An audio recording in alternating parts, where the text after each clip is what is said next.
My Fairly Dangerous Godmother. Written by Janette Rallison. Narrated by Heather Masters. Prologue. Dear Professor Goldengill, here is yet another report of my fairy godmother awesomeness in action. I rock, plain and simple.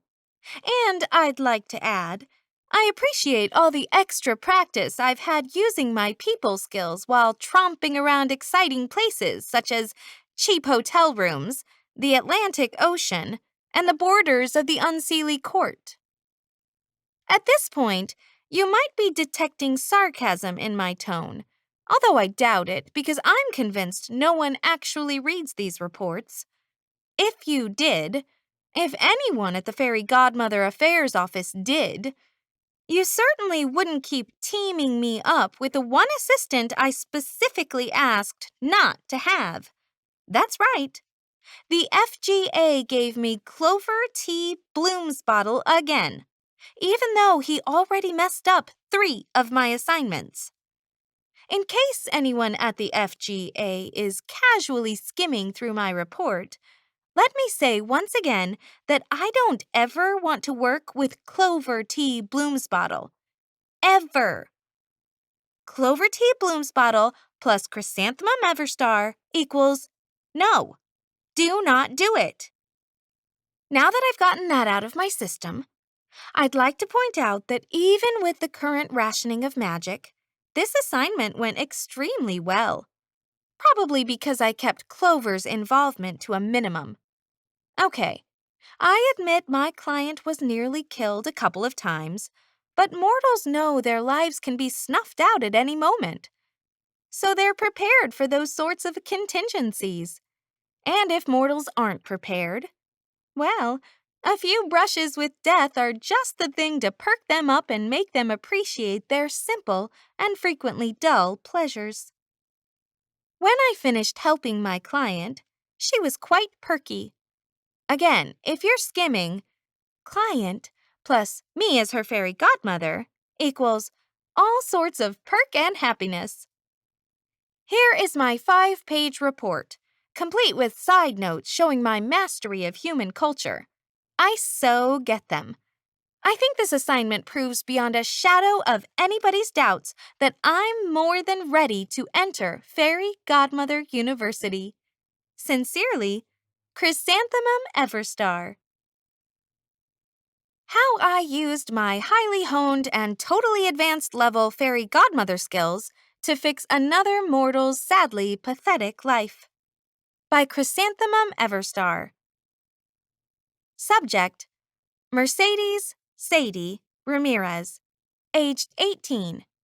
Place: Greenfield, Kentucky.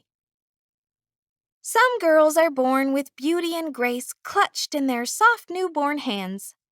Sadie Ramirez wasn't one of those girls. As a toddler, she did nothing remarkable except bang into furniture and gather a collection of bruises. Her parents thought her awe-filled brown eyes and smooth black hair were darling, and her older brother Alonzo, if pressed, would concede she was cute. But the world at large took no notice of her. To the daycare providers who watched her from 7 in the morning to 7 at night, she was just another child to tend, herd, and supply with graham crackers. While Sadie fell off monkey bar ladders, her parents busied themselves climbing corporate ones. Through elementary school, Sadie was plain and overlooked, except when she did things like get the answers wrong in class. This always mortified her, both being called on and producing a wrong answer. In middle school softball games, she was permanently assigned to the outfield. In volleyball, she stepped aside and let other girls hit the ball. During Sadie's first couple years of high school, she was tall, gangly, and acne-prone. It didn't help her social life. Fairy's side note. Beauty is a harsh taskmaster, but one humans worship anyway. Humans often don't make sense, which is why other species rarely ask them for advice.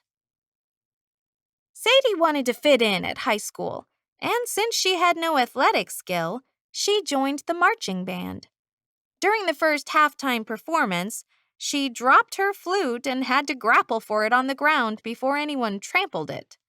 This caused a traffic jam and enough confusion that instead of spelling out "Go Titans," the band stood on the field displaying "Got It Ons." This made them look like they were trying to be cool but didn't have the grammar skills to pull it off. During the next game, Sadie wandered too close to the color guard and managed to get clubbed by a twirling flag. Fairy side note: this is the reason marching bands wear those big awkward hats. They double as helmets. After 2 halftime fiascos, Sadie quit band and joined choir.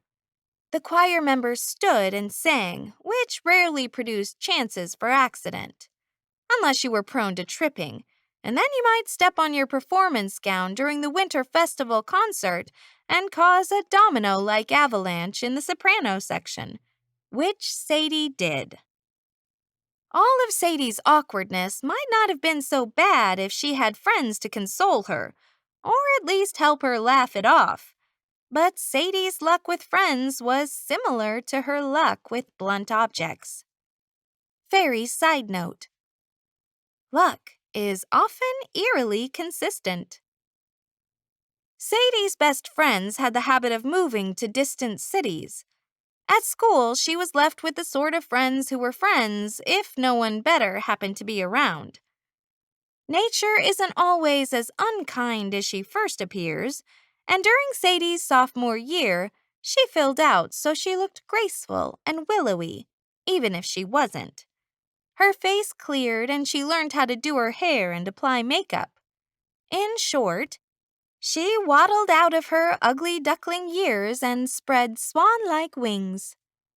Fairy side note: if Sadie had been a bird instead of a teenage girl, this story would have a happy ending right now.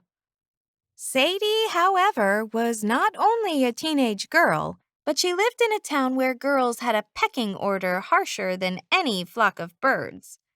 When someone was branded unpopular, the mark clung there more stubbornly than a tattoo. Trying to shed the label annoyed the popular set. Once they'd decided where a person belonged, they didn't like to be contradicted. It made them look bad. Sadie would have escaped notice from the popular girls if her singing voice had been as uninspiring as the rest of her talents. Her voice was a gift, though, a piece of magic. She made notes glide and hover, then land as softly as snowfall. Over the next 2 years, Sadie learned how to play the piano and the guitar, and they became her best friends.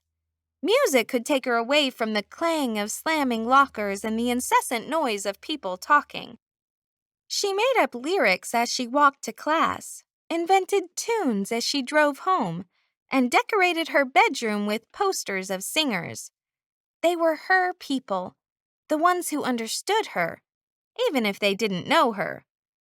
She dedicated an entire wall to teen rock star Jason Prescott. He had dark brown hair, a square jaw, and smoldering brown eyes that, even in poster form, looked into her soul. She stared at him while she sang, pretending he heard her. Her songs grew stronger then, sweeter and deeper. When Sadie sang solos in choir performances, the audience drank in her voice. It was as if the entire world opened up to welcome her. Each clap was a cheer of approval. If her parents had known Sadie better, they wouldn't have been surprised when Sadie announced she wanted a singing career. College wasn't necessary. In fact, if an opportunity presented itself, she didn't care that much about finishing her senior year of high school. Her parents, unfortunately, didn't know Sadie very well. Fairy side note: this wasn't completely her parents' fault. Sadie never told them what school was like. When someone is branded unpopular, it's not a label they're eager to show off. Sadie didn't want her parents to think less of her. Deep down, she feared the brand was true. Mr. and Mrs. Ramirez insisted their daughter go to college and get a practical major: accounting, engineering, business. Something that would allow her to earn enough money to do a few nice things, like eat and pay rent. Sadie and her parents talked and disagreed, and Mrs. Ramirez applied to colleges for her while Sadie researched talent agents and recording labels. And then Sadie got her break. Very side note: mortals should be cautious when wishing for big breaks, but generally aren't. It never occurs to them that the word break has several meanings, some of which are quite painful. A reality talent show announced auditions in St. Louis, a 6-hour drive from her home.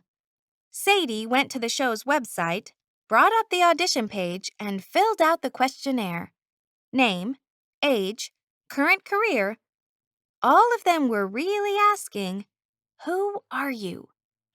She wasn't entirely sure. Was she an awkward girl destined to be overlooked her whole life, or was her talent worth more than that? Sometimes when she sang, the music seemed to reach inside and tug at her soul, stretch it into a taut line connecting to the sky, to hope, to a dazzling future. She wasn't just searching for an audience clapping politely. She was looking for redemption. A couple months before school ended, Sadie and her mother drove to St. Louis for the first round of auditions. Her mother read off descriptions from college catalogs during a good portion of the trip. She also muttered things about Sadie's grandparents, who came to this country with nothing and worked hard their entire lives so their children could have an education. This was inevitably followed by the instruction, "Don't throw that gift away chasing after a silly dream." Sadie had to learn to tune out those sorts of comments. Very side note: children are as careless with their parents' sacrifices as they are with Slinkies. Both will only stretch so far. Both are easily tangled and ruined by people who don't know how to use them. Sadie passed the preliminary audition round and was asked to come back that night to participate in the show, and thus she stepped out onto the tightrope of hope. It was a tiny, tenuous chance for fame, for escaping the pecking order, and it was a long way to fall if the rope didn't hold. Very side note: ropes made from hope rarely hold. This time was no exception. Falling is hard for teenage girls. Falling from grace, falling in love, falling to pieces, all hurt on impact.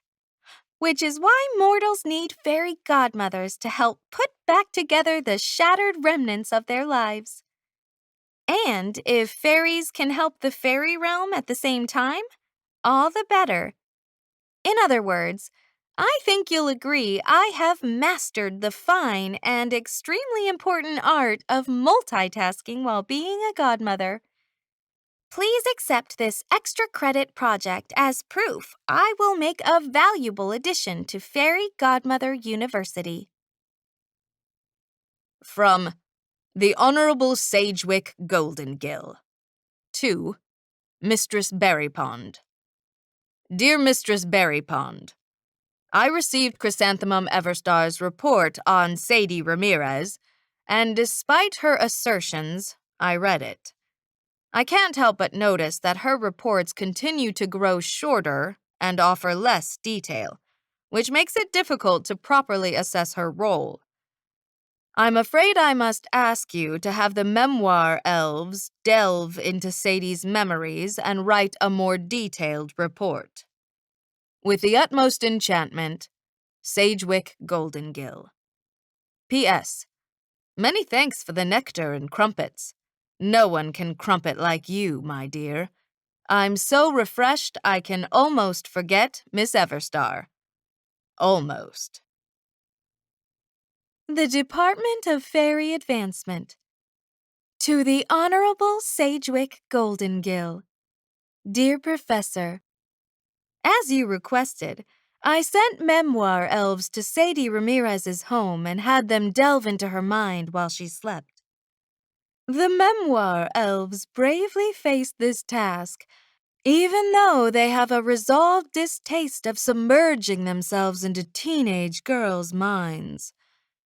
The elves inevitably come out of the experience feeling insecure, hating their hair, and feeling fat. Also, they have an unhealthy desire to spend hours texting and surfing the internet. The memoir elves are currently in detox and doing well, although Blinkaroo Feather continues to laugh about several unflattering memes she created of members of the Unified Magical Alliance. We are doing our best to speed her recovery. Their report follows. Twinkling regards, Mistress Berrypond. P.S. I so enjoyed our soiree. You'll be happy to know that the bluebells you sent chime beautifully every hour. Chapter 1.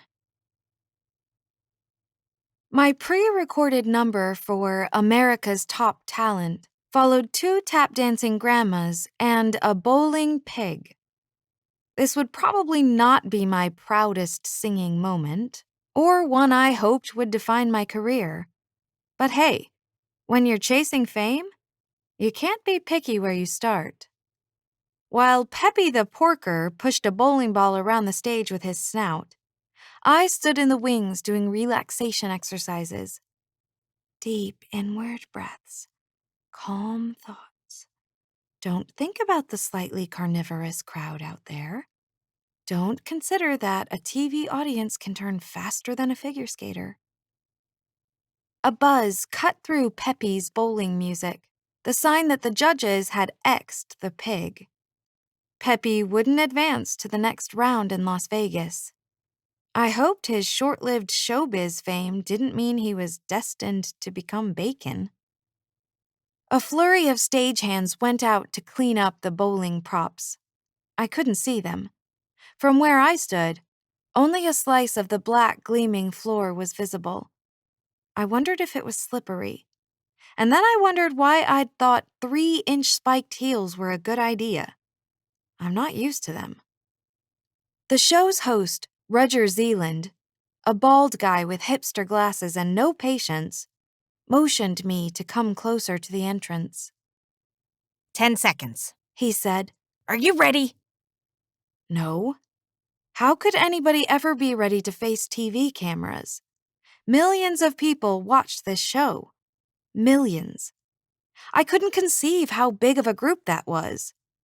My whole city only had 18,000. Could you fit 1 million people in 20 football stadiums? 50 stadiums? I nodded at Roger. I was as ready as I could be. I'd practiced my song so much, I could belt it out in any key, any tempo, with half my vocal cords tied behind my back. And right now, I even managed to look the rock star part. Before Mom and I came to St. Louis, we'd stopped at an upscale mall. I tried on 20 outfits, all outrageously priced, before I found one that looked glam enough. Black leather pants, red heels, and a loose black mesh top over a tight red shirt. Putting on the clothes had been like putting on a new identity. I could be someone else, someone better.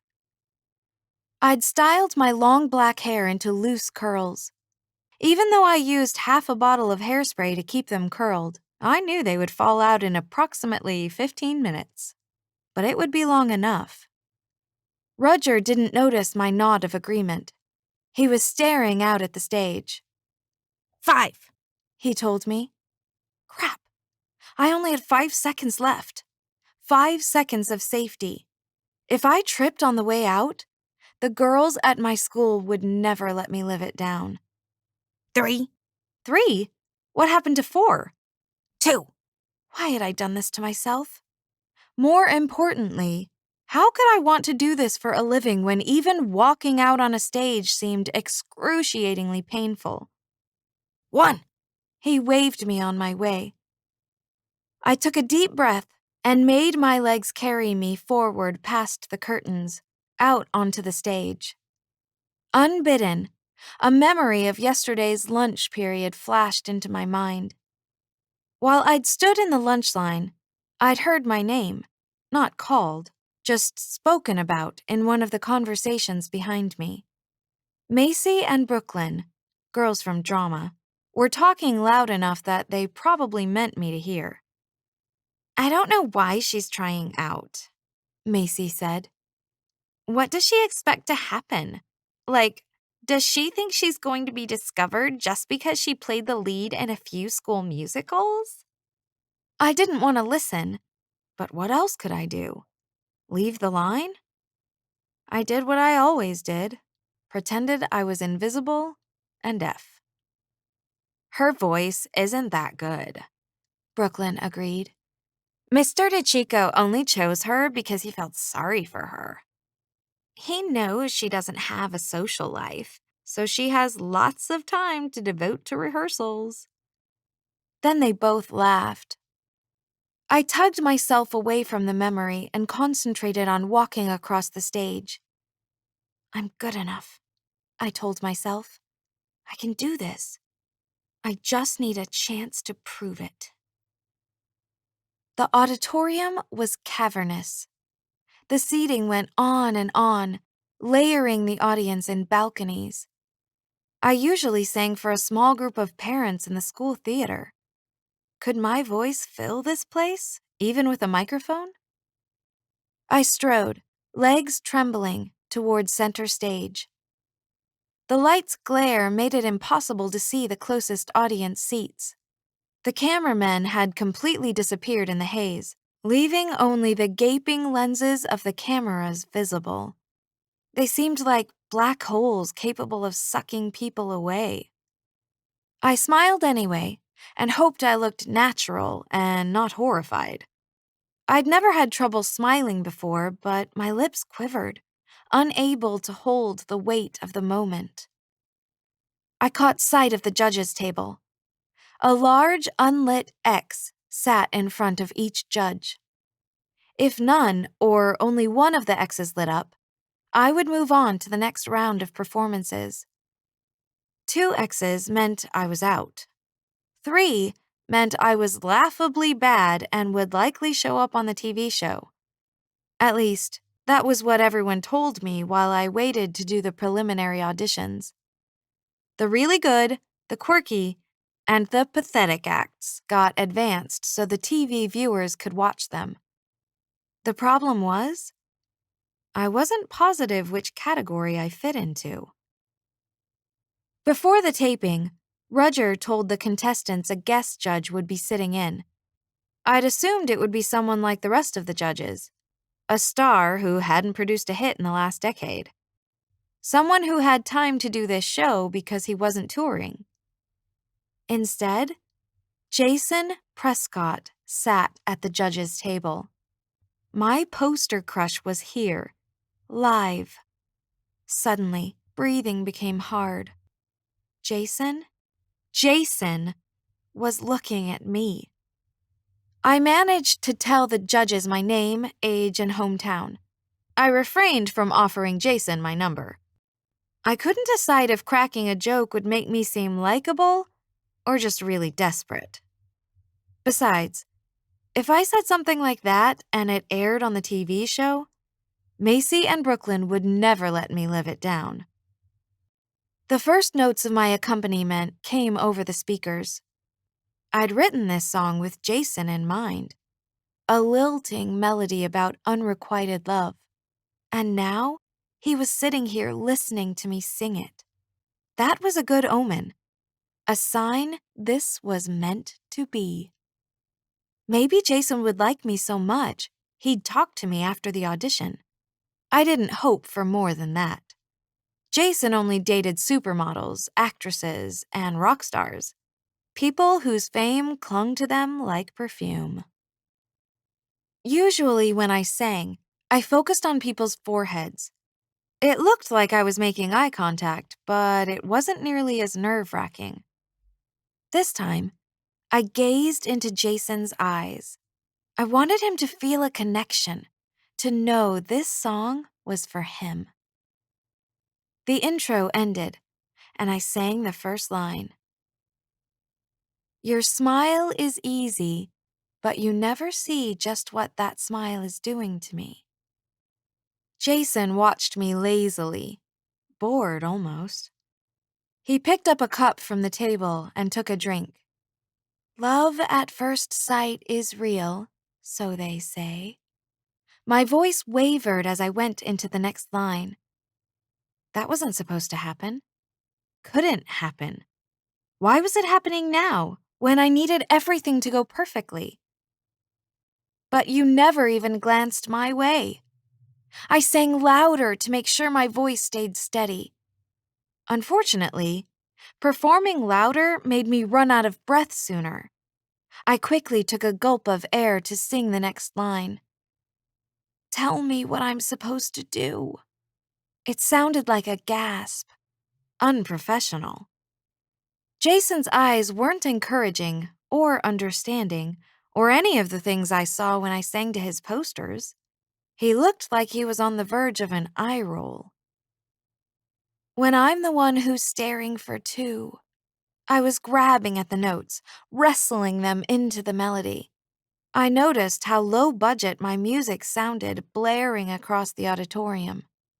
Since I wrote the song myself, I had to do my own minus track, me, playing the piano. Suddenly, it seemed so school talent show, not much better than the tap-dancing grandmas and bowling pig. My voice wavered again. I couldn't stop it. My vocal cords had decided to abandon me. Jason glanced at the ceiling in exasperation. I sang louder to stop my notes from sliding. If Jason would just look at me encouragingly, everything would turn around and my voice would flow out to the audience the way it was supposed to. Maybe it was the stress or the strain of singing louder, but when I went for the highest note, my voice cracked. A horrible yodeling sound flung from my mouth. A rumble of laughter went through the audience. I felt dizzy, clammy. My stomach clenched like it had folded in half. I kept singing because that's what you do during a performance. Jason reached over and hit his X button. As soon as he did, the other judges followed suit. They did it cheerfully, like this was all a joke and they were having a great time. The music abruptly stopped, allowing me to hear scattered applause and calls from the audience. Were they clapping for me? Or clapping because they were glad I'd been X'd? The worst part about this show, I now realized, was that they made the contestants stand there and listen, while the judges told everyone why they thought you were a no-talent hack. The other judges gestured to Jason, deferring to him as the guest judge. He leaned forward, his eyes finally connecting with mine. Listen, you're a pretty girl. A few people in the audience hooted at that. I felt my cheeks burn with embarrassment. Jason held up a hand to stem the interruption. But the problem with pretty girls is they're used to getting a pass in life. They're handed things so often, they come here and think the same thing will happen. In the music business, you can't get by on looks. You need actual talent and you need to practice. My advice is to spend less time doing your nails and more time doing your scales. He leaned back in his chair, done with his critique. The audience cheered and clapped, happily shredding my apparent singing method of not practicing and then expecting things to be handed to me. On the TV show, Sometimes people yelled out angry retorts before they walked off the stage. Other times, they thanked the judges for their time. I'd told myself that if I got X'd, I'd be gracious.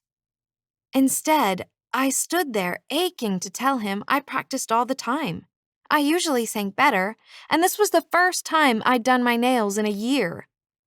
If the judges would only give me a second chance. I knew they wouldn't, though. My dream was over. And worse, if my audition made it on the show, every catty girl at Greenfield High would tell me how badly I'd sucked. The lights felt painfully bright, and a wave of nausea washed through me. I opened my mouth to thank the judges. That's when things got worse. My wave of nausea went tidal. I stood in the middle of the stage, too far away from the wings to run for cover. I couldn't do anything to stop this. My stomach lurched uncontrollably, and I threw up on the floor. Chapter 2. Mom met me backstage, took Kleenex from her purse, and helped me wipe off my now not-so-beautiful red heels. I was numb with embarrassment. It was all I could do to fight the tears burning at the back of my eyes. I'd already embarrassed myself enough. I didn't need to make it worse by crying in front of everyone. "It will be okay," Mom said with forced cheerfulness. "I'm sure they'll edit that part of your performance out of the show." Roger, who stood nearby waving his hand and yelling at a group of stagehands to go sanitize the stage, didn't confirm or deny this theory. "My shoes are fine," I told Mom. "Let's get out of here." That's when Roger sliced a glare at me. "You shouldn't have come here if you were sick. That's why we specifically ask on the release form if you're healthy enough to perform." He mumbled something to a passing stagehand, then added, "The last thing this show needs is a flu outbreak." Mom straightened, clutching her wad of Kleenex in irritation. "She's not sick. She's upset, which isn't surprising after the way you treat your contestants." Then Mom launched into an angry treatise on the flaws of the music business, starting with the fact the people in it were egotistical, soulless, money-grubbing drug users. "And what sort of example are you setting for girls?" she asked. "Most women rock stars dress like hookers. What message does that send?" The message the producer sent my mother, in an increasingly clipped tone, was that she needed to leave immediately, and neither of us were to come within a 500-foot radius of the show's staff again. Although, I don't think you can really issue restraining orders without some sort of paperwork, so that was probably an empty threat. I didn't say much to Mom during the car ride back to the hotel. I was too busy reliving every horrible moment of my song. The audience's laughter, Jason rolling his eyes, the way a bunch of people shrieked after I threw up. It made me feel sick all over again. As we neared the hotel, Mom finally calmed down, no longer gripping the steering wheel like she was trying to strangle it. "This is for the best," she said. "Now you've learned what a singer's life is really like, the complete jerks you have to deal with. You don't want that. You're a smart girl, in honors classes," she added to prove her point. "You'll go to college, get a good job, and then people will treat you with the respect you deserve." I couldn't bring myself to argue with her, but even now when I felt horrible, I still wanted to sing. I just didn't want to ever do it in front of people again. I slumped in my seat and didn't answer. Our hotel came into view, squatting on the street with the other buildings. It seemed run down and plain. a shrine to averageness. "I don't think we should even watch the show when it airs," Mom said. "There's no point." "I have to watch it. That way, when everyone at school slammed my performance, I'd know whether they were exaggerating or not." Mom drove into the parking lot. Instead of pulling into a space, she looked at me tentatively. "Are you hungry? Do you want to get something to eat?" I shook my head. Mom sent me an encouraging smile. "I bet I could find a place with chocolate ice cream." I shook my head again. This was not the type of problem ice cream could solve. "I smell gross. I want to take a shower." Mom handed me a key card for our room. "All right. You go clean up and I'll get some food." I climbed out of the car and headed to the hotel, the dull ache of resignation settling in my chest. It wouldn't matter what I said to my mother about needing to follow my dreams now. This audition was proof I couldn't succeed. Some people were born for greatness, and others were cursed with mediocrity. Time to admit it to myself. The mediocrity troll had settled under my bridge. Tears filled my eyes. This time I didn't stop them from coming. Couldn't. By the time I reached our room, I was sobbing and hoped people wouldn't open their doors to see what was wrong. Keeping my head down, I slid the key into the slot, then pushed the door open. Why did things always turn out badly for me? Why couldn't, just once, something go my way? I walked inside, slammed the door shut, and kicked off my heels so hard they flew past the beds. A voice across the room said, "I don't think you fully understand the problem." My gaze shot in that direction. A teenage girl with long pink hair lounged on the far bed, talking on a cell phone. She wore a jean miniskirt, a bright purple shirt, and matching purple flats. She had an air of effortless confidence, the sort of attitude beautiful people always have. She glanced at me and then went back to her phone, more concerned with her conversation than with my arrival. Did anyone even read my last report?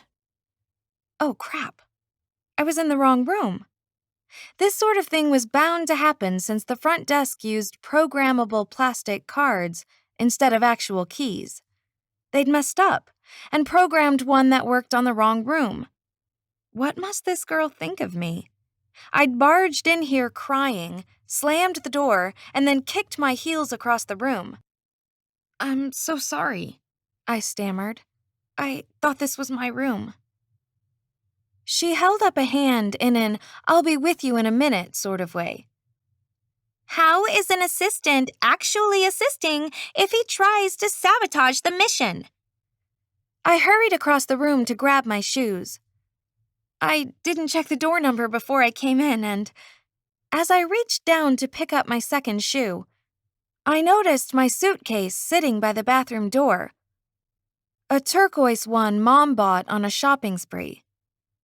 Wait, this was my room after all, and some strange pink-haired girl was sitting on my bed.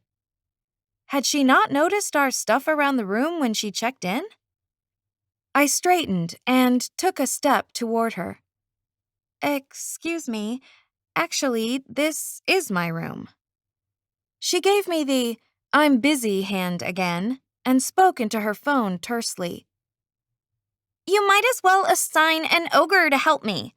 At least an ogre would be upfront about trying to kill people instead of pretending the whole thing was my fault. I took a step back.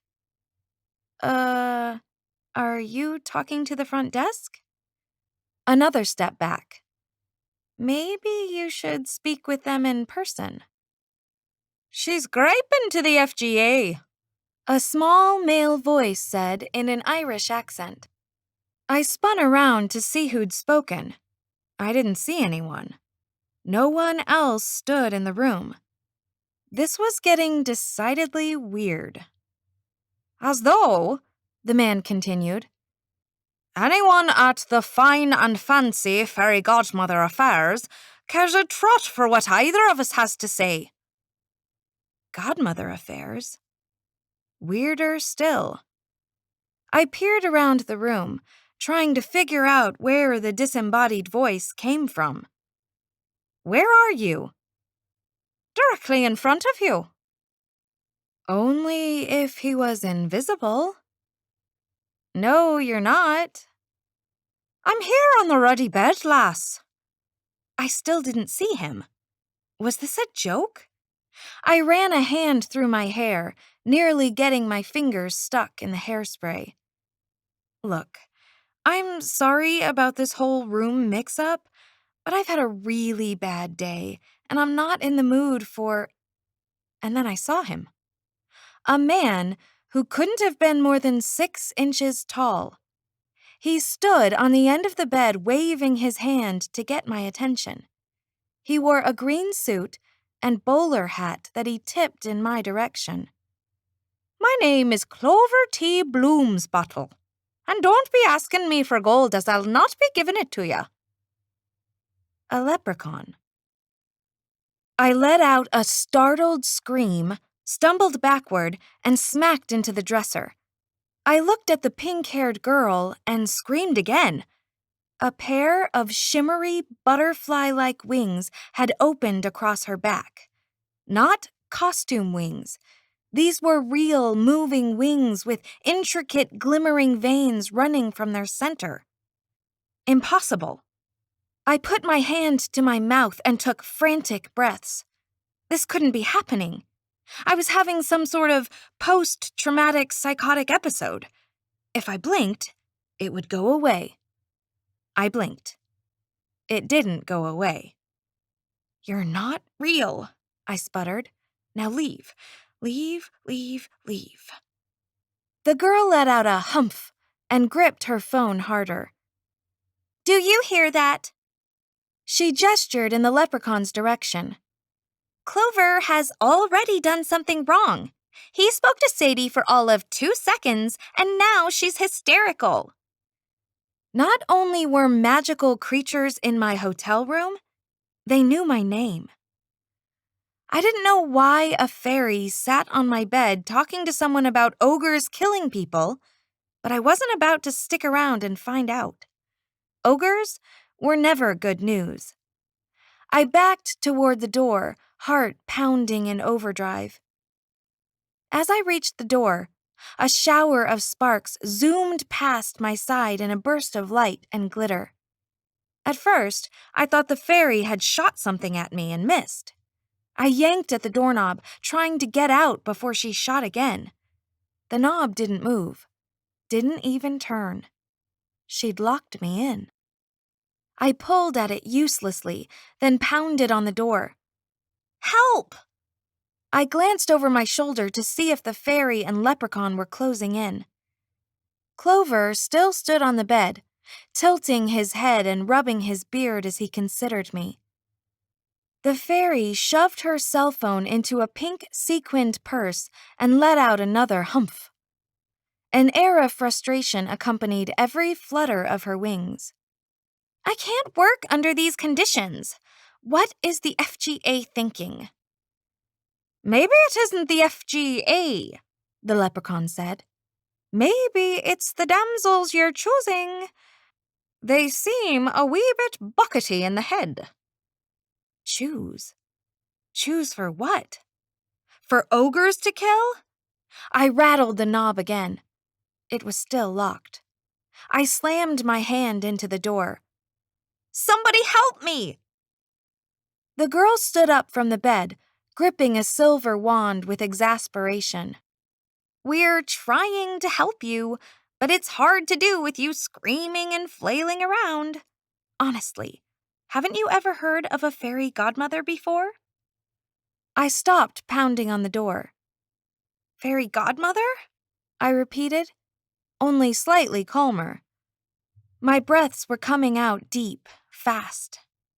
Is that what you're supposed to be? The leprechaun let out a laugh. It's what she's supposed to be. Unfortunately for you, she's only a fair godmother. Her grades weren't high enough to get into the Fairy Godmother University. He hooked his thumbs into his belt. But she'll keep practicing on the likes of you until they let her in. Shut up! The girl flicked her wand in the leprechaun's direction, and a stream of sparks shot out, hitting him in the chest. He flew backward into the air and landed on the bedspread with an oomph. His hat tumbled from his head, flipping over. The little man sprang to his feet, grabbed his hat, and stalked back toward her. It's a breach of magical creatures' treaty to attack a leprechaun. I'll be reporting you to the FGA. The fairy tossed her long pink hair off her shoulder. Good luck with that. They obviously don't read their reports because if they did, you'd be doing time with the Keebler elves. She turned her back on him and glided to me, moving with the grace of a dancer. Her wings had a pearl-like shine that made everything in the hotel room look cheap and run down. So anyway, she said with a smile, I'm your fairy godmother in training, Chrysanthemum Everstar. You can call me Chrissy for short. You're my fairy godmother? I repeated. You're not going to let ogres kill me? Well, not on purpose. Her wings flapped lazily. I did mention I was still training, didn't I? I twisted the doorknob again. Still locked. She let out a sigh, took my hand, and led me away from the door. You don't need to be so nervous. I'm here to grant you 3 wishes. It's a good thing. I gulped, unsure I'd heard her right. You want to grant me wishes? The leprechaun eyed me, shaking his head. She keeps repeating everything you say. A sure sign her brain is banjaxed. Blame me all you please for the troubles in our last missions, but I tell you this. You can't grow lilies from a scrub brush, now can you? Chrissy smiled at me again. Ignore Clover. That's what I usually do when we're forced to work together. She dropped my hand and tapped her wand against her fingers. Now let's talk about your wishes. As I understand it, you want to be a star. I could whip you up something along the lines of singing and dancing talent. I kept staring at Chrissy in disbelief. She was real. Standing in my hotel room, talking to me. I have a fairy godmother? Clover gave Chrissy an I told you so look, then pointed in my direction and mouthed, Scrub brush.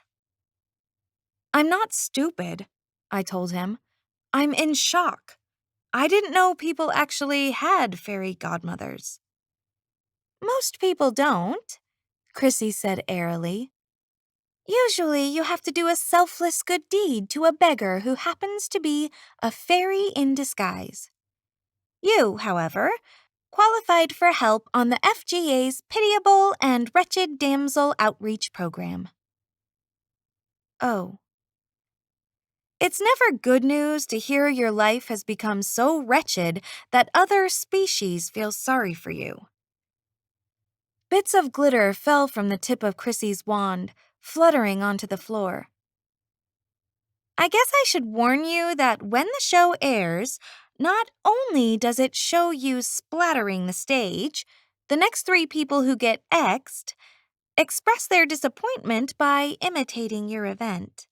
By the end of the show, the judges pretend to vomit every time they think an act is bad. You go viral. Oh no. I put my hand to my throat. How many people are going to see it? Chrissy looked upward, calculating.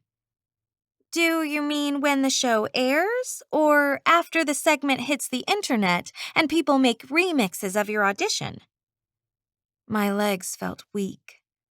I sunk onto the nearest bed. Clover disappeared from his spot, and the next moment reappeared next to me. He patted my arm with his tiny hand. Look on the bright side, lass. You always wanted to be famous for your singing. And, Chrissy added, opening her purse, your crush said you were pretty.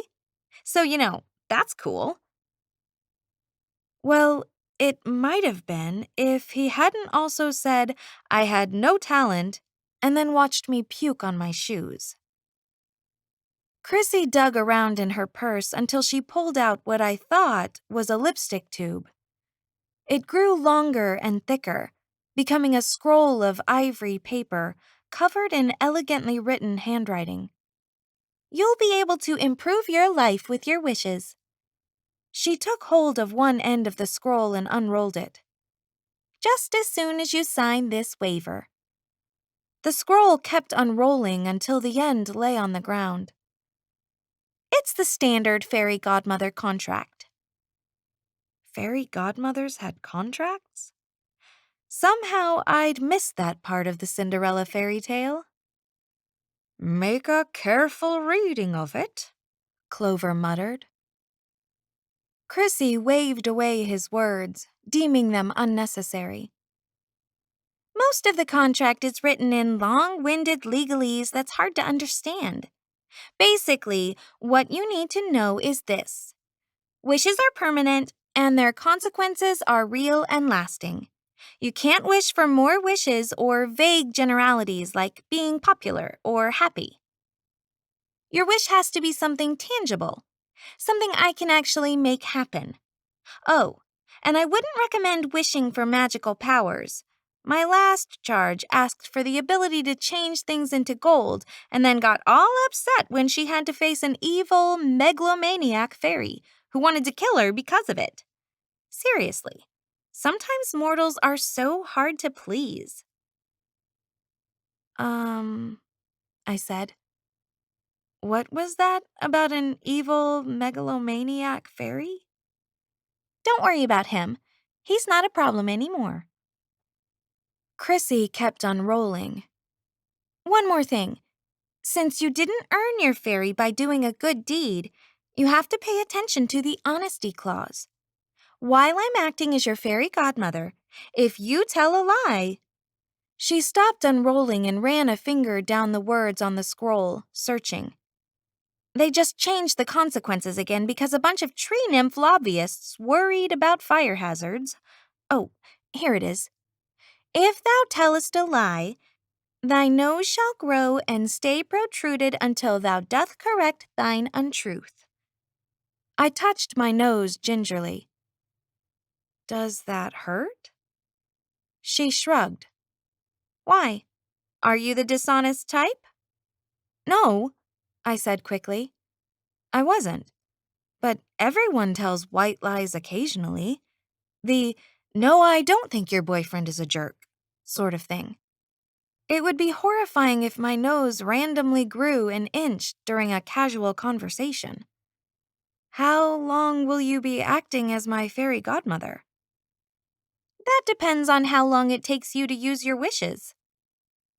Even with the threat of possible nose growth, I didn't want to turn down her offer. I mean, having magic wishes could solve so many of my problems. I would just have to be careful to be completely honest. Chrissy reached the end of the scroll and handed it to me. While I scanned the long, looping words, she pulled a quill from her purse and handed it to me too. I hesitated for a moment, but only for a moment. Any dangers magic might present were dwarfed by the thought of my audition going viral.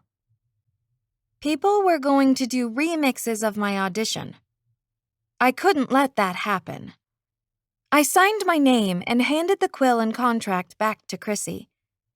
She tugged on the end of the scroll, and it rolled up like a window shade. "Now then," she said, tucking the scroll back in her purse. "What do you wish for?" Easy. Can you change something that's already happened? Can you make me do great on my audition?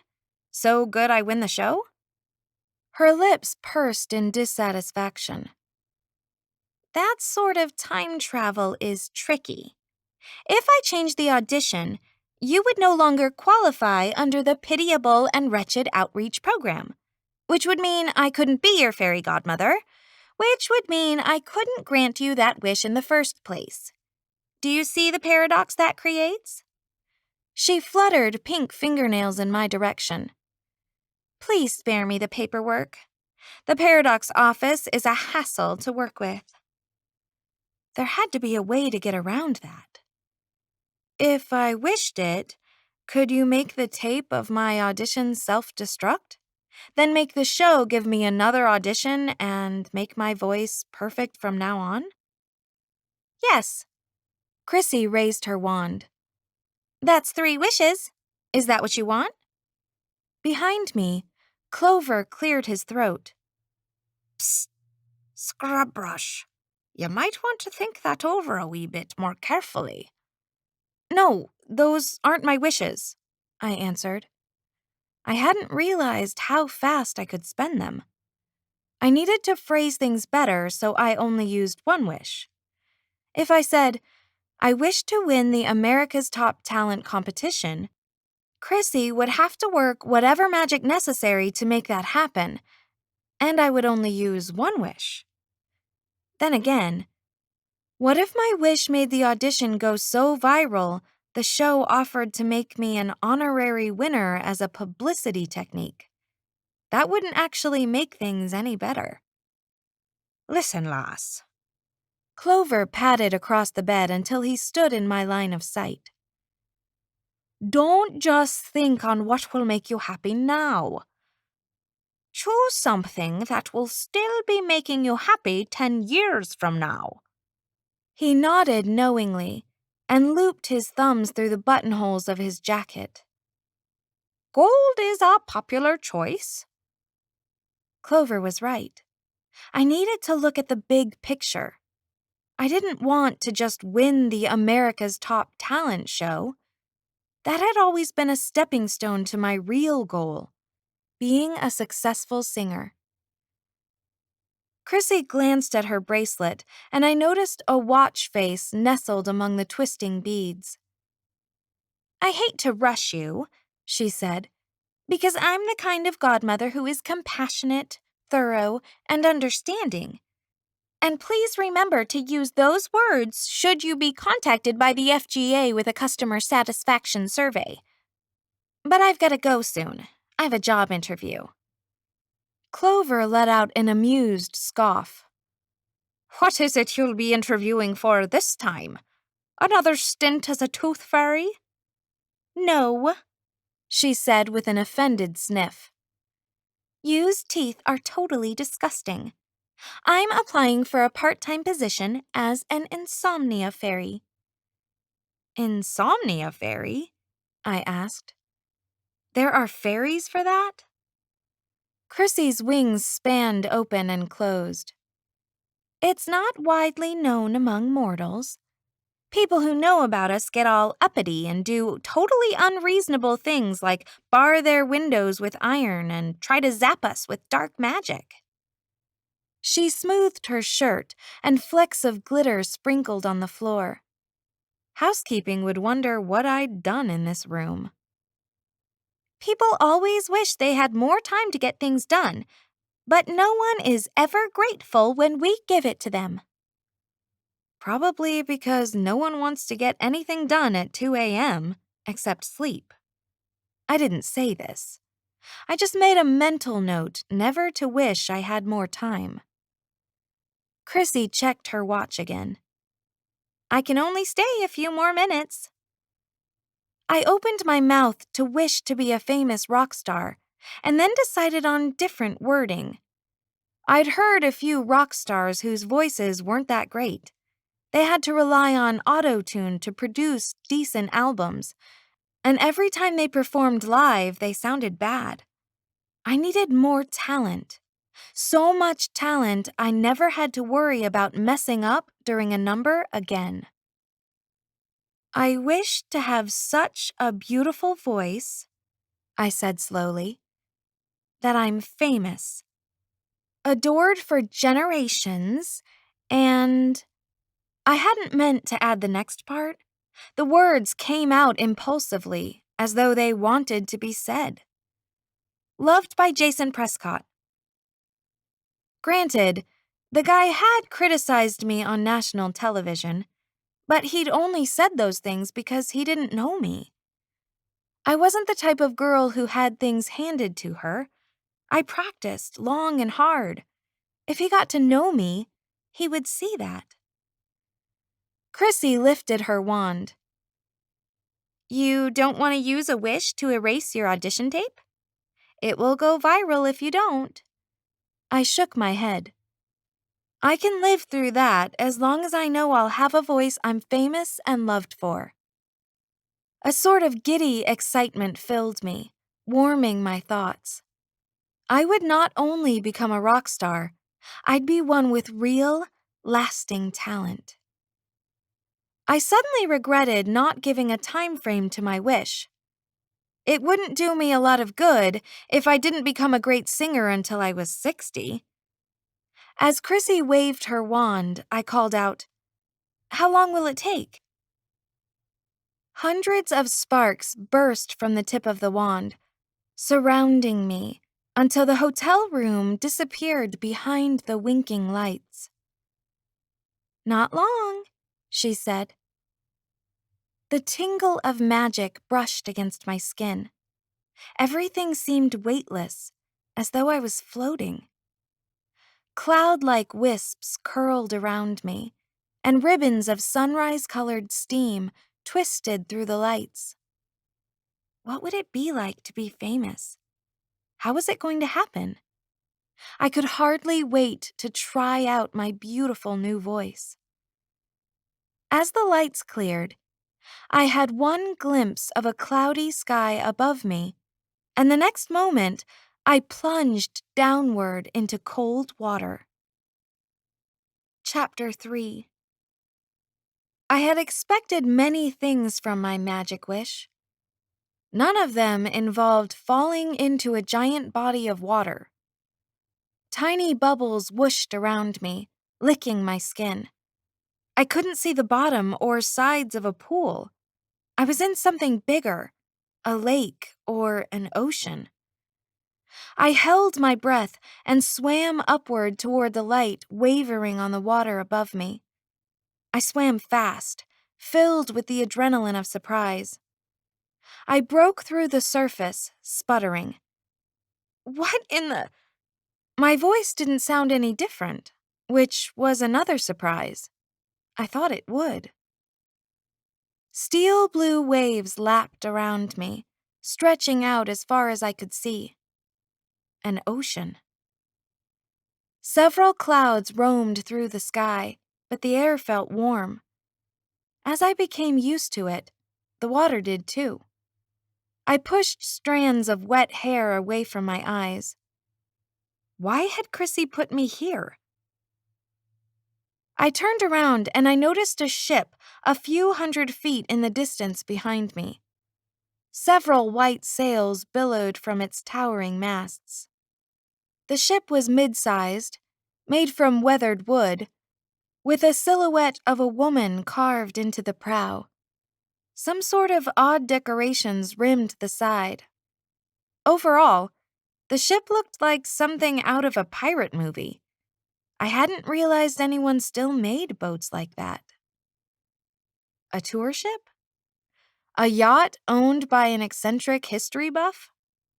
Whatever it was the only boat within sight, and I needed help. Hey! I yelled, and stroked toward it. Chrissy had probably meant to put me on the ship, and she'd missed.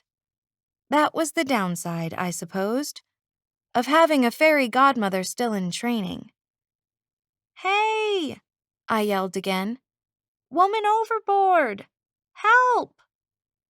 The boat wasn't moving fast. I could catch up to it, but I wasn't sure which end to swim to. I didn't see any sort of ladder. Hopefully someone had a long rope they could throw down. A man appeared at the ship's rail. He was round-faced with a scraggly blonde beard and a bandana tied around his head. He saw me, did a double-take, and called to someone behind him. A tall man joined him at the rail. He had a bushy brown beard and wore a wide-brimmed hat over his tangled hair. Both men stared at me in puzzlement. "What's a wench doing out here in the ocean?" the man in the bandana asked. I couldn't tell them my fairy godmother in training had bad aim and missed the boat. I fell in the water, I called back. The honesty clause in my contract stopped me from providing more details. Can you help me get on board? The man in the hat leaned further over the rail, eyeing me suspiciously. "She couldn't have fallen overboard. We ain't got no women on the ship." The man in the bandana cocked his head. "Unless the prince brought one along we know nothing about. Royalty does what they likes. I'll go tell the captain." To me, he yelled, "You hang on, m'lady, and we'll drop the longboat for ya." Prince? M'lady? I took a better look at the men. The grayish long-sleeve shirts they wore seemed old-fashioned, just like the ship. Now that I was closer, I could see the decorations rimming the side weren't decorations at all. They were the ends of cannons. Little bursts of alarm pumped through me. This couldn't be right. Had Chrissy sent me back in time? No, she wouldn't have. There weren't any rock stars hundreds of years ago. The man in the hat squinted at me. "Blimey, she ain't got no clothes on." Oh no! Had Chrissy messed up my wish so badly she'd dropped me naked into an ocean? I crossed my arms over my chest and looked down. I wasn't naked. My wet hair covered most of it, but I wore an odd plastic bikini top made out of large pale shells. I guess I should have expected someone with pink hair to come up with this sort of outfit. I sunk lower in the ocean so less of me was visible. "I'm not naked," I yelled back to the man. "I've got a bathing suit on." 3 more scraggly men arrived at the ship's rail. "A naked wench?" the first asked. "Where?" the second added. "Let me see." The first man cocked his head. "What's she doing out here in the ocean?" One of the men pulled out a spyglass and pointed it in my direction. I sunk lower into the water and gritted my teeth. "If you don't mind, I could use some help." The sailor with the spyglass lowered it. "She's got on naught but her unmentionables." Another leaned over the rail, gawking at me. "She must have taken off her dress. Them skirts women wear, they could drown a whale, they could." He cupped his hand to the side of his mouth. "Keep swimming, I'll ready the longboat." "Nay, don't." A man with stringy black hair crossed himself once, then twice, as though the first time might not have worked. "The wench is a mermaid. Mark my words, seeing one is always a portent of trouble." The man with the hat put his hands on the rail and smiled an oily smile. His teeth were yellow and crooked. "Seems like a piece of luck to see such a pretty thing out here." He motioned to me. Swim closer, dearie, and tell us your name. Ew. Creepy. The guy was old enough to be my father. Were all the men on the ship like this? I looked to the left and to the right, out at the waves that sloshed in every direction. Are there any other boats nearby? The wind caught the men's shirts and rippled them like a row of dirty gray flags. The sailor with stringy black hair shook a scolding finger in my direction. Don't listen to anything she says. Mermaids lure men to their destruction. I glared back at him. I'm not a mermaid. See, I'll prove it. I've got legs. I leaned back in the water and lifted up my feet. Only, they weren't feet anymore. Where my legs should have been, glistening teal scales spread upward, each as intricate and interconnected as feathers on a bird's wing. They tapered into a tail fin that spread out at the top like a lace fan. I let out a startled scream, which was nearly as loud as the men's startled screams. In disbelief, in horror, I moved my tail fin up and down. It felt so natural, so much a part of me that I hadn't even noticed I didn't have legs. What had Chrissy done to me? I was half fish. I told you she was a mermaid, the man with the stringy black hair yelled. He stumbled back away from the rail. We'll have bad luck now. You think you'll have bad luck? I coughed out. I'm the one without legs. That's bad luck. I submerged my tail fin in the water again. I didn't want to see it anymore. Shallow, panicked breaths pumped through my chest. A scream of indignation was fighting to come out. Chrissy had to fix this. She had to. I gazed upward as though I might see her lounging about in the air. Chrissy! I shouted. I need to speak to you. She didn't show up. Only clouds and sky lulled about above me. Chrissy! The man with the stringy black hair followed my upward gaze, checking to see what I was looking at. Now she's yelling something unholy. By that point, I was yelling quite a few things, many of which were definitely unholy. The man crossed himself again and returned his attention to the water. Soon we'll be surrounded by an entire school of fish folk. Surrounded, and us still not in sight of shore. As soon as he'd given this pronouncement of doom, two dark shadows rippled underneath the water below me.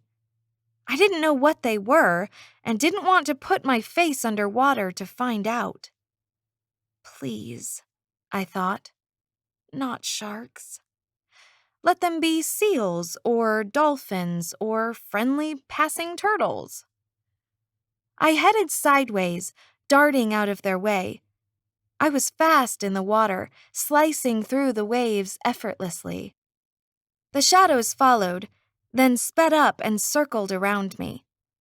Whatever they weren't just randomly passing by. They were after me. My heart pounded in a frantic rhythm. I swam toward the ship, tail pumping so urgently I didn't need to use my arms to propel myself. The ship was the only shark-free place around, and I was ready to climb the side using my fingernails. Before I could enact this plan, the shadows cut around in front of me. They were coming up to the surface. I braced myself, ready to fight. But instead of gaping, serrated mouths, two teenage girls popped out of the waves. Water streamed from their hair, down their shoulders, and past their shell bikinis. The closest girl had long blonde hair decorated with shells and starfish. Her blue eyes had a tint of purple in them, and she had the pretty, perky look of a cheerleader. The second girl was beautiful in a more angular, sophisticated way. Rows of pearls twisted through her long brown hair like jeweled streamers. Her green eyes regarded me disapprovingly. "That's it. We're staging an intervention."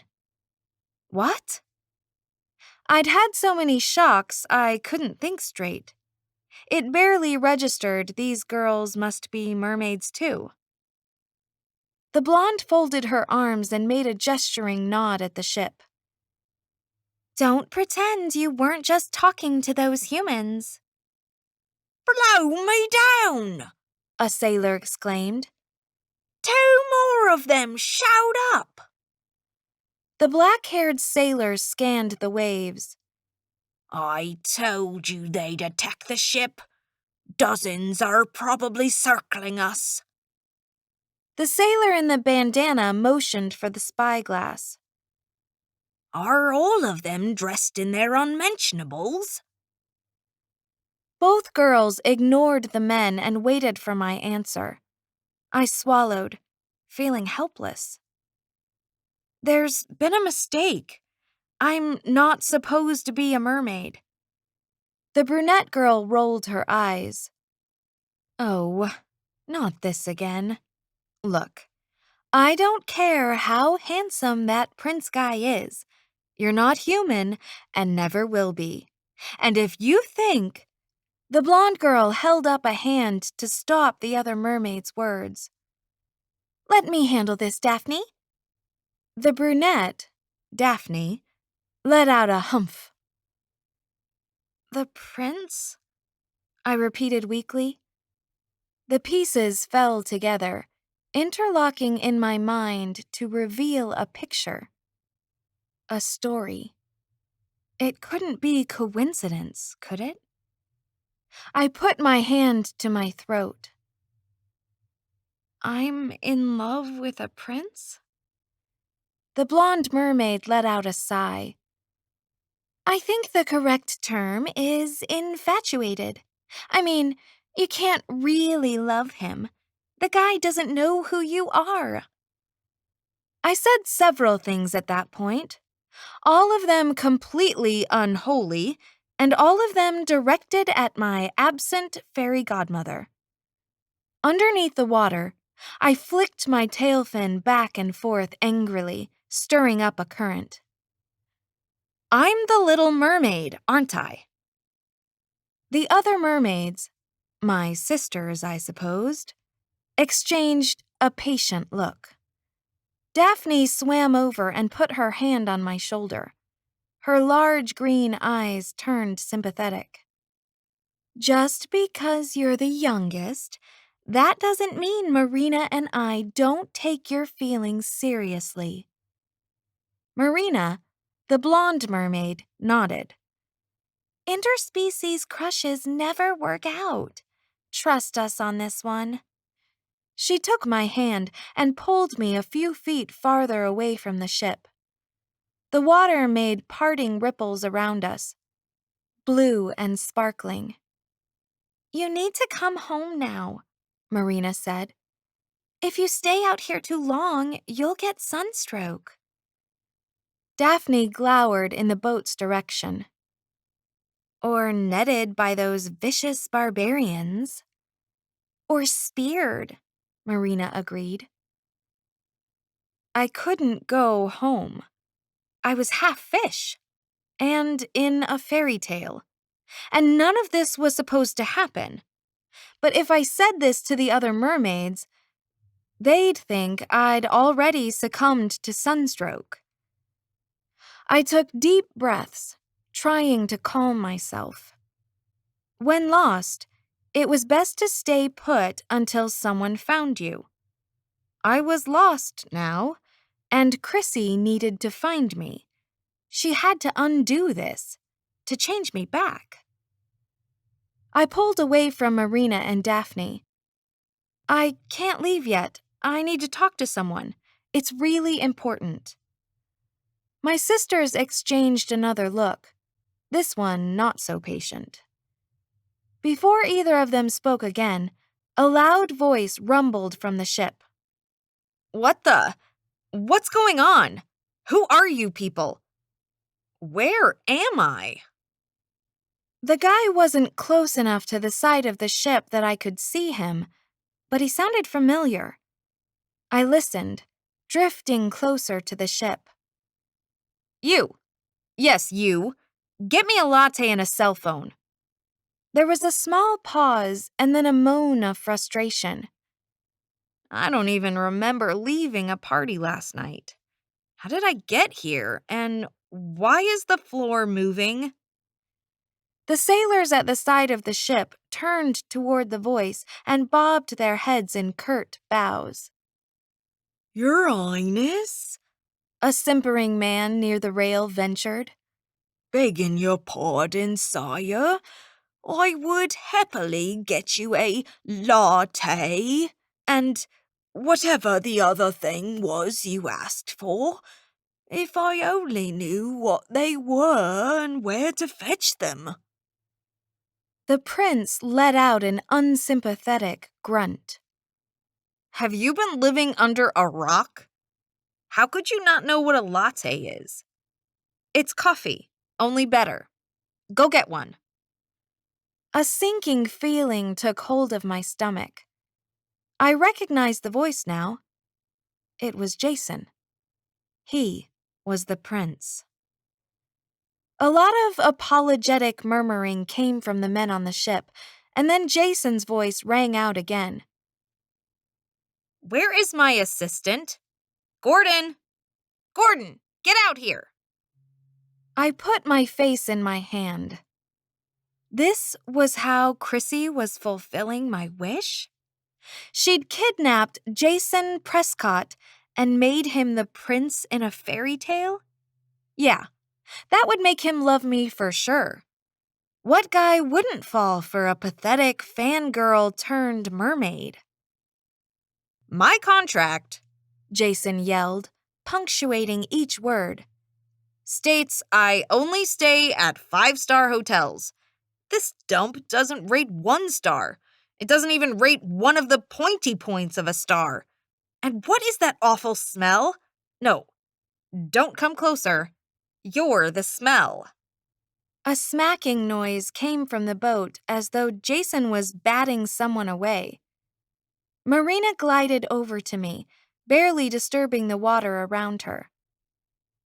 So that's the guy you like? Daphne joined us. She shook her head slowly. Sorry, there's not enough handsome in the world to make that guy look good. She leaned closer to the boat, sunlight glowing across the shells adorning her head. You can't actually believe you're in love with him. I answered. I didn't know what else to say. Sire? One of the sailors motioned to the water. What are your orders concerning the mermaid infestation? Mermaid infestation? Jason asked with a scoff.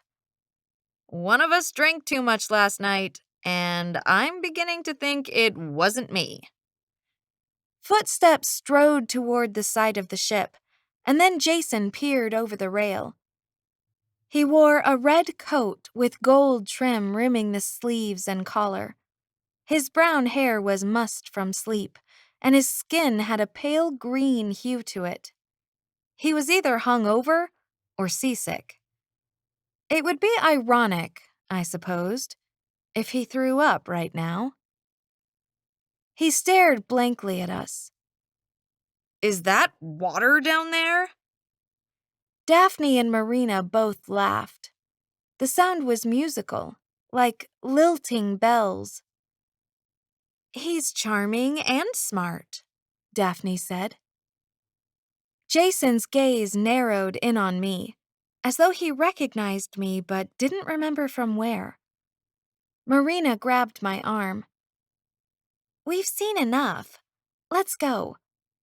Her grip tightened and she dived downward, dragging me into the depths of the water. I struggled, twisting as I tried to swim back toward the ship. But then Daphne took hold of my other arm, and the two of them pulled me along with them. They were strong. I could only wave my tail fin in protest, watching the sunlit surface grow more distant. I was afraid I was going to drown, which would have been just my luck, to drown while being a mermaid. Chapter 4. I didn't dare take a breath. One part of my brain knew mermaids must be able to breathe underwater, but I wasn't a real mermaid. I was a girl that a fairy godmother, no, a fair godmother, turned into a mermaid. What if she'd forgotten to give me mermaid lungs or gills or whatever they used? I gestured wildly upward. Sign language is something I'm apparently not good at. The mermaids only glanced at me and kept dragging me deeper. "What's with her?" Daphne asked Marina. She actually spoke the words, though I wasn't sure how she'd done it underwater or how I'd heard her. "I think it's human dancing," Marina answered. "You know how the savages shake their arms about when they're making merry." Daphne and Marina didn't use their hands to swim.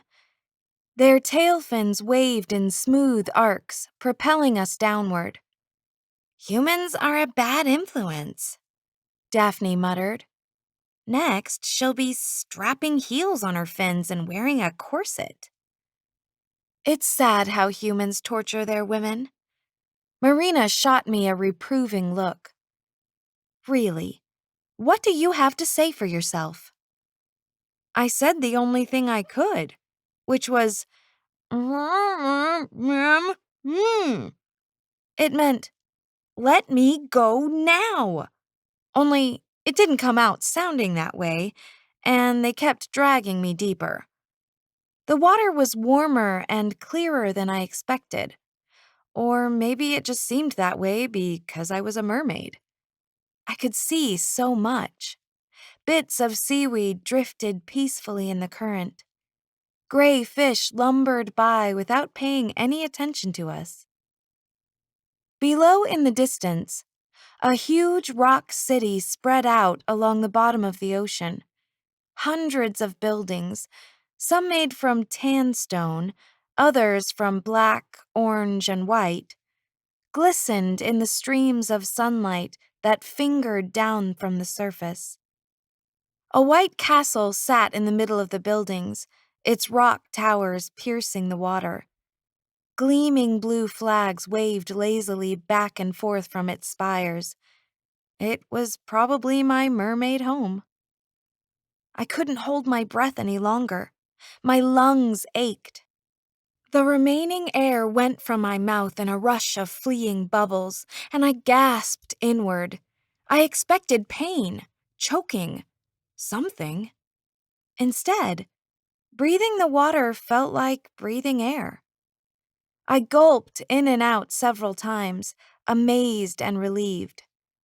I wasn't going to drown. As intriguing as the city below me looked, I didn't want to go there. I was afraid if I agreed to any of this, I would be stuck in the fairy tale forever.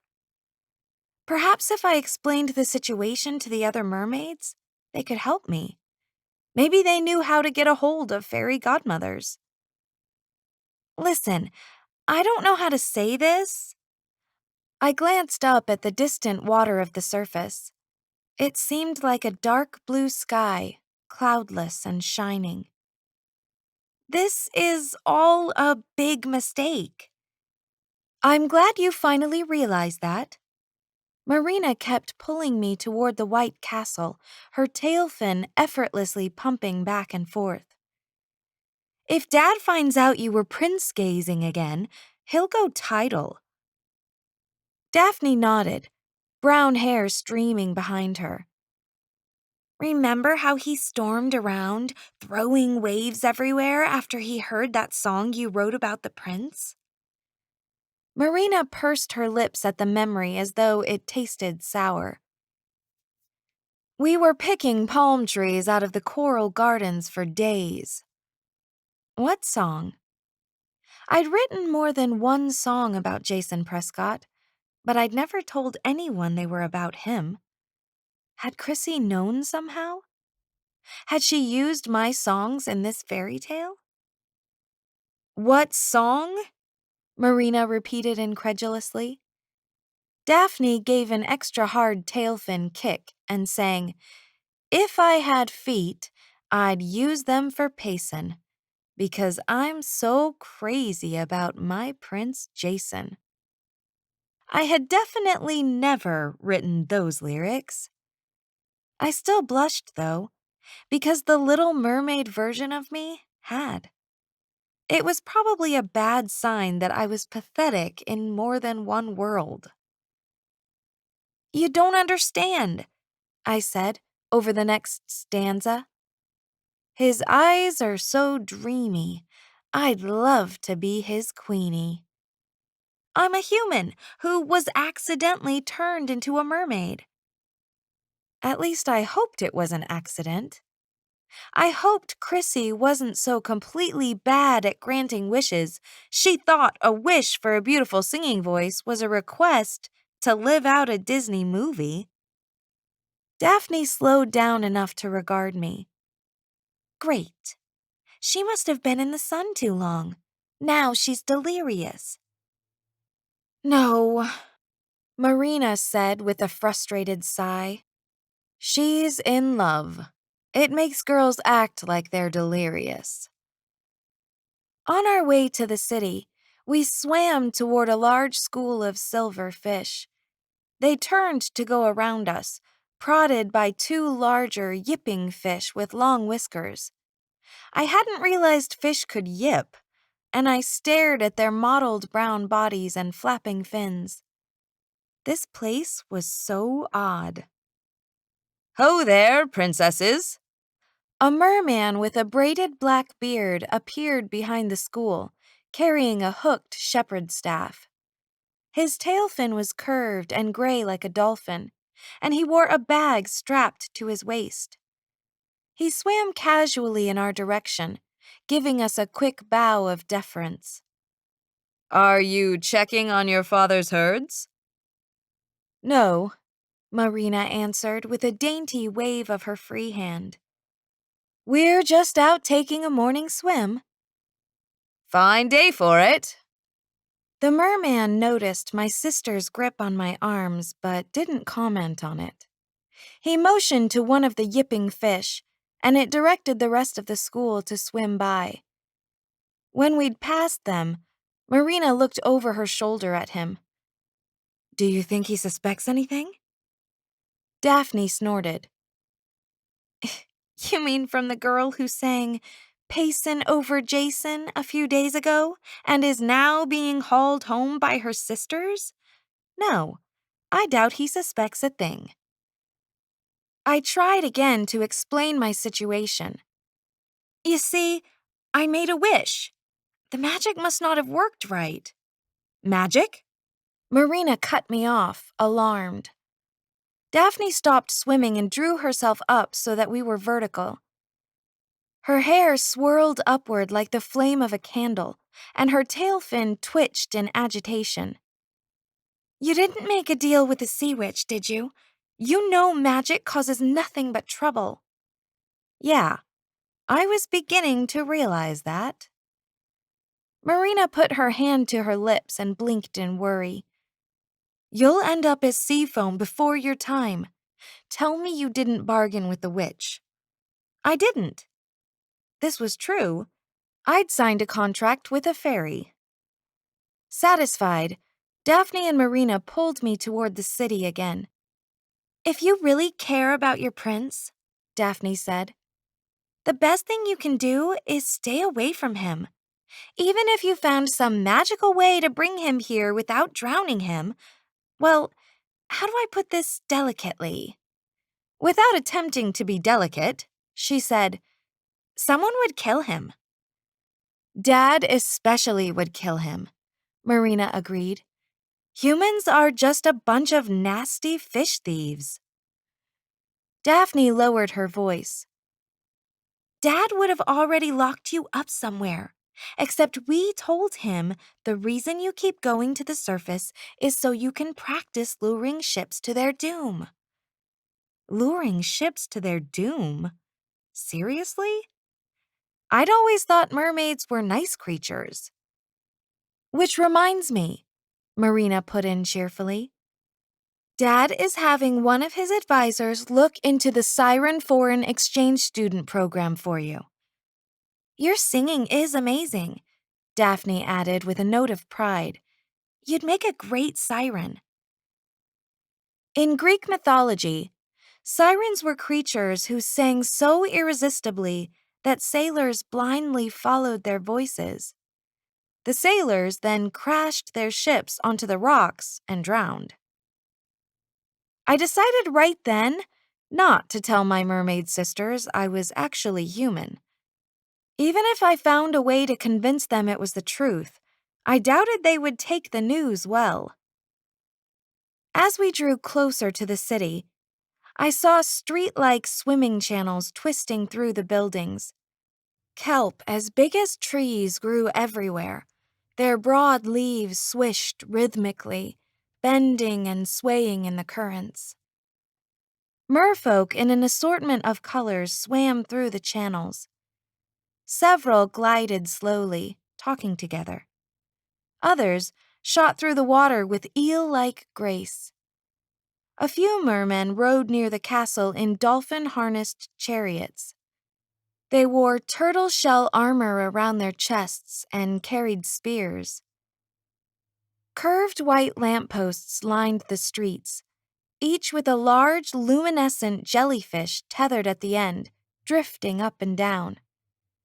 As I swam past one, I realized the posts were bones, probably rib bones of a whale. Even though I was seeing all of this, I could hardly believe it. Were there mermaids in my time period too? Could there be?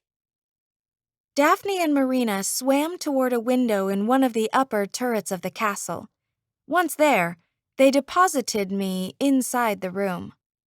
A large stone bed sat in one corner with puffy anemone pillows and a blanket made of woven seaweed. Elaborately carved stone chairs sat at the other end of the room, each with thick algae for cushions. A chandelier made of small glowing jellyfish hung from the ceiling. They drifted this way and that as they swam. "We need to tend to the oyster gardens now," Daphne told me, her hands on her hips. "You'd better hurry and get ready to join your school." I thought of the schools of fish I'd seen swimming around the city. Which was I supposed to join?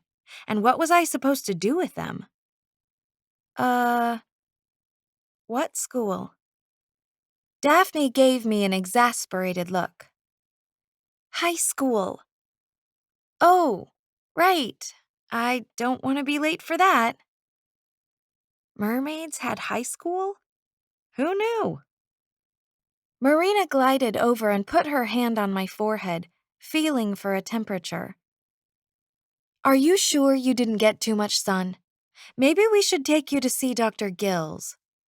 "No, really, I'm not sick." Freaking out? Yes. Panicked? Definitely. But not sick. The last thing I wanted was someone asking me a lot of questions I couldn't answer without lying. It was bad enough having fins. I didn't want an oddly long nose, too. "I'll be fine. I'm just not feeling like myself." Marina dropped her hand away from my forehead. "All right. Go to school, behave, and we won't tell Dad about your latest surface excursion." Daphne sent me an encouraging smile. "Tonight, there's a party at that new shipwreck. We can cruise around for cute mermen. I bet we'll find someone you like. Yeah, no matter how cute the guy, I wasn't going to be able to get past the whole scaly tail fin issue. I know, call me a hypocrite. I glanced around the room again. I needed to get out of here. I knew what happened in the Little Mermaid story. The prince's ship had an accident, and the Little Mermaid saved him from drowning. Would that event happen soon? Later tonight? Tomorrow, maybe? A closed door stood behind me, most likely leading to other rooms in the castle tower. The window offered my best bet for escape, although with so many mer-people swimming around the city, it wouldn't be easy to swim back to Jason's ship unnoticed. If Chrissy didn't show up soon, at least I knew how to get out of being a mermaid. In the story, the Little Mermaid traded her voice to the sea witch in exchange for being human. Not being able to talk would sort of suck. Ditto for living in a century without electricity or indoor plumbing, but at least the story ended well, with me being human, getting back my voice, and the prince falling in love with me. At that moment, I remembered an important fact. When Disney made The Little Mermaid into a movie, they changed the ending of the story. In the original version, the prince married someone else. The Little Mermaid died brokenhearted, and angels carried her soul away. I'd only read that story once, been horrified, and then pretended the Disney version was the real story. My heart was beating so hard, I thought it might start rattling my clamshell bikini. Which version had Chrissy put me in? She wouldn't have put me in the sad version, would she? I'd wished for Jason to love me. But then, loving someone and marrying them were two different things. I vaguely recalled that the prince loved the Little Mermaid in a platonic, totally unsatisfying, let's just be friends sort of way. How could I figure out which version I was in? I drifted closer to Daphne, brushing away a couple passing clownfish that had taken an interest in my hair. Do I have any friends who are singing crabs? Daphne raised her eyebrows. I don't know. Do you? No good. I would have to come out and ask a direct question. What's my name? Marina put her hand back on my forehead. The sunstroke must be worse than I thought. It's Ariel, right? My voice went higher, as though hope and the right inflection could make it true. Daphne frowned. Last time I checked, it was Sadie. Sadie? My name. Had Chrissy changed the story so now the Little Mermaid had my name? Or could Sadie have possibly been the mermaid's name in the original story?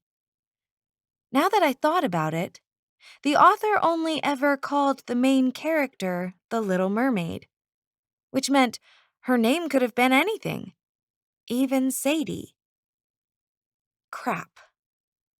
I was so not selling my voice to the sea witch if it meant I would die a tragic death, unloved by Jason. Hello? I was already unloved by Jason in my real, normal life. I didn't need to live it in fairy tale form, too. Daphne and Marina were still regarding me, worry etched on their expressions. Maybe we'd better have Dr. Gill stop by. No need, I said quickly. I totally remember my name is Sadie, and I should be getting ready for school. I glanced around the room again. I had no idea what mermaids did to get ready for school. Did they wear uniforms? Carry backpacks? My eyes stopped at a mirror hanging on the wall, and for the first time, I caught sight of myself as a mermaid. Strings of pearls twined through my hair, along with flower-like pink anemones. Weirder still, several clownfish were poking through the anemones. They followed the movements of my head like little orange fish groupies. I moved my tail fin forward and back, searching for any sign of my legs underneath it. I couldn't get used to the shiny teal scales. My scales had a ridge where my fish half connected to my hips, as though the tail fin was a size bigger than the rest of my body. That didn't seem right. I twisted so I could see my back. Does this tail fin make me look fat? You're right, Daphne told Marina. She's delirious. Maybe I should rest instead of going to school. I attempted to look wan and tired, slowly floating toward my bed. I also let out a sputter of a cough. Coughing is not lying, so my nose didn't grow. Marina eyed me suspiciously. Is that why you're spouting off nonsense? You want to skip school? Daphne folded her arms, tapping her nails against the crook in her elbow. If you need to rest, you should. And to make sure you stay in your room all day, we'll ask one of the castle guards to keep an eye on your window. She raised a challenging eyebrow. Still want to skip school? I nodded, even though I felt like a mermaid juvenile delinquent. What else could I do? I needed to contact Chrissy. It was better to do that alone in my room than to try and fake my way through whatever subjects they taught in aquatic high school. Daphne sent me one last disapproving look. Then she and Marina turned, scales glinting in the water, and swam out of my window. I put my elbows on the windowsill and watched as they made their way to the castle's courtyard. Rows of coral and kelp trees lined the square, interspersed by stone archways. A dozen large mermen with turtle shell armor were patrolling the castle grounds, hefting hooked spears on their shoulders. Daphne and Marina swam to the nearest guard and pointed in my direction. He turned his gaze at the window, surveying me. I half expected him to leave his post, swim to my window, and stand watch there. Instead, he moved a few feet so he had a better view of my window. He leaned against one of the archways in a bored manner, every once in a while glancing in my direction. I retreated back into the bedroom, out of his sight, and sat on a stone chair. One thought repeated through my mind. I needed to get a hold of Chrissy and tell her she'd made a mistake. My mother was going to come back to the empty hotel room and assume something horrible had happened to me. Besides, I couldn't just leave my whole world and live out a mermaid fantasy. I had homework due on Monday. I had to rehearse for the end-of-the-year choir concert. And I had a phobia of sharks. I called Chrissy softly, letting her name drift upward on the water currents. I called her sternly, pleadingly, desperately. I hung out of my window and searched for her among the swaying kelp trees and coral gardens. Nothing. I knew she had a job interview, but really, how long could that take? In between calling, I explored my room, hoping to find something that would help me. I found a harp and a flute. Not much help. Inside a shell-encrusted dresser, a dozen stiff bikini tops waited to be worn. Another drawer held jewelry and hair combs. I slipped on a pearl bracelet to see how it looked. Pretty. I may be a mermaid, but at least I was a rich mermaid with style.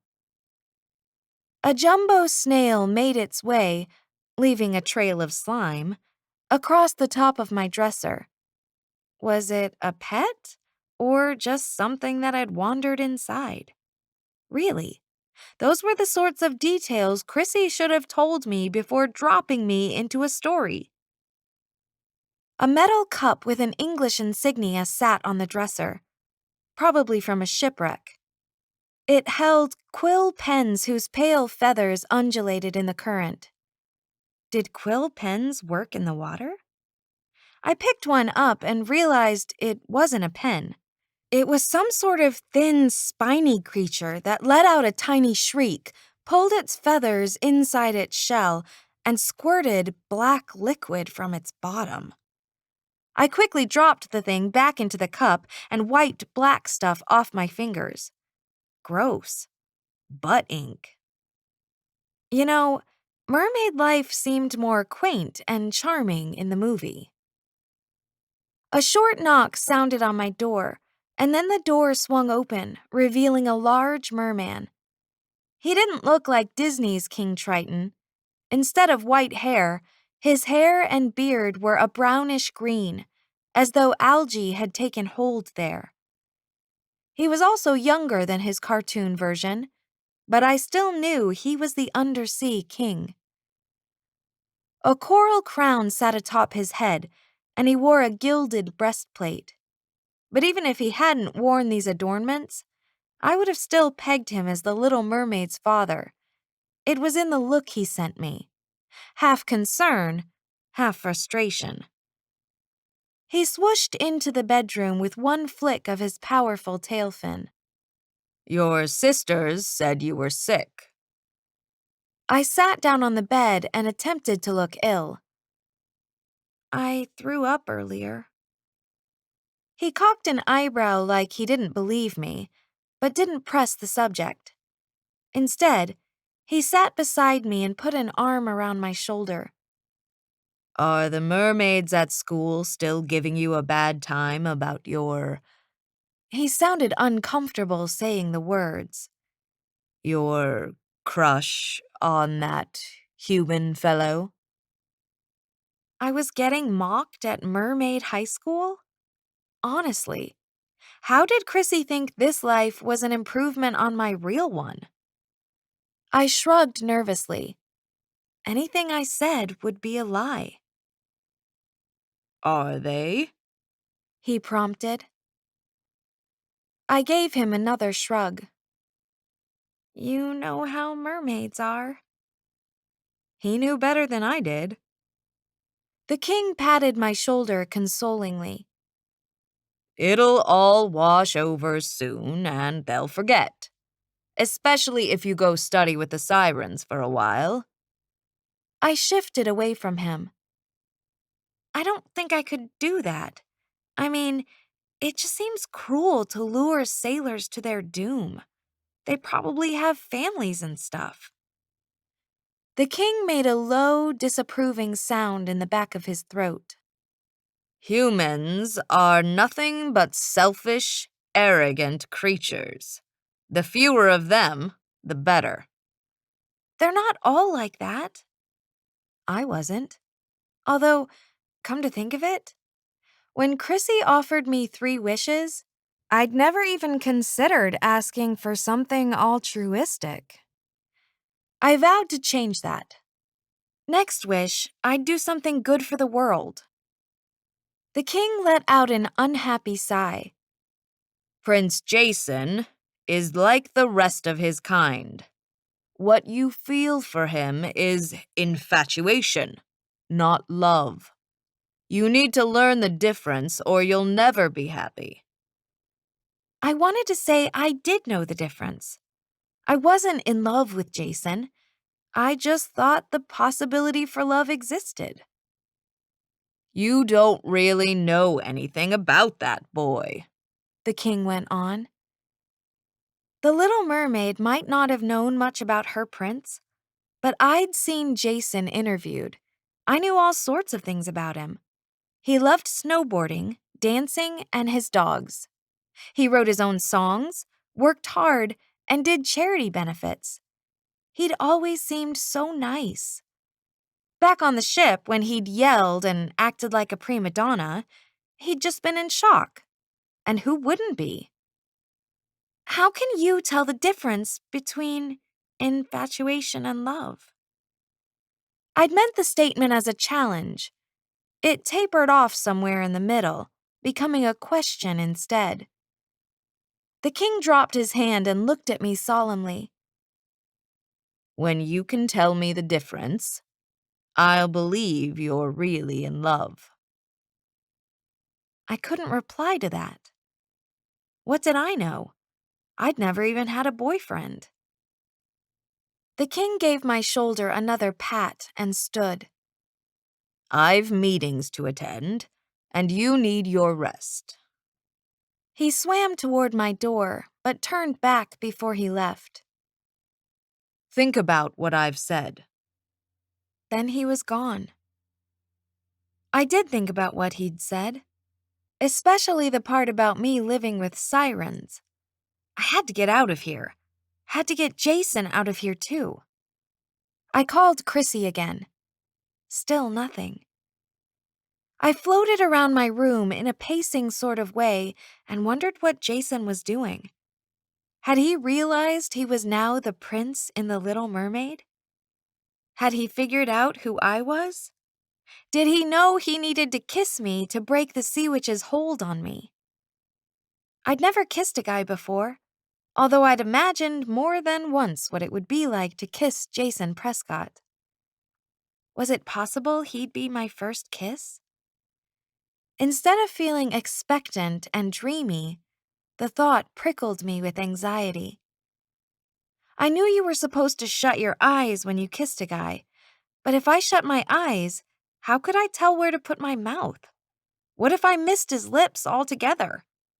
Like most things I did the first time, I'd probably be horrible at it. I called Chrissy again. She didn't come. My anger built as minutes stretched into hours. I circled around my room so fast the clownfish hovering near the anemones in my hair had a hard time keeping up. "You can't leave me at the bottom of the sea," I muttered.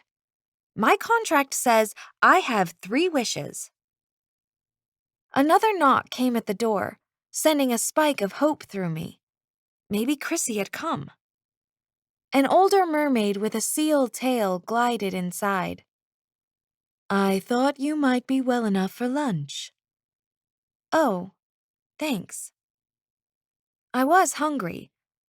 I hadn't eaten since breakfast, and I'd deposited most of that food on the America's Top Talent stage.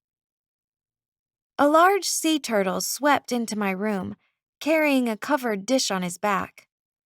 His eyes were half-lidded, like he was bored or sullen or both. He stopped by my bed, sunk to the floor, and sat there like a grumpy coffee table. He had been carrying utensils in his mouth, but dropped them to nibble on the edge of my seaweed blanket. Well, that was another difference between the mermaid world and mine. Unsanitary room service.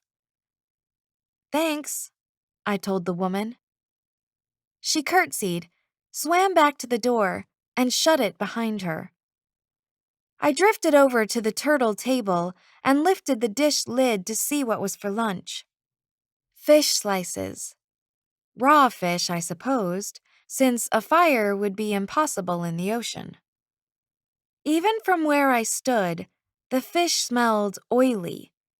The meal came with a seaweed salad, sprinkled with something I hoped weren't fish eggs. I was going to starve here. The only seafood I liked was breaded, fried, and dipped in sauce. I took a spear from the floor and jabbed one of the slices. Maybe now that I was a mermaid, fish would taste good. Lots of people ate sushi, and caviar was an expensive delicacy. Ditto for escargot and oysters. Instead of regarding the food here like it was something my cat would refuse, I should pretend I was in an exclusive, elitist restaurant. "So," I said to the turtle, delaying taking a bite, "how long have you worked as a table?" The turtle only stared back.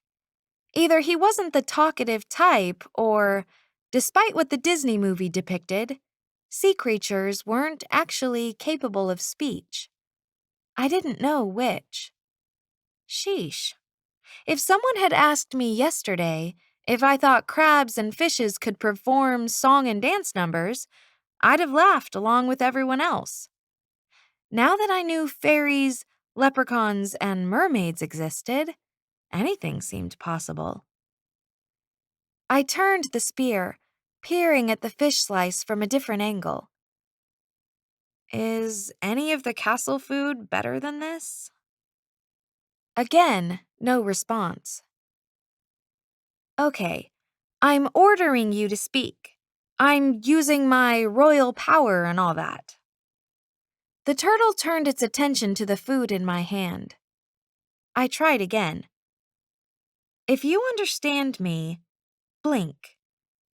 He didn't blink. In fact, his head squished backward like he was trying to shrink into his shell. This was not a reaction to my words. A shadow had blocked the light coming in from the window. Someone was there. Probably my guard.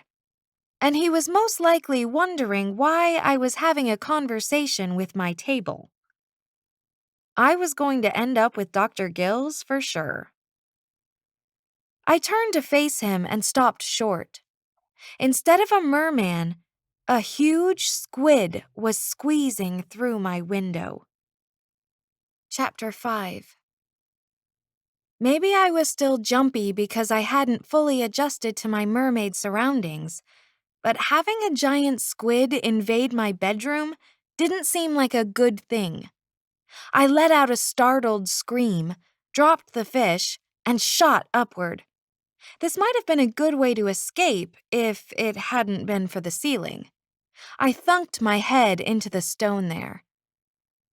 By the time my brain processed that I should have dashed out the door, the squid had slithered inside. He was enormous, 8 feet tall at least, and coming toward me with unfurling tentacles. Each arm was covered in rows of suction cups, made for grabbing things. I trembled and edged toward the door. Slow movements were best, weren't they? The squid's overly large black eyes surveyed me with interest. His beak looked like it could snap a hand off. What, I wondered, was the point of having a guard watch my window if a huge squid could get by him? How did someone not see an 8-foot-long sea creature swimming toward my window? I decided it would take too long to open the door. I should go around the squid and dash out the window. Or maybe I should just throw my turtle table in the squid's direction and hope squids preferred shelled creatures to mermaids. I was inching toward the window when I noticed one of the squid's reaching tentacles held an envelope. There were several odd things about the envelope. Odd beyond the fact a large squid clutched it. The envelope looked like it came from my century. It wasn't soggy, and my name was written on the front. Was this how mermaids delivered mail? I drifted downward, warily keeping my eyes on the squid's still waving tentacles. Either Chrissy or a mermaid must have sent it, which meant the squid was tame and wouldn't eat me. I supposed that was the reason the courtyard guard hadn't stopped it from coming inside. He was used to squid post. I put my hand to my chest, waiting for my heart to resume its normal rate. The squid, determined to deliver the letter, advanced toward me, arm fluttering the letter in my direction. I plucked the envelope from his tentacle and hoped he would leave now that his task was done. Instead, he hovered in front of me. Either his arms were drifting in a current, or he had no concept of personal space because his tentacles kept brushing against me, wavering like streamers in a strong wind. I backed away, opened the envelope, and unfolded the letter. In a bouncy sort of handwriting, it read, Sadie, I hope your first day as a mermaid is everything you dreamed it would be. Oh yeah, I'd always dreamed of abandoning my own culture in favor of dwelling in the bottom of the ocean and eating raw fish. And the squid that kept frisking me? Bonus. I pushed one of the squid's arms off my waist and kept reading. The Fairy Godmothers Guild has proudly served the deserving mortals community for more than 50 centuries, and each of us strives for excellence in meeting our charge's magical needs. However, as the ocean depths are out of the realm of forest fairies, I can't visit you in your new home, despite the fact that you keep sending me messages like every 2 minutes. Even though I moved away from the squid, he followed me. His arms fluttered over me like he was trying to brush the water away from my skin. I slapped a tentacle off my shoulder and kept reading. When you're ready to discuss your next wish, simply call from the surface, and either Clover or I will attend to your request. Remember, this is your time to make a big splash. Magic is my business. Chrysanthemum, Everstar. The surface. I needed to go there so Chrissy could fix this mess. But how could I leave the city when I was under guard? My family wasn't about to let me go off by myself. I untangled one of the squid's tentacles from where it was stuck in my hair. The clownfish that had been darting around my anemones were suspiciously absent. I hoped the squid hadn't eaten them. P.S. In case you didn't know, mermaids of good breeding always tip a postal squid with food. Well, that probably explained why the squid was still hanging around trying to eat my hairpiece. I swam to my lunch plate, which now lay on the floor. The turtle had abandoned it and was hiding underneath my bed. I could see the tips of his green flippers sticking out one side. Coward. I kept half of the fish slices in one hand and tossed the rest to the squid. Several of his arms shot out, grabbed the slices, and brought them to his beak. While he devoured the fish, another arm slid, snake-like, over my hand to retrieve the food there. It's hard to tell where to look while addressing a squid. I focused on his huge black eyes instead of his waving tentacles. If you want the rest of the fish, you have to do something for me. Do you understand? He dropped his tentacles away from my hand, so I figured that was a yes. I want to swim out of here without being seen by the merman who's watching my window. Can I swim beside you so you're between me and him? The squid just stared at me. I don't know why I expected a response. It was, after all, a squid. I took hold of one of his arms, up near his cone-shaped head. Either he agreed to my terms, or the way I'd grabbed him had spooked him. He shot forward toward my window. I held on, glad he was an invertebrate. Otherwise, we wouldn't have both fit through the opening. As it was, my back banged against the window edge. I decided to give the squid the benefit of the doubt and assumed that was accidental and not an attempt to scrape me off. The squid darted away from the castle, letting out a stream of something dark and inky that obscured us from the mermaids below. He was either helping my cover, or he was completely freaked out that I still hung on to him. Take me to Chrissy, I told him. Take me to the fairy who gave you the letter. He shot away from the city, the opposite direction from the way I'd come. Squids have jet propulsion, and he was using it. We rocketed so fast that the water felt like liquid silver streaming across my skin. He was either eager to take me to Chrissy, or he was trying to shake me off. It was odd not knowing whether I was with the ocean version of Lassie or whether I was tormenting an innocent postal squid. The city grew smaller and smaller, disappearing behind us into a blur of blue. Then, perhaps because I still hadn't let go, the squids swam toward the surface. When we'd nearly reached the top, I put the rest of the food in one of his tentacles and let go of his arm. Without a backward glance, he zoomed away back into deeper water. "Thanks," I called after him, and pushed the last few yards to the surface. More clouds had crowded into the sky, rumbling and restless, ready to storm. On my right side, the endless expanse of the ocean stretched out before me. To my left, I saw the back of a ship. By the looks of it, it was the same one I'd run into earlier. Jason's ship. It was heading toward land. The shore beyond the ship spread out in a brown line with the faint shape of trees feathering the shoreline. Hopefully, Chrissy could hear me now.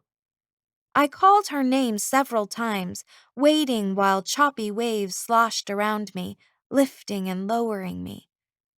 I called her name again. Nothing happened. No sparkles, no glitter. The clouds above let out a warning drizzle, a mist that dissolved into the water. Chrissy had said the ocean was out of her realm. Maybe it was hard to get here. I might have better luck if I went in closer to shore. Besides, I had nothing else to do. I sunk back into the ocean and swam in that direction. I wasn't worried about the ship seeing me. I was far enough underwater that even if the men looked down at the waves, they wouldn't spot me. I meant to swim by without pausing. As I neared the boat, though, I heard Jason's voice. Mermaids must have good hearing. His words were clear even under the water. "All of you get away from me. I don't know who you are, but you won't get away with kidnapping me like this." Apparently, his day hadn't gotten any better. "Sire," One of the sailors called. "come down from there. You'll fall." I stopped swimming and listened. "Police everywhere will be searching for me," Jason insisted. "I'm platinum in every major country, and some you've never even heard of. I'm a hit in Botswana." "No need to hit anyone's Botswana," A nervous sailor replied. "We're only trying to serve you." "Serve me with what?" Jason demanded. "If you've got a subpoena, show it to me." I drifted upward, making sure to keep behind the boat. Thick raindrops pocked the surface of the water, churning what little they could of the ocean. "Sire, we be decent men. We ain't got no diseases, nor subpoenas neither." A general murmur of agreement went up from the rest of the men. "Mind your footing, your highness. The ship ain't steady." "Don't come any closer," Jason shouted. "I know how to use this." What was Jason doing? I lifted my head out of the water to see. The wind shivered across the waves, prodding them higher. I spotted Jason easily enough. He stood on the ship's railing, clutching the end of a rope in one hand and a sword in the other. Rain spattered into him, dampening his hair so it stuck, cap-like, to his head. The way he held the sword made me doubt he knew how to use it. The sailors formed a distant semicircle around him, out of the sword's reach. A man holding a cup and saucer took a tentative step toward him. "Sire, come down from there and have a nice cup of tea." Another step. "You can get out of the rain and sit in your cabin where it's nice and cozy like." I let out a sigh. Hopefully, when Chrissy fixed this, she could make Jason think this had all been a dream. I was about to sink back into the water and continue my swim to shore when Jason slipped. The railing was drenched, and as he took a step, his boot went out from under him. He let out a yell, struggled to regain his balance, and dropped the sword. It clattered against the rail, then fell, spinning on its way to the ocean. A moment later, Jason lost the fight for balance and tumbled backward, off the ship. At first, I thought he would be okay. He had a hold of the rope and it was tethered on deck. Certainly part of his brain was screaming, "Don't let go of the rope." He should have listened to that part. Instead, he made a grab for the railing, the wet, slippery railing. As he fell, his pathway took him directly into a protruding cannon. I suppose if Jason's specialty was gymnastics instead of singing, he might have been able to right himself and stick an impressive landing on the cannon. Not only did he not right himself, he managed to hit his head on the cannon before plunging into the water. If he lost consciousness, he'd drown. I dove after him, worried about his injury, and frustrated the fairy tale was playing out even though I didn't want it to. The Little Mermaid saved the prince from drowning, and here I was, speeding to save Jason from that fate. He sunk downward through the water, unmoving. A twisting trail of blood ran ribbon-like from the gash in his head. Above me, the sailors let out panicked cries. "Your Highness! Your Highness! Do you see him? Lower the longboat and we'll go after him. Nay, dive in and retrieve him or our necks will be in the noose. Who can swim?" No one answered. Really? Sailors who couldn't swim? And no one had seen a problem with that fact when they commissioned the crew? I pushed through the water until I reached Jason. Wrapping my arms around his chest in a hug, I swam upward. The metal buttons on his coat dug into my skin. I hardly felt them. We broke the surface, and I held his head out of the waves, ignoring the wind that pushed ocean spray into our faces. Jason's eyes were closed. He made no attempt to open them, didn't move at all. Blood trickled down his forehead, mixing with the water running from his hair. I put my cheek against his mouth to see if he was breathing. He wasn't. Fear made my chest feel tight.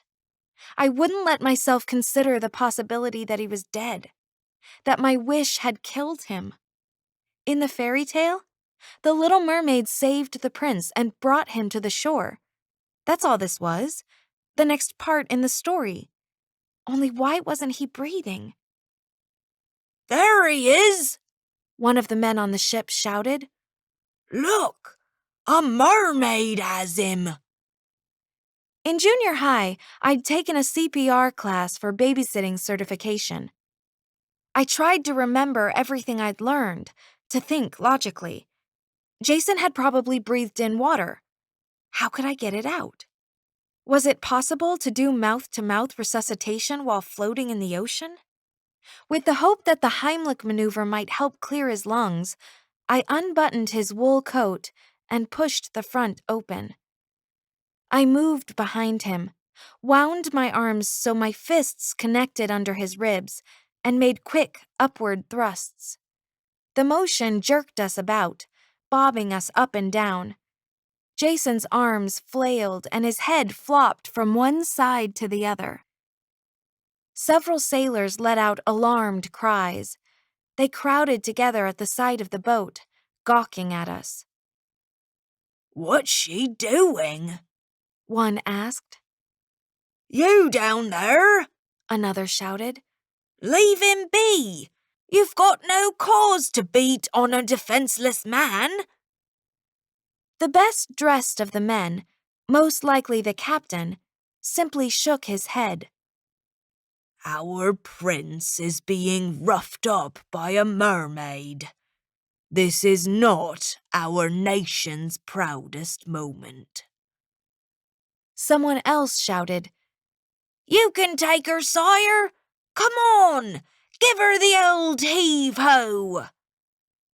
I was too busy Heimlicking Jason to respond to any of them. I thought he had expelled some water, but I couldn't be sure. I leaned backward, let him lie against me, and slid one hand over his chest to check for the rise and fall of breathing. I didn't find it. A voice in my mind kept repeating Chrissy's warning. Wishes are permanent, and their consequences are real and lasting. Real and lasting.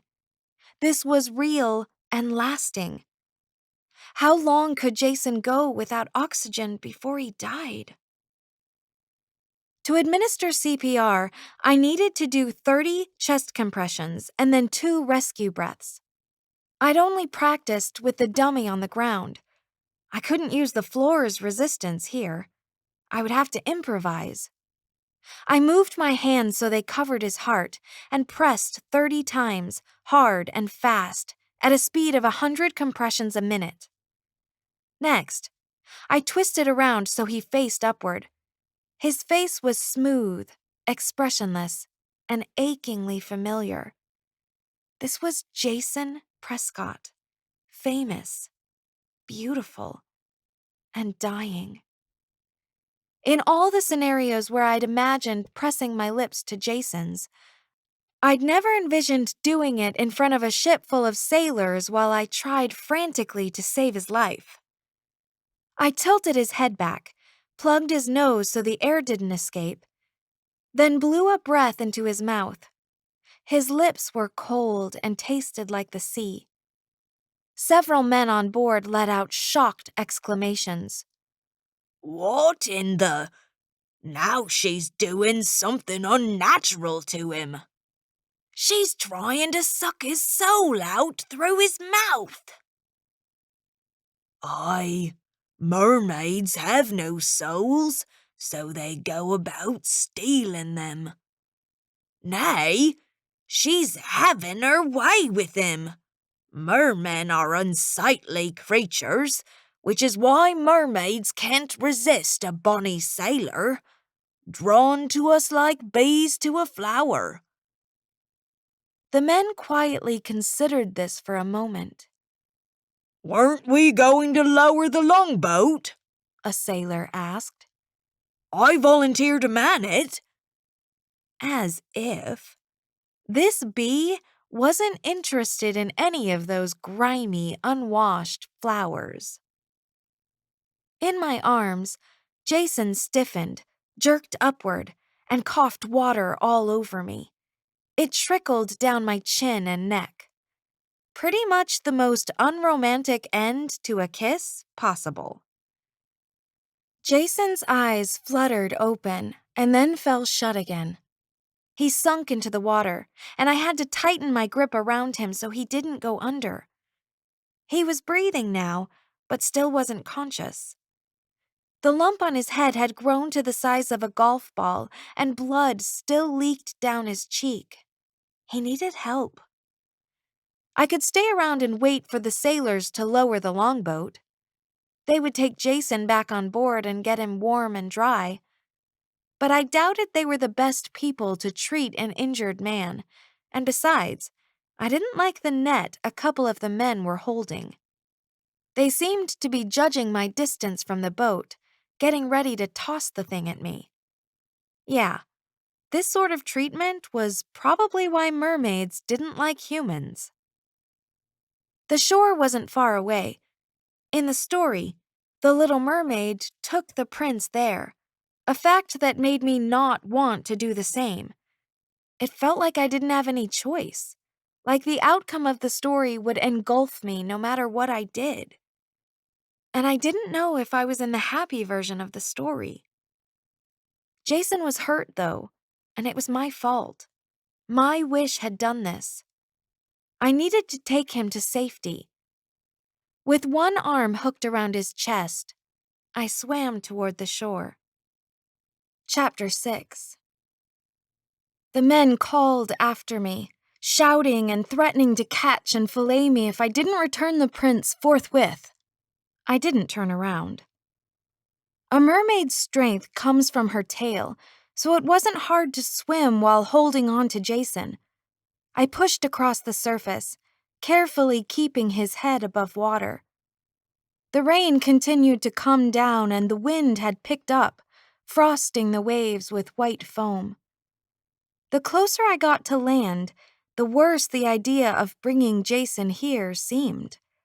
How could I drag an unconscious guy onto the beach? I didn't have legs. And as soon as I didn't have the water to help support Jason's weight, I wouldn't be able to carry him. I swam toward the shore anyway, in hopes someone would be around. A building came into sight. Perhaps a lighthouse? No, it was too short for that. Someone's home, maybe? I headed toward it. There was a natural break in the shoreline there, a curve of the land that created a cove. As soon as the waves entered it, they lost their fury and settled into a lapping, tired peace. As I swam into the cove, I realized the building was actually a gazebo set on the edge of the shore. Its closest side spread across the water, acting as a dock. Jason wouldn't have walls to protect him against the wind, but at least the roof would keep off the rain. Hoisting Jason up onto the floor proved tricky. I didn't have the strength in my arms to lift him out of the water, and I accidentally banged his head against the stone floor trying. He let out a low moan. "Sorry," I told him. He didn't answer back. The solution to this problem, I realized, was my tail fin. I'd been lifting Jason like a human would when I had an awesome, mythical tail fin at my disposal. If dolphins could leap out of the water several feet into the air, I could too.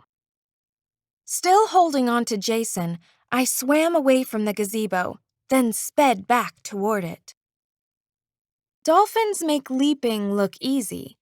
You see them in nature movies gracefully arcing out of the ocean. Playfully, happily. Dolphins, it turns out, are liars.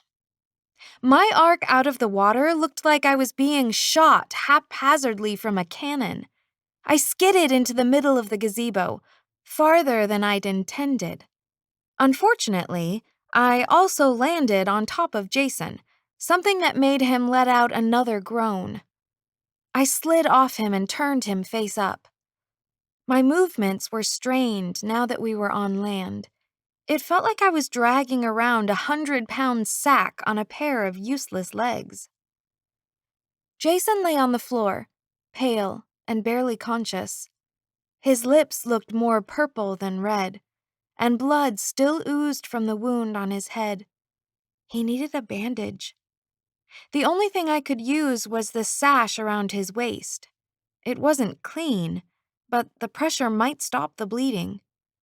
I pulled it off and tied it over the cut. His eyes flickered open and he coughed. "Are you all right?" I asked. His head turned at the sound of my voice. He stared at me blankly, without recognition, without surprise. I wasn't sure he even saw me. "Say something," I prodded. "I'll fight every one of you," Jason slurred. "You better get my manager." He shut his eyes again and went still. I ran my hand across his cheek, hoping it would elicit a response. It didn't. He showed no other signs of reviving. I couldn't leave him like this, wet, shivering, and likely to get hypothermia. A path led from the gazebo into the trees. I scanned the fluttering leaves for signs of a traveler, for anybody. Shadows grew and shrank with the branch movement, but no one stepped forward. Chrissy! I called. Where are you? I didn't get an answer, except for another low moan from Jason. I pulled myself closer to him and draped my arm across his chest, covering his legs with my tail fin so my body heat could warm him. It was risky to stay on land. People here thought mermaids were dangerous. When someone finally showed up, what would they do when they saw me lying half on top of their wounded prince? Every moment I stayed out of the sea, I was vulnerable and exposed. I kept my gaze on the path that led to the gazebo. If anyone came that way, I'd pull myself back to the water before they reached me. Chrissy!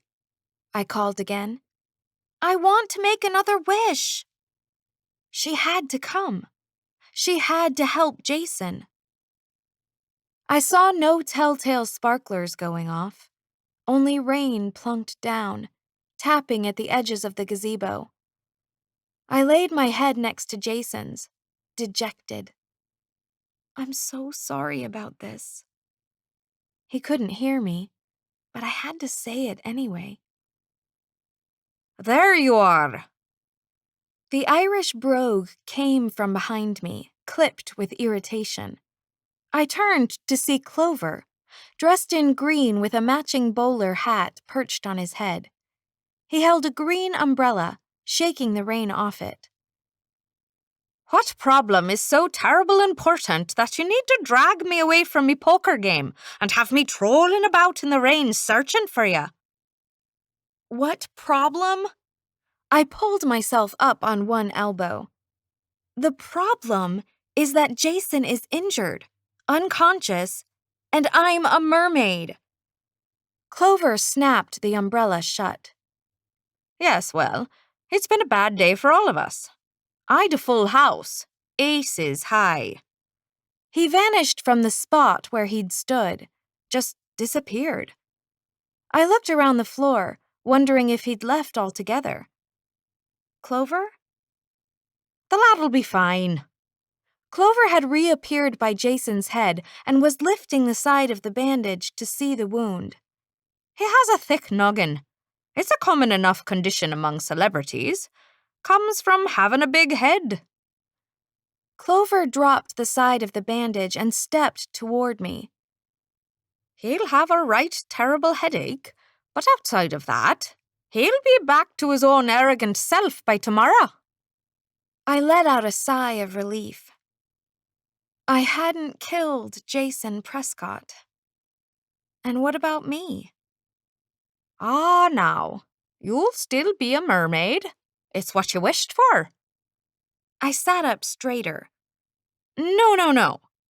These words were followed by so many more no's that they transformed into a stream of no. I never wished to be the Little Mermaid or any sort of mermaid. Not once did I ask for aquatic DNA. I held up my hand to stop Clover from interrupting. I know Chrissy is just training to be a fairy godmother, and everybody makes mistakes, so I can overlook this. Really, I'm sure one day it will, well, if not seem funny, at least it will blur into a jumbled memory of panic and squid tentacles.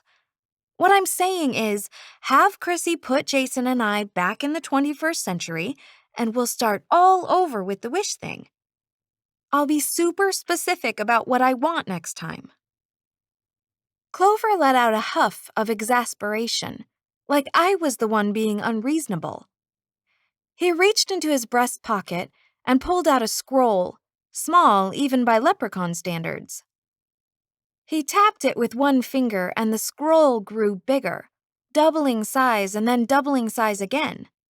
When it stopped growing, he took hold of the top edge and let the rest fall to the ground. It unrolled as it went across the floor. No one ever reads the contracts when they should. You lasses are in such a blasted rush to make your wishes, you'll not even glance at the fine print. it's only after requiring me to traipse around the ruddy Atlantic Ocean that you want a better look at the deal. All right, then. It's in here somewhere. The first party, hereafter known as Chrysanthemum Everstar, fairy godmother in training, hereby agrees to grant the second party, hereafter known as the Doomed, 3 wishes. What? I twisted to better see the contract. What was that part about the Doomed? Clover tilted his chin down. Now you're regretting you didn't take the time to read the contract like I told ya. No one ever listens to the leprechaun. I put one hand to my throat. I'm doomed? It says that in the contract? He let out a small chuckle. I'm only pulling your leg.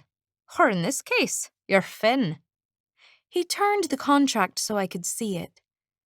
In all truth, you're known as the pitiable and wretched damsel, Sadie Ramirez. I squinted at the scroll. Yup. My name was penned next to the words pitiable and wretched. Clover skimmed through the contract, letting the top part fall to the floor. Although with Chrysanthemum Everstar as your fairy godmother, doomed is implied. Now, here it is.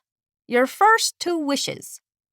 I wish to have such a beautiful voice I'm famous, adored for generations, and loved by Jason Prescott.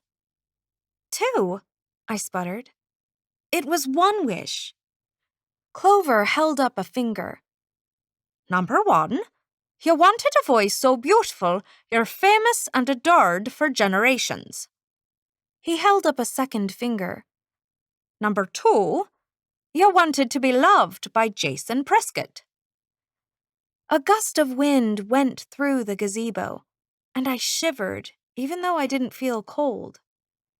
It was bad enough my wish had gone horribly wrong, but now Clover was telling me I'd used up 2 wishes?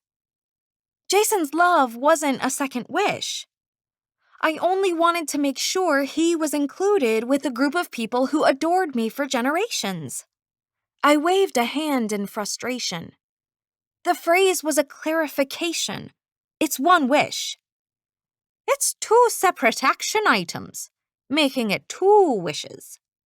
And count yourself fortunate Chrissy didn't consider it 3.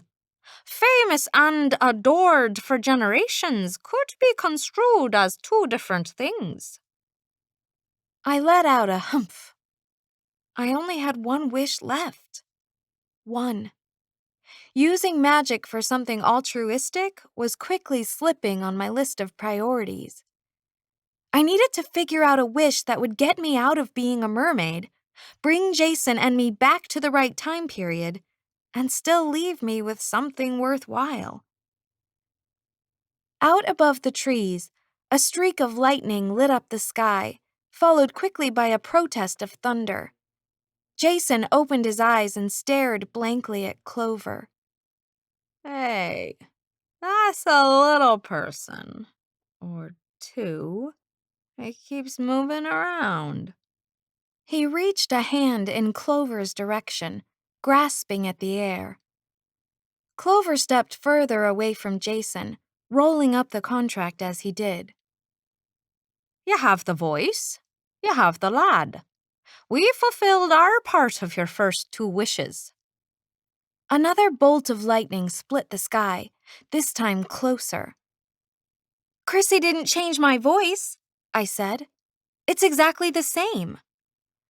Jason's gaze moved from Clover to me. He didn't seem shocked to find himself lying in between a leprechaun and a mermaid, which probably meant he wasn't completely conscious. You look very familiar, he told me. Clover finished rolling up the contract. If you doubt Chrissy's handiwork, and I don't blame you for that, give us a song. If your voice hasn't changed, then contractually you'll have a leg to stand on, so to speak. I wanted more than a leg. I wanted 2. Jason squinted at me. trying to clear his vision. I know you from somewhere, don't I? Clover shrunk the scroll and tucked it into his jacket. You likely recognize her from her movie. She's famous and adored for generations. I took a deep breath and sang the opening notes of the song I'd done for the show. I hoped more than anything my voice would be the same wavering one that had messed up the audition. Instead, the melody lifted effortlessly from my mouth. The notes sounded stronger, clearer, with a resonance that flowed through the gazebo with aching perfection. Jason pulled himself up on one elbow, wobbling, and stared at me. Whoa. I kept singing, almost as entranced as Jason. I couldn't fault Chrissy for my voice, couldn't claim she hadn't changed me. Clover folded his arms with satisfaction. Beautiful voice. Done. The wish still isn't valid. I pointed at Jason. He doesn't love me. Yet, Clover said. Jason smiled, clearly loopy. Oh, I could love you, baby. Clover made a gesture like he was checking an item off a list. Done. I lowered my voice. Jason said he could love me, not that he does. And besides, it isn't real love if he says it while he's got a head injury. I patted Jason's arm. Trust me on this. I'm not your type. For example, you might want a girlfriend who isn't part fish. Jason reached out to brush a strand of hair away from my face. At least, I think that's what he was doing. He missed the first time and had to wave his hand around a bit before he found my face. I'm not that particular when it comes to beautiful girls. Clover nodded smugly. Oh, come on, I told Clover. That's the loss of blood talking. A cloud of sparkles erupted a few feet away from us, shining in the air like bits of a falling star. When the light cleared, Chrissy stood beside us in the gazebo, wand in hand and wings fluttering. Her hair was pale blue this time, which perfectly matched her blue beach dress and sequined sandals. A pair of white sunglasses was tucked on top of her head. Whatever beach she'd been on, it must have been sunnier than this one. So, how are you enjoying your fairy tale? Or, in this case, your fishtail? She smiled at her own joke, then noticed Jason lying on the ground beside me. You've already rescued the prince? That was fast. She cast a glance at the sky. I didn't think the storm had hit the ship yet. It hasn't, I muttered. Jason tried to get away from the sailors, and he fell off the boat. I touched his makeshift bandage, making sure it was tight enough. He hit his head and nearly drowned. He could have died. Chrissy's wings spanned open. But besides that, it's going well? Clover tucked his hands behind his back and let out a grunt. You know as well as I do that mortals are a perpetually unsatisfied lot. Sadie decided she doesn't want to be a mermaid. Really? Chrissy asked, although she didn't seem surprised. Not many singers are as famous or adored as the Little Mermaid. I mean, you've got product tie-ins that span generations. I sat up as much as I could. I didn't like being stuck on the ground, legless, while she looked down at me. Yeah, about that. Am I in the story version where the prince marries someone else and I die heartbroken? Chrissy flicked her wand around lazily, and specks of glitter dropped on the floor. Well, you never asked for Jason to marry you. A sharp inward breath lodged in my throat. It was every bit as bad as I feared. So you put me in the tragic version? Chrissy shrugged. A story is what it is. I don't create versions. And speaking of the story, you've already stayed here too long. The prince is supposed to get a fleeting, romantic glimpse as you serenade him. You're not supposed to be here so long that when the two of you part, you feel the need to sign each other's yearbooks. Jason tried to sit up, winced, and lay back down again. Wait, who's doing what, tragically? I ignored him. I was breathing in and out so fast I was in danger of hyperventilation. This isn't what I meant when I said I wanted to be famous. Fame doesn't matter if you're dead. She shrugged again, unconcerned. Most famous people are dead, and the ones who aren't are going to die someday soon. That's just part of mortality. This wasn't an accident. This wasn't a mistake Chrissy made because she was in training. She did this on purpose. I blinked at her, stunned. What sort of a horrible fairy godmother are you? You said you wanted to help me, and then you took me from my time period and put me in a story where I die? Chrissy lifted her chin and sniffed, offended. I just grant your wishes. What you wish for is your affair. Jason held his hand in front of his face and stared at it, perplexed. Have I always had 6 fingers?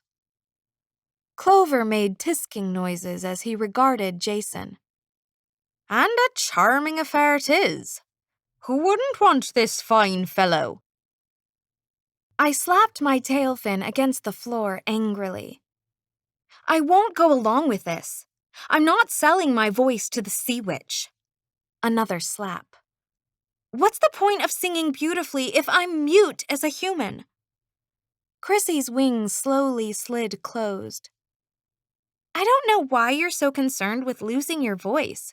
It's not like you ever said much in your own defense anyway. I bristled. What is that supposed to mean? She rolled her eyes and let out a martyred sigh. I know I'm your fairy godmother, and therefore, it's my job to help you have epiphanies, insights, and whatnot. Really, I don't mind trudging through your little mortal life. Even though up to this point, it's been as exciting as watching flowers wilt. But is it truly necessary to review it with you? I mean, you were there, habitually silent, wrapped up in your own world. Shall we talk about how your parents know nothing about what goes on in your life? Or would you rather discuss how you never defend yourself to the Macys and Brooklyns of the world? I stammered. She wasn't right about me, was she? Okay, maybe I would rather write songs than hang out with people from school, but that didn't mean I was wrapped up in my own world. And ignoring bullies was the best way to deal with them, wasn't it? At least as a mermaid, Chrissy went on, you can make some waves. I didn't comment on that, just glared at her. Whether I liked it or not, she wasn't going to undo any of this. Chrissy lifted her wand. Now then, are you ready to use your last wish, or would you rather continue on with this story and work your tail off? Clover wiped bits of stray rain from his jacket. We're waiting with bated breath. Apparently, everybody loved ocean puns. I haven't decided what to wish for next. I needed more time to think. I needed to find a loophole. Chrissy stepped around to my side, fiddling with her wand. Did I mention that you've stayed here too long? She gestured to my hair. Anemones can only be out of the water for so long before they dry out. I didn't pay attention to her. I was drumming my fingers against the stone floor, running through different possibilities. If I don't make a bargain with the sea witch, then I don't become human, and the prince will never grow to love me in any sense of the word. My wish won't be fulfilled, and you'll have to undo it. Chrissy smiled, unworried. I'd think about that carefully. If you change a storyline, you never know what might happen. I slapped my tail fin against the floor again. Would it be worse than dying? A gust of wind rippled through Chrissy's hair. The storm was picking up. If you're not happy here, use your other wish to go somewhere else.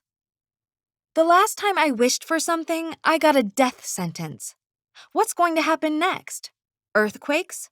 Floods? It's possible. Or not. Life is all about decisions. I heard shouts, close by, coming from the ocean.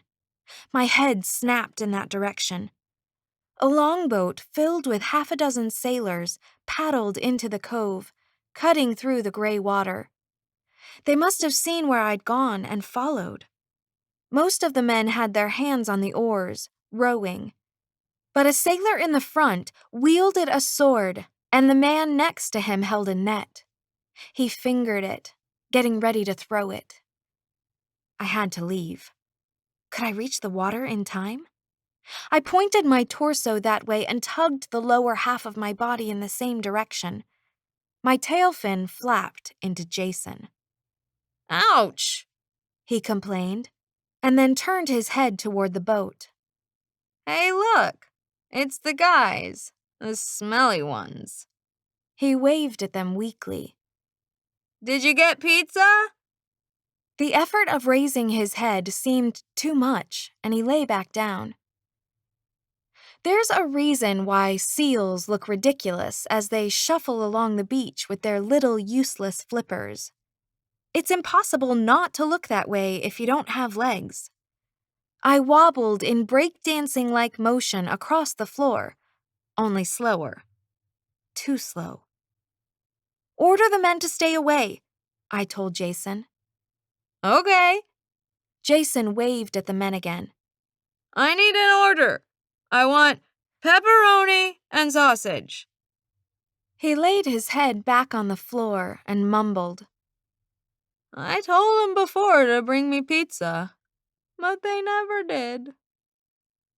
I kept making rocking motions with my body to push myself to the water. I was too far away. I wouldn't make it in time. Clover eyed the boat warily.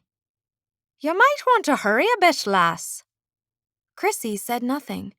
She just absent-mindedly twirled her wand, waiting. Help me, I pleaded.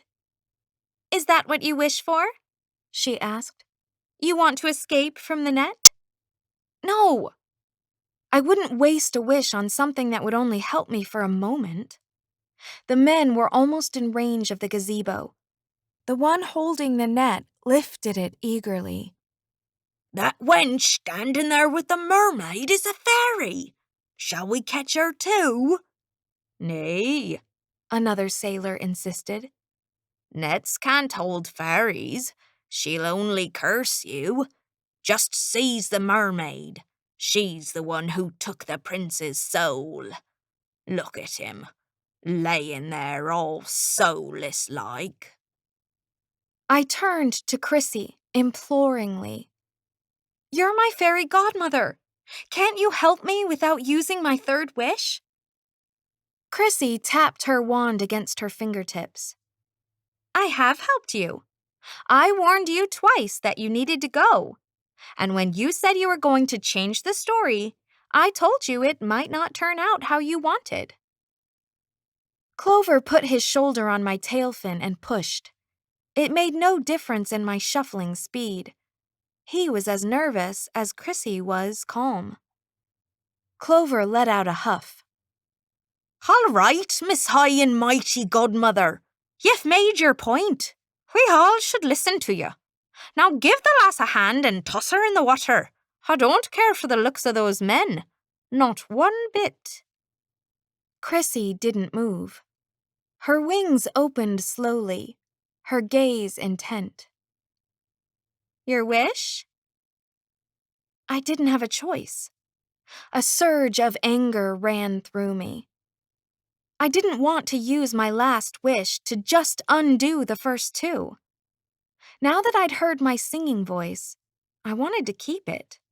Needed to in a way I couldn't describe. My songs would finally match what had been in my heart all along. I'd have to be careful how I phrased my last wish. I couldn't leave room for interpretation that could keep me a mermaid. The man on the boat swung the net into the air. It flew toward me like a reaching hand and landed on top of me with a heavy thud. I pushed at the ropes, attempting to free myself from them. It was scratchy and smelled of dead fish. As I struggled, the net tightened, tangling in my hair and catching on my tail fin. The men on the boat let out a cheer. "We've got her! Haul her in!" I pushed away the fright that encompassed me every bit as firmly as the net. My wish. I needed to decide. First, I had to get out of being a mermaid. What could I wish for that would also require 2 legs? Turning to Chrissy, I called, "I want to dance so well with Jason that I'm famous for it, in my normal time period." I added the last part to ensure she took me back to the present. Chrissy smiled, self-satisfied, and swished her wand in my direction. Wish granted. Chapter 7. The air around me shimmered with pulses of light. The gazebo, the water, and the sky melted away into a blur of blues and grays. The smell of the net and the weight of it against my skin disappeared. I felt weightless. Everything spun and twisted. When the air cleared, I found myself standing in a lobby of a fancy resort. No, it was the grand entrance of a mansion. Sweeping stone arches were interspersed with stained glass windows as big as doors.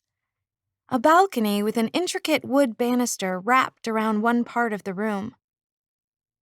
Several hallways led into the entrance, and off to my side stood a pair of elaborately carved wooden double doors.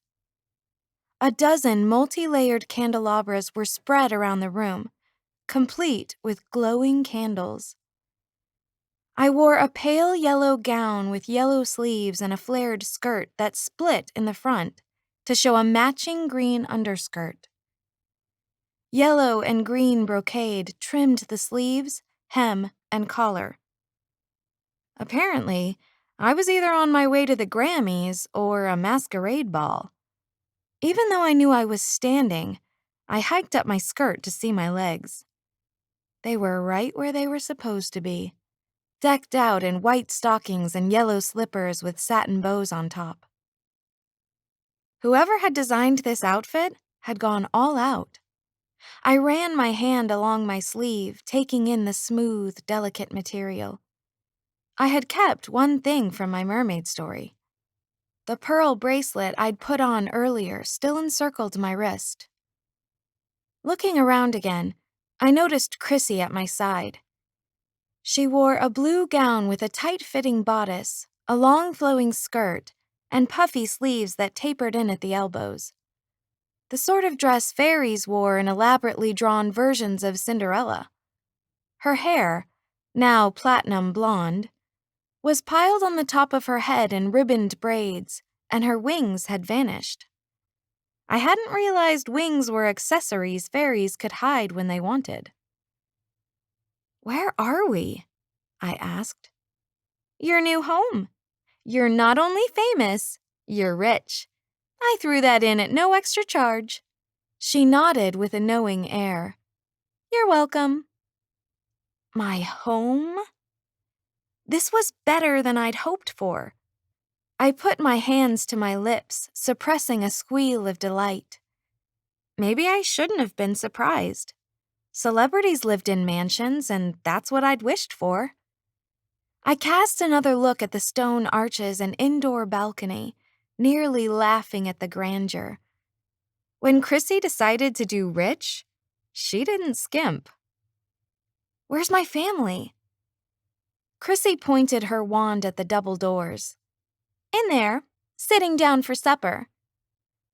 I hadn't been away from my parents for long, but I had an overwhelming desire to rush in and throw my arms around each of them. Thank you, I gasped out. Thank you so much. I was ready to take back everything I'd said about Chrissy being a lousy fairy godmother.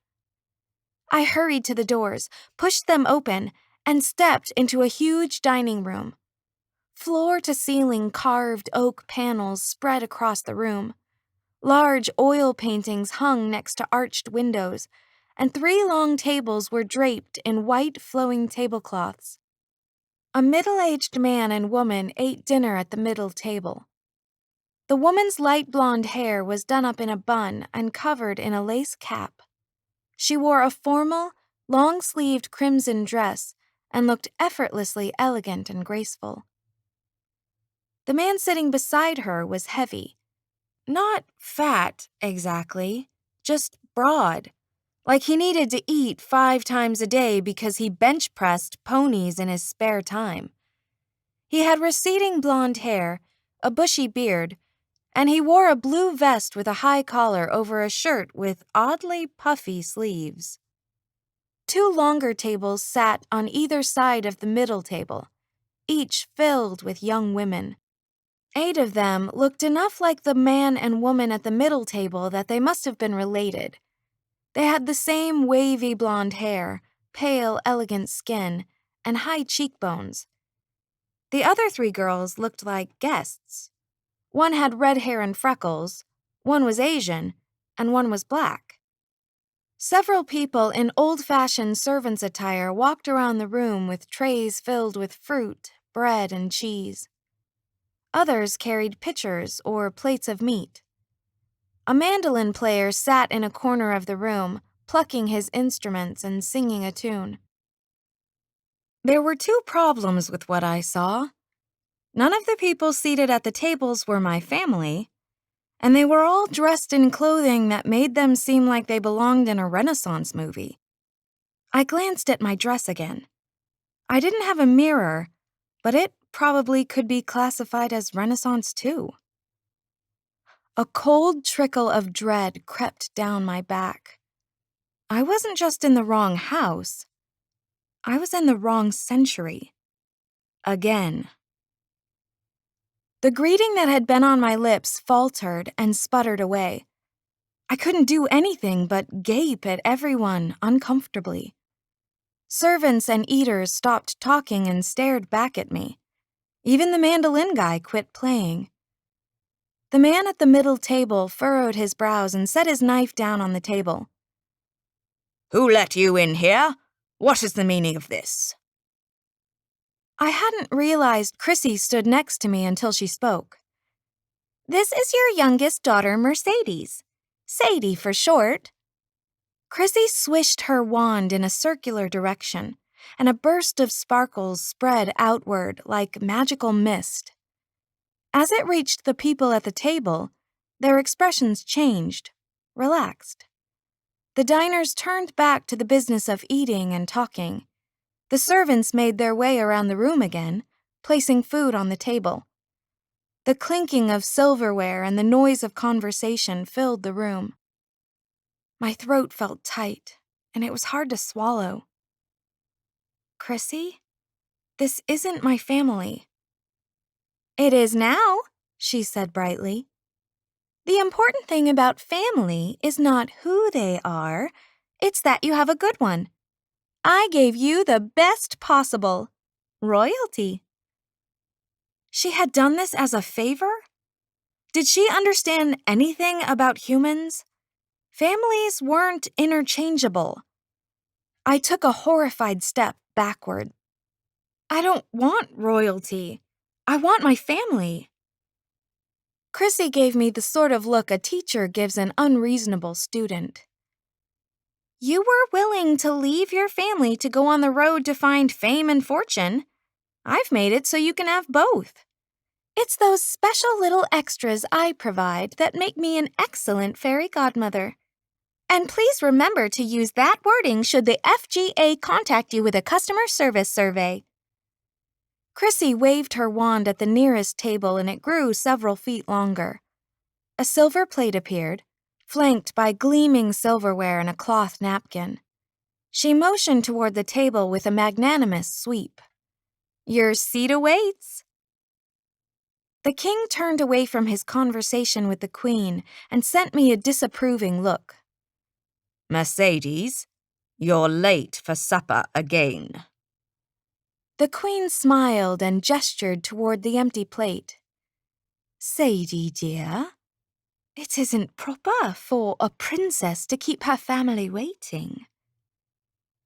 The king picked up a turkey leg from his plate. Which is why we didn't wait.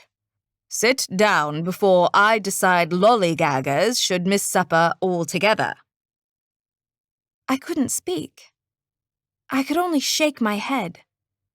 The queen's gaze turned to Chrissy. Is your friend joining us? She waved at a passing servant. Set an extra plate next to Sadie's, will you? Chrissy made a small curtsy. Many thanks, Your Majesty, but Princess Sadie is about to see me out. She'll come back and eat with you in a minute. The queen nodded, dismissing us. The king no longer paid attention to me. He called to one of the serving girls for more to drink. Chrissy turned and glided toward the large double doors, her gown swishing around her in waves of blue satin. How could someone who looked so innocent have completely messed up my life? Twice. I caught up with her, bristling with frustration. As soon as we were out of the room, I started in on her. I wish to dance in my normal time period. This is not my time period, unless Renaissance fashion has suddenly made a big comeback. Technically, that's not what you wished for. Technically? I repeated. You said you wanted to dance so well with Jason that you're famous for it in your time period. You will be. You're one of the 12 dancing princesses, and Jason is the prince you dance with. You'll be famous for generations. The 12 dancing princesses? I choked out. You put me in another fairy tale? The room's grandeur seemed cold and foreboding now. You knew that wasn't what I meant. I was breathing so hard, something in my dress, a corset probably, dug into my ribs. Chrissy blinked innocently. I'm a fairy godmother, not a psychic. Perhaps you should have said, in my normal time period, I want to dance so well with Jason that I'm famous for it. She shrugged her shoulders. Grammar. Who knew it would be so important in life, right? I gritted my teeth together. Well, now, I'm clarifying the wish for you. Shouldn't a good fairy godmother fix her mistakes? Mine, yes. Yours, sadly, no. I've used up the magic allotted for your wishes. But the panic building in my chest kept growing, threatening to erupt in a hysterical scream. Jason was somewhere in this century too, trapped like I was. What had I done? I had to fix this. I quickly reviewed what I knew about the grim fairy tale. A king had 12 daughters who snuck out of their bedroom every night, went through a forest of silver, gold, and diamond trees, then danced at a ball with 12 princes. The king noticed his daughter's slippers were worn out every morning and was so upset by this fact, he offered his kingdom and one of his daughter's hand in marriage to anyone who could solve the mystery. Princes and nobles came to the castle and stood watch in the princess's chambers. But the princesses spiked their drinks with sleeping potion so the men wouldn't discover their secret. One day, a soldier did a good deed for a fairy, and in return, she gave him an invisibility cloak.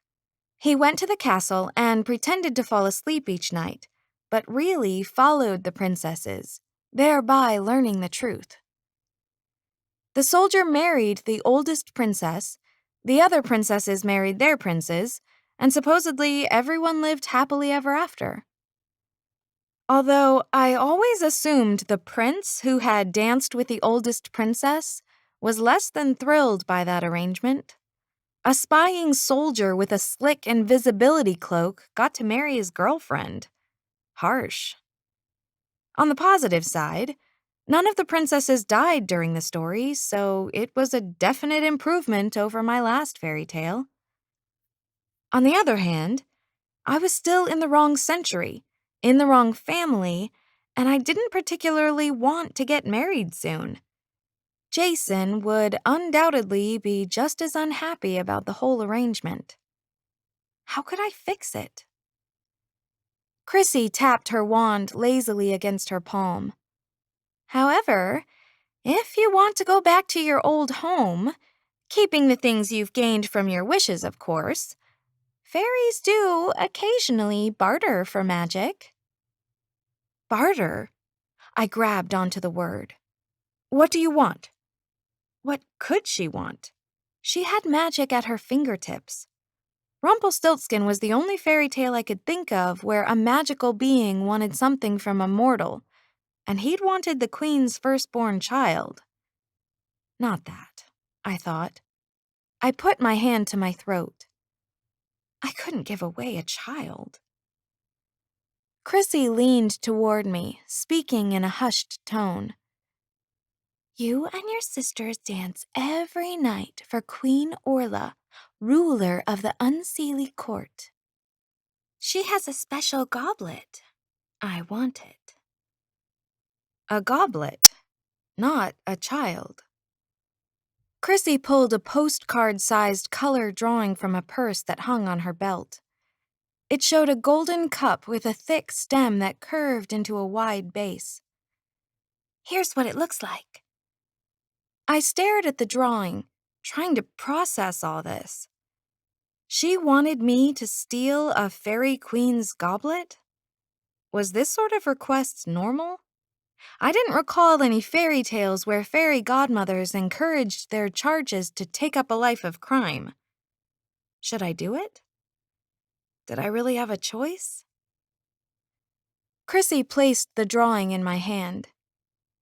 I made sure your dresses have especially large pockets, so concealing a goblet shouldn't be a problem. I thrust my hand into my pocket. She was right. That's one of my special touches, Chrissy added. Sewn-in pockets weren't really in vogue until the 18th century. She reached into her purse again and pulled out 2 strips of white paper. Once you give me Queen Orla's goblet, you can use these. She handed me the strips. They looked like plane tickets. Across the front were the words, Magical Boarding Pass. Good to transport one mortal, anywhere, anytime. Simply contact your fairy godmother with your destination. Void where travel creates time paradoxes. Cannot be used in conjunction with any other magical coupons. Sales tax applies in Michigan during most portions of the 21st century. Keep them, Chrissy said. Once you give me the goblet, I'll activate your passes. I fingered the slips of paper. I couldn't even lie without my nose growing, and Chrissy was asking me to steal something? Isn't stealing from other fairies illegal in your world? Chrissy waved away my words with a flick of her manicured nails. Don't think of it as stealing. You're simply relocating an object to the owners who should have it. Queen Orla stole half of the things she owns. Chrissy pulled the drawstring on her purse tight. The gold trees that are part of the 12 Dancing Princesses fairy tale used to belong to the leprechauns. She swiped the silver trees from the tree nymphs. The goblet should belong to Queen Titania of the Seelie Court. Oh. I kept fingering the slips of paper nervously. Then why don't you get the goblet from her? I mean, I'm just a teenager. You've got magic to help you. I didn't know a lot about fairies, but judging from the story of Sleeping Beauty, it wasn't wise to tick them off. I can't get the goblet because I have magic. Queen Orla cast a spell on her island and the woods surrounding it. No magical creature except herself and her son can enter there. Anyone else who tries is attacked by the plants. Anxiety began to twine through my chest. What do you mean the plants attack people? Plants don't move. Well, not when mortals ask them to. Plants haven't spoken to your kind in thousands of years, but fairies and plants have a special bond. If Queen Orla tells her vines to grab someone, they will. They hold trespassers until she decides how to dispose of them. Chrissy pursed her lips in disapproval. It's usually something over the top to make her point. Once, 3 leprechauns snuck onto her land to try and take back one of the gold trees. Chrissy let out a sad, resigned sigh. They've been stuck on a cereal box ever since. Had I heard that right? A cereal box? So you can see why I can't set foot in the place. I don't want to end up snap, crackle, and popping for eternity. Mortals and animals are the only ones who can go there safely, and it's a bit hard to train animals to stealthily retrieve magical objects. Chrissy surveyed me, then brushed a piece of lint from my dress. Which reminds me, what in the world did you do to my postal squid? He came back all twitchy. The poor thing is a nervous wreck. I ignored the question. A terrible and likely possibility had just occurred to me. Wait a minute. Did you mess up my wishes on purpose so I'd have to get the goblet for you? She let out an offended humph. First of all, I didn't mess up your wishes. I delivered them with style and pizzazz. And second, it's not like you have anything better to do with your time. I mean, what are you missing out on? Calculus homework? Please. Like that's ever going to come in handy during your life. I was right. She'd done this on purpose. I looked upward, eyes on the arched ceiling. I don't believe this. I've been suckered by a fairy godmother. They always seem so nice in the stories. Sending girls to balls, helping them find true love. Exactly. I'm sending you to balls and helping you find true love. You know, Cinderella and Sleeping Beauty were a lot more grateful about our services. Maybe that's your problem. A bad attitude. A bad attitude. My mind was stuck on a vision of vines wrapping around me, of green leafy ropes twisting around my arms and neck. What will the queen do if she catches me stealing something? I put my hand to my throat and gulped. I don't know how to crackle, and I've never popped. That is why, as a concerned fairy godmother, I'm officially advising you not to get caught. Once you come back through the forest, you'll no longer be in Queen Orla's domain. Call me as soon as you pass the last tree, and I'll come for the goblet. She tipped her wand in the direction of the tickets. Then you and Jason can go home. He'll appreciate it. What with that pizza withdrawal he's suffering. I gripped the tickets so hard they crumpled. There are a lot of stupid ways to die, and stealing something from a fairy queen seemed high on that list. But what choice did I have? It wasn't just my life I'd messed up. Jason was stuck here too. I had to at least try to get us home.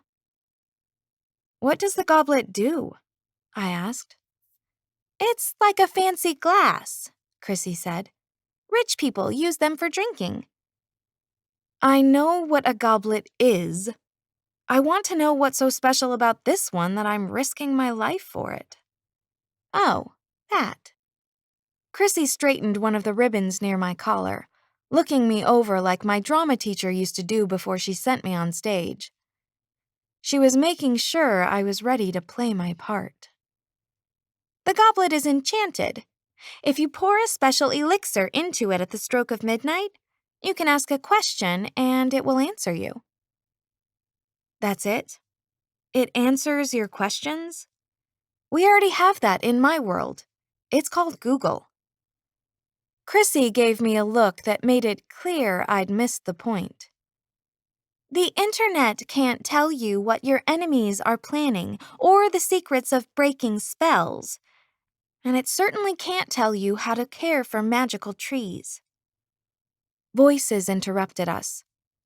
2 people were coming from a hallway that connected to the grand entrance. I'm sorry, a female voice said, though there wasn't any sign of sorrow in her words. They were spoken lightly, triumphantly almost. I can't stay here for days, a guy said, irritated. I've got to take care of my brother. I've got school assignments that are already overdue, and if my probation officer thinks I skipped out, he'll pop a vein. Seriously, he's an old dude. He'll probably have a coronary. School assignments? Probation officer? Those were modern things. 2 people stepped into the room, both about my age. The girl wore a flowing green dress that showed off her shoulders and ruffled about her feet like trailing greenery. Her black hair was pinned up into a braided bun with green ribbons twisting around its folds. Her dark eyes were set, jewel-like, against flawless, pale skin. She moved with a grace and a bearing, not to mention a slight glow shining around her, that made me suspect she was a fairy. The teenage guy walking with her was tall, with sandy blonde hair and a 2-day-old beard. He wore scruffy gray clothing, a crumpled felt hat, and dusty boots with gaps in the soles. A sheathed sword hung on his belt, along with a leather purse and a wooden cup. To say he wore the clothes well anyway seemed odd, but it was true. With his square jaw and blue eyes, he was attractive enough to make a girl look twice. Or 3 times. Not that I was counting. Chrissy took in the scene and let out a huff. Jade Blossom, what a surprise to see you here. The dark-haired fairy stopped short, and her mouth made an indignant O. What are you doing here? Chrissy squared her shoulders. I'm here on official business. Official business? One of Jade Blossom's dark eyebrows rose. What official business do you have in the 11 Dancing Princesses story? Chrissy casually tapped her wand against the side of her dress. It's the 12 Dancing Princesses now. She gestured to me. Meet my client, Princess Sadie. 12 princesses? Jade Blossom let out a snort of disbelief. You can't send more girls to this story. I mean, really, what family has 12 daughters? It just screams magical tampering. Mortals are bound to get suspicious. Wait. My gaze ricocheted between the fairies. Hasn't the story always been about 12 dancing princesses? Chrissy patted my arm reassuringly. Of course it has. Don't listen to her.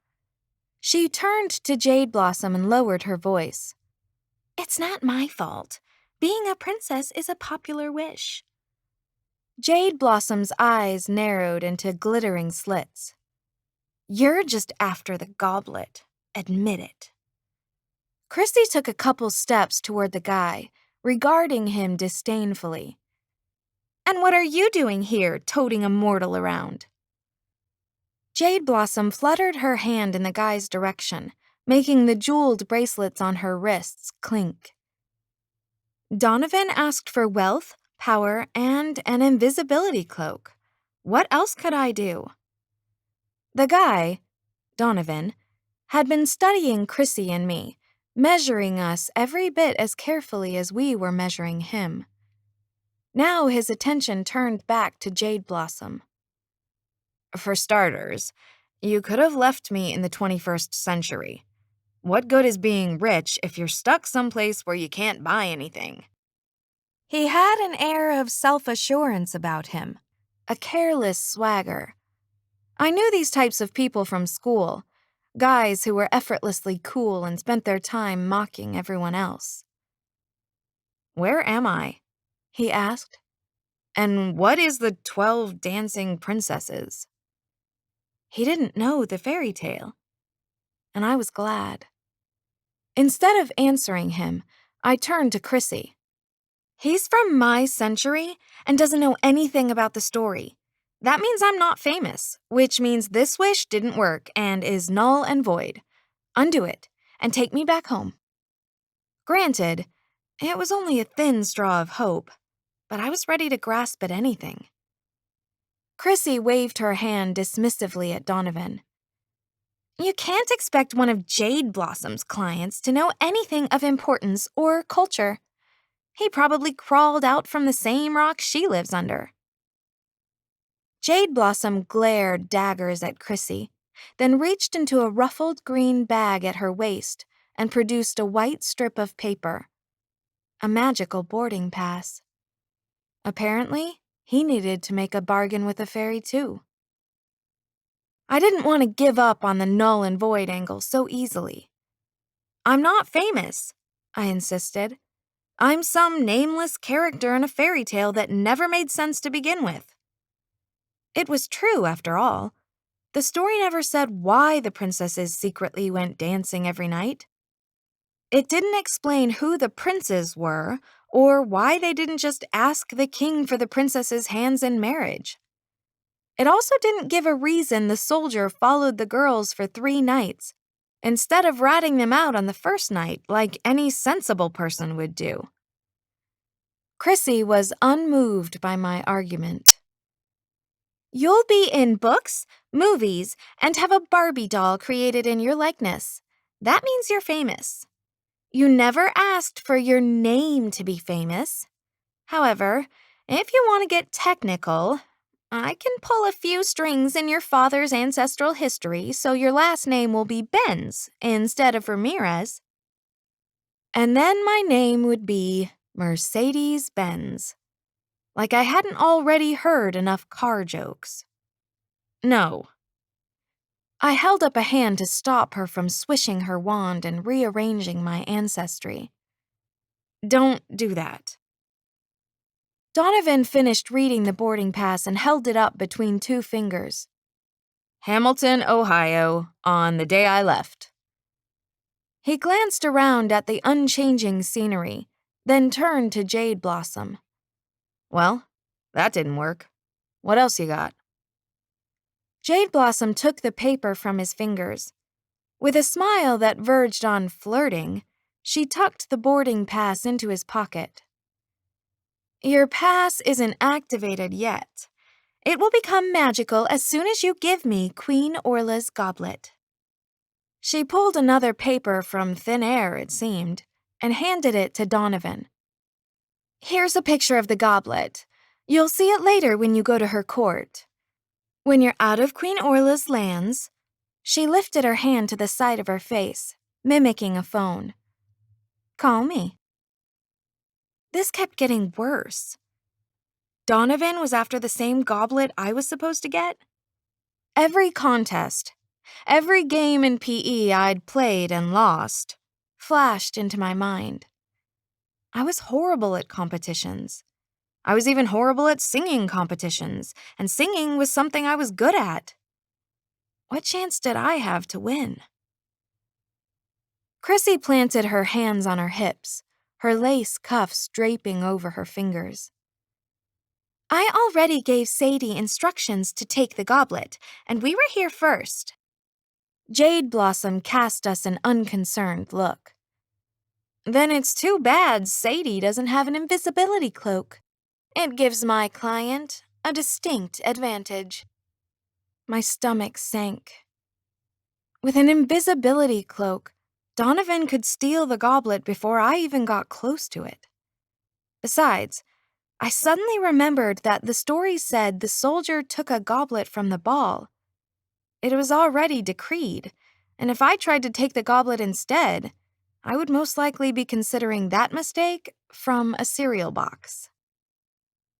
I stepped toward Chrissy.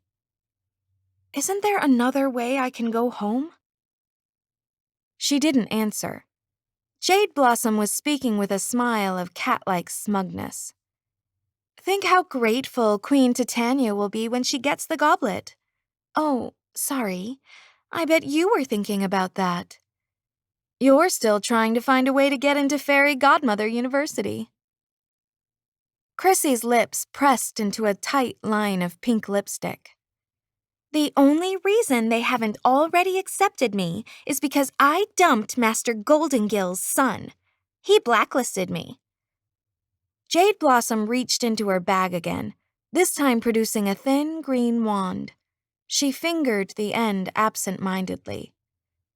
You know, maybe you should try for a less exclusive job. One more suited to your talents. A snail guardian, maybe. Chrissy raised her chin. Don't count your snails before they've hatched. My client has a few advantages over yours. Like what? For one, she's... Chrissy gazed at me, searching for a redeeming quality. Very smart. Chrissy was obviously bluffing. Really, I said.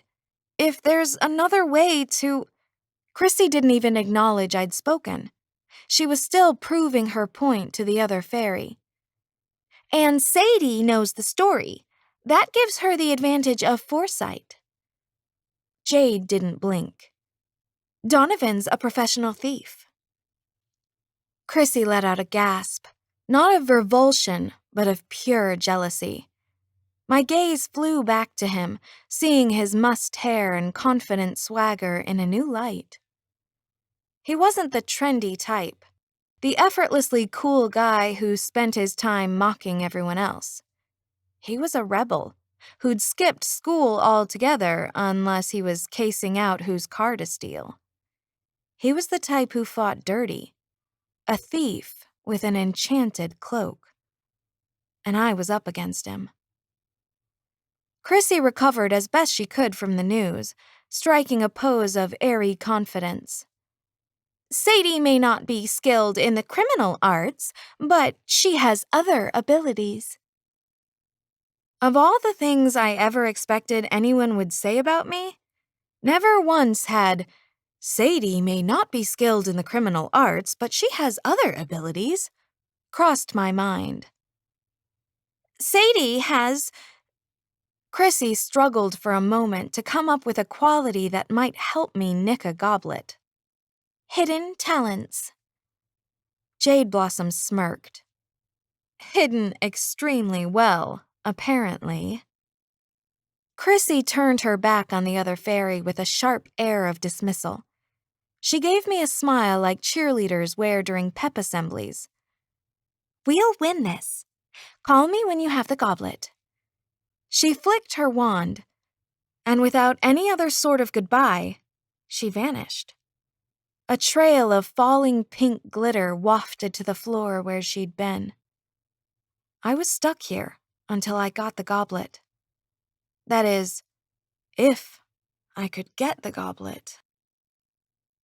Chapter 8. I stood in the entryway, just stood there. I didn't know what to do now, where to go. Was I supposed to join the royal family for dinner? Pretending things were normal seemed too overwhelming of a task. I needed time to pull myself together, to think. I needed to stay here in case Jade Blossom gave Donovan any sort of clues about how to get the goblet. I was still grasping the tickets Chrissy had given me. I folded them and slipped them into my pocket. Neither Jade Blossom nor Donovan paid any attention to me. The fairy launched into an explanation about the magic prohibitions surrounding Queen Orla's island that Chrissy had already told me. He regarded her, arms folded, his blue eyes cold with frustration. Hold up a sec. Where exactly is Queen Orla's court? And what is this princess story you mentioned earlier? Jade Blossom let out a sigh, her shoulders dipping dramatically with the effort. Haven't you ever heard the fairy tale about the dancing princesses? Sorry, I'm not the Barbie doll type. Your parents must have read you fairy tales when you were young. He let out a grunt. What can I say? It's just one more way my mother failed me. Jade Blossom's lips twitched unhappily at this piece of news. I can only tell you what the story allows. The king of this land has 11... She glanced over her shoulder at me. 12 daughters. Don't ask why he had that many. There isn't a good answer. Jade Blossom went on to explain about the worn slippers and the king's proclamation, then said, Once you figure out the mystery, you'll become the king's son-in-law and inherit the kingdom. She smiled, self-satisfied. That will give you power, wealth, and your choice of a beautiful princess thrown in at no extra charge, because that's the sort of amazing fairy godmother I am. Donovan rubbed at his forehead and looked at her skeptically. Wait.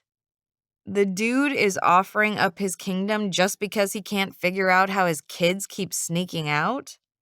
My dad would have been kingdomless when I was 10 years old. Jade Blossom brushed flicks of dirt off the front of Donovan's coat in a fruitless attempt to make him more presentable.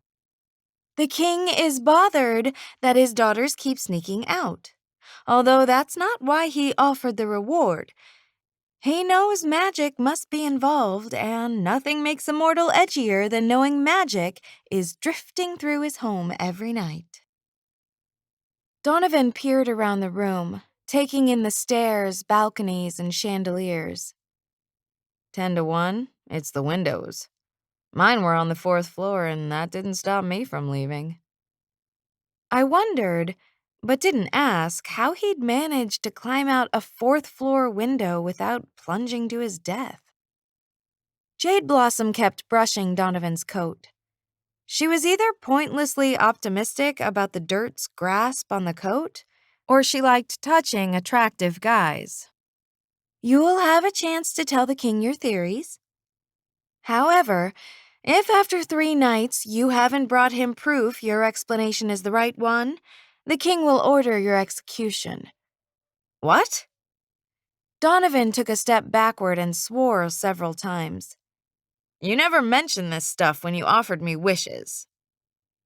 He held up a hand, waving it for emphasis.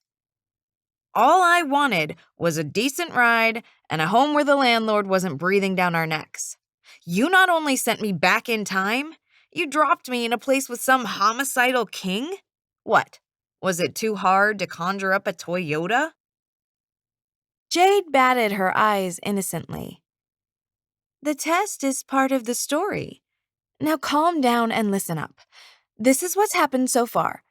You're a Capensian soldier returned from a war against Briardrake. The good news is your country won. The bad news is you're poor. Donovan clenched his jaw, his expression dark. It only made him look more broodingly handsome.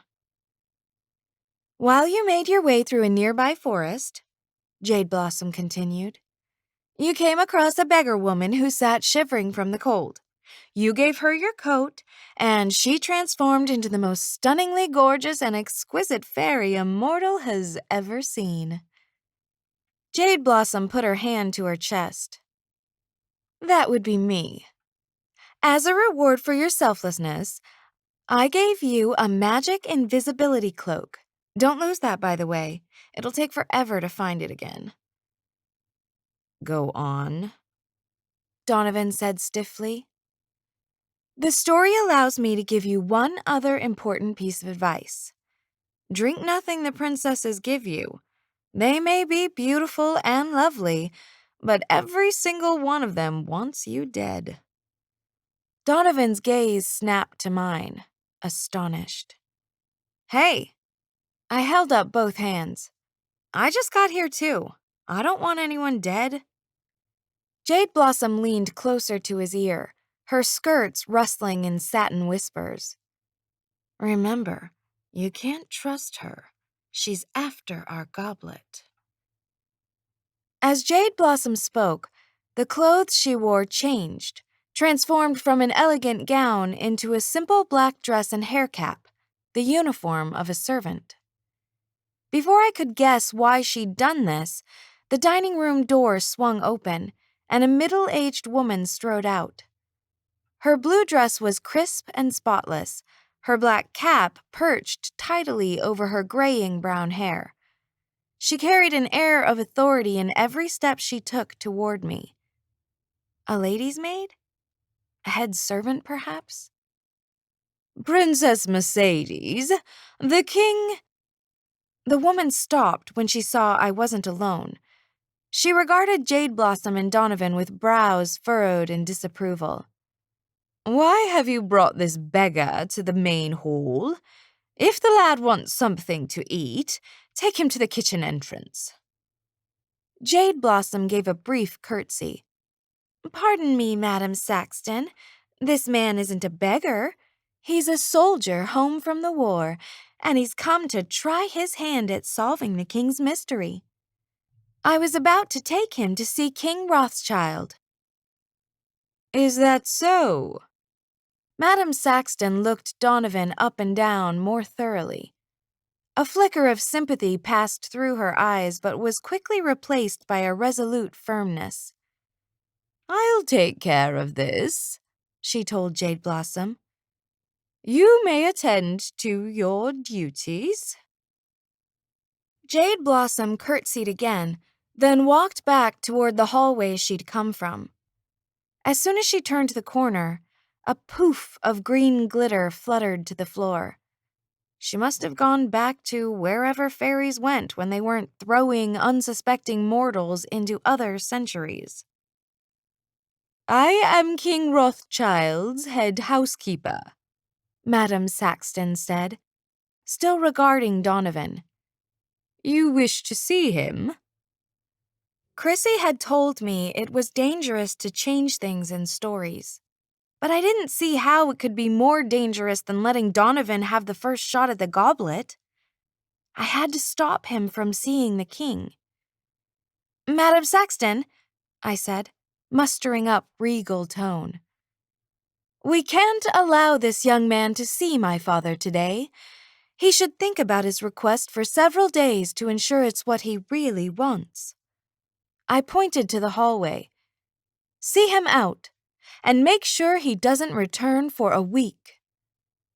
Donovan's eyes narrowed at me. Oh, I don't have to think about this. I want to see King Rothschild now. That's an order, I told Madam Saxton. See him out. Donovan took a step toward me. The king said anyone could try to solve the mystery. Do your orders supersede his? Supersede? I hadn't expected a guy with a probation officer to use that sort of word. Was he smart? Smarter than my supposed smartness? Madam Saxton held up her hands to stop our argument, then dipped her head in a deferential bow to me. Princess Mercedes, your concern for the lad's safety does you credit. However, your father's decree can't be changed.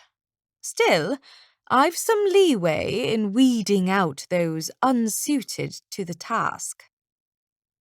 She eyed Donovan's ragged clothing. "I suppose you think your life is so wretched, you've nothing to lose by attempting to uncover the secret of the princess's slippers. Nonetheless, I won't admit you into the king's presence unless I know you're cleverer than your predecessors. I'll ask you 3 questions. If you don't answer each of them correctly, you'll be on your way forthwith." Good. If Madame Saxton turned Donovan away, I would have time to scope out the goblet tonight. I might be able to figure out a way to take it. I fingered the pocket where I'd put Chrissy's tickets, a movement Donovan noted. Madame Saxton went on speaking to him. "A moment ago, when I came through the door, I uttered 4 words. Princess Mercedes, the king. What was the rest of my sentence going to be?" Donovan wasn't flustered by this new demand. Without hesitation, he answered, "The king wishes you to join the family for supper." "And how do you know this?" the housekeeper asked. "I smelled food when you opened the door, and King Rothschild is the sort of man who wants to know where his daughters are at all times. I'm sure it's bothering him not to know where Princess Mercedes is." Madame Saxton nodded, satisfied by his explanation. "My second question is, what is one of the talents Princess Mercedes possesses?" I inwardly groaned. The question was too easy. This was a story about 12 dancing princesses. Donovan pretended to give the question thought. "Have the princess walk around me." Madame Saxton prodded me to do so. I felt odd, but I circled Donovan once, then twice. His eyes followed me, taking in every inch. He was probably trying to look contemplative. Mostly, he just looked amused. "One of her talents?" Madame Saxton called as I made my 3rd loop. He lowered his voice so only I would hear. "With a name like that, I bet she's got a talent for driving." "What?" Madame Saxton asked. "Dancing," he said. "She's a beautiful dancer." "How did you come to that conclusion?" "She moves with grace and elegance." "Or," I said under my breath, "you remember the name of the fairy tale." "That too," he said. I forced a smile. "Let me ask the 3rd question." Without waiting for Madame Saxton's consent, I turned to Donovan. "What did I wear yesterday?" It was the perfect question. He couldn't know the answer. If he said any kind of gown, he'd be wrong. And if by chance he guessed the right answer, jeans and a brown t-shirt, Madame Saxton would think he was crazy and dismiss him. Donovan smirked, his blue eyes going full blast. "Clothes." "What kind of clothes?" I asked. "That's 4 questions," he said. "When do I talk to the king?" Madame Saxton held up her hands again. "The task was to answer 3 of my questions. Come with me, please." She headed down the hall, shoes tapping against the stone floor in a brisk rhythm. We followed after her, walking into a room that seemed to be an office. A wooden desk and an ornate chair sat in front of a large fireplace. Shelves along the wall held boxes, scrolls, books, and several abacuses. Madame Saxton motioned for me to go to the desk. I did, noting a large painting on one wall that showed the king, queen, and 12 princesses sitting in rows beside them. There was something surreal about seeing my face among them. Madame Saxton closed the door and addressed Donovan. A keen and observant mind has helped you answer twice, but that alone can't uncover the secrets a lady holds in her heart. She gestured at the quill pen on the desk. Princess Mercedes will write one word, the thing she wants most in life. She'll then show me the paper. If you can tell me the word she writes, I'll let you have an audience with the king. If not, I'll send you on your way. A happy swell of victory lifted me. I'd won. There was no way a guy I'd met 10 minutes ago could guess what I wanted most. I wasn't even sure. I strolled to the desk, cheerfully contemplating it. The word home came to mind first. I didn't want to be trapped here. Although technically I wanted my family back, my 21st century life, not just my house. I picked up the quill pen, hesitating before dipping it into the ink bottle. The thought of my old life reminded me that once I went home, I would have to endure my America's Top Talent audition becoming a viral video. The weight of all those opinions, all those sneering laughs, it was enough to crush a person, to squeeze the air right out of me. As badly as I wanted to be with my family, I still dreaded enduring nationwide humiliation.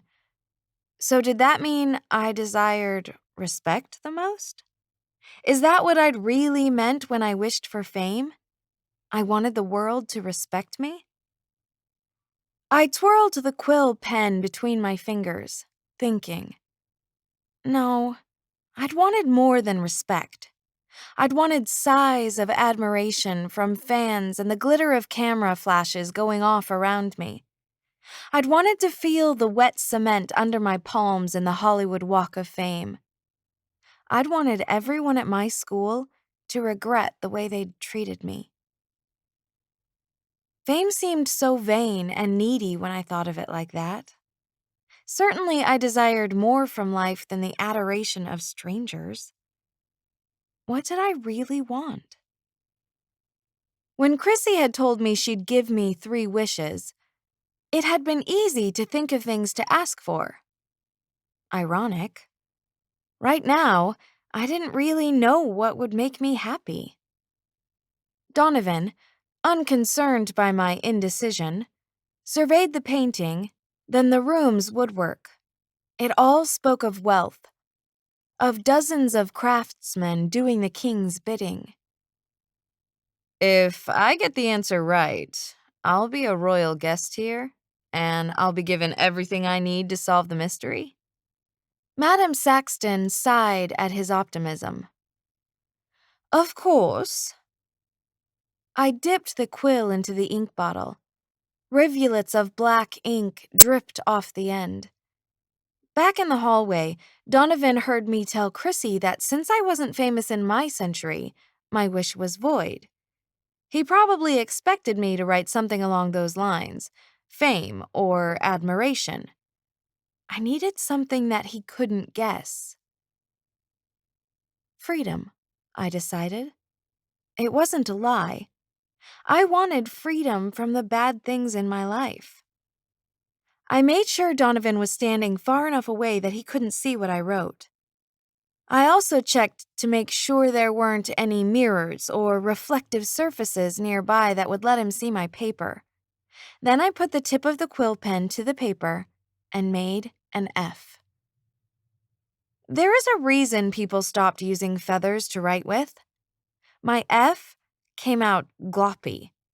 I had to write slowly and in large script so the letters didn't bleed into an unrecognizable blob. I wasn't about to risk having to whisper my word to Madame Saxton. Donovan strolled across his section of the room, hands clasped behind his back, studying me.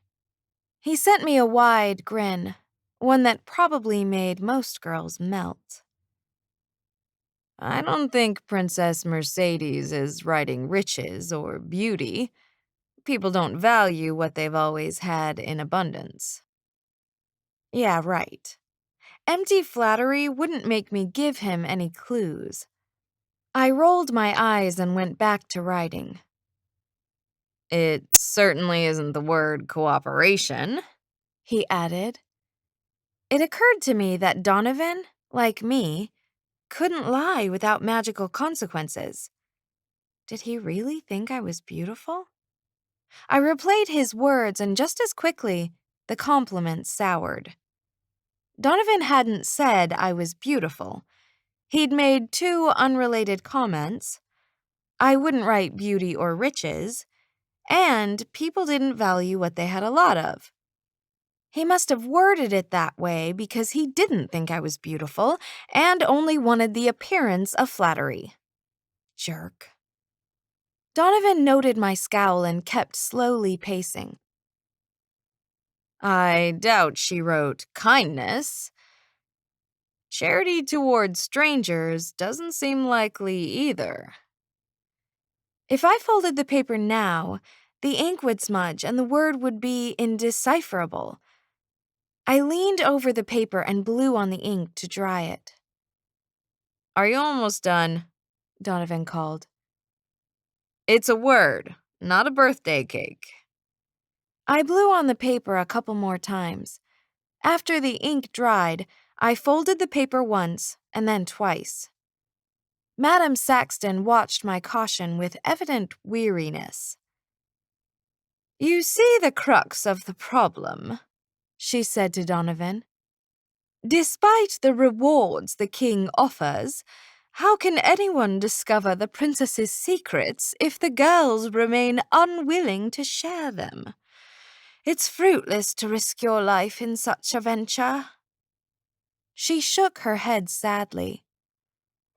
Whatever dark spell is upon our dear princesses, I fear it will remain until a greater magic can overcome it. I didn't comment on my hopeless status. Move away from Madame Saxton, I told Donovan. I don't want you reading over her shoulder while she unfolds this. He smiled, humoring me, then sauntered in my direction, holding his hands up in surrender. His eyes were confident, though. He was far from surrendering. I'll stay as far away from Madame Saxton as you like. I kept watching his dark blue eyes, wondering at his assurance. Did he think I was so transparent he could guess my word? I lifted my chin, met his eyes, and strode toward Madame Saxton. I was glad I wore a dress made for a princess. It carried its own confidence within its silk and brocade. My eyes were on Donovan's, so I didn't see his hand move until it was too late. As he passed me, he reached out and yanked the paper from my hand. "Hey!" I yelled, lunging at him. "You can't take that! That's cheating!" Donovan used his height to hold the paper out of my reach. He was stronger than I'd expected. He didn't budge, even with me knocking into him, tugging at his arm. He unfolded the paper above my head. Freedom, he called to Madame Saxton. Princess Mercedes wants freedom. He flipped the paper so she could see it and then gave it back to me. I expected it to say goblet. Go figure. I clenched my fists and stamped my foot, something that didn't make nearly the dramatic sound I'd hoped for. Slippers weren't meant for stomping. "That doesn't count! You cheated!" Donovan met my protest with another smile, this one triumphant. Madame Saxton never said I couldn't cheat. I glared at him. It's obviously implied, thus the term cheating. She told you to guess. He shook his head. No, She said I had to tell her what you'd written. I did. I looked to Madame Saxton for support, for agreement. I expected her to be angry. Instead, her eyes shone happily. Her whole face was lit up with hope. I marched to her, indignant. He has no integrity. Is that the sort of man King Rothschild wants as a successor? What King Rothschild wants, Donovan answered for her, is someone who can figure out the slipper mystery. Someone who can free the princesses from their dark curse. All the guys who've come to the castle before, maybe they had integrity and chivalry, and they wore those... He waved a hand as though it would help him produce the words he wanted. capes and fancy clothes. But how successful were they when it came to learning the truth? That seemed to decide the matter for Madame Saxton. She clapped her hands together with enthusiasm. Well said. Perhaps you're just the one to succeed. Her excitement irked me. She actually thought this cheating probation dude was some sort of savior.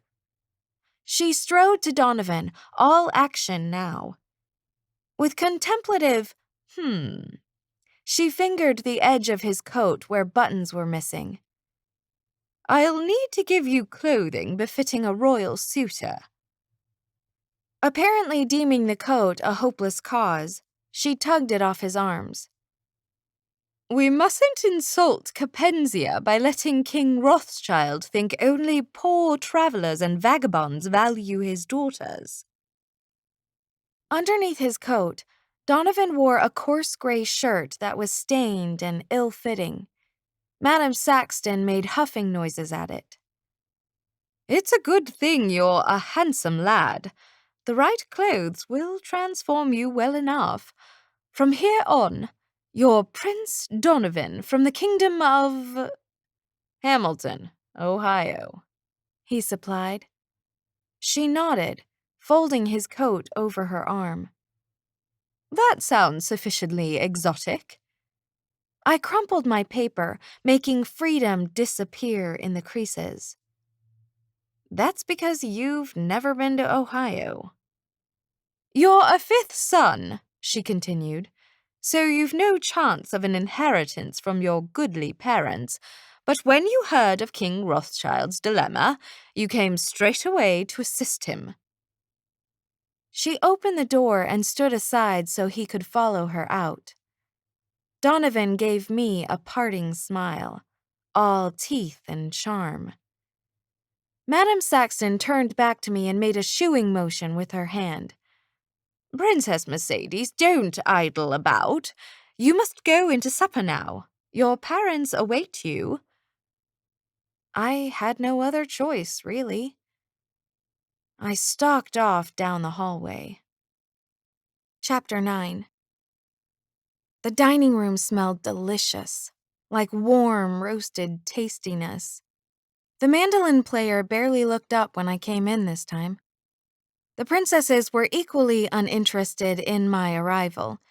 They glanced at me and then went back to their meals and conversations. Each wore an elaborate dress, all in pastel colors, so they gave off the impression of rows of Easter eggs. Jeweled necklaces flashed and gleamed in the light. Pearls, diamonds, amethysts, and pale blue stones I didn't have a name for. The blonde princesses looked as pretty as porcelain, as though they should be sitting in a doll cabinet somewhere surveying the lesser knickknacks. The obviously imported princesses were as elegantly dressed, but less graceful in their manners. They didn't raise their pinkies while holding their glasses, or dab their napkins to their lips with the same dainty flourishes. As I walked to my place at the table, I wondered what wishes had brought these girls to the castle. Were they glad to be here? None seemed particularly sad or upset, although maybe that was because they were busy enjoying the feast. That's what it looked like, A Thanksgiving feast, complete with savory dishes and more than one turkey. I sat down at the empty seat, already worried that I would have the worst table manners. I'd never been the type who could tell a dessert fork from a regular fork. If it had prongs, I figured I could use it to eat. I would have to copy the BP's, blonde princesses, mannerisms to figure out what to do. The king set his goblet on the table with a loud thunk. Lo, my youngest daughter arrives at last. Mercedes, you finally deign to dine with us?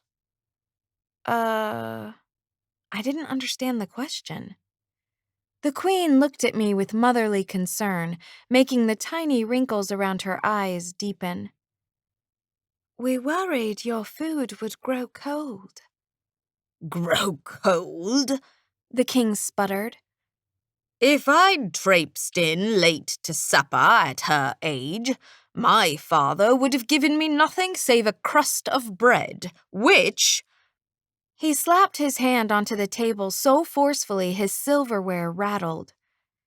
Is precisely what Sadie shall be given now. But I was taking care of fairy business and trying to circumvent your decree about suitors. I couldn't finish that statement. Instead, I murmured, I'm sorry. And you shall continue to be. The king motioned to a serving man who carried a wooden tray piled with cheese and bread. Princess Mercedes will contemplate her punctuality while dining on bread crusts and water. Give her nothing else. The man bowed. Yes, sire? I hoped the queen would argue my cause, but she went back to eating without any sort of comment. When the servant arrived at my seat, he took a loaf of bread from his tray and curtly ripped the end off. He set it on my plate, where it lay, forlorn and dry-looking. It seemed oddly out of place on the fancy silver place setting. I picked up the crust and bit an edge off. It was as stiff as styrofoam. Great. In my last fairy tale, I was served seaweed and raw fish. Now, I got bread crusts. I really should have made wishes with better dining choices. King Rothschild went back to his conversation with the queen, my disturbance forgotten. The two princesses sitting at my side, both the blonde variety, were too wrapped up in a conversation about their new fur-lined cloaks to speak to me. The mandolin player crooned out a song about a knight and the ill-fated love he felt for his lady. I wondered where Jason was and what he was doing. Chrissy had made him a prince, so hopefully he had servants attending his head wound. I would see him tonight when the princesses snuck out and went to the secret ball. What would I say to him? How could I explain I hadn't meant any of this to happen? I tore off pieces of crust and ate them in silence.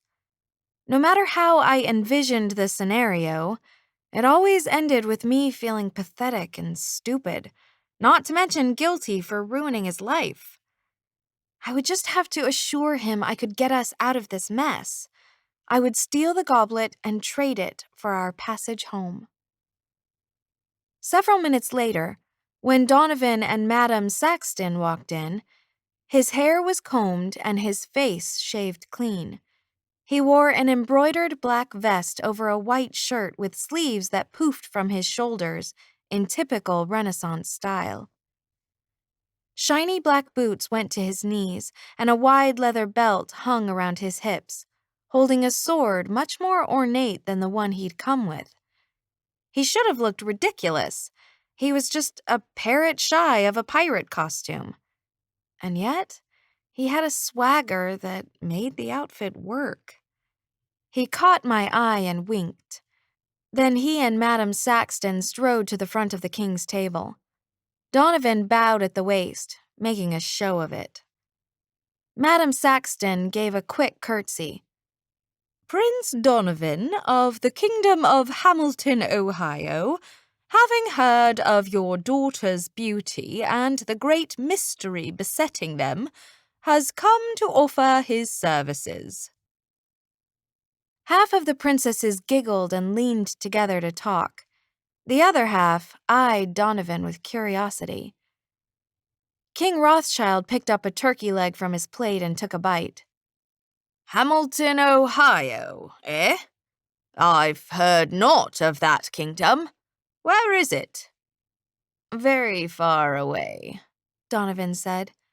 "It's next to the kingdom of Cincinnati." "Cincinnati?"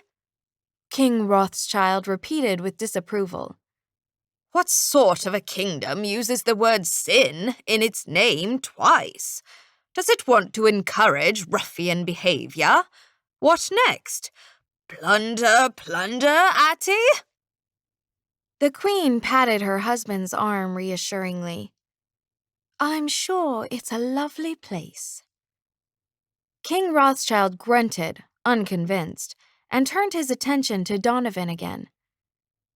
"You believe you can discover the reason my daughter's slippers are worn to ribbons each night?" The Queen dabbed her napkin to her lips, then gingerly set the cloth on the table. "It's simply horrible. The cobblers can't keep up, and then my girls have nothing to wear. Well, nothing that matches anyway, and you know how ladies hate that." She let out a small laugh, expecting Donovan to agree. He nodded politely. "Have you tried sending them to bed without slippers?" The Queen frowned at the suggestion. "That doesn't seem proper. Well-bred ladies need footwear befitting each occasion. Isn't it the same in your land?" "I wasn't suggesting anything, Your Majesty. I'm only asking what methods you've already used to solve the problem." Donovan was poised while he spoke, not freaked out and fumbling like I'd been when I'd first found myself in the Mermaid Kingdom. He glanced upward in thought. "Have you tried putting something else beneath the princesses' beds to see if other objects get worn out? Perhaps the beds are enchanted." "Enchanted beds?" The king repeated, letting the idea sit in his mind.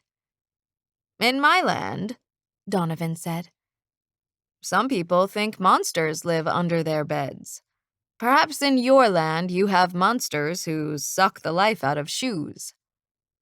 The Queen put a hand to her chest, displaying an array of golden rings. "Is such a thing possible?" "Very possible," Donovan said, though his expression remained unworried. "I've had teachers who assigned books that sucked the enjoyment out of reading." The Queen pursed her lips. "They must have been evil books." "Evil indeed." Donovan's gaze swept over the princesses, sizing us up, then returned to the Queen and King. "What exactly have you done to solve this mystery?" The Queen pressed her hands together, careful to avoid draping her sleeves onto her plate. "We keep asking the girls to tell us what happens to their slippers. We constantly assure them of our love so they know they can trust us." In the same motherly tone, she added, "We also lock their door from both inside and out, and set armed guards in their hallway and below their windows, for their good, of course." The king picked the remaining bits of turkey from the bone. "I threaten them frequently with disinheritance unless these shenanigans stop. They're obviously doing something they ought not." He used the bone like a pointer, jabbing it at one table and then the other. "Are you listening, daughters? I'll sell you all to the first gypsy troupe that comes by." The Queen smiled tolerantly at us. "Of course we won't do that, darlings. Our children are our greatest treasures. Daughters, The king muttered. 12 of them. He tossed down the bone and picked up another turkey leg, sullenly chewing it. The queen kept smiling at us, meeting each of our eyes as her gaze traveled around the room. Remember, my dear girls, you can do anything you set your mind to, because you're so special. No wonder none of the princesses told their parents anything. They probably didn't know whether they would get a pep talk or be banished. The princesses smiled at their mother and ignored their father's threat.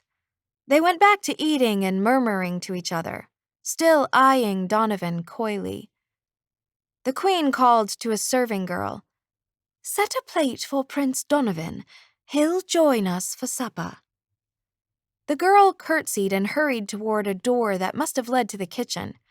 A stream of servants had been coming and going from it, carrying trays and pitchers.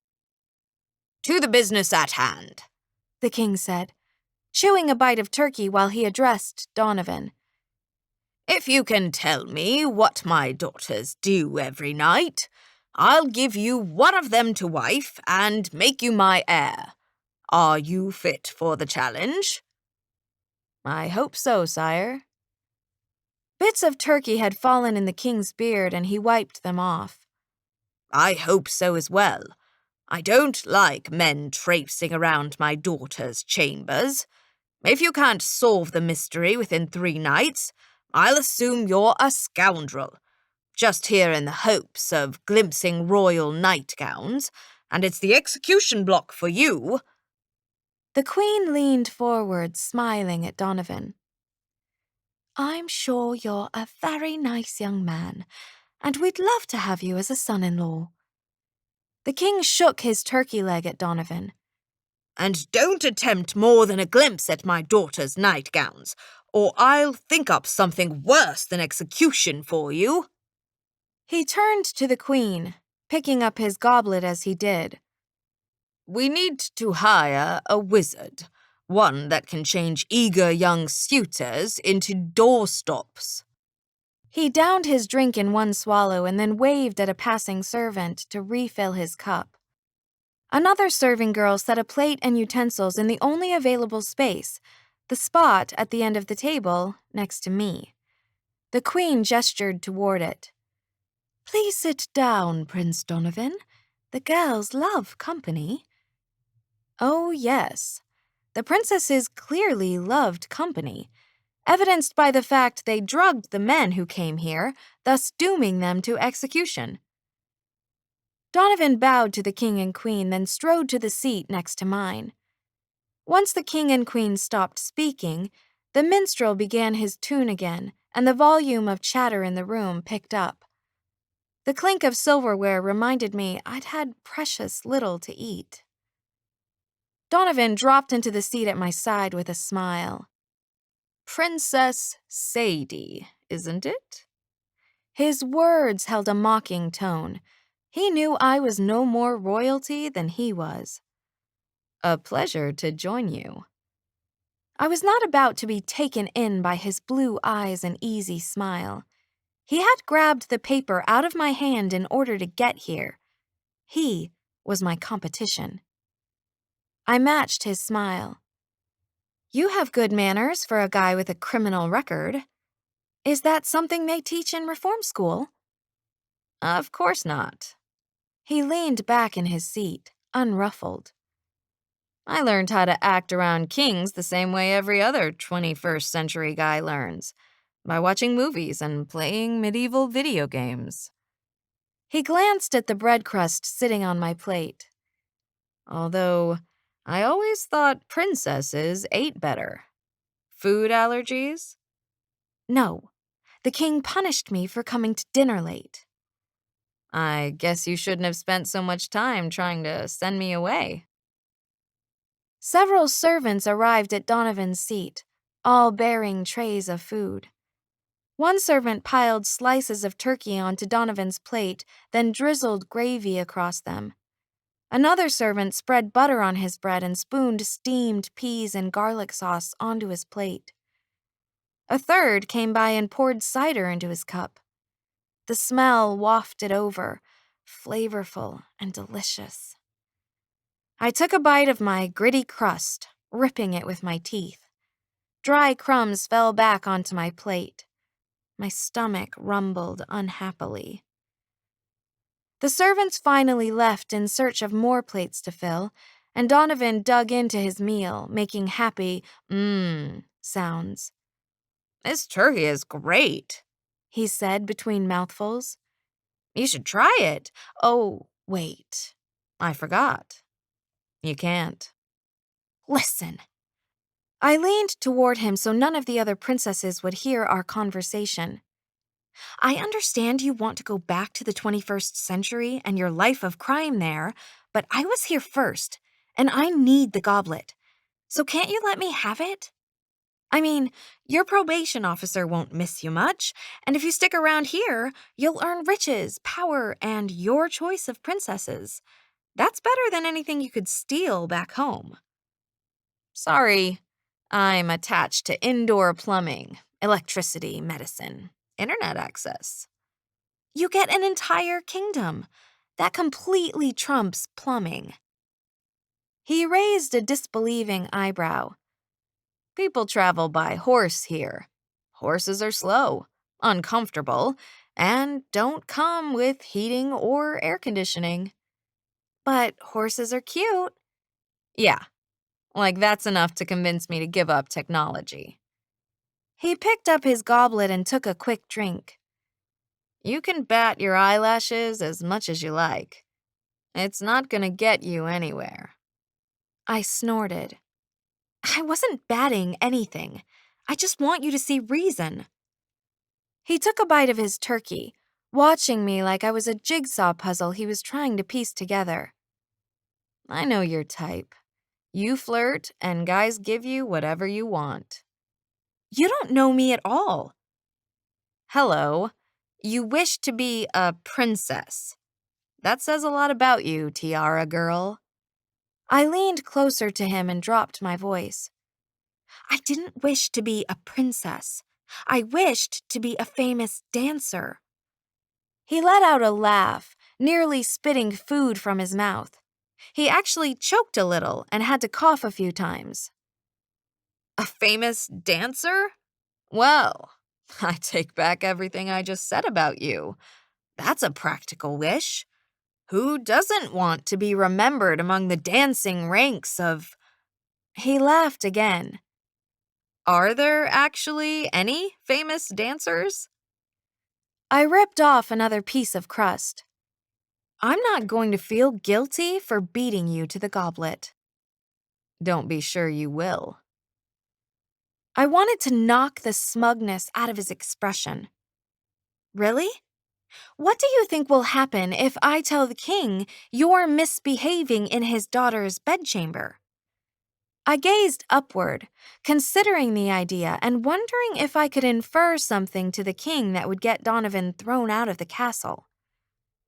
Donovan's eyes narrowed. If you accuse me of anything, I'll have 11 witnesses who will say I'm innocent. I know you haven't read the story, but trust me, the princesses are on my side.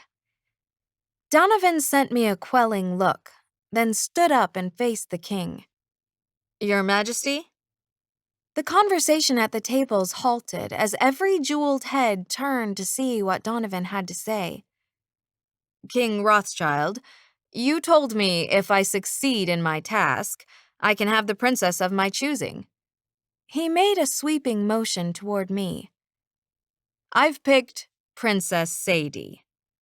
I let out a startled gasp. What was he doing? What could he possibly hope to achieve by choosing me?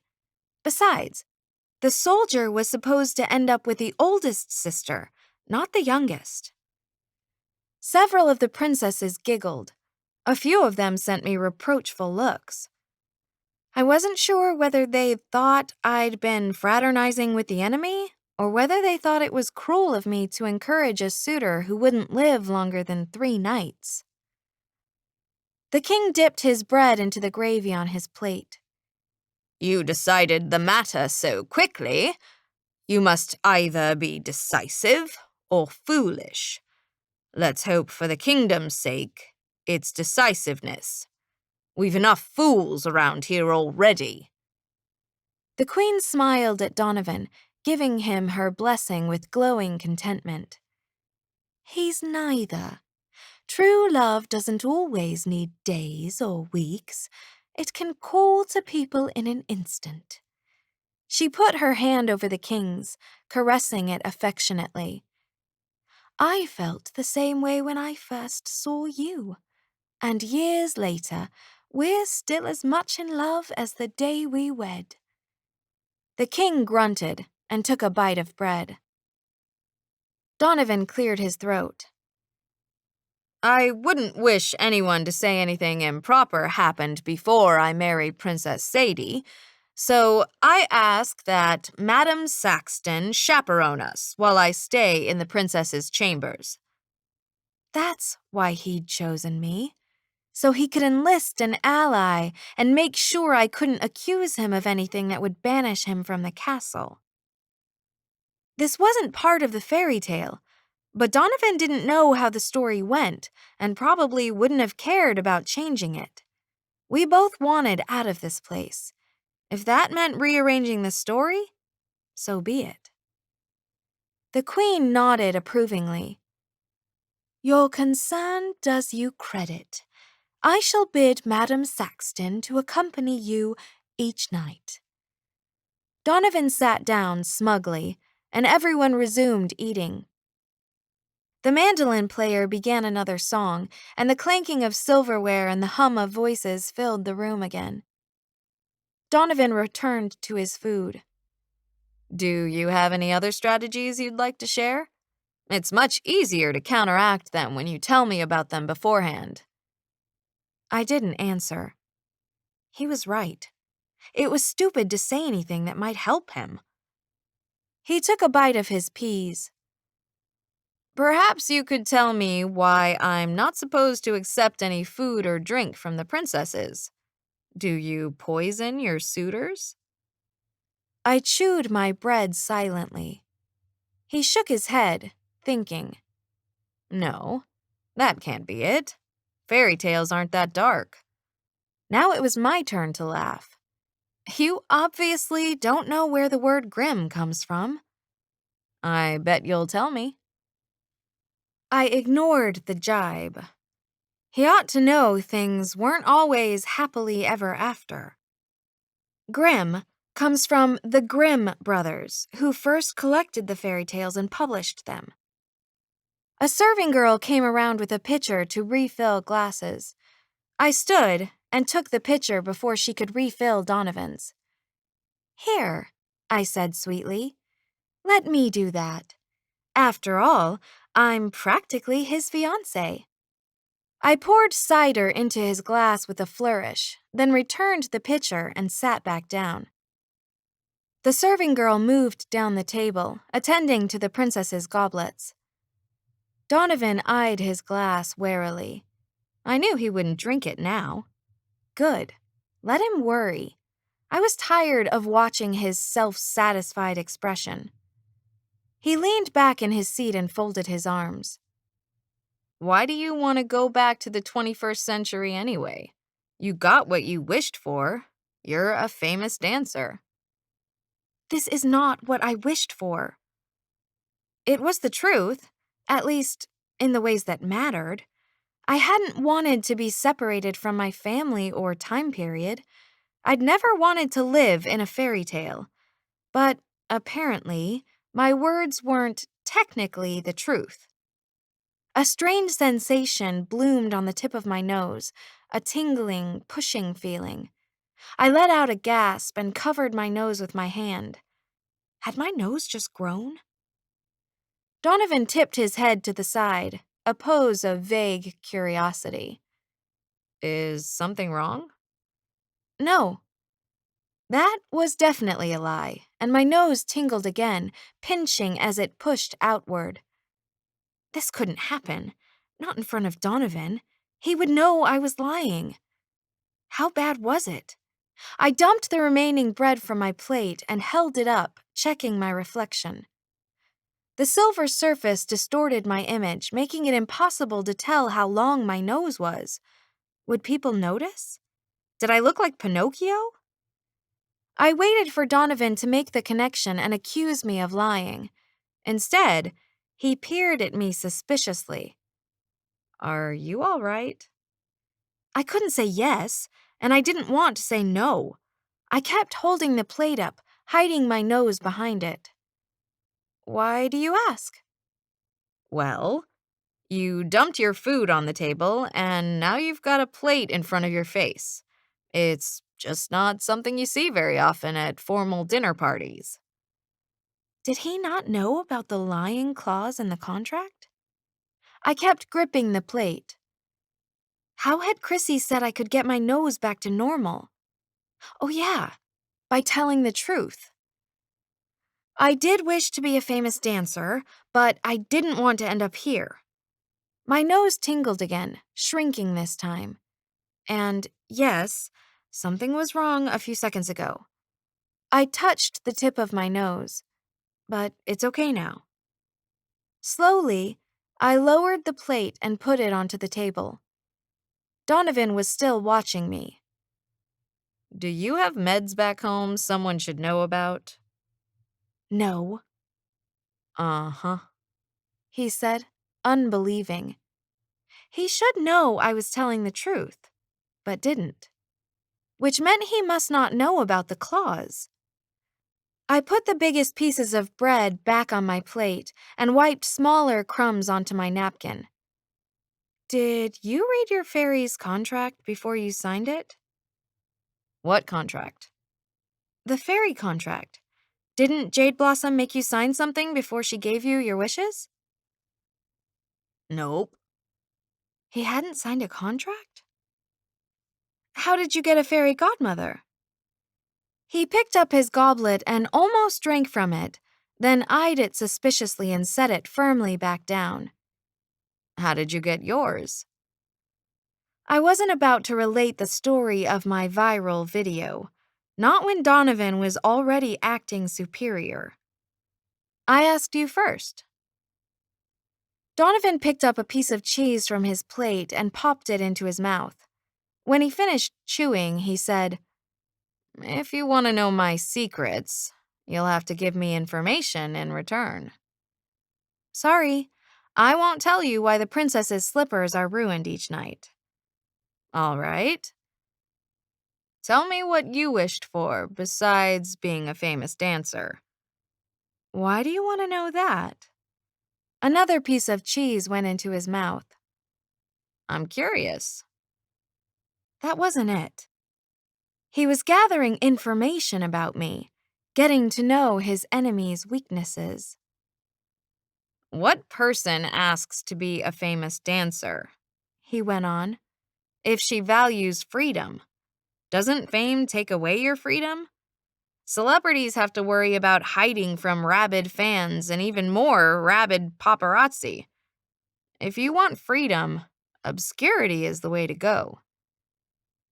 I hadn't thought much about the downside to being a rock star. I didn't linger on it, didn't want to admit Donovan had a point. When I wrote the word freedom, I meant I wanted freedom from my problems. He let out a short laugh. It's a good thing you didn't wish for that from your fairy godmother. You're only free from problems when you're dead. He was right, of course. I'm not sure which felt worse, that I'd said I wanted something so impossible, or that I still wasn't sure what I wanted most from life. I didn't comment about it. I wasn't going to discuss my personal life with him. Instead, I studied him with the same scrutiny he'd given me. If he was figuring me out, I needed to figure him out too. It would give me a better chance at stopping him. He was handsome, confident, and a professional thief. Why did a teenage guy need to steal things? Did he do it for kicks? Did he have a drug habit? Had he fallen in with the wrong crowd? Maybe I could offer him a deal. I'll tell you one of my wishes if you tell me how you got your fairy. Okay, he said. I wish to have a beautiful singing voice. Donovan shook his head, incredulous. You really do want to be a celebrity, don't you? I didn't deny it. Couldn't. My cheeks grew warm. What's wrong with that? With everything you could have wished for in the world, you went for pop star? He made it sound so shallow, so stupid. Singing is an artistic expression, I countered. There's nothing wrong with wishing for more talent. That's better than wishing for riches and power. What was your other wish? A band? That was a question I wasn't going to answer. So how did you get your fairy godmother? Donovan pushed his plate away, apparently full. Jade Blossom thought I was a nice guy and offered to be my fairy godmother. No contract required. No contract? Perhaps no pitiable cross-species outreach program either. Maybe Jade Blossom was just looking for hot guys, or ones with a talent for theft. So, what happened? She popped into your room wearing a sparkly dress and offered you 3 wishes? Donovan smiled. If you want more details, you have to tell me what your other wish was. We made a deal that if I told you about my singing wish, you would tell me how you got your fairy. Come on, you already know what I wished for. He cocked his head. Why the secrecy? Did you wish for something even stupider than singing and dancing? Yeah. I crossed my arms. I'm still waiting for details about you and Jade Blossom. Details weren't part of the bargain. If you want those, you'll have to give more information. The king and queen stood, signaling the meal's end. The mandolin player stopped strumming mid-song. The princesses stood almost as one, hushing their conversations as they looked at their parents. Donovan and I got to our feet last. The king watched me stand with an aggravated sigh hovering on his lips, most likely because I should have gotten up when the other princesses stood. I've business to attend to, he said. The never-ending work of wrapping up a war. Be glad such matters don't fall to you, daughters. Several of the princesses lowered their gazes.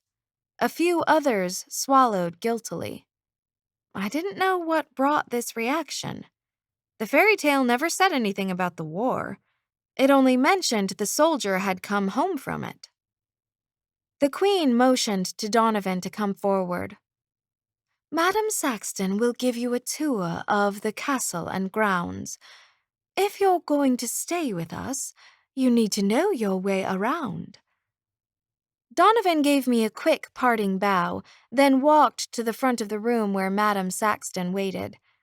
Her calm stance didn't hide her eagerness. She was definitely on his side and would do everything she could to help him uncover the princess's secrets. And tonight, they would both come to our bedchambers. Chapter 10. After the king and queen left, the princesses filed from the room in a dignified procession. A man by the door bowed when we passed and said each princess's name, as though our leaving needed to be announced. Rosamond, Beatrix, Clementia, Philippa, Isolde, Matilda, Elizabeth, Catherine, Penny, Darby, and Kayla. The OP, other princesses, had the obviously from the wrong century names. With my dark hair and tanned skin, I knew I stuck out as much as the other transplants. It felt so odd to be here, like I was part of a play but didn't know my lines. We retired to an empty sitting room to do embroidery. Retired, in this case, meant we sat on uncomfortable chairs with handkerchiefs. I sat between Kayla and Darby, struggling with my needlework and wondering what I could say to the other princesses to get their help. I needed to find a way to keep Donovan from following us tonight.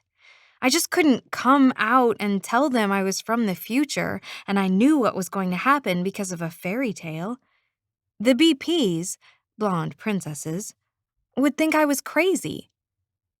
I expected Kayla or Darby to ask me where I was from, comment on my arrival, something, but they seemed as unaware of my sudden addition as the BPs. Kayla's smooth black hair was shorter than the other princess hair. She was probably the most recent addition. While the other princesses were busy talking, I bent my head toward hers. "How long have you been here?" She didn't take her eyes off her embroidery. "I came in the room with you, Sadie. I've been here as long as you have." "No, I mean, how long have you been in this fairy tale?" "Quiet," she murmured. "You shouldn't speak of fairies." "Well, it isn't wise to speak to them, that's for sure, especially if they ask you to sign a contract." I edged closer to her. "Did you have to sign one?" She pushed her needle into the cloth, making it disappear among embroidered leaves. "I don't know what you're talking about." I let out an indignant humph. Am I the only one who had to sign a contract? Chrissy made them sound like they were standard. "Contract?" Rosamond called over. "What are you prattling about, Sadie?" All the princesses stared at me questioningly. I swallowed. Never mind." Matilda lifted one of her delicate blonde eyebrows. "Methinks her time with Prince Donovan has addled her brain." Beatrix giggled. Even that sounded elegant.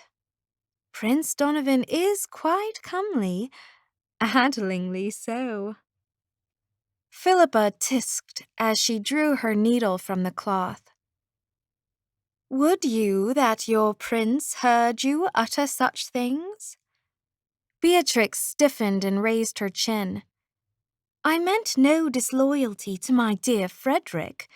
I only mentioned Prince Donovan's countenance because it's a shame that such a fair lad must fail in his task. Many a woman would welcome his interest." Philippa sent me a reproving look. "Yes, and Sadie's name shouldn't be found among that litany. You must have been free with your attentions, or Prince Donovan wouldn't have asked for your hand." Darby nudged me with her elbow. "Yeah, spill it, girl. What went down between you two?" "I didn't encourage him." I jabbed at my handkerchief, attempting to turn my pink thread into a flower petal. "I was trying to get him thrown out of the castle." Darby let out a disbelieving snort. But several of the BPs nodded knowingly, loose tendrils bobbing around their chins. Clementia fluttered her hand over her embroidery in graceful arcs. "Some men think the unreachable fruit must be the sweetest." I pulled my needle up through the cloth, managing to prick my finger in the process. "That wasn't it. He just wants Madame Saxton around so she can help him." How did I best explain Donovan to them without lying? Catherine dipped her needle into the cloth and brought it up again in a smooth, fluid motion. "Prince Donovan should know our servants will be of no help. Nay, I fear he is smitten with you, Sadie." She held up a hand to stop my protests.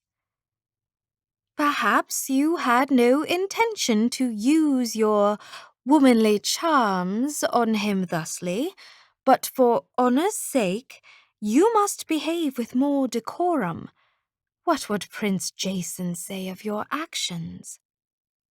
I imagined Prince Jason was going to have a lot to say about my actions. Hopefully, he wouldn't say it too loudly or with too much hysteria. Isolde's eyes shifted to me. "Men grow weak in the presence of beauty. You may intend only to bestow a smile in friendship. However, to an eager heart it will appear an invitation." When had I smiled at Donovan? I didn't recall ever smiling at him, at least not in a way anyone would think was inviting. But there was no point in arguing about it. The BPs already thought I was a tease. I had to steer the conversation, to warn them about Donovan. It was the only way to enlist their help in keeping him away from the goblet. I peered around to make sure none of the servants had wandered into the room. Look, Prince Donovan is different from the other guys who've tried to discover our secret. He won't eat or drink anything we give him, and he has an invisibility cloak. He's going to follow us tonight. I had imagined this revelation would cause a stir of alarm. Instead, the princesses calmly continued on with their needlework. "Nonsense," Rosamond muttered. "He ate well enough at supper." "An invisibility cloak?" Kayla asked scornfully. "Are you for real?" Beatrix crinkled her nose. "I've never heard of such a device." "I have," Catherine said. Her voice took on the tone of a teacher. "Emperor Marcos of the Eastern Empire purchased such an outfit from some cunning tailors. They insisted all but fools could see the thread, and he was too ashamed to confess he saw nothing himself." "Indeed," Isolde said, continuing the story. "Emperor Marcos was so taken in by the scoundrels that he let them dress him in the pretended clothes and then strolled down the street among his subjects." Darby shook her head as primly as the other princesses. "That part of the story never made a lick of sense. If you know fools can't see the clothes, why would you put on the outfit? Who wants a bunch of fools watching you parading around buck naked?"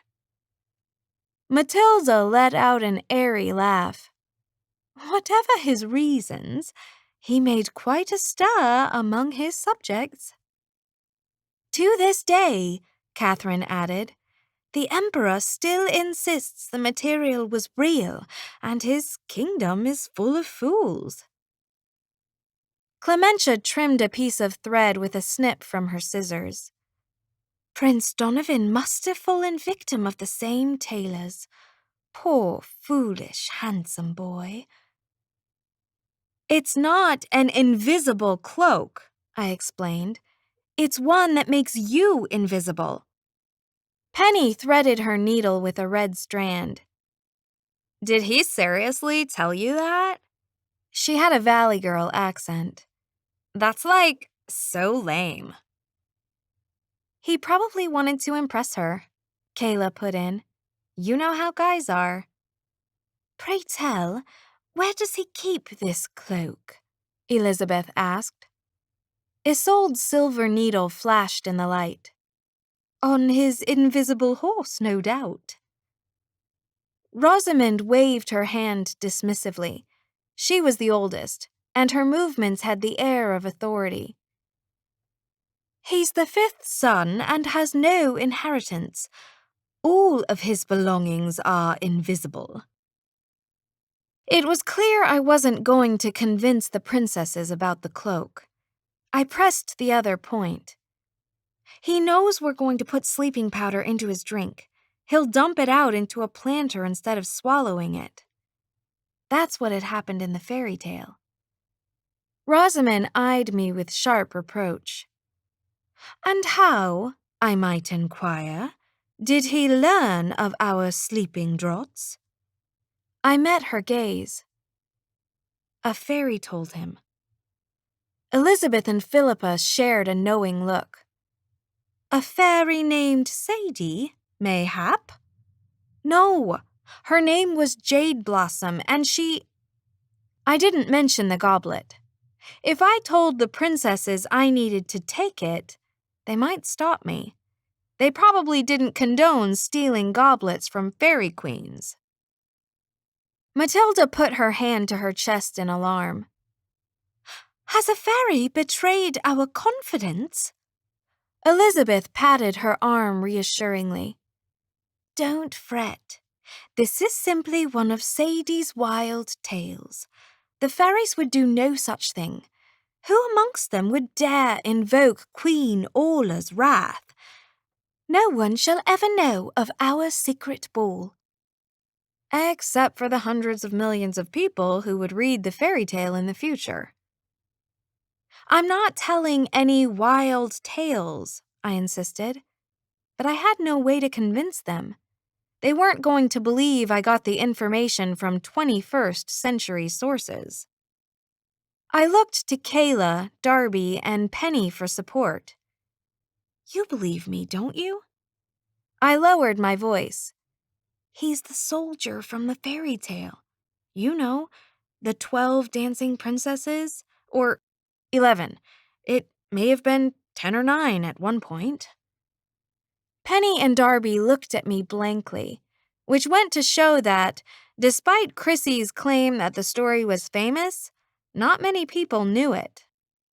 Kayla kept her attention on her embroidery and wouldn't meet my eye. She wasn't going to be of any help either. Positively addled, Matilda proclaimed. Beatrix tilted her head, examining me like I was a patient. Or 'tis the effect of too little sleep. Her voice grew soft. Do you wish to stay home tonight and rest? No. I sounded petulant, not calm and reasoning like I'd intended. I took a deep breath and tried again. The point is, Donovan knows not to drink anything we give him. We can't let him follow us. We need to come up with a plan B. I realized I'd used the wrong phrase when all the BPs stared at me questioningly. What do you think we should plan to be? Elizabeth asked. I plan to be dancing with Frederick tonight, Beatrix chimed, and the others quickly agreed, murmuring plans with various princes. That wasn't what I meant, I started. Rosamond gave me a silencing look. We'll have no more of your wagging tongue tonight. You've done nothing but stir up trouble since you came in for supper. First, you encouraged Prince Donovan to choose you above the rest of us. Then you warned him not to take food or drink from our hand. I didn't warn him, I sputtered. My denial fell flat and unheeded. Her accusation that I had encouraged Donovan to choose me put the other princesses in a sudden and intensely offended mood. They began complaining about my shortcomings, including the fact that my affections for Prince Jason were clearly not pure since I'd allowed myself to be swayed by Prince Donovan's charms and rugged looks. Catherine punched her needle into her cloth, prim and sharp. Sadie has come to believe what so many people say. We are 12 princesses, each more beautiful than the last. Isolde let out a humph. You're no fairer than the rest of us, Sadie, so put on no airs. Darby nodded. And don't give us your sass, either. And to think, I'd always wanted a sister. Right now, I could do with 11 less. Finally, Rosamond raised her hand to quiet everyone. You need not worry about Prince Donovan. I myself will ensure he drinks the sleeping draught. She sent me a stern look. And you, dear sister, will do well to consider your indiscretions. If you do more to help Prince Donovan, we won't allow you to come with us to the midnight balls." After that, I didn't say much. Instead, I fumed and plucked at my needlework, taking out as many stitches as I put in. Not only had I failed to get the princess's help, but now they were threatening to leave me behind tonight. Well, Rosamond wasn't the only one who would be watching Donovan to make sure he drank the sleeping draught. I would too. If he didn't take it, I would insist that none of us go dancing. Donovan couldn't steal the goblet if he didn't leave the castle. An hour passed, maybe more. The BPs were expert embroiderers. They barely glanced at their thread and were somehow able to make it do their bidding. Smooth, bright leaves appeared in their cloth, and delicate flowers bloomed under their fingers. The OPs weren't quite as good, but still passable. My stitching was uneven, didn't resemble anything found in a garden, and looked like a mistake from the beginning. This caused a fair amount of head shaking from the BPs, several attempts at instruction, and 2 predictions my prince would be embarrassed to carry any token I'd put my hand to. I imagined when Jason saw me again, the state of my embroidery would be the least of his concerns. As I struggled with thread and needle, I made plans. If Jason and I worked together, we had a better chance of stealing the goblet. Perhaps he could distract the queen by serenading her. After all, he had that whole sultry, you can't break my gaze thing going for him. In between plotting theft, I listened to the princess's conversation, piecing together information about the country, our parents, and the princes. The more I knew, the easier I could pull off being a Capensian princess. If the others realized I was clueless about everything, they'd undoubtedly realize something was wrong. The war, I learned, started when Briardrake, one of Capensia's vassal lands, decided it didn't want to be part of Capensia anymore. They appointed their own king and led a revolt. Fearing the loss of their own independence, Devanter and Selenia, 2 nearby countries, joined with Briardrake's army. The resulting war lasted 5 years. Capensia won, retaking not only Briardrake, but adding Devanter and Selenia to the empire. The war, like most, came at a great cost. Thousands of people died. Crops were burned and trampled, livestock taken to feed the armies. During a siege in one of the outer provinces, King Rothschild's brother and sister-in-law were killed, leaving their 4 daughters orphans: Catherine, Elizabeth, Isolde, and Matilda. King Rothschild adopted his nieces, which was why the king had 8 blonde daughters around the same age. No explanation was given as to why the last 4 of us were also so close in age, or why we looked completely different. After his brother's death, King Rothschild swore he would make the rebelling countries pay. He was in the process of doing that now, issuing heavy taxes on the people and stripping the nobility of their lands and titles. "He's far too vengeful," Elizabeth sighed, and her china doll features settled into a frown. "Those who survived the war didn't start it." Catherine nodded, a hint of tragedy finding its way into her expression. "If we can forgive the lands responsible for our parents' deaths, certainly King Rothschild should be able to." Rosamond patted Catherine's hand soothingly. "Father's strong temper will eventually run its course. We must exercise patience." "Love isn't patient," Catherine murmured sadly. I didn't comment. I wasn't sure why the princesses were upset about the king's foreign policy or what it had to do with love. And besides, I had serious doubts Patience would do anything to change King Rothschild's temper. It was one more reason to steal the goblet and get out of here as fast as I could. Chapter 11. When the sun went down, we went to our bedchambers, although apartment would have been a more accurate term. The princesses had a sitting room complete with a fireplace, 3 couches, and more than enough chairs to seat us and several guests. I was relieved to see the room, as it meant Donovan and Madame Saxton wouldn't be hovering by our beds, watching us breathe while we pretended to sleep. A door in the back led to another large room, this one with 12 ornately carved canopy beds lined in 2 rows. Sheer curtains draped each bed, see-through enough that anyone glancing into the room could still check to see we were there. 12 dressing tables sat in front of the beds, complete with a pitcher, wash basin, combs, pins, ribbons, and mirrors. 4 closet doors interspersed the rows of beds, each closet bigger than my bedroom back home. Wardrobe rooms, the princesses called them.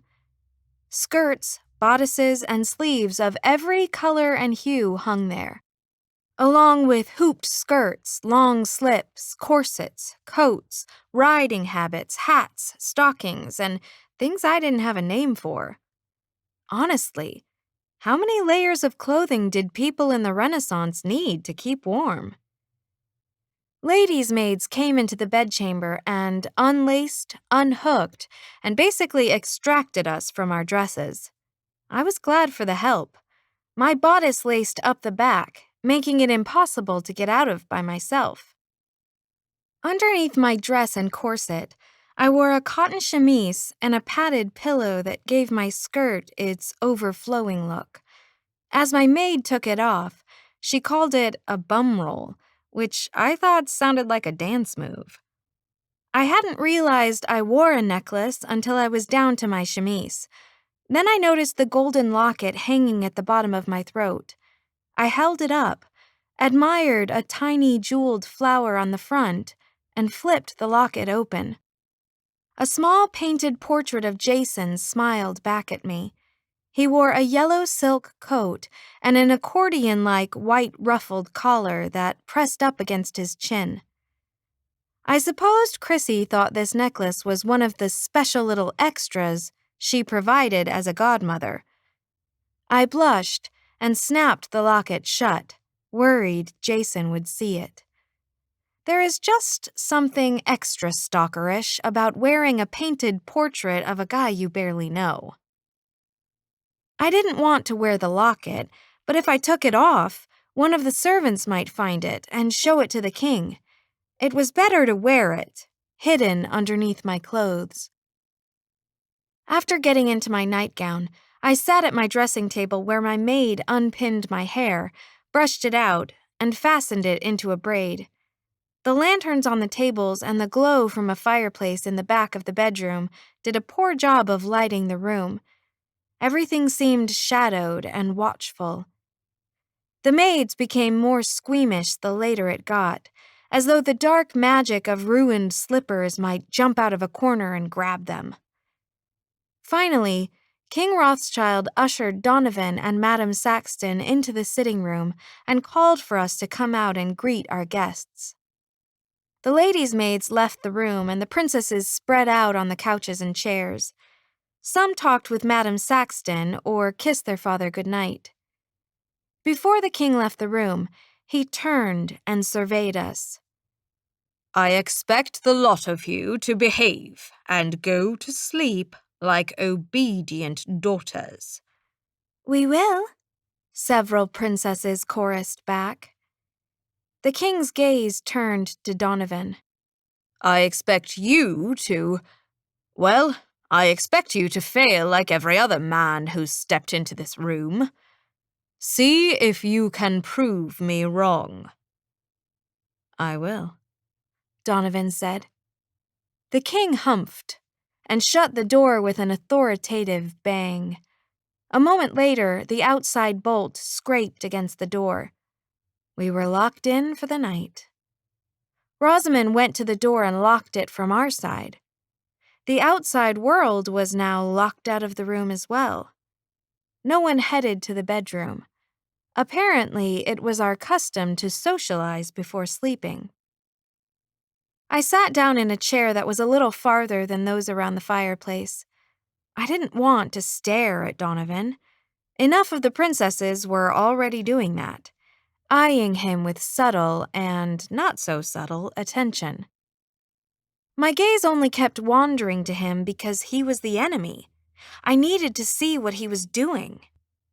The fact that he wore the whole Renaissance thing well, his slightly long hair fit right in with the time period, was secondary. Madame Saxton walked to the fireplace and put another log on. She'd brought a cloth bag with her, and she pulled out a ball of yarn and sat on the couch by the fireplace. "I've some knitting to do while I watch," she said with forced cheer. I imagined she wasn't thrilled to pull an all-nighter.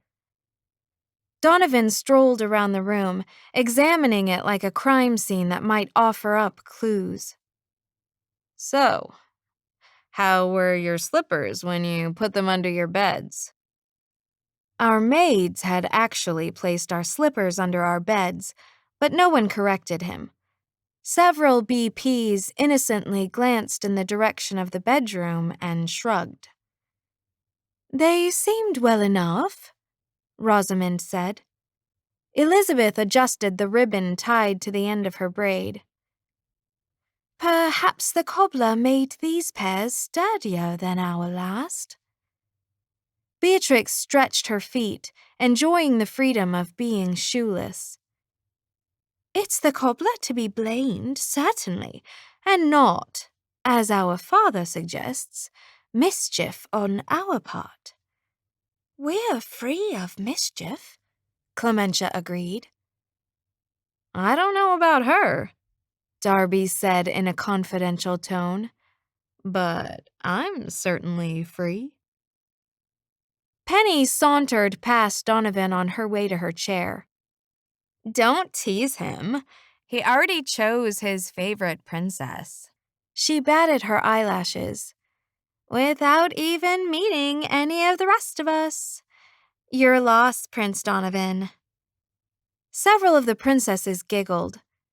Catherine murmured, "Sadie is a good choice for you." "A very good choice," Kayla said. Isolde and Matilda both winked at me as though sending me a message that I totally didn't get. My gaze went back and forth between them in an attempt to explain that I wasn't in on their facial gestures.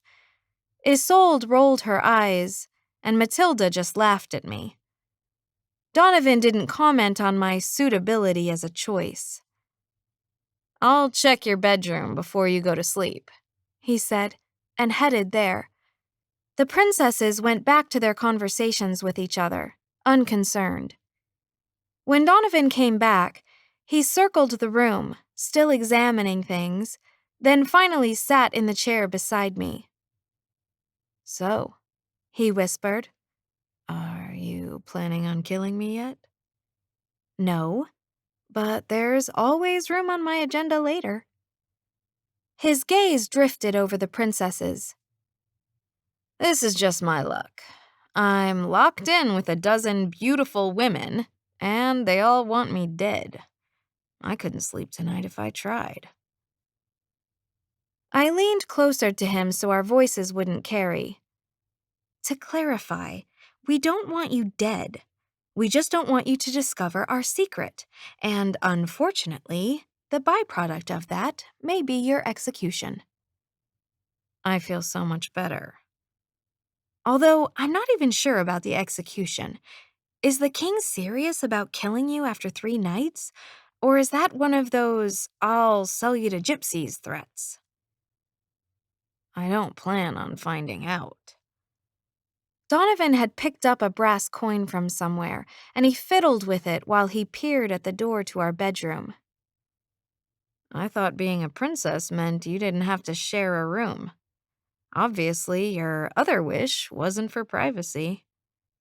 I smiled despite myself. He turned the coin from one finger to another in a practiced way. What was your other wish? Why do you keep asking? Because I think you're interesting. His smile was too broad. He was trying to charm me. I'd rather be mysterious and not tell you. He flipped the coin into the air and, without looking, caught it.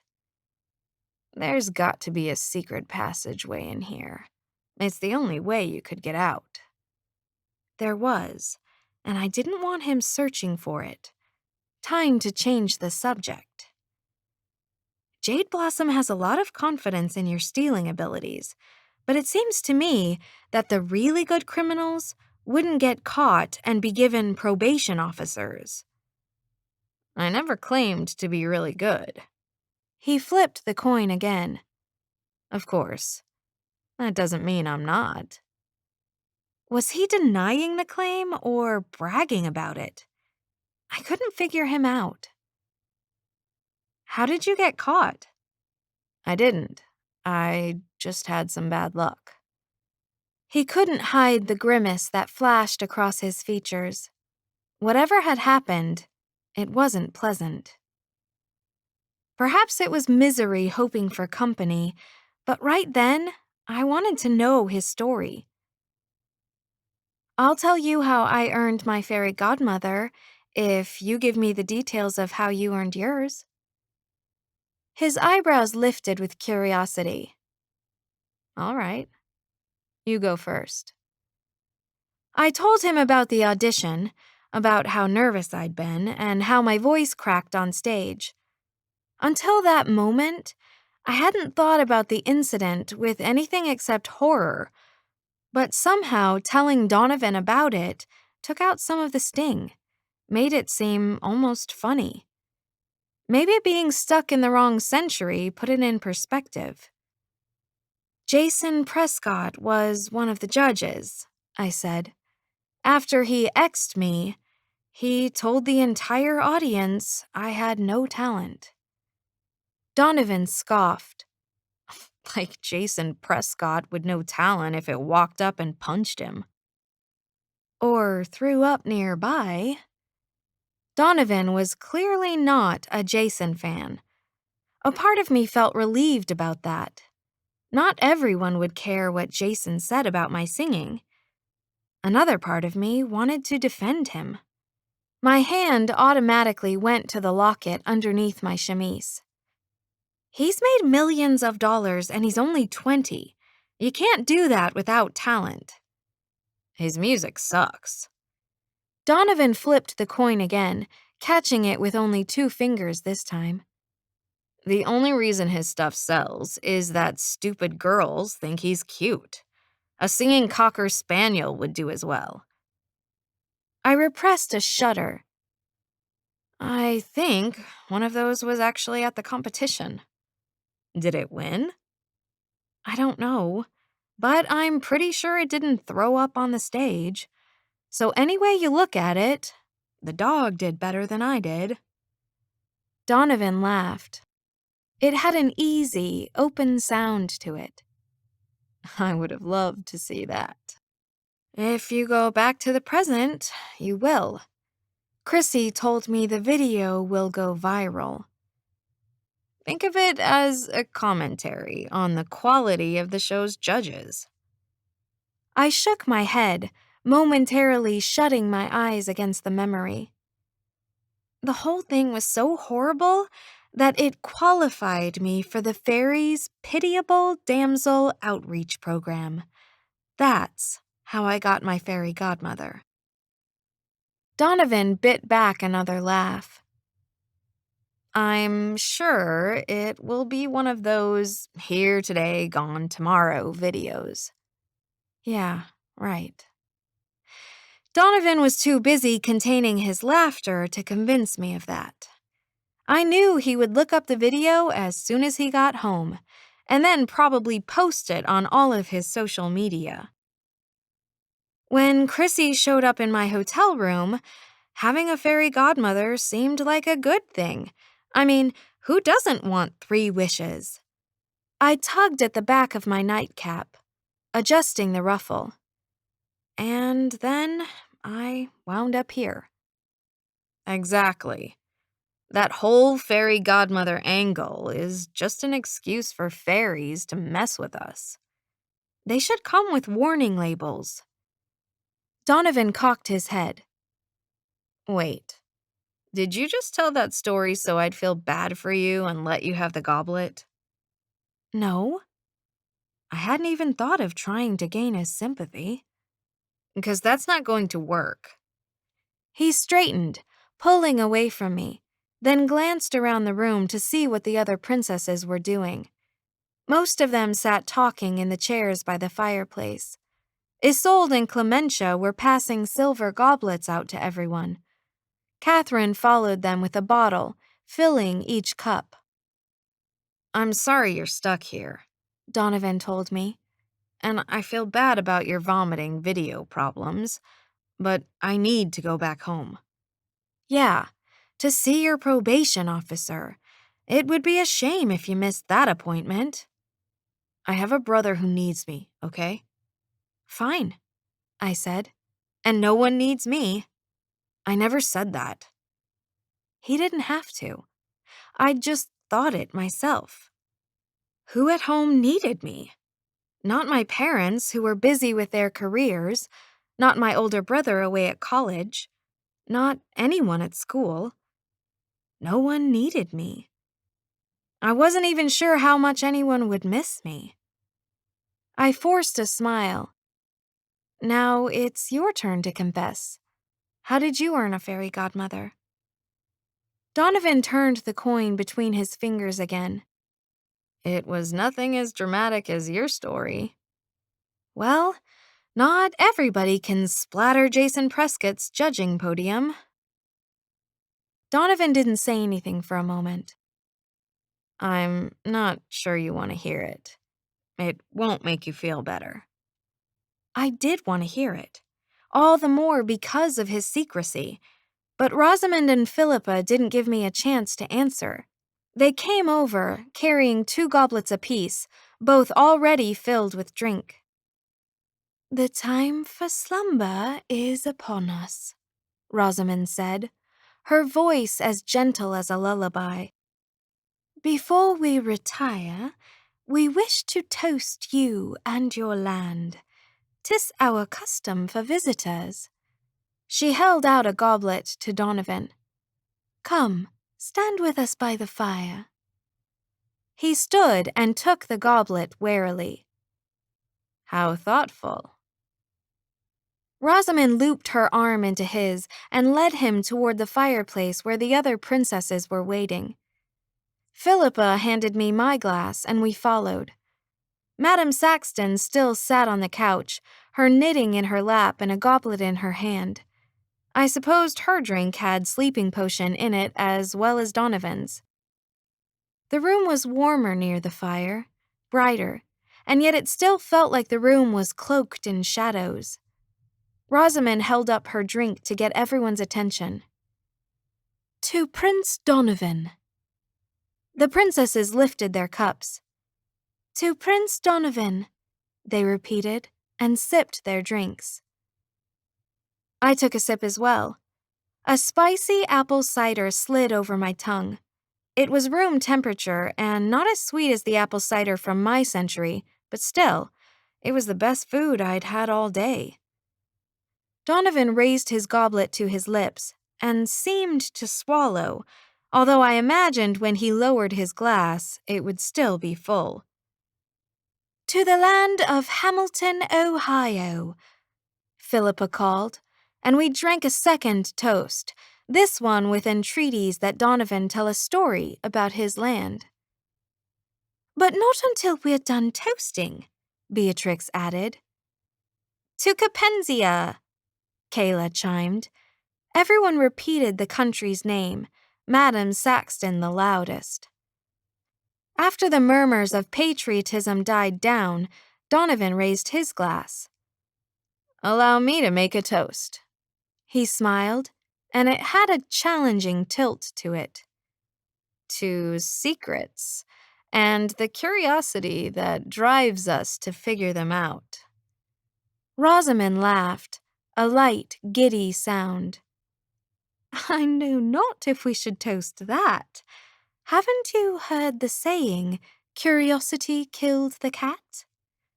The look she gave him verged on feline satisfaction. We wouldn't want that. Donovan clinked his glass into hers anyway. Fortunately, I'm not a cat. He took a step away from her and stumbled, sloshing some of his drink onto the floor. Oops, sorry about that. He pulled a handkerchief from the bag on his belt and bent down to wipe up the mess. As he leaned over, more drink sloshed from his cup onto the floor.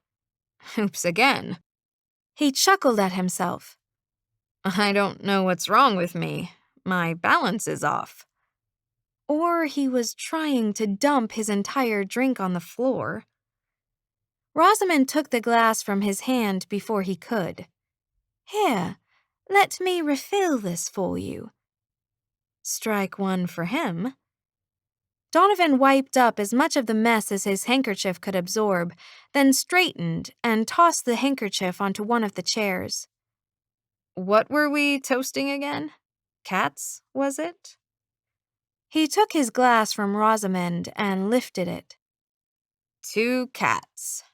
Without them, the world would have more mice. Perhaps you should sit down, Rosamond suggested. Perhaps. He headed toward a chair that stood by a planter. In the fairy tale, the soldier had dumped his drink there. Rosamond looped her arm through his and led him past it. You'll find one of these chairs more comfortable. Philippa, taking her cue from Rosamond, quickly sat in the seat by the planter so Donovan couldn't make an excuse to return to it. Strike two. He turned from the chair Rosamond suggested and walked to the couch where Madame Saxton sat. No planters stood nearby, so Rosamond didn't protest the change. Madame Saxton lifted her glass to Donovan as he sat beside her. To less mice, she slurred. The sleeping potion must work fast. They're nasty little vermin, and they never clean up after themselves. Donovan clinked his glass into hers.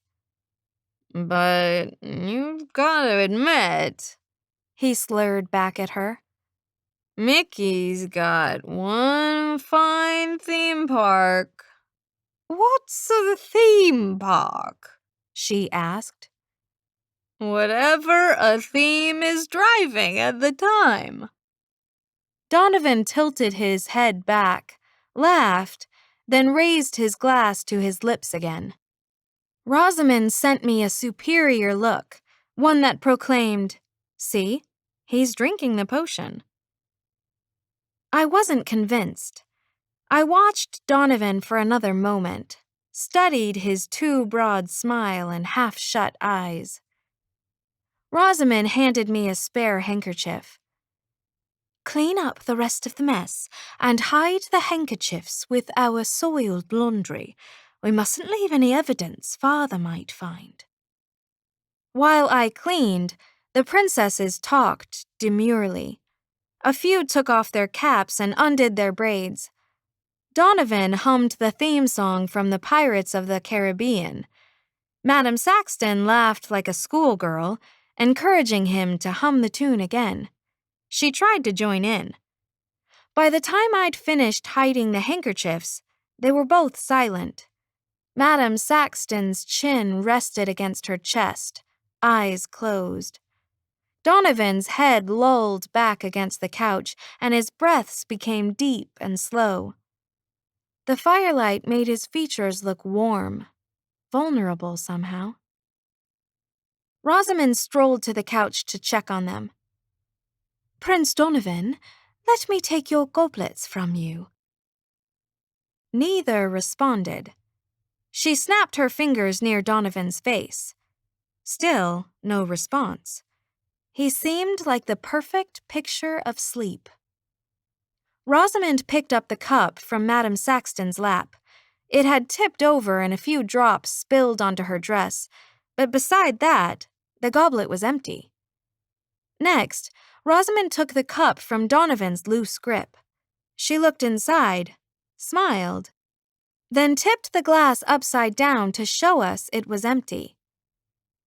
"Well," Rosamond said, carrying the glasses to the nearest table. "That's done. Time to dress." I still didn't believe he'd drunk it, not when Jade Blossom had warned him not to. I padded to the couch to search for proof he'd dumped it out. I scanned the cushions for wet spots, the floor for puddles, then leaned over him and looked behind the couch. Nothing. Donovan's breathing changed. He held his breath for a moment, then breathed in deeper, as though wanting to move closer to me. I glanced at his face. It was absent of any expression. His sandy blonde bangs fell across his forehead, untouched. The lips that had so often twisted into a smirk were slightly open, relaxed. His dark eyelashes were closed, resting against his cheeks. Perhaps his uneven breathing had been coincidence. Sometimes people breathed oddly when they slept. I kept leaning over him, checking for any twitch in his muscles that would reveal he knew I was there. "Can you hear me?" I whispered. No response. It felt odd to be this close to him, close enough I could smell a lingering scent of spices that clung to him. Close enough I could have easily run a finger across his cheek. He didn't move. He kept breathing deep. Perhaps this was strike 3, and he really was out. Chapter 12.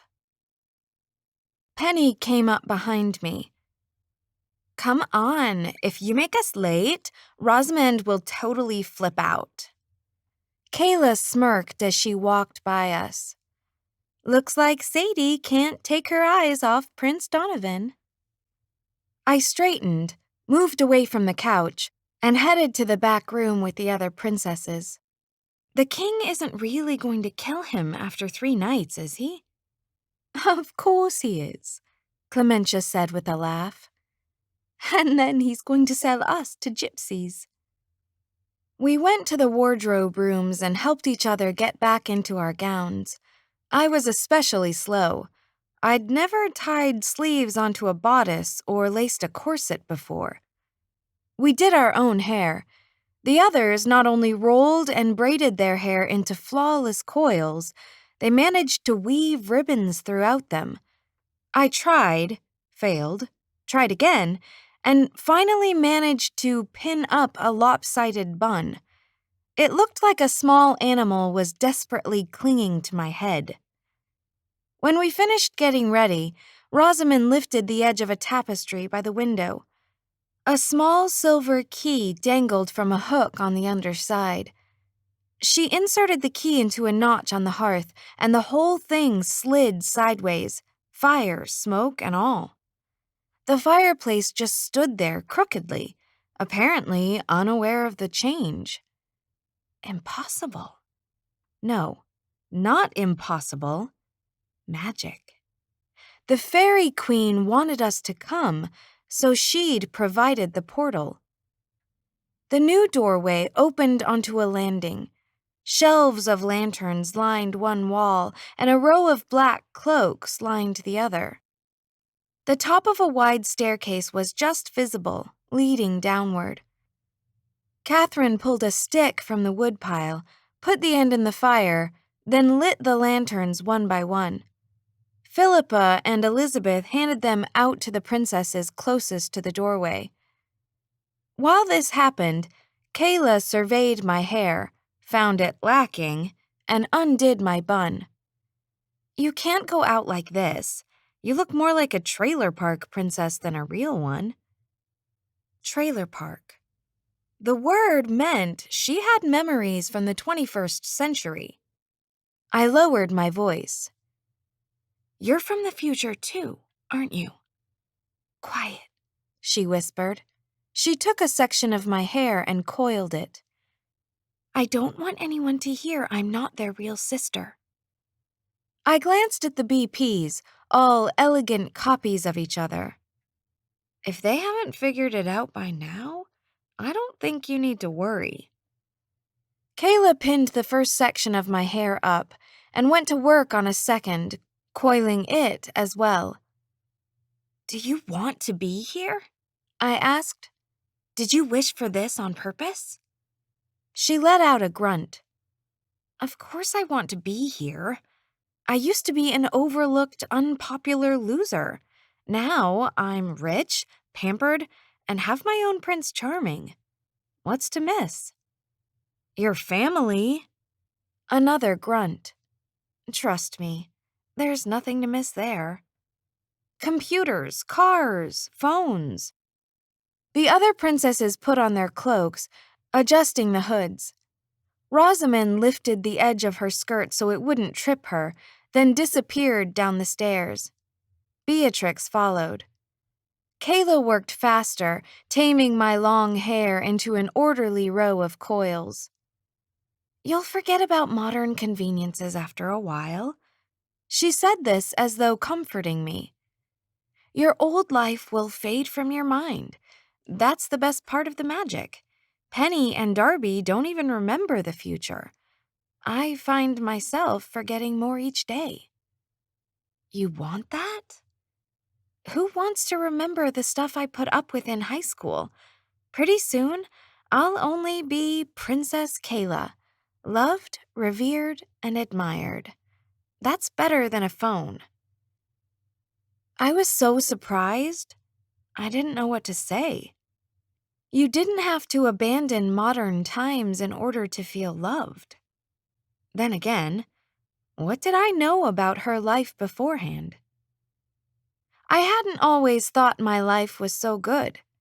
Hadn't I tried to escape high school through a rock star life just like Kayla had escaped by coming here? But still, you don't mind being in a fairy tale? What?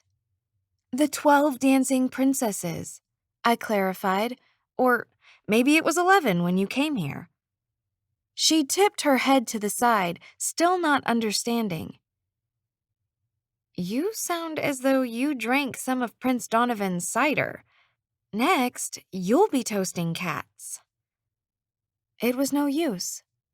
If she'd ever known the story of the dancing princesses, she didn't remember it now. Kayla slid a couple of pins into my coiled hair. "Listen, Sadie, you need to behave tonight. Don't go acting strange around Queen Orla. If you do something that makes her cancel the balls, the rest of us will never forgive you." I inwardly sighed. Kayla wouldn't be any help getting home. She pinned up the last section of my hair, then stood back, admiring it. "Now you're presentable." She went through the doorway, grabbed a cloak and lantern, and hurried down the staircase to catch up with the others. I checked on Donovan one last time. He still sat where he had before, gently snoring. It was a low, grumbling sound. I ducked into the magic doorway, picked up the only remaining black cloak, and put it on. If the story went the way it did in the fairy tale, Donovan would put on his invisibility cloak and follow us. I wished I could close the fireplace so it slid over the doorway, but I saw no way to do that and figured it could only be managed from the princess's chambers. We needed the door open to get back to our room. I took the last lantern and turned toward the stairs. It was only then I realized what a strange place I stood in. The princess's chambers were on a top floor, so logically we should have descended into another room in the castle. Instead, the doorway had brought us someplace far away. Stars spread out overhead, thick and bright. The white marble stairs stretching out below me seemed to go on and on. Even with the lanterns illuminating the way in front of me, I couldn't make out anything below us. Blackness stretched out on either side of me. The stairs were wide enough that 3 people could have walked side by side. The princesses, however, went down in single file. I didn't blame them. No railings lined the staircase, no walls either. Nothing seemed to be keeping the stairs up except magic. I wasn't afraid of heights, but walking down these stairs in the dark while wearing a cumbersome evening gown had bad idea written all over it. I'd never been graceful, and it would only take one misstep to change this story to The 11 Dancing Princesses and Their Fatally Clumsy Sister. Lifting my skirt with one hand and holding the lantern with the other, I took a tentative step down, and then a second. What else could I do? I needed the goblet. The marble glowed in the spots where the light licked against its surface. The air was still and breathless with a scent of leaves drifting up from somewhere. Kayla turned to check on me. When she saw me gingerly padding down the stairs, she motioned for me to hurry. I did. A little. I also listened for Donovan's footsteps behind me. In the fairy tale, the soldier stepped on the hem of the youngest princess's dress. She reported the incident to her sisters, but they didn't believe her. No surprise there. These princesses hadn't believed me about anything. I could change things. If Donovan stepped on my skirt, I would turn and snatch his invisibility cloak off. Not only would this reveal him to the princesses, I could use the cloak myself to get the goblet. I made my way downward, waiting. Donovan didn't step on my hem. Of course he didn't. He couldn't be following me.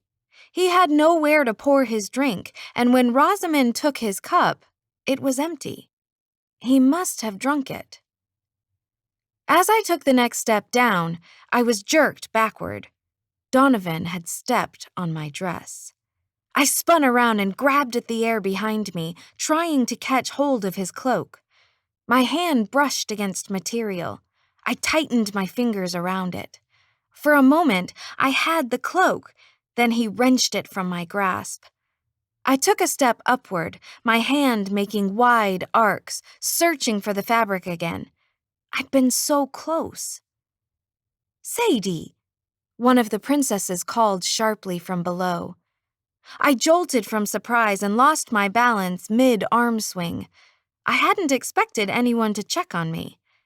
At that point, I probably should have let go of my lantern and used both hands to catch myself, as tumbling off the stairs was a quick way to die. But I could think of another, more painful way to die, and it involved dropping my lantern, breaking it so oil spilled over me, and then having my dress go up in flames in the ensuing fire. I held on to the lantern, realizing too late that if I fell, the lantern would break anyway. The only thing I'd accomplished by holding on to it was that I would now be on fire as I toppled off the stairs. An arm grabbed hold of my waist and pulled me backward, steadying me. Donovan. It had to be him. He was the only one above me. As soon as I wasn't in danger of falling, his hand was gone. Kayla darted up the stairs. "Are you all right? What were you doing waving your arm around?" I put my hand to my heart, felt the pounding there. It was hard to catch my breath. I thought someone was behind me. Who? A giant fly that needed swatting? You could have fallen. Penny marched up the few steps separating us, lifted her lantern, and peered around. Yellow circles of lights spotted the marble. No one followed us. Is everything well? Philippa called from down the stairs. They'd all stopped and were trudging upward to see what the problem was. Perhaps she should return to our room and rest, Rosamond said. It was more of a threat than a statement of concern. No, I said hurriedly. I'm fine. The princesses gave me exasperated looks, then turned and descended the stairs again. After a moment, I followed them, going slower than the others. I knew that Donovan was nearby. Thank you, I said. He didn't answer. Maybe he was afraid that if he gave away his position, I would make a grab for the cloak again. I slowed my pace, curiosity tugging at me. Why did you save me? If you'd let me fall, you wouldn't have any competition for the goblet. Yeah. His voice came from behind me. That's pretty much the story of my life. Those good impulses always get me in trouble. Before I could comment on that, he added, But if you grab my cloak again, I'll toss you over myself. And by the way, you hit like a girl. I wasn't trying to hit you, I said, offended. Kayla turned and looked over her shoulder. Who are you talking to? No one. Ow! My nose had grown. Not a little bit like last time. It felt like the cartilage had pushed outward an inch.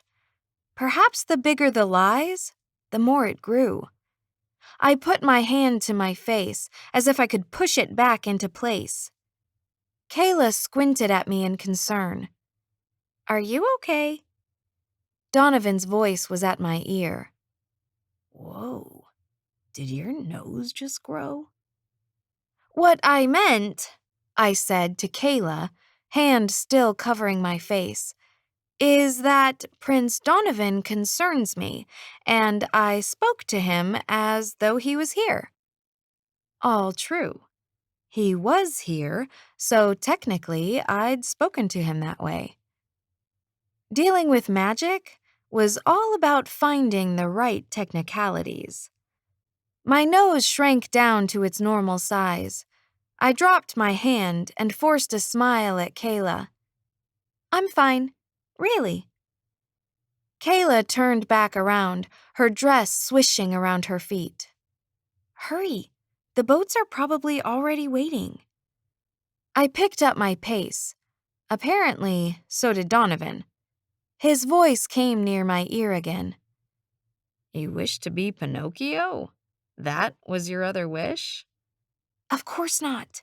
Who in their right mind wants to be a wooden puppet? Do you have a singing, dancing cricket for your conscience? No, I have no conscience, so you should watch your step on the stairs. Ouch! You wouldn't think sarcastic comments would count as lies, but apparently they did. My nose grew again. I raised a hand in disbelief. It was a joke. I have a conscience. I put my fingers to the tip of my nose to make sure it shrunk again. It did. Sheesh. Whatever power is in charge of magic really should get a sense of humor. So every time you lie, your nose grows? Donovan stepped beside me. I'll have to remember that. And you can lie without any visible consequence. I'll remember that, too. The front of the princess line had reached the end of the stairs, and Rosamond walked out into a meadow. The light from her lantern flickered over grass and scattered onto patches of clover. It was an odd thing to find at the bottom of a staircase, sort of like stepping off an elevator and finding a beach. Yet everything about this place seemed real. The stars overhead, the breeze meandering past, the sound of crickets. The night air was tinged with a scent of flowers. Jasmine, maybe. A couple minutes later, I reached the bottom of the stairs. I held my lantern high so I could see as much of the scenery as possible. A dirt path stretched out before us, leading through the grass toward a nearby pine forest. We headed down the path in our line of oldest to youngest, which made me feel like the caboose on a princess train. Chrissy had said that once I went past the first tree, I would be in Queen Orla's domain. Other fairies couldn't go there, which meant if I got into trouble, Chrissy wouldn't be able to help me. I'm not sure why the thought sent shivers up my back. It wasn't like Chrissy had done much to help me in the first place. But Queen Orla was a more powerful fairy, one who commanded plants to grab people and hold them until she decided their fate. As we walked into the woods, I couldn't help searching the passing trees for random creatures they'd grasped in their branches. The trees all looked normal enough. Tall pines, growing so closely together their branches had never filled out, sort of like a bunch of anorexic Christmas trees. Fireflies blinked around us, making the whole forest appear to be strung with twinkle lights. 10 minutes later, I noticed the other trees. They looked like deciduous trees at the end of fall when just a few leaves stubbornly held on. Only these trees weren't wood. The moonlight gleamed silver on their branches, and the fireflies hovering around them made them glitter. The trees were beautiful, and yet there was a starkness to them, something that spoke of night. I knew from the fairy tale that the soldier took branches from the trees to use as proof when he reported to the king. Of course, Donovan wasn't a soldier, he was a thief. He probably wouldn't be able to resist taking more than a branch. Perhaps if he kept busy stuffing his pockets, he'd miss the boats waiting to take us to the Queen's Island. From beside me, I heard his sharp intake of breath. He'd noticed the silver trees. "Hey, little Black Riding Hood, what's the deal with the trees?" "They're real silver," I told him. "It's in the book." He didn't speak again. I assumed he was entranced by all the wealth sitting out in the open. The branches of a couple of the pine trees on the path up ahead swayed as he pushed them aside to reach the silver ones. Not long afterward, I heard the crack of a branch breaking. Several large gray owls took flight from hidden boughs, letting out hoots of protest and circling the trees as they hunted for the offender. I didn't see whether they gave up the search. The path took me away. Not long after, we reached the golden trees. They had a glow of their own, as though they were too proud, too fine not to show off a little. What few leaves they had shifted in the breeze, making the moonlight wink off of them. One grew so close to the path, I stepped into the forest to touch it. The trunk felt smooth and cold, like touching glass. As I examined the delicate leaves, a large brown owl swooped from the sky, screeching angrily. It dived at me, pecking my hand with its beak. Ouch! I jerked away from the branch and jumped back on the path before the owl could strike again. It glared at me with angry yellow eyes, shot back up into the forest, and disappeared into the darkness of the branches. Stupid bird. I'd never realized owls were so touchy. I rubbed the back of my hand. A small bloody welt had formed between my knuckles. Apparently, people weren't allowed to touch the trees. I envied Donovan again for his invisibility cloak. Judging by the owl's behavior at the silver tree, they suspected someone was skulking around but didn't know how to find the culprit. Next, we passed the diamond trees. Mixed in among the pines, they seemed like normal trees: rough brown bark, spindly branches, patches of heart-shaped green leaves. But nestled among the leaves at the end of the branches were cherry-sized diamonds. I wasn't a greedy person, but if I hadn't known I'd be swarmed by angry owls, I'd have filled my pockets. After all, the pearl bracelet I'd put on as a mermaid had traveled with me to this world. Wouldn't the diamonds come home with me too? For the next minute, I had a heated conversation with myself. The sensible part of me insisted that trying to grab a diamond wasn't worth the risk. I'd come for the goblet. I shouldn't do anything that might jeopardize that, like being pecked to death by owls. The unsensible part of me persisted, though. I had to tell myself firmly, angry magical creatures are dangerous. Have you learned nothing from fairy tales? Has Walt Disney's life's work been in vain?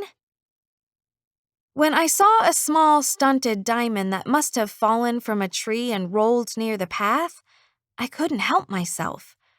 I reached down and picked it up. No owls sprang from the air or dived toward me. I hadn't touched the trees or gone off the path, so the owls hadn't been alerted. The diamond was only pea-sized instead of cherry-sized. Still, it was a diamond. I slipped it into my pocket, suppressing a smile. How could my parents ever hope for me to become a sensible person when being unsensible had just totally paid off? As I walked, I worried the diamond might clink into the goblet once I'd stolen it, and I took the diamond from my pocket and slipped it into my stocking instead. A few minutes later, the forest opened up and a dark lake spread out before us. An island was barely visible in the night. It was perhaps a mile from the shore and would have blended into the sky and water if it hadn't been for a lit pavilion that stood there, partially obscured by the trees. 12 narrow boats sat along the edge of the lake, half in the water, half on the land. They were the size of large rowboats, decorated with ornate, curving prows that reminded me of giant snail shells. 12 guys stood by the boats, each holding a lantern. To say the princes wore brightly colored jackets with matching pants wouldn't be quite accurate. Pants go down to the feet. Theirs ballooned out and ended at the knee. Each guy wore colored hose and leather shoes with heels like a woman's. But perhaps the oddest things in their ensembles were their ruffled collars. They were so thick they made the guys look like their necks had gone into hiding. I stopped walking and searched for Jason. Which boat was he standing by? And more importantly, what should I say to him? I'd thought of dozens of things, but wasn't sure what would be best. How does one properly apologize for sticking a complete stranger in a fairy tale? Twice. I heard a muffled laugh behind me. Donovan's commentary on the scene. "So," he said, "every night the princesses go and hang out with elaborately dressed clowns? That's the big secret?" Another laugh. "No wonder you don't tell your father about this." "They're not clowns.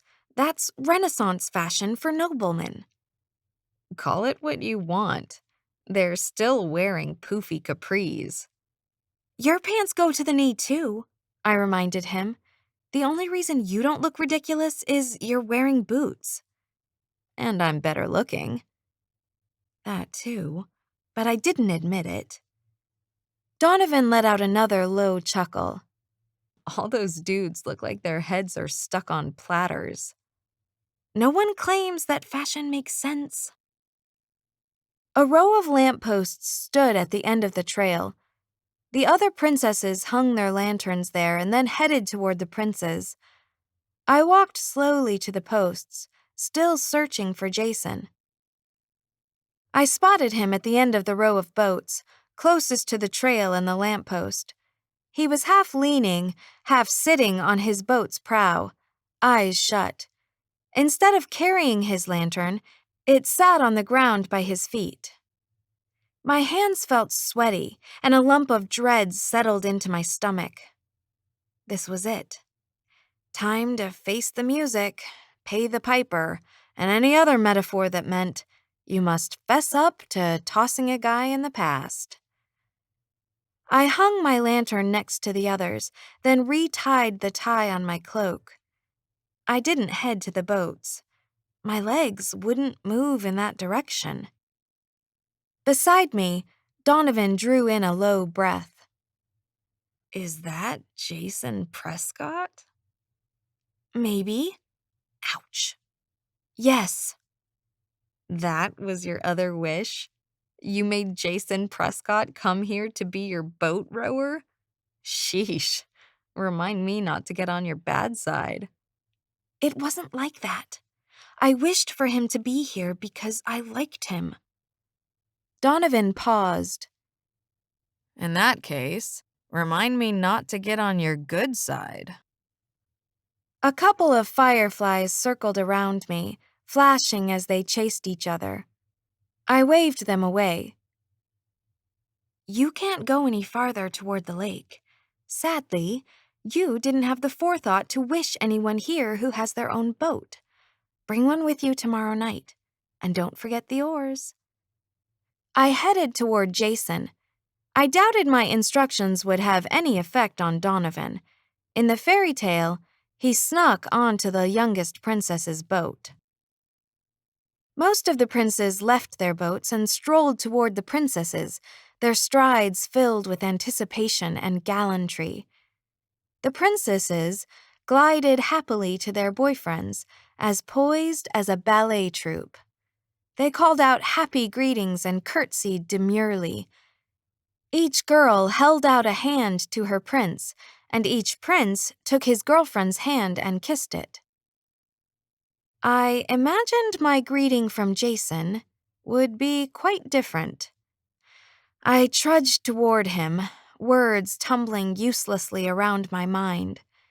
I'm really sorry. Completely, thoroughly, mortifyingly sorry. Jason had finally noticed me.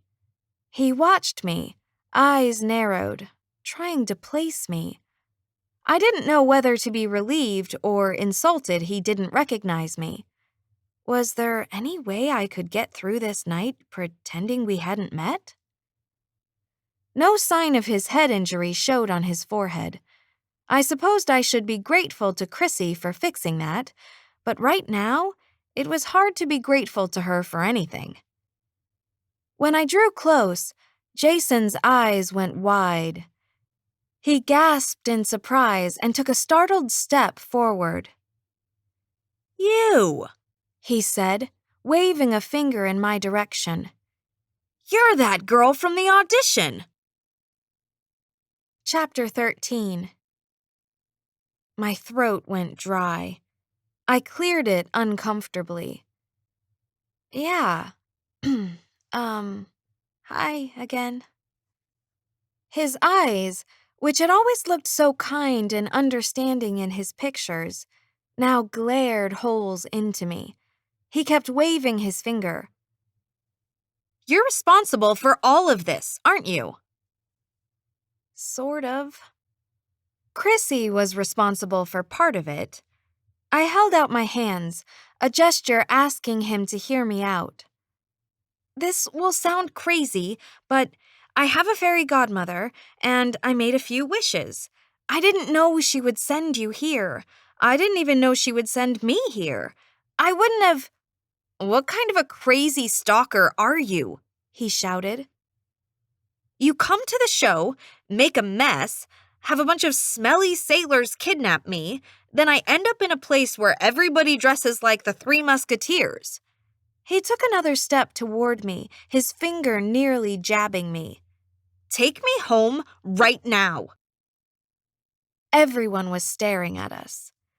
I imagined the princesses would have plenty to say about this when we got back to the castle, and none of it would be good. "You're making a scene," I whispered. "A scene? You haven't seen the scene I'll make if you don't get me out of here. I have people, you know." I raised my hands in an attempt to calm him. Several princes shot him disapproving looks before turning their attention back to the task of escorting their princesses to their boats. "I'm trying to get us home," I said, "but I need your help." Behind Jason, our boat wobbled back and forth on the shore, a telltale sign Donovan had climbed inside. "Help? You want my—" Jason stopped. His eyes went over me, once, twice. "Wait a second.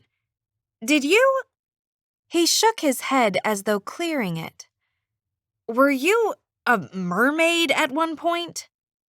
His gaze zeroed in on my shoes, checking to make sure I had feet. I cleared my throat again. I need to explain a few things. Jason's lips clamped together and his nostrils flared. He didn't look like he wanted to stay here for 2 more seconds, let alone stand around and hear what I had to say. The other princes had finished walking the princesses to their boats and were exchanging whispered words before helping them step inside. I didn't have much time. I quickly condensed the last day of my life into a minute-long report, emphasizing I'd never meant to involve him. He listened in sullen silence. "So it was an accident," I emphasized. "All we have to do is get the Queen's golden goblet, and we can go home." "Fairies did this," Jason said flatly. "That's your explanation?" "Yes." He stared at me for another moment, then smiled with dawning realization. "This is a prank, isn't it?" He glanced around, nodding his head as though he had the whole thing figured out. "Did my manager okay this? 'Cause I'm going to kill him if he did." Jason put his hands on his hips and forced out a laugh that sounded more relieved than happy. When he told me I should dive into reality shows, I didn't expect him to take things this far. "It's not a prank." Jason scanned the shoreline. "Where are the cameras?" "Look," I said, trying to recapture his attention. An idea had suddenly occurred to me. "We might be able to get out of here on a technicality. You don't love me, right?" He reached out and patted my shoulder patronizingly. "I love all of my fans. They're the best." He said this too loudly. "No hard feelings." He glanced around again, still searching for cameras. "You got me good." I inwardly groaned. He didn't love me, but now that he'd said he did, Chrissy would consider it proof she'd fulfilled her part of the contract. "I can be a good sport about this." Jason gave a thumbs up to the prince at the boat next to ours. "Hey guys, we're cool now." Finally, Jason turned back to me. He lowered his voice to a whisper. "You tell your people they have to cut any footage of me yelling. In fact, I want editorial approval of the whole thing, or you'll be dealing with my lawyers." I would take lawyers over fairies any day. "It's not," I started, then didn't finish.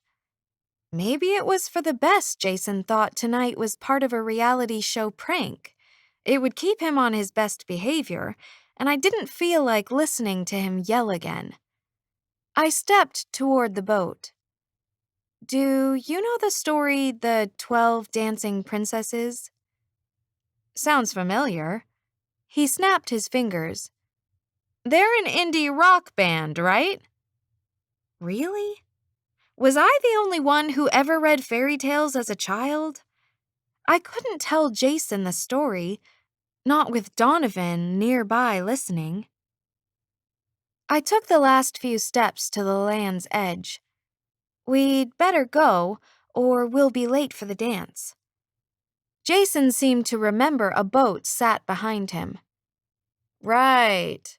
The other guys mentioned the midnight ball. We're supposed to dance for some queen chick? The land was damp here, and I lifted my skirt to avoid getting it wet. Right. Here's the deal, Jason said, voice still hushed. I don't care what my manager agreed to. I'm not staying the entire night. I'll do 2 numbers, maybe 3 if I like the band. That's it. And I'm not signing autographs for anyone. I wasn't planning on asking. It would have been nice if Jason offered to help me climb into the boat, since my skirt weighed about 20 pounds. He didn't offer, so I climbed in as carefully as I could and made my way to an intricately carved wooden bench at the back of the boat. I half expected to bump into Donovan. Where was he sitting? I knew the answer as soon as I thought of the question. He was in the only place where Jason and I wouldn't run into him, sitting on the top of the back edge of the boat. I saw nothing that indicated his presence, no hint of a glimmer from the moonlight hitting his cloak. I could have ordered him to get off the boat, but even if he listened, and that was highly doubtful, he would just climb into one of the other boats. They were still lined up on the shore. Besides, I didn't think it would improve Jason's confidence in me if I suddenly yelled at the empty space behind the bench. I had to think of something else, something that would prevent Donovan from getting to the island. If he came, he would get the goblet, and Jason and I would be trapped here. The thought made me feel prickly with panic. I couldn't stay here, and I couldn't let Jason be stuck here either. The other princes gave their boats a powerful shove, sliding them into the lake. Then the princes took a few strides and leaped inside, barely getting the bottoms of their boots wet. Jason pushed our boat. It only moved an inch. He pushed again with little better results. He probably wasn't as strong as the other princes, and Donovan's added weight wasn't helping matters. Jason turned and pressed his back against the prow, using his legs to push. The boat must be caught on something. The prince closest to us let out a mocking chortle as his boat glided away from shore. This is what becomes of those who grow lax in their training.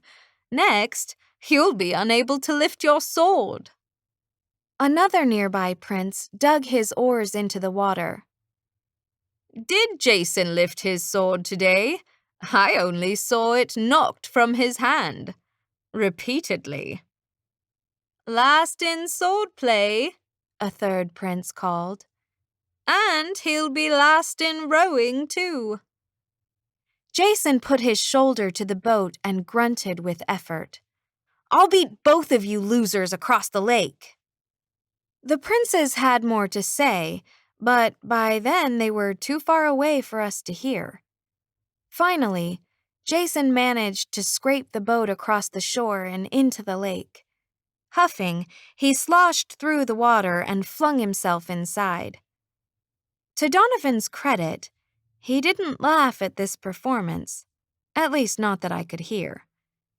Breathing hard, Jason picked up the ends of the oars and paddled them into the water. They couldn't give us a motor? What's the deal? Are they turning this into some sort of triathlon? I figured it was a rhetorical question and didn't answer. I looked out at the lake. Small waves lapped against the boat, as dark and shiny as black oil.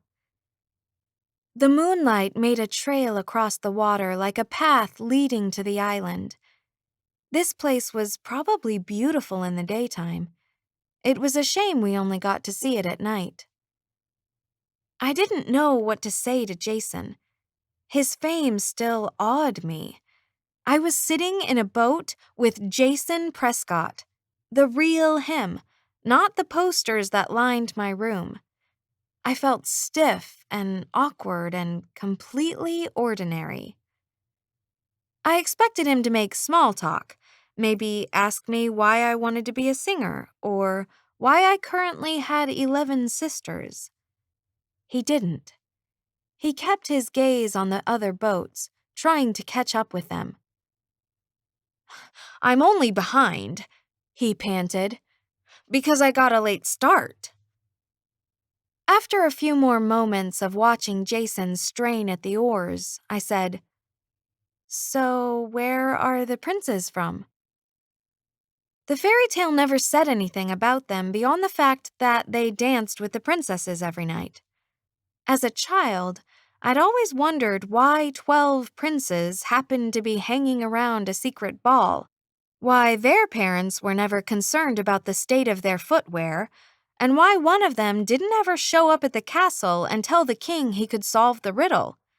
If one of the princes wanted to marry his princess, hey, problem solved.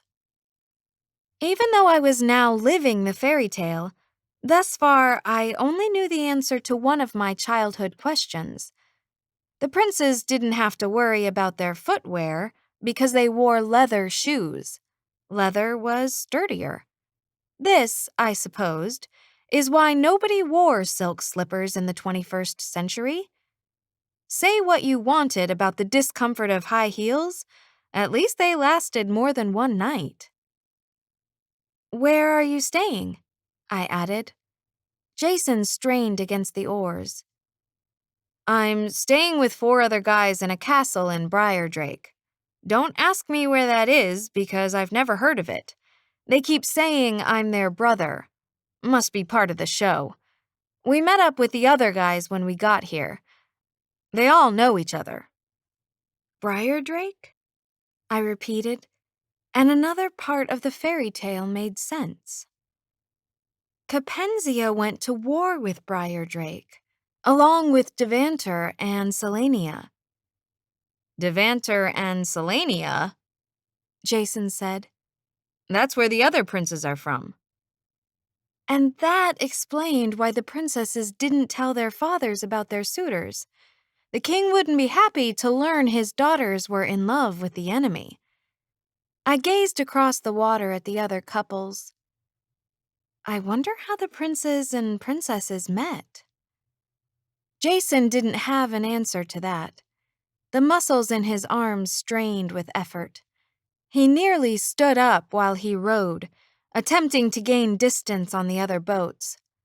I doubted he'd make any ground. The other princes were used to rowing.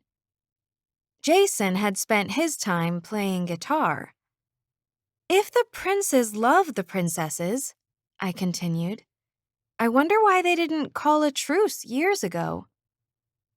Maybe it meant their relationships were recent." Jason grunted. "I think we've got a defective boat. This thing isn't moving." He obviously wasn't going to be any help in solving fairy tale mysteries. He let go of the oars and rubbed his palms against his pants. "Explain again how we win this thing? We're supposed to get a goblet at the dance?" "The Queen's golden goblet. She can't know we're after it. When we give it to my fairy godmother, she'll send us home." He picked up the oars and rowed again. "So, how do we get the goblet?" I wasn't about to discuss strategy while Donovan sat behind me, listening. From here, it was about a 10-minute swim back to the shore. Not too bad. It was a lot closer than the distance to the island. "We'll make plans to take the goblet in a minute. First, I've got to do something." Without explanation, I pivoted and lunged with outstretched arms in Donovan's direction. If I'd been wrong about where he sat, my momentum might have made me topple from the boat. But I wasn't wrong. Donovan let out a muffled exclamation, and a moment later a huge splash of water sprayed the side of the boat. I sat back down, folded my hands in my lap, and calmly smiled at Jason. He peered at the water, then back at me. "What did you just do?" I shrugged. Shrugging is not a lie, so it was safe. Off to our side, the water stirred, splashed some more. A string of muttered curse words seemed to hang, disembodied, in the night air. "Row faster," I told Jason. I didn't want Donovan to swim to the boat and hang on. Jason applied the oars to the water with extra urgency. "Did you see that?" He looked over his shoulder. "What's living in this lake, anyway?" After a moment's thought, I decided Jason should know about our competition. After all, Donovan might swim to the island instead of the shore. Actually, that splash was an invisible guy who stowed away on our boat. "An invisible guy," Jason repeated doubtfully. "His name is Donovan, and he's after the Queen's goblet too. You'll need to watch out for him." Jason's eyebrows rose skeptically. "How do I watch for an invisible guy?" "I didn't mean literally." Jason cocked his head to the side. "Why does an invisible guy want the Queen's goblet? Doesn't he have enough invisible goblets at his house?" This was just what I needed. Jason thought I was crazy. I let out a frustrated sigh. Don't any guys know the story The 12 Dancing Princesses? What were you all doing during your childhood? "What was I doing?" Jason asked, taking offense. "I was practicing. While the rest of you wannabes goofed off, I took guitar, piano, and voice lessons." He went on for the rest of the trip across the lake, talking about how everyone thought his success was a fluke, when actually he'd worked his butt off for years. I nearly told him I was impressed to meet someone who could play musical instruments with his butt. Wannabe. Honestly, I was taking his posters off my walls as soon as I got home. As we neared the shore, I broke into his rant. "We need to get back to our plans for the goblet. The Queen asks it a question at midnight. After that, she might not notice if it goes missing. So here's what I think we should do. We'll dance for a while. A few minutes past midnight, go up to the Queen and tell her you want to sing a song in her honor. Turn on the charm. Keep her attention on you. Can you manage that?" Jason let out a snort as though it was ridiculous to even ask. "Hey, when I sing to a woman, she doesn't take her eyes off of me." "Good. While she's watching you, I'll swipe the goblet. After your song, we'll fade into the crowd. When no one is looking, we'll leave and head back to the boat. Hopefully, we'll be long gone before the Queen notices that her cup is missing. Once we're through the forest, we can contact Chrissy. She'll take us home." It sounded easy enough, and I desperately hoped it would be. Jason's speed had picked up once I'd pushed Donovan from the boat, and we weren't far behind everyone else now. The first boats were reaching the island. The trees there had an unearthly beauty, shining faintly, as though holding bits of sunshine in reserve. In between them, rows of lampposts lined a stone path leading to a large columned pavilion. The other princes rowed as far as they could onto the shore, then hopped out of the boats and dragged them further onto the embankment so their girlfriends wouldn't get their slippers wet. The princesses accepted these attentions with smiles, eyelash flutters, and beaming looks of approval. Jason rowed our boat as far as it would go onto the shore, then mopped his forehead with his coat sleeve. He shook out the cramps in his hands, took off his gloves to check for blisters, and seemed to be waiting for me to disembark. I tried not to hold his lack of gallantry against him. He hadn't been born in a time when women needed help hauling their dresses around. I gathered up my skirts, holding as much fabric in my arms as possible, and attempted not to trip while stepping out of the boat. My slippers partially sunk into the wet ground. I took careful steps to drier land. Overhead, a raven sailed through the moonlight, circled us, then glided down to the stone path. Before it landed, it transformed into a young man. He was perhaps in his early 20s, although it was hard to tell. He was handsome in an ageless way, in a fairy way. His dark hair was pulled back into a sleek ponytail, accenting a pair of equally dark eyes that oversaw our arrival. He wore black pants, boots, and a loose black shirt. Not modern, but not Renaissance either. His wings resembled raven feathers and seemed fierce somehow, warlike. So different from Chrissy's silky butterfly wings. He spread his wings out, then drew them together, and with a flash of magic, they disappeared. He waited for us on the path, arms crossed. I'd been standing in front of the boat, blocking Jason's view of the man, which was perhaps for the best. Jason might have worried if he'd known our hosts weren't human. Jason stepped onto the shore after me, glancing around and still stretching the aches out of his hands. "Who's that?" he asked, gesturing toward the man. "I don't know." "Must be a show worker. Good." Instead of looping his arm through mine like the other princes had done with their princesses, Jason strode up the stone trail, not caring that I had to struggle to keep up with him. The other couples were a little ahead of us, chatting as they strolled toward the pavilion. They hardly glanced at the fairy guy, and he didn't pay any attention to them. His gaze slid to Jason and me. I noticed a scabbard hung at the fairy's side, revealing the hilt of a sword. Was he here to guard against intruders? "Only 11 couples have graced the ball before," he said. "And yet now comes a 12th. How is it you found your way here?" "I rowed." Jason wiped sweat from the back of his neck. "And it's harder than it looks. Can you have someone get me a drink?" He fluttered his hand. "I don't care what it is, as long as it's chilled." I stared at the fairy and gulped. I hadn't expected him to realize we were new to the story, and I didn't know what to say.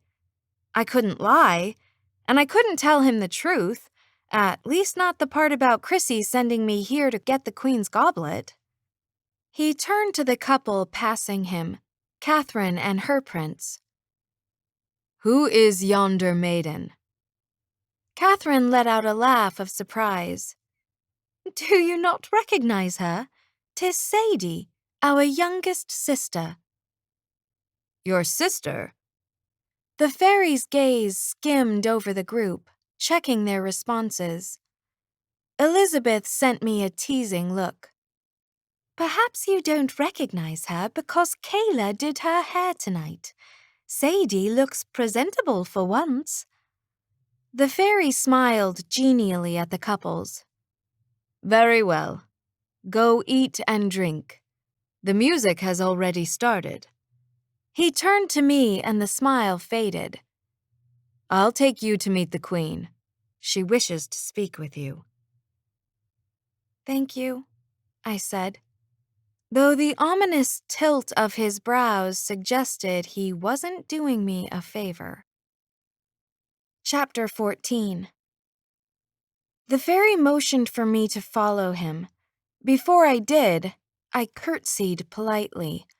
If we were all polite to each other, the queen might not, say, get mad at me for crashing her ball and turn me into a topiary bush. May I have the pleasure of your acquaintance? I tried to sound royal, but the tone sounded false in my ears, like play acting. His lips quirked up, humoring my attempts. I am Kaelin, Queen Orla's son. That made him a prince. Fairy royalty. I curtsied again. I'm pleased to meet you, Your Highness. Yeah, pleased, Jason added absently. Drinks are waiting for us, right? Kaelin swept his hand toward the pavilion. This way. I followed the others up the trail, listening to the orchestra music. Violins, flutes, cellos, oboes, clarinets, and instruments I couldn't place. The sound of running rivers and the hush of wind twisted into the music, playing the tune along with the brass and strings. What are those instruments? Jason asked. He'd noticed them too. Cool sound. I like it. I adjusted my grip on my dress. I guess we'll see. He didn't speak to me after that. The rest of the way to the pavilion, he tapped his hand against his pants to the rhythm and hummed along with the song as though committing the tune to memory. After a couple of minutes, we reached the pavilion. Although the word pavilion didn't do the place justice, it wasn't the sort of structure found in a park. It was more of an open-air cathedral with a high-arched roof made of white stone. Marble columns were etched with silver vines, so detailed, I nearly expected them to sway in the breeze, to stretch and grow. Each buttress, each roof panel, was decorated in patterns of leaves and flowers, making it seem like an overhead garden. The flowering bushes surrounding the pavilion were so laden with blossoms that in places they dripped onto the dance floor in splashes of color. On one side of the room, 2 long tables were covered with platters of food and pitchers filled with pastel drinks. A dozen chairs sat nearby, waiting for couples who wanted to rest. I couldn't tell where the music came from. It was just there, drifting about the dance floor. My attention was drawn to the back of the pavilion. 2 large wooden thrones stood behind a white marble table. A beautiful dark-haired woman sat in one of the thrones. Queen Orla. Jason saw the refreshment table and made a beeline toward the drinks. Kaelin didn't call him back. Instead, he motioned for me to follow him toward the queen. She didn't look old enough to be Kaelin's mother. No wrinkles lined her face, no signs of age. Still, something about her told me she wasn't young. A depth of experience in her eyes, a lack of innocence. She wore a long green dress and a white crown. It wasn't silver or gold like I'd expected. Instead, the crown was made from rows of sharp, curving teeth. What sort of animal had those teeth come from? A huge wolf? A bear? I had to tear my eyes away from it, make myself stop staring at it in horror. I did a quick scan of the table, looking for the goblet. Only a box lay there, wooden with ornate carvings of deer, birds, and flowers. How was I supposed to steal the goblet if I couldn't find it? Kaelin stopped in front of the table. Mother, may I present Princess Sadie? The way he emphasized princess made it clear he knew I wasn't one. I curtsied nervously. The other princesses believe she's their sister, Kaylin went on. Magic must have influenced them. Queen Orla's eyes were bright with interest, studying me like I was a dress she might buy.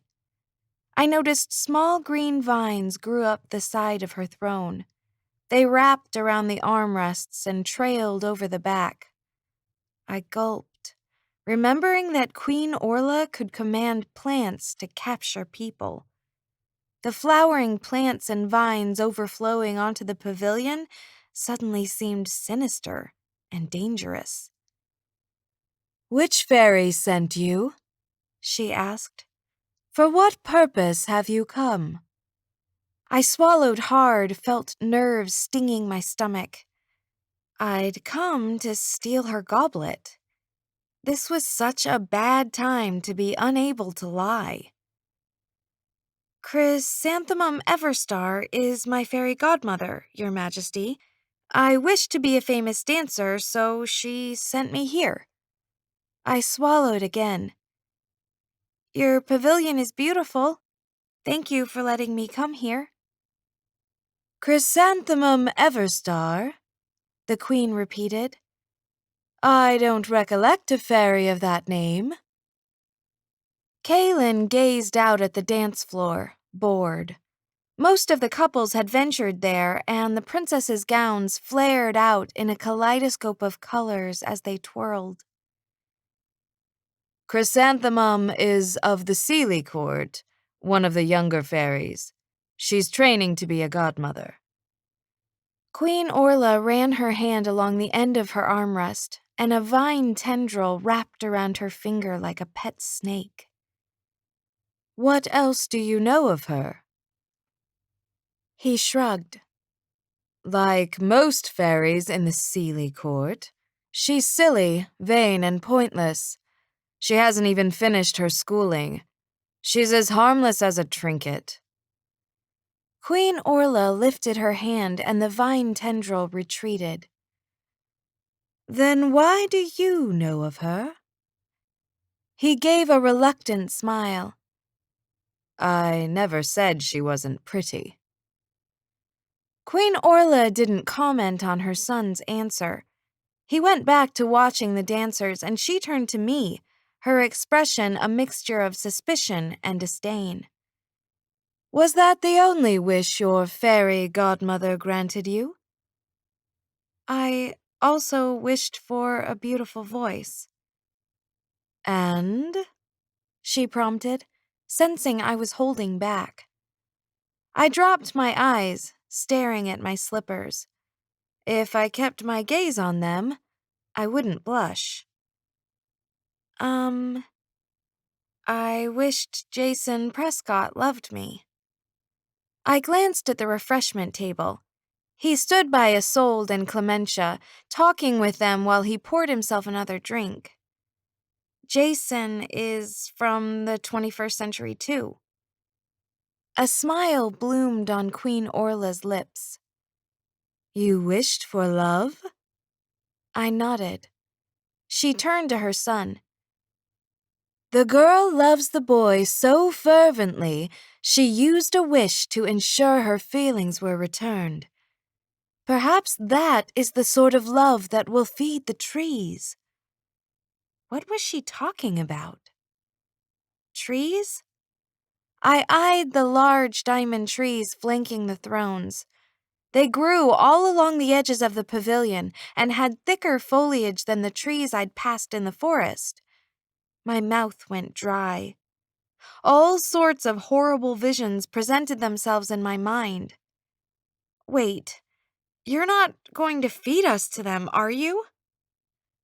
"Don't be ridiculous," Kaylin said, sparing me a second of his attention. "Trees don't eat flesh. You would give them indigestion."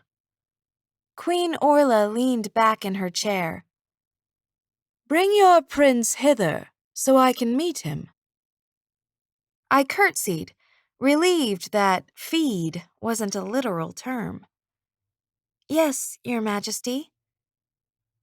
When I reached the refreshment table, Jason was standing near some of the princesses and their dates.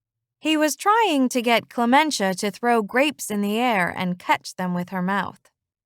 Come on, he told her, in that teasing tone guys use when they're flirting. I know you can do it. Your tongue has talent. And my tongue? Isolde asked, tapping her fan against Jason's arm. Has it also talent? Jason wagged his eyebrows at her. Maybe I'll find out sometime. Isolde giggled and flipped open her fan, making slow, demure strokes. Her prince stood at her side, scowling. Clementia tossed a grape into the air and opened her mouth like a baby bird waiting for its mother. The grape hit her chin and ricocheted at Jason, an event that made her shriek with laughter. Her prince stood on her other side with his arms crossed, forgotten and sullen. Maybe that was the point of Jason's flirting. Maybe he was getting back at the princes for their earlier jibes. Or maybe Jason just loved doll-like blondes. I didn't care. At least not much. The fangirl feelings I'd had for Jason were quickly dying. I was at the ball for one reason: to steal the goblet. I looped my arm through Jason's to get his attention. The queen wants to see us. Jason put his drink down and winked at Clementia. You may not be able to catch grapes, but I'll catch you later. Nice. He was handing out pickup lines to my sisters. So classy. Clementia giggled and waved goodbye to us. I pulled Jason toward the queen's table. She's a cool girl, Jason said, glancing back at Clementia. She's got a weird name, though. Clementia. Isn't that some sort of a disease? We didn't have time for small talk. I leaned close to his ear. Don't mention the goblet to anyone. No one can know we're after it. Oh, yeah. The all-important gobletto. Where is it? Jason glanced at the queen's table for the first time. I don't know. Maybe it's inside the box. We didn't say more. We'd walked within earshot of the table. Kaylin was seated in the other throne, dark, aloof, and looking like the cover of a brooding romance novel. His gaze slid over Jason, unimpressed. Queen Orla smiled at us, her fingers absently caressing a leaf that twined around her wrist. There was something about her that reminded me of a cat, specifically, a panther. Welcome to my ball, Prince Jason. It will give me great pleasure to see you dance. Jason dropped my arm and stretched his shoulders, all celebrity and smiles now. This isn't my usual kind of music, but I'm game. I can work any beat. He took off his collar, tossed it to me to hold, and swaggered a few feet onto the dance floor. Hey, everybody. Let's get this party going. He threw his hands in the air, adding a couple of woot-woots and fist pumps. Several people peered around the pavilion in confusion, as though wondering if Jason was warning them of impending danger. Jason didn't notice. He was in his own world, one of stages and spotlights. He hip-hopped through the song, spinning, arms waving. Each swish of his hair was practiced, each thrust of his hips precise. During a concert, it would have been a great performance. Here, it looked borderline crazy. The other couples stopped dancing altogether and stared at him, something that only egged him on. At that point, he seemed to be channeling Elvis. I put my hand to my mouth as I watched him. There was no graceful way to stop him. Beatrix sidled over to me, her dress rustling as it swayed. "Is something wrong with Prince Jason?" "Many things, probably," I said. "Should someone fetch a physician?" "No, just clap when he's through and he'll be fine." At last, the song ended. Jason slid across the floor on his knees, hands stretched into the air for a grand finale. I clapped. Beatrice joined me, worry etched on her face. The others just kept staring. Jason stood up, brushed himself off, and smiled triumphantly at the other princes. "See if you can beat that, bros." Rosamond's prince cocked his head, perplexed. "Is that what you were doing? Beating something?" Another prince nodded. "I suppose that explains your gyrations. I'm sure whatever you stomped on is quite dead." Jason let out a huff of offense. "You posers are just jealous." He stalked to the refreshment table, shaking his head and using his sleeve to wipe perspiration off his forehead. While the next song started, he downed a drink, then strode back over to me, muttering about critics. I held out his lace collar. He didn't take it. I couldn't blame him, really. It looked like a doily on steroids and must have been nearly as uncomfortable. Queen Orla steepled her slender fingers together and spoke to Jason patiently. "That was quite an entertaining performance. However, when I told you to dance, I meant for you to dance with Princess Sadie.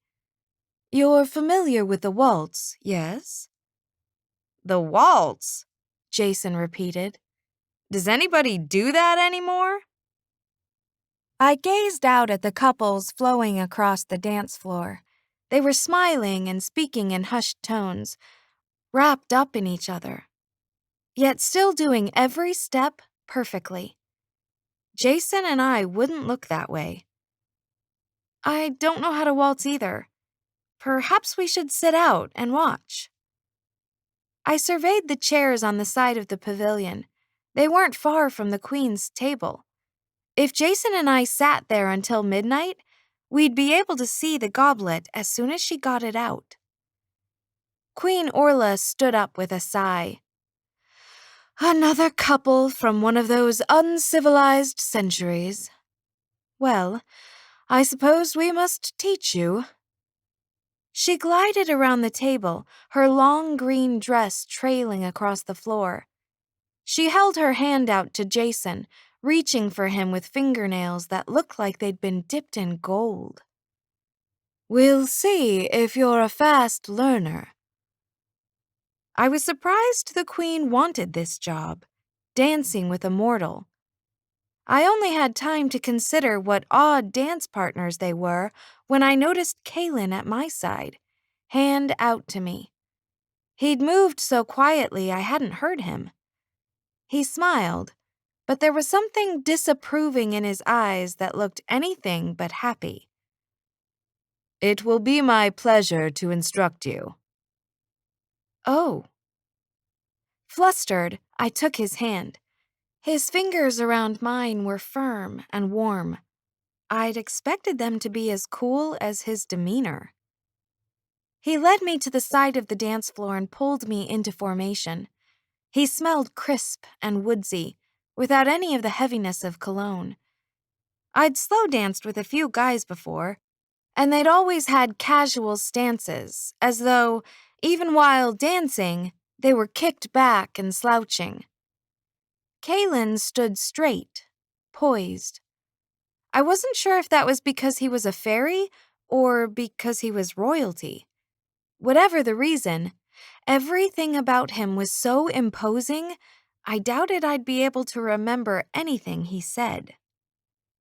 This prediction proved to be true for the first 10 minutes of his lesson. One wouldn't think waltzing would be hard. It only requires you to count to 3 and step in the shape of an L. Of course, both of those things become more difficult while dancing with a guy who could turn people into garden ornaments. Every time I got one move down, he immediately added something else. Instead of stepping in a line, we went forward, then backward. We twirled, broke apart, and came back together. I kept forgetting things and bumped into him several times. It didn't help that Kaylin kept throwing out derogatory comments such as, "Pray, try to step to the beat." Prayer wasn't likely to help. "You need to follow your partner's lead," he told me for the 4th time. "The women of your century have forgotten that art. You always want to be in charge." Should I pretend this was true?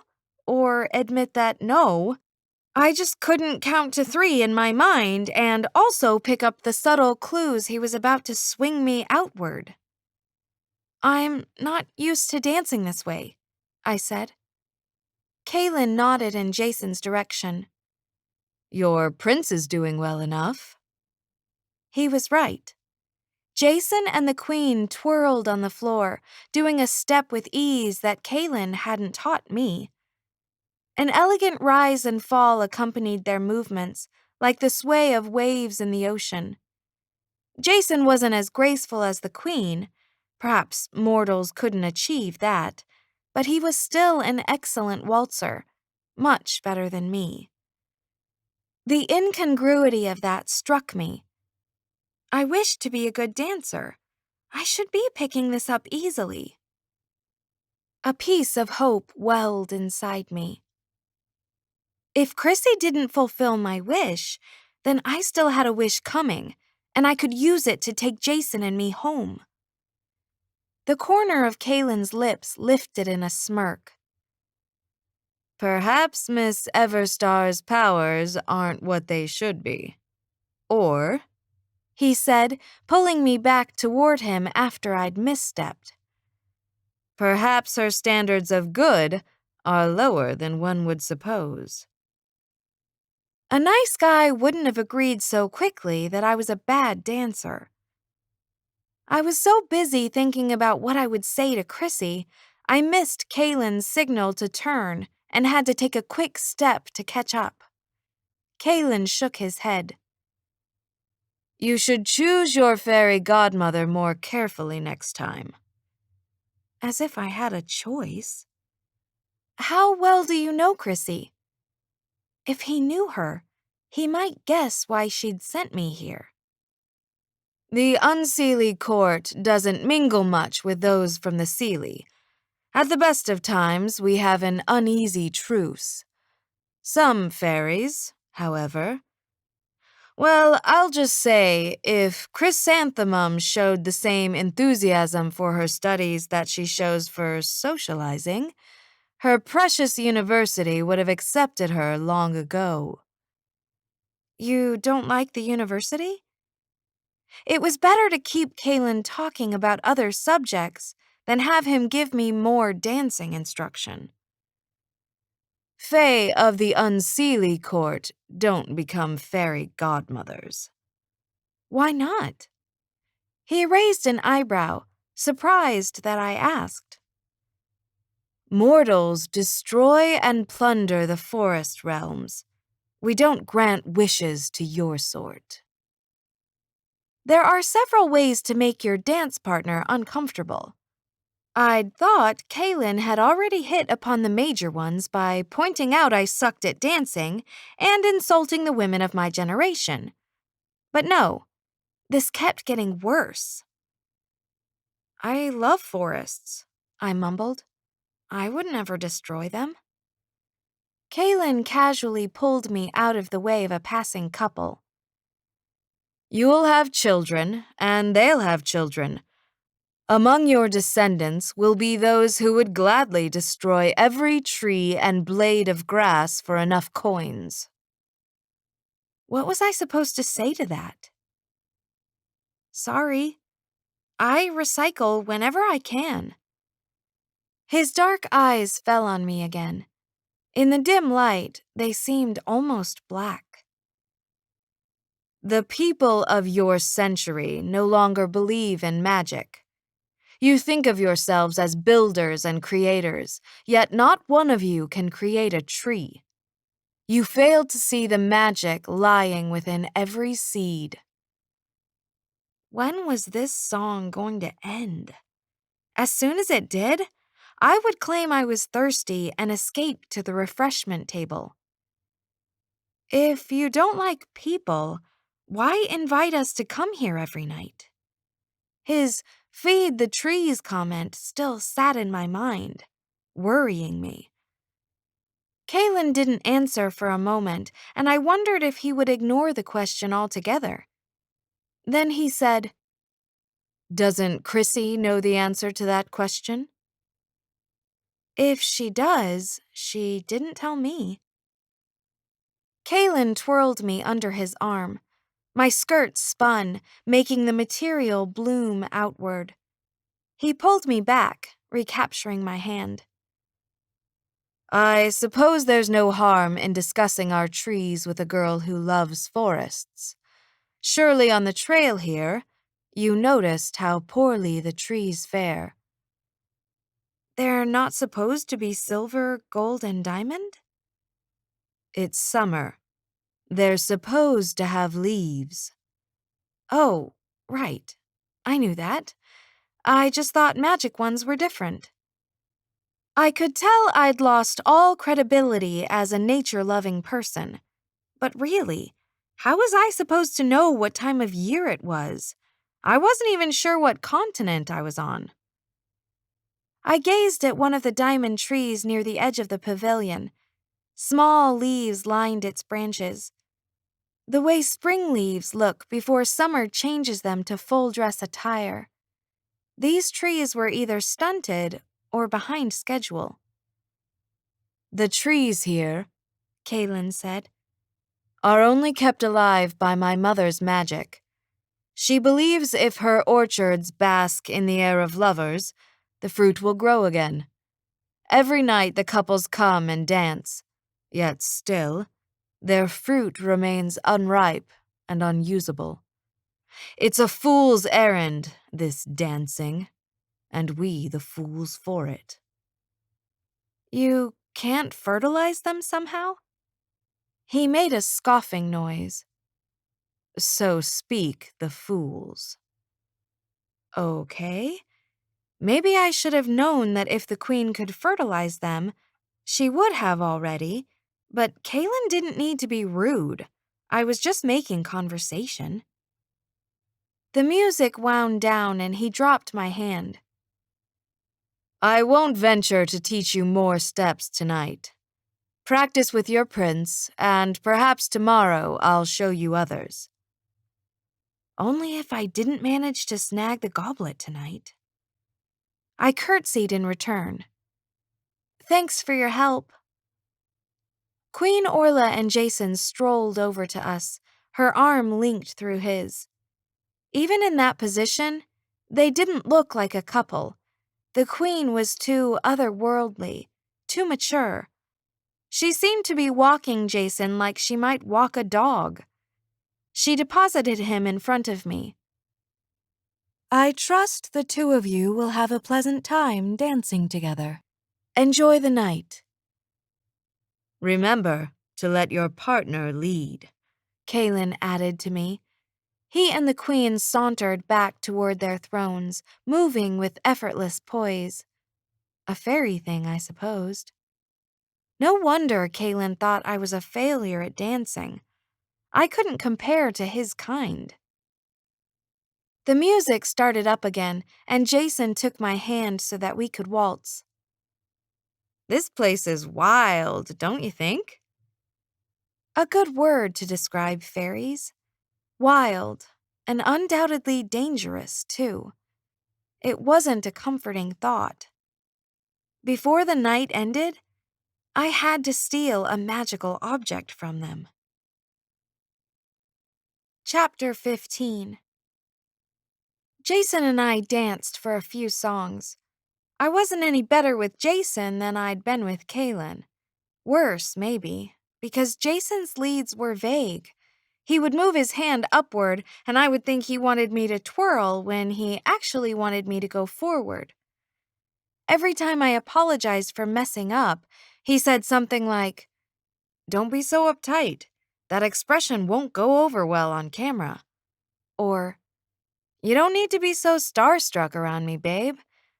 I put on my pants one leg at a time like everybody else. Except for this pair, a butler named Archibald dressed me. I could get used to that, actually." I nearly told him I stopped being starstruck around him after he called me a wannabe, but I figured there wasn't a point to bringing that up. Every once in a while, Jason asked me where I thought the cameras were or how the show had rigged up the sound system. I always shrugged or said, "Beats me," which wasn't a lie, so my nose thankfully remained unchanged. While we danced, Kalen strode around the pavilion, hands behind his back, impatiently checking the trees for changes. Every so often, he returned to the Queen's table to speak with her. She sat in her chair, haughty and cat-like, sometimes stroking the vines that swayed near her like fawning pets. A large crystal clock hung from the ceiling at the far end of the pavilion. I kept glancing at it, waiting for midnight. At 11:40, Jason and I made our way to the refreshment table. He poured himself a drink, then plucked a yellow rosebud from a platter and popped it into his mouth. That one tasted like caramel. I poured myself a drink and examined the platters. Besides the fruits that I was used to, bouquets of lilies, roses, and daisies lay across them. The blossoms looked real. They're candy? Either that, or I just discovered the reason women like flowers. He picked up a white daisy and bit off a few petals. Vanilla. Not bad. I picked up a red rose, hesitating before I brought it to my lips. What if this is like the story of Persephone, and we'll have to come back here if we eat the food? Who's Persephone? You know, the Greek goddess. I thought this place was Renaissance themed. What are you doing in Greece all of a sudden? Jason was apparently lacking in Greek myth trivia as well as fairy tale knowledge. I took a bite of my flower because I didn't want to talk about it anymore. The petals tasted like hazelnut chocolate and were therefore worth 6 months of my life, should it come to that. We stacked fruit and blossoms onto plates and went and sat in the chairs closest to the Queen's table. Just before midnight, she snapped her fingers and a wand appeared in her hand. I had expected something ornate and regal, but it looked like a thin branch plucked of leaves. She tapped it against the box, and the sides stretched and bent backward like a clamshell opening. The golden goblet sat inside. It was smaller than I expected, more like a teacup with ambitions than a goblet fit for a fairy queen. She placed it in front of her and lifted her hand to Kaylin. "The elixir?" He pulled a vial from his shirt pocket, fingering it reluctantly before handing it to his mother. "Don't waste the magic tonight. No matter how you phrase the question, the answer remains the same. It's time to ask something else. Ask what Queen Titania plots against you. Ask if you have enemies in your midst." No, I thought. Don't ask that. Queen Orla popped the vial's stopper off and poured the liquid into the cup. The first bell tolled the hour. Midnight. Picking up the goblet, she swirled the liquid around and around. "Magic cup within my hand, make me wise to understand." Her tone was pleading. desperate almost. What more of love is now required to cultivate the fruit desired? Huh? Jason whispered to me. Do you think you have to speak to the goblet in rhyme? 'Cause that would totally suck if your question ended in orange. Luckily, very few questions end in the word orange. A voice emanated from the direction of the goblet, at first with a softness like wind rustling through trees, then growing louder like a storm picking up speed. For lack of love your trees do pine. Give them this, and the fruit is thine. The queen showed no emotion to the answer. Her eyes had the same firm resolve they'd shown all night. But she slammed the goblet down so hard it clanged and sloshed drops of liquid onto the table. Kaylin lifted his chin, coldly triumphant. You can bring 12 couples here or 1,200. It matters not. While we sit and watch dancers, our enemies will move against us. Which is why we need the fruit to ripen. She picked up the goblet as though it might tell her more information. After a moment, she put it down again with a frustrated thud. How could the trees lack love? The princesses love their suitors enough to defy their father in order to see them. It must be true love.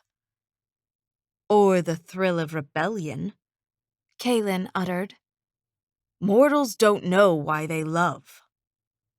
He gazed out of the pavilion to the night sky. The goblet is giving you riddles, not answers. We love our trees more than these silly girls love their princes, and still not a leaf grows without your magic aiding it. Queen Orla's dark eyes grew even darker. It isn't my love the trees need. The goblet has made that clear enough. The trees require true love between mortals. She picked up the cup again and sipped its contents. Perhaps we just need patience. Love, like fruit, requires time to ripen. Kaylin folded his arms. Fine. Then let the couple's love ripen on its own for the next month. Tomorrow we should return to court and use the goblet for more productive ends. Ask what plans Titania has set in motion. Queen Orla frowned tightly. Am I not still queen? I decide where and when I'll hold court. Her words silenced him. She leaned back in her chair, clicking her golden fingernails against the armrests. You must learn to take counsel instead of giving it. I'd stared at the goblet for so long, when I turned my gaze, I still saw its outline everywhere my eyes went. I put my hand on Jason's arm. Should you ask to sing to her now? Or wait a few minutes and hope she's in a better mood? If she blew him off now, we'd lose our chance, but if we waited too long, she'd put the goblet away. Once the goblet was in the box, it wouldn't fit into my pocket. Jason bit off half a carnation. Trust me, women are never in a bad mood when I sing to them. The music from the current song wound down. Worry swirled in my stomach. If this went badly... No, I didn't want to think about it. I tightened my grip on Jason's sleeve. Remember, keep the queen's eyes on you. That way, I'd only have to worry about making sure Kaylin didn't see me. Jason shoved the rest of the carnation into his mouth, not bothering to swallow before he answered me. Don't worry. Charming is my middle name. Well, So far, it hadn't been his last name. He stood and walked over, all strut and swagger.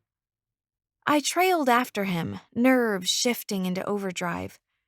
I had to tell myself not to wring my hands. Too conspicuous. When Jason reached the Queen's table, he bowed with a flourish. "A most excellent party, Your Majesty. It's only missing one thing." She arched one dark eyebrow, regarding him. "What, pray tell?" "One of my songs." He unbuttoned a few coat buttons. "Have your people sync up, 'Baby, You're the One for Me,' and we'll get this place rockin'." He winked at the Queen and pointed in her direction. "I want to sing it to you, because I have a feeling, baby, you're the one for me." Queen Orla's eyebrow didn't move. "Rocking?" she repeated. "It's a term from our time," I clarified. "It means people will enjoy themselves a lot."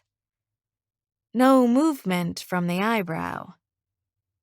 I stepped between Jason and the table, skirt rustling as it bumped into the marble. "Jason is a famous singer. People from our time pay a lot of money to hear him sing. It's a great honor." The Queen picked up her wand, repeated the name of Jason's song, and tapped her wand with one finger. A perfect rendition of the music rolled through the pavilion. The couples dancing out on the floor didn't seem to know what to make of the change of music. They did their best to waltz to the faster beat.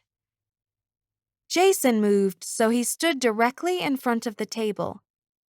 He nodded confidentially at Kaylin. "If you have someone special in your life, pay attention to how I sing this song. The ladies love it." Kaylin didn't grace the advice with an answer. Jason's smile gleamed in the Queen's direction, suddenly boyish and adorable. His voice rang out with a clarity that had won him fans around the world. "Baby, I need to tell you what's in my heart." I wasn't sure whether it was impressive or tacky that he could turn on the charm like that. He put his hand on his chest and sang, "I see you standing there and know you're the one for me. With everything I have, girl, it's still you I need." Both Kaylin and the Queen watched Jason, curiosity pinned to their expressions. I stepped toward the side of the table, putting myself in a better position to take the goblet.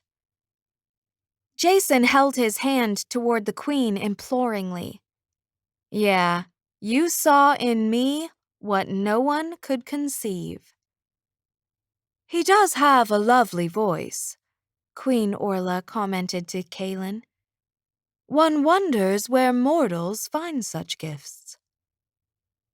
I could have given her the rundown I'd heard on the boat ride over, but I spared her the details of Jason and all the work his butt did.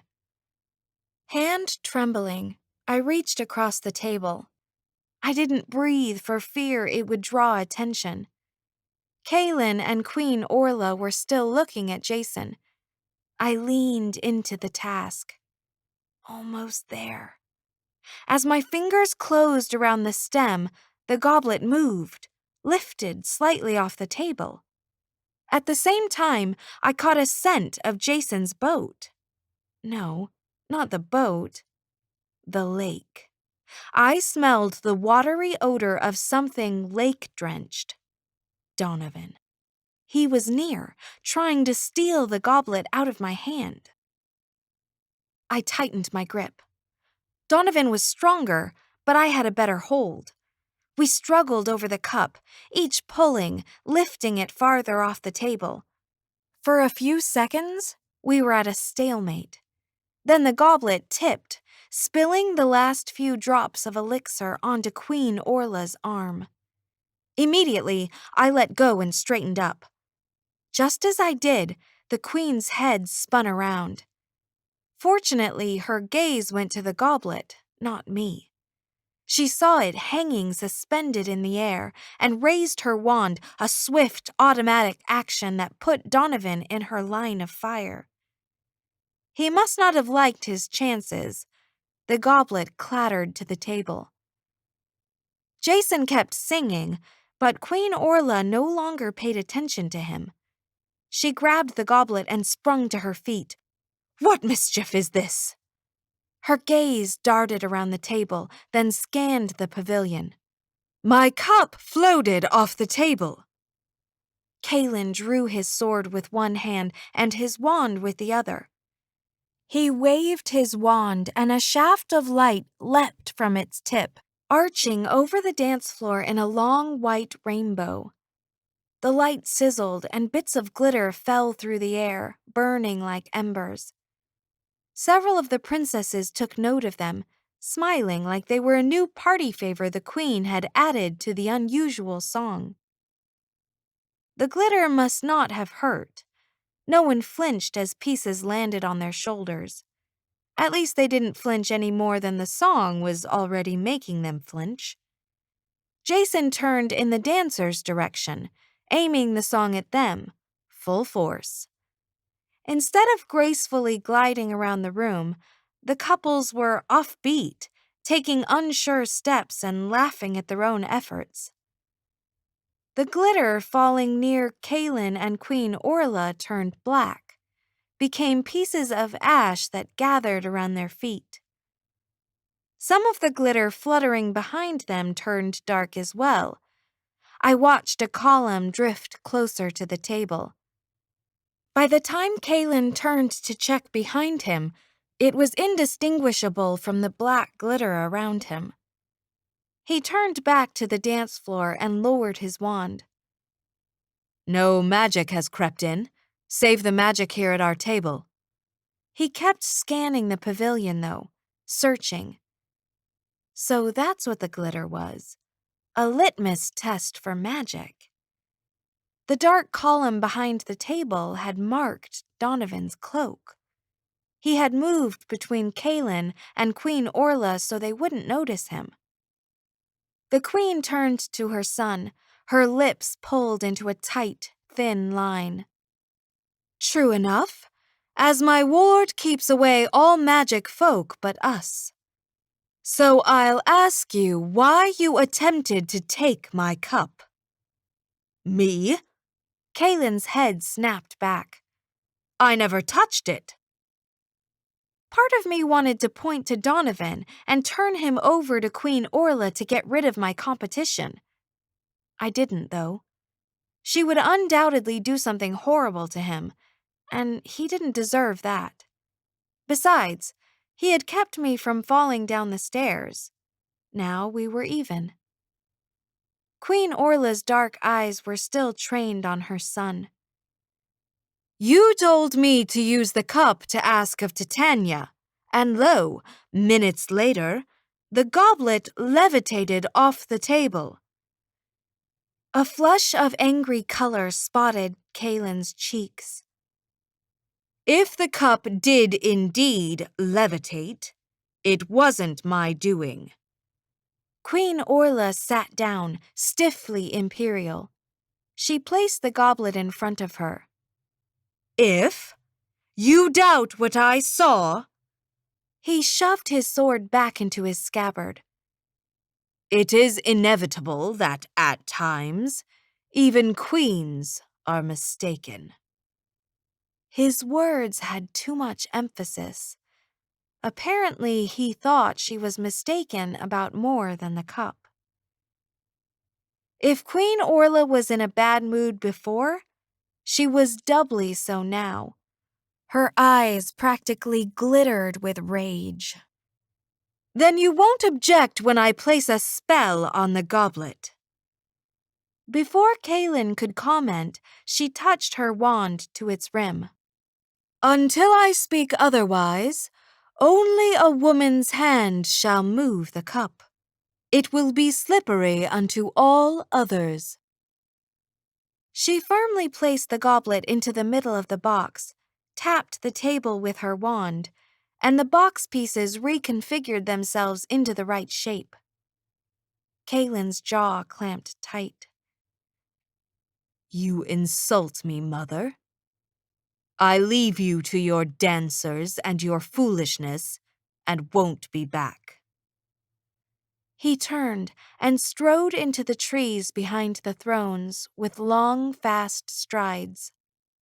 A moment later, a raven took to the air and sped through the night sky. The queen couldn't have heard the flutter of wings over Jason's music. Still, she slumped in her chair. Was she sorry or relieved? Jason finished off the song with a long, drawn-out "oh, oh, oh" that would have made modern girls swoon. The princes and princesses, however, only clapped half-heartedly. Jason nodded, a smile plastered on his face, and held up a hand to acknowledge their applause. I could tell he was miffed at the lack of appreciation. That song has been in the top 40 for 30 weeks straight, he announced, as though that might change its reception. Let's have another waltz, one of the princes called. The queen wordlessly swished her wand, and a slow, lilting melody filled the area. The two of you should also dance. The queen gave us one bare glance. Before long the night will be spent. Enjoy each other's company ere then. We followed her orders, although I can't say I enjoyed Jason's company much. He led me out on the floor and grudgingly pulled me into position. As soon as we danced our way out of earshot from the other couples, he said, "Just tell me this. How hard is it to pick up a glass without flinging its contents all over the place?" It wasn't my fault. Donovan grabbed the goblet at the same time I did. Donovan? The invisible guy. Jason tilted his chin down. Okay, let me get this straight. An invisible guy kept you from taking the cup? I could prove I was telling the truth. I could show him what happened when I lied. I didn't do it. Jason thought this night was part of some reality show. If random body parts of mine started to inexplicably grow, I was pretty sure Jason would freak out and scream things like, "Gross! What is wrong with you?" I didn't need a freaked-out celebrity to worry about right now, and I didn't want everyone to know I couldn't lie without having a Pinocchio experience. The night's not a total loss, I said. Thanks to the Queen's new spell, only women can hold the goblet now. That means Donovan can't steal it. We'll just have to find a way to distract the Queen tomorrow so I can take it. While I tried to think of a new distraction, Jason looked upward and made whiny coughing noises. I can't stay in Briardrake for another day. Where's my manager? Seriously, I need to talk with him. I rolled my eyes. How bad can you have it? You're a prince living in a castle. The place has no plumbing, no internet, and do you know what the thermostat in my room is? A pile of logs by the fireplace. Pretend it's camping, except you've got better food and servants at your beck and call. I don't like camping. Jason's hand moved on my shoulder. I thought it was one of those dance cues that signaled he wanted to switch directions. He didn't move that way, though, so I stumbled and knocked into him. He made more coughing noises. Sorry, I said. It's hard to dance and think. Yeah, I bet it's hard for you to walk and chew gum, too. Which was really too much. I stepped on his foot on purpose. Oops, I said sweetly. Clumsy again. That's pretty much how we spent the next 2 hours. I was so over Jason. Why had I ever thought I wanted him to love me? He wasn't the soulful, understanding person I'd imagined when I sang songs to his posters. He was vain, egotistical, and had no patience for anyone. In fact, it may not have actually registered in his mind that other people existed. If he'd paid more attention to Kaylin or Queen Orla, he would have noticed their magic. Instead, Jason was too busy wondering where the show's cameras were hidden so he could be sure they got his good side. I absolutely couldn't be stuck here forever with him. Chapter 16.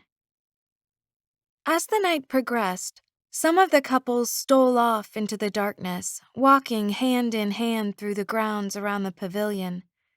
Jason and I never did, although he did take several breaks to go to the refreshment tables.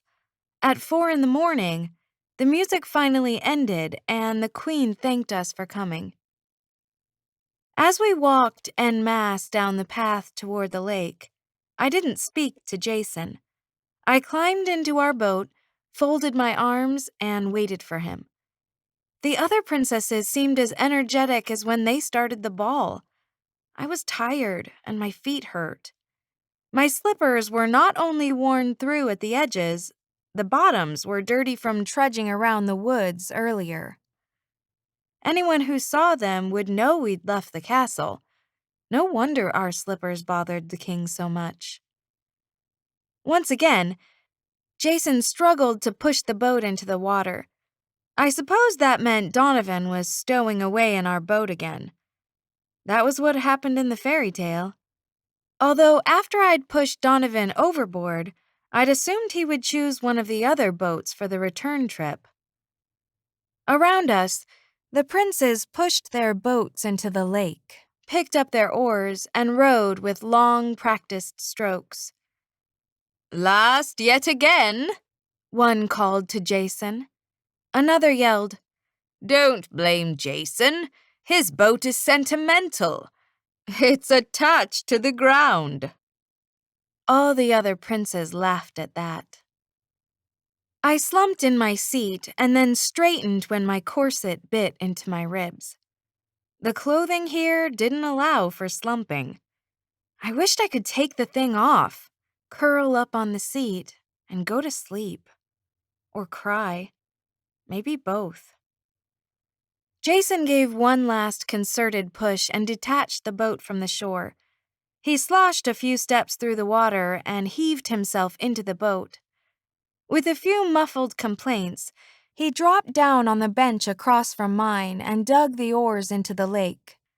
His stamina wasn't nearly what it had been on the way here. The other boats quickly pulled ahead of us.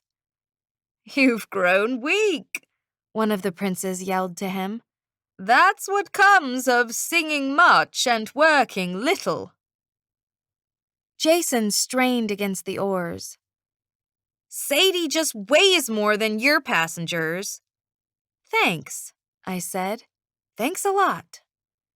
Jason glanced at me and pulled harder. Seriously, how much do you weigh? This is not something a guy should ever ask a girl, especially one he is supposedly in love with. I folded my arms tighter. I weigh as much as I'm supposed to. Maybe the other princes are right, and you're just not that strong. Jason let out a grunt, either due to effort or disbelief. I have my own gym and a personal trainer. He then went on to tell me how he worked his butt off every day exercising. I nearly told him his butt was extremely talented since it could lift weights and play music, but I didn't bother. Were all celebrities this shallow? I didn't like the thought. I wanted to be more than just my talent. We were silent most of the way across the lake. By then, the other boats had long outpaced us. They'd already landed at the shore, and the princes and princesses had disembarked. The couples were saying their goodbyes, their silhouettes bending together to steal kisses. I leaned around Jason to see the shore better. I wonder if the other princesses will wait for me. As I watched, they headed to the lantern post and then continued up the trail. Nope, I muttered. I guess not.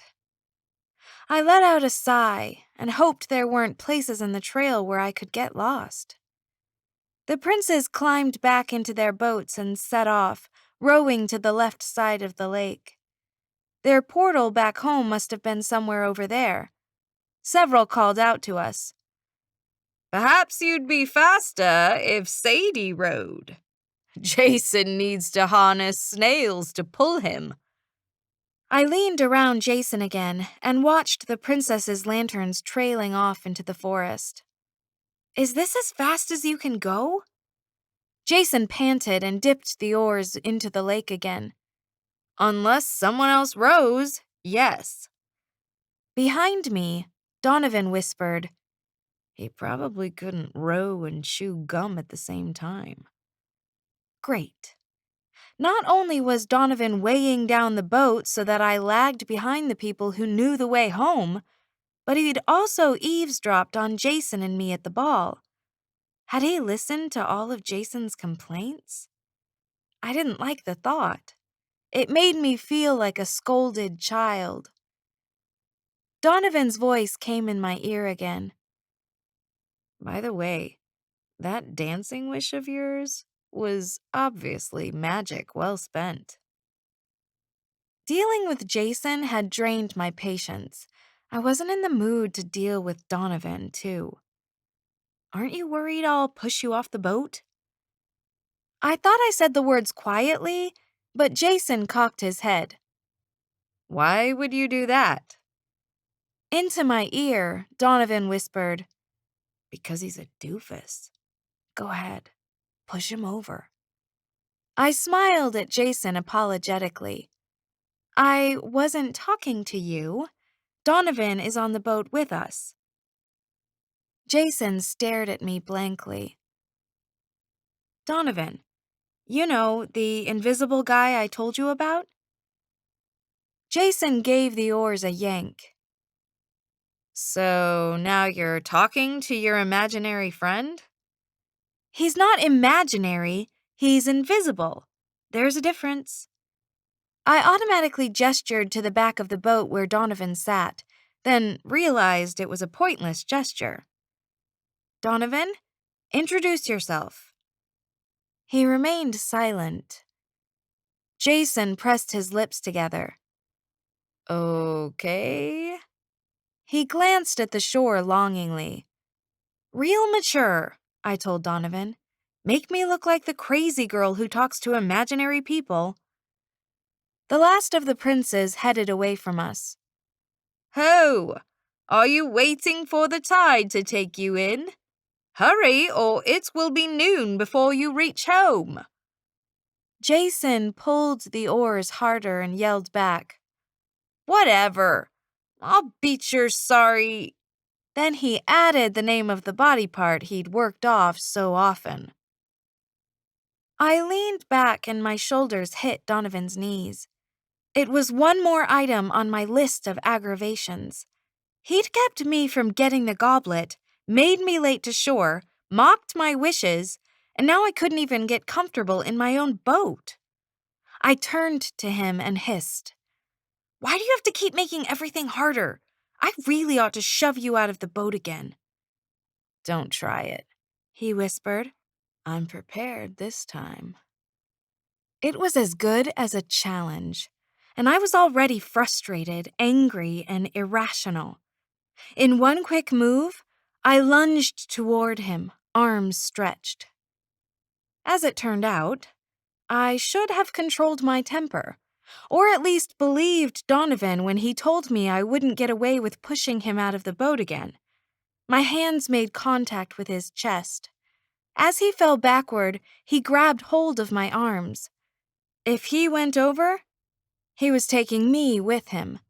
I gasped in alarm and fought his pull. My legs flailed against the bench in an attempt to find something to hold on to. This was another disadvantage to silk slippers. It's hard to grab onto a bench with your feet while wearing them. In the end, my feet lost the battle. I flew over the side of the boat and into the lake. The water hit me with a slap, then embraced me with a cold, heavy grip. I plunged downward into the darkness. I wanted to scream, but had to hold my breath. The weight of my cloak and gown pulled me deeper. I yanked off the cloak and let it sink. I couldn't undo my skirt. I struggled with the lacings, still sinking, then gave up on that. I lifted up the edge of my skirt and pulled my slip off. It fell away like a giant, dying jellyfish. The bum roll came off next, rolling down to its final resting place. My lungs ached, but at least I was lighter now. Kicking upward, I managed to break through the water's edge. I gasped, coughing and sputtering. "Jason!" I called. "Help me!" He peered over the side of the boat, oars raised mid-stroke, and let out one of his whiny noises. "Why in the world did you jump overboard?" "I didn't jump. Donovan dragged me over." I looked around, even though I knew I wouldn't see him. So many ripples and waves sloshed near the boat, I couldn't tell where he'd landed. "Yeah, sure," Jason said. "I saw you dive overboard." I swam toward the boat, teeth chattering. Each stroke took effort. The weight of my dress felt like a hand tugging me downward. "Would you just help me?" Jason reversed his strokes, guiding the boat to me. One of my coils had come loose and strands of hair clung to my neck and cheeks. Water kept sloshing into my face. Jason held out an oar. "Here." I grabbed the end and he pulled me toward him. I reached for the edge of the boat, but it was too high. My hands slapped uselessly against the side. "I'll pull you up." I took a hold of Jason's hand. That's when I realized I was in trouble. Every time Jason lifted me, the boat rocked dangerously, nearly capsizing. With his weight at the side and my added weight, we made an unbalanced load. After 3 attempts, Jason let go of my hand. "This isn't going to work." He looked back at the shore. "You're not that far from land. Why don't you just swim there?" I treaded water, fighting to keep my head above the surface. "You want to leave me here?" "It's only a few pool lengths. You can make it. You must be a good swimmer or the show wouldn't have chosen you to do that mermaid bit earlier." I sunk downward and kicked harder to keep myself from going under. The lake is freezing, and my gown weighs a ton. Jason dipped his oars in the water, guiding the boat away from me. He looked over his shoulder in the direction the other boats had gone. "You'll be fine." Another pass of the oars, this time with more strength. "I'm already way behind the other guys, and I don't know the way home." "You can't just—" "You'll be fine," he called again, picking up speed. Jerk. Jerk, jerk, jerk. I tread water for a moment longer, shivering while I watched the boat recede. "Jason!" I yelled. He had to come back. Had to. But he didn't. I smacked my hands against the water in aggravation. "Being your date is so overrated." He didn't answer. I tugged at the lacings on my skirt again. My fingers felt stiff and cold. I couldn't grip the ties, let alone undo them. Groaning, I turned toward the shore and swam that direction. What other option did I have? I sunk with each stroke. "Don't panic," I told myself. I didn't need to stay above water the whole time, just once every minute to take a breath. I could push myself to the surface for that. Part of me knew I'd never make it. My strength would give out before I reached land. But I was too angry to be afraid yet. I wasn't going to drown because Prince Not So Charming had refused to help me. It was a tacky way to die, dragged to a watery grave due to the lack of zippers in the Renaissance age. I would make it to the shore on determination alone, and then I would never speak to Jason again. While I took a breath, a wave sloshed into my face. I coughed and started swimming again. What sort of guy left a girl in a frigid lake? It served him right that he'd be stuck here in the past forever. I glanced back to see if I could spot his boat. It had disappeared into the shadows of the night, leaving nothing but dark ripples in its wake. The shore didn't seem any closer, though. Was it possible that a current was pulling me the other direction? Did lakes even have currents? I thought, ridiculously, that if I'd studied harder in school, I would know those sorts of details. I would know what I was up against. I kicked, pulled numbly at the water. I'd only swam for a few minutes, and my strength was already giving out. I couldn't last much longer, and the shore was too far away. My throat felt tight, not from lack of air, but from fear. Tears pressed at the back of my eyes. My parents would never know what happened to me. I wouldn't get to tell them goodbye. This was how my life would end. I was going to drown. Chapter 17. Cold, dark water splashed into my face. I struggled against it, coughed some more. You'll sink unless you take off that dress. Donovan's voice came from my side. I saw him swimming toward me, the invisibility cloak wrapped around his neck. His head seemed to be floating above his torso. I can't get it off, I sputtered. It took 2 women to tie me into this thing. I'll help you. My legs burned with the effort of keeping afloat. My chin kept dipping below the surface. I glowered in the direction Jason's boat had gone. Jerk. Hey, I'm sorry. Donovan swam behind me to reach my lacings. I didn't consider that you were wearing a death trap when I pulled you in. Besides, I didn't think Rockstar Boy would ditch you like that. Not you. I meant Jason. Oh.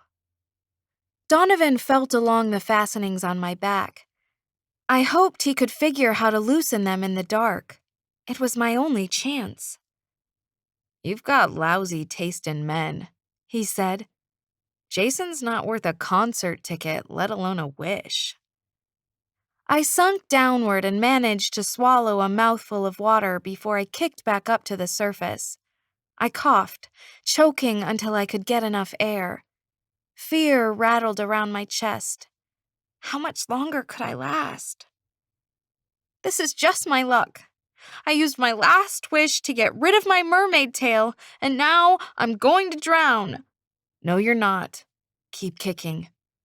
Donovan's voice sounded too taut, like he wasn't confident that what he said was true. He yanked the lacings on my skirt, momentarily making them go tighter.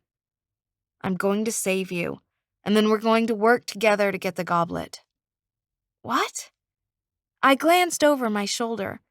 Donovan held a pocket knife and was cutting through the ties. I was so relieved, I wanted to cry. Of course Donovan had a knife. Soldiers carried that sort of thing. You saw how well tonight went, he said. In order for either of us to get the goblet, we have to work together. He only wanted to team up with me because I could touch the goblet and he couldn't. Still, it wasn't wise to argue with someone while he kept you from drowning. I didn't comment. The skirt loosened around my waist and fell away. I felt instantly lighter. The lake had given up part of its grip. Donovan moved to the lacings on my bodice. Don't be stubborn about this. You need me. Queen Orla will watch that goblet like a hawk from now on. You don't know how to steal things, but I've got a plan that will work. More lacings snapped and gave way. And then what? We leave Jason? I didn't like the idea, even though Jason had left me. It was still my fault he was stuck here. No. We force our fairy godmothers to take all three of us back to the right century. They want the goblet badly enough. They'll do it. The bodice loosened and I peeled it off. I still wore my chemise and corset, but those weren't nearly as heavy. Okay, we've got a deal. I dropped the bodice. It brushed past my legs as it sank. A final, silky goodbye. Donovan gazed at me and smiled. What? I asked. Just seeing if your nose grew. It didn't. I thought about asking Donovan to slice off my corset, too, then decided against it. I could swim now, and the sooner we got to land, the better. Thanks for cutting me free, I said. See you at the shore. Without another word, I stroked in that direction. Donovan swam beside me the whole way. He was a strong swimmer and could have outpaced me. He kept checking on me, though. Perhaps he had reason. I was tired, cold, and my energy was spent. My arms slapped stiffly into the water. After a few minutes, I could barely move them and relied on my legs to propel me forward. Finally, the shore grew close and my feet touched ground. I dragged myself out of the lake, shivering. My chemise clung awkwardly to me, and water streamed down my legs and filled my slippers. Like everything else, they'd been laced on, but they were light enough that I hadn't kicked them off. Now, with rocks crunching underneath my feet, I was glad for them. Only one lamp hung on the lamppost, sending out a welcoming halo of light. As we walked toward it, Donovan pulled off his shirt and wrung out the water. I couldn't help but notice his build. He was all shoulders and hard muscles. The wind picked up, and a fresh set of goosebumps lined my skin. Bits of seaweed stuck to me. I didn't bother wiping them off. As I walked, I wrapped my arms around myself, trying to hold on to some warmth. Water still dripped down my legs, leaving dark puddles behind me. We reached the lamppost. While Donovan put his shirt back on, I fumbled with the lantern handle. I was shaking too hard to get a good grip and was afraid I would drop it. If I did, we wouldn't be able to find our way through the forest. Donovan saw my trouble and took the lantern. He held it up, scattering light around us. The trail is this way. He started in that direction, and I stumbled after him, arms still wrapped around my torso. Thank you, I muttered. With my teeth chattering, it sounded more like haiku. I considered repeating the phrase, but my teeth kept chattering, so I decided to let him think I had a sudden interest in poetry. Donovan paused and held the lamp closer to my face. I think you're getting hypothermia. You don't look good. I was soaking wet and dotted with seaweed. No one looks good after being dunked in a lake. His gaze went over me, concerned. Shivering, pale skin, slurring your words. Next is mental confusion. We'd better find a place to start a fire. I watched the water dripping from his clothes and wonder how he planned to do that. You got waterproof matches? Nope. So it's a good thing we have a lantern. Let's get out of the wind. Right. The lantern. The lantern used fire, not electricity. Maybe I really was getting hypothermia. I couldn't think straight anymore. I felt as though my bones had frozen. As we walked through the forest, Donovan gathered dry twigs and branches that littered the path. He carried them in his cloak, adding to the pile as we went. He also surveyed the area, searching for dead branches. Every once in a while, owls let out a warning hoot from somewhere above, warning us not to go near the magic trees. I gathered dry branches too. The bark and knobby ends bit into my skin, but I didn't care. All I could think about was a fire and warmth. When we had enough wood, Donovan arranged the kindling in the middle of the path. He lit a twig and then ignited bits of the pile. I sat and watched him, shivering so badly I was shuddering. Little flames leapt on the tinder, tiny specks against the vast dark forest around us. The heat was just a whisper, a promise. I would have given anything right then for a hot shower or an electric blanket. But no, I couldn't have those things because I'd used magic to wish for a better life. And now I was a princess.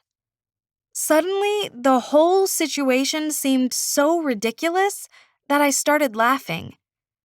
Donovan lifted his gaze from the fire. "Why are you laughing?" "On my 8th birthday," I said through still chattering teeth, "I had a princess party. Now that I'm actually a princess, I realize Mom got the decorations all wrong. Our house looked nothing like this." Flames kept jumping through the kindling, flickering light into the night. Donovan nodded and put one of the larger chunks of wood on the fire. "Yep, you've got hypothermia."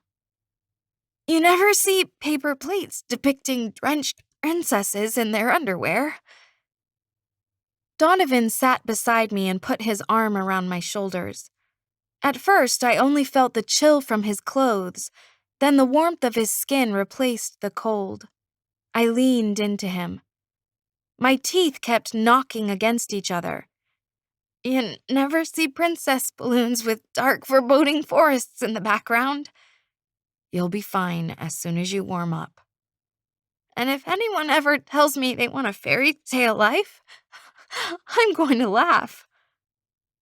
People say stupid things. Being a princess totally sucks. Donovan wrapped both arms around me, held me tighter. "You'll be okay in a few minutes, tiara girl." I didn't say anything else for a while. The heat from the fire had grown, and I tried to soak it in, to hold it inside of me. I wanted it to hurry, to melt my icy bones. Slowly, my shivering subsided. I thought of Donovan having to swim all the way to the fairy ball. He must have been so cold. Pushing him into the lake was such a mean thing to have done, especially since he'd kept me from falling off the stairs earlier. "I'm sorry I pushed you off the boat," I mumbled into his shoulder. "Yeah, I bet you'll think twice about shoving the next guy over if you're wearing half a ton of fabric." "I meant I'm sorry for both times."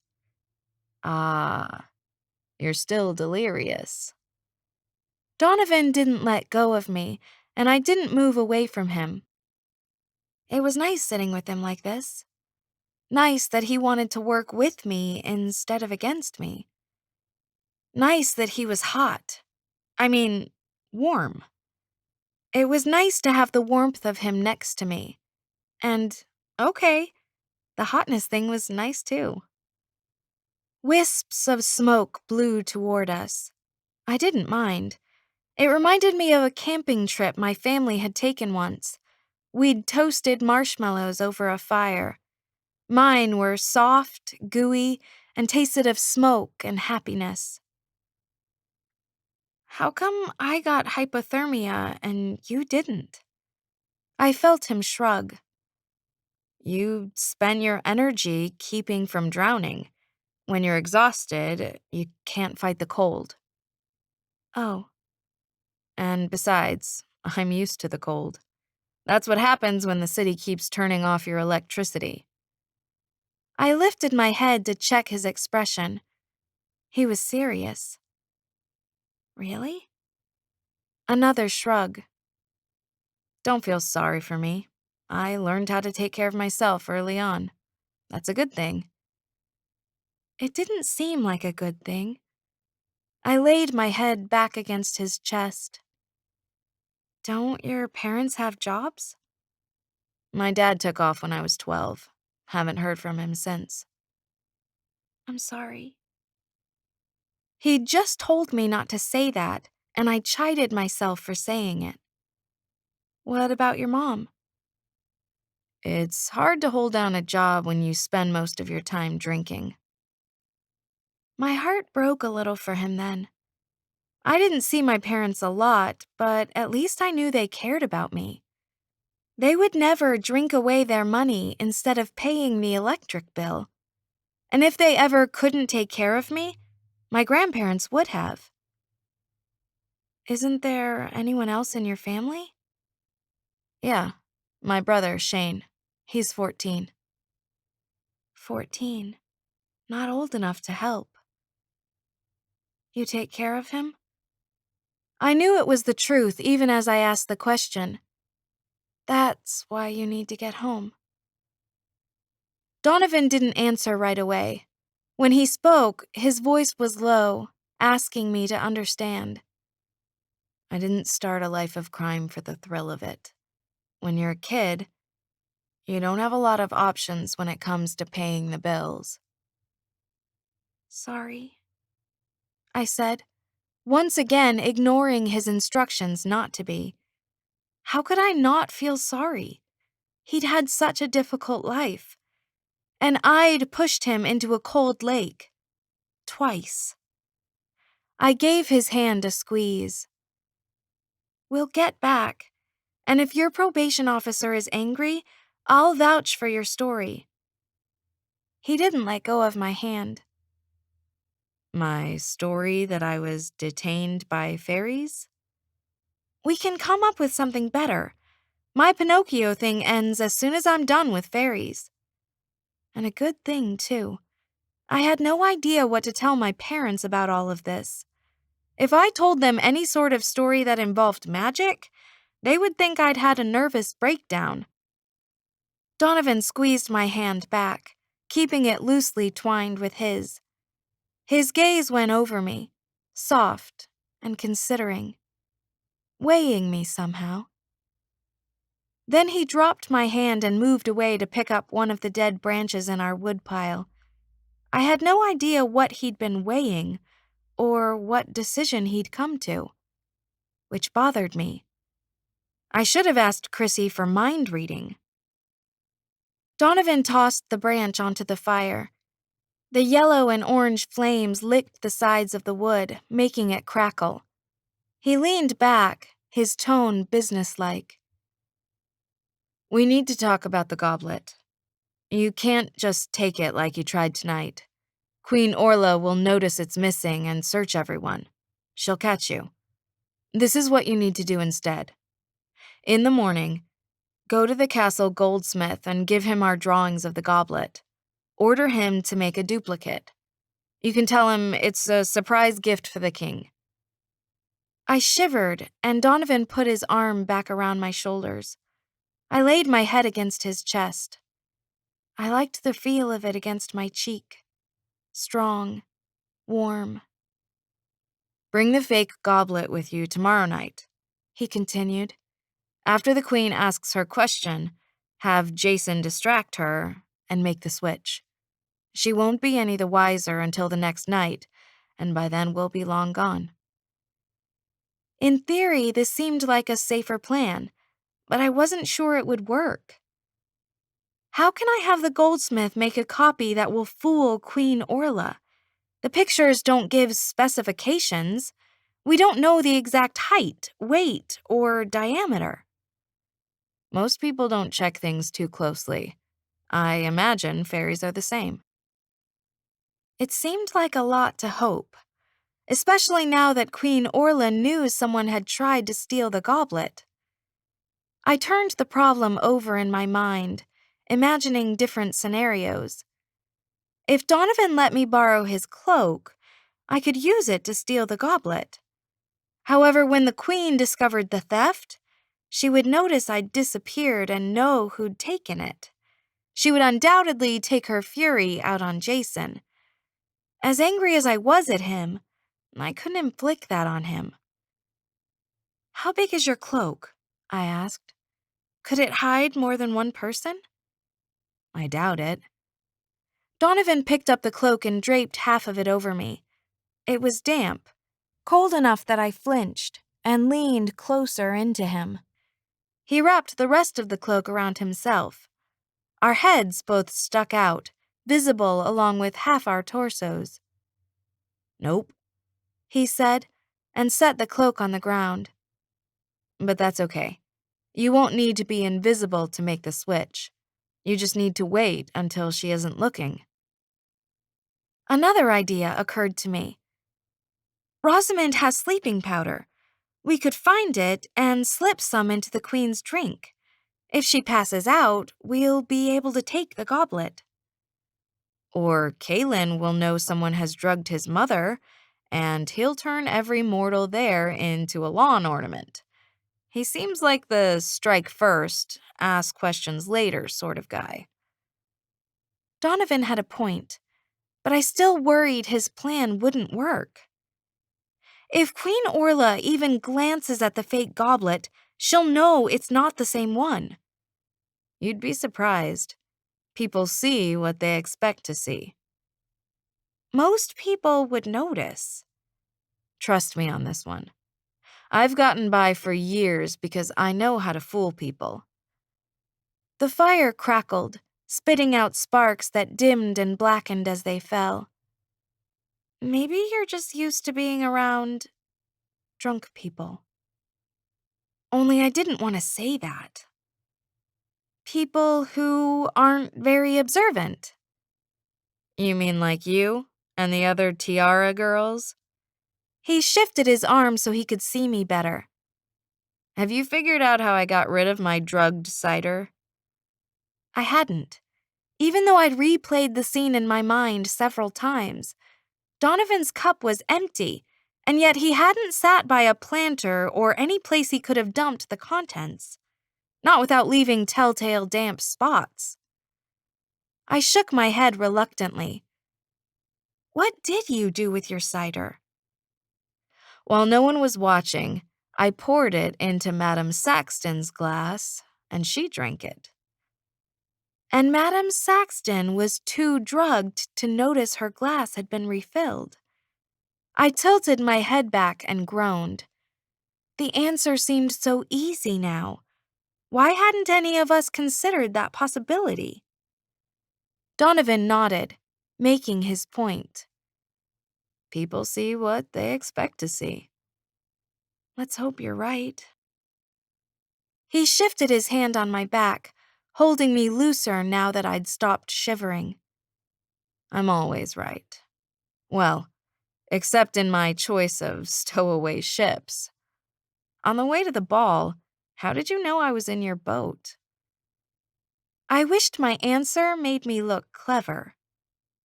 It's part of the fairy tale. Seriously? His head jerked in surprise. Since you knew I followed you, I figured the last place you expected me to go was in your boat. Sheesh, what a waste of reverse psychology.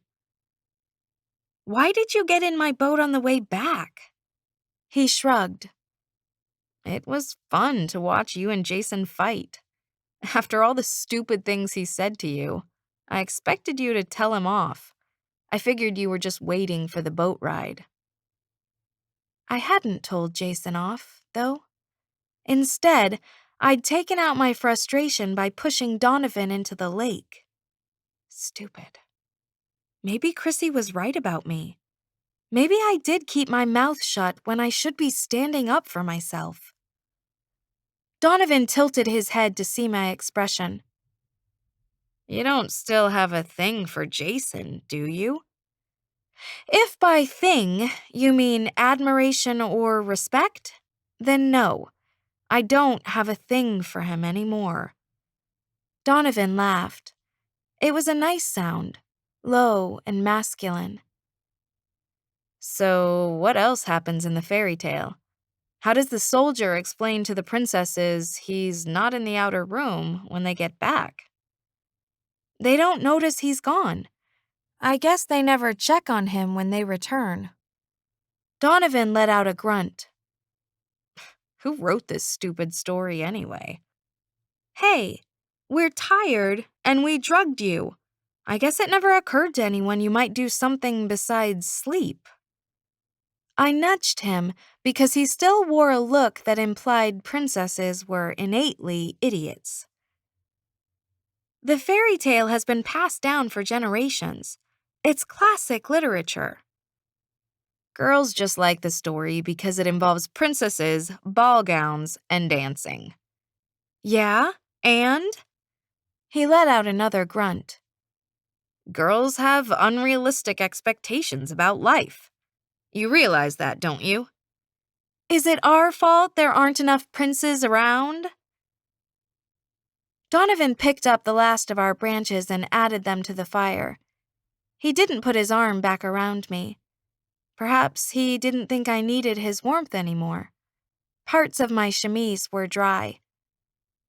We gazed at the fire and neither of us spoke. It was cozy sitting here. Flames wavered between orange and yellow, lazily spreading over the wood. The tiny embers that flew upward reminded me of the fireflies we'd seen earlier.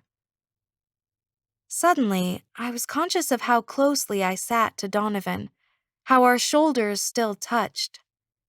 I stole a glance at his profile, secretly watching him from the corner of my eye. In the warm light, he looked even more handsome than he had earlier. My eyes traced the curve of his cheek, the dip of his eyebrows, the fringe of lashes over his eyes. His eyes were blue, I knew, blue like the sky on a clear day. The night had darkened them, but the firelight reflected stars into them, making them look mysterious. Maybe I'd been wrong to want a prince. Maybe a thief was the way to go. I forced my gaze back to the fire. Was it normal to think this way about a guy who'd been my enemy a few hours earlier? Maybe I was still a little delirious. Or maybe I was just responding to the attractive guy who saved my life and then put his arm around me in front of a glowing fire. I glanced at Donovan again. He was watching me now, those same scales weighing me. I waited, holding his gaze, feeling my heart beat faster. Say something, I thought, and then, no, don't say anything. Bend over and hold me close again. His gaze lifted to the sky and his eyes widened in surprise. The edges of the night were lightening, turning from black to gray. It's nearly morning. We'd better get back to the castle or we'll be caught. Chapter 18. Donovan stood and helped me to my feet. I blushed and was glad he couldn't see it. I shouldn't be embarrassed. I hadn't thrown myself at him. I'd just thought about it. I brushed at a few bits of seaweed that stuck to my chemise. Dirt and pieces of bark covered my front, a result of carrying branches. I'd have to wash and change once I reached my room. We put out the fire and then hurried along the trail, occasionally running as we raced to beat the sun. By the time we reached the staircase, the sky was nearing dawn blue and getting lighter every moment. What time did the king check on the princesses? Surely not at dawn. Kings probably liked to sleep in. Donovan and I sped up the stairs, our footsteps thudding on the marble. The meadow below us shrunk away with abnormal quickness. I felt like I was running through the sky and didn't dare look over the stair's edge. My legs began to ache, but I didn't slow down. When we got close to the top, Donovan put his invisibility cloak on. His image winked out, and we slowed our footsteps, quieting them. The princesses had left the door open. I was glad for that. I snuffed my lamp, put it on the shelf with the others, then went into the sitting room. The fire had gone out, casting the room into darkness. Only pale slivers of light escaped the edges of the curtains, not enough to illuminate the couches. I supposed that was the reason the princesses hadn't noticed that Donovan was gone.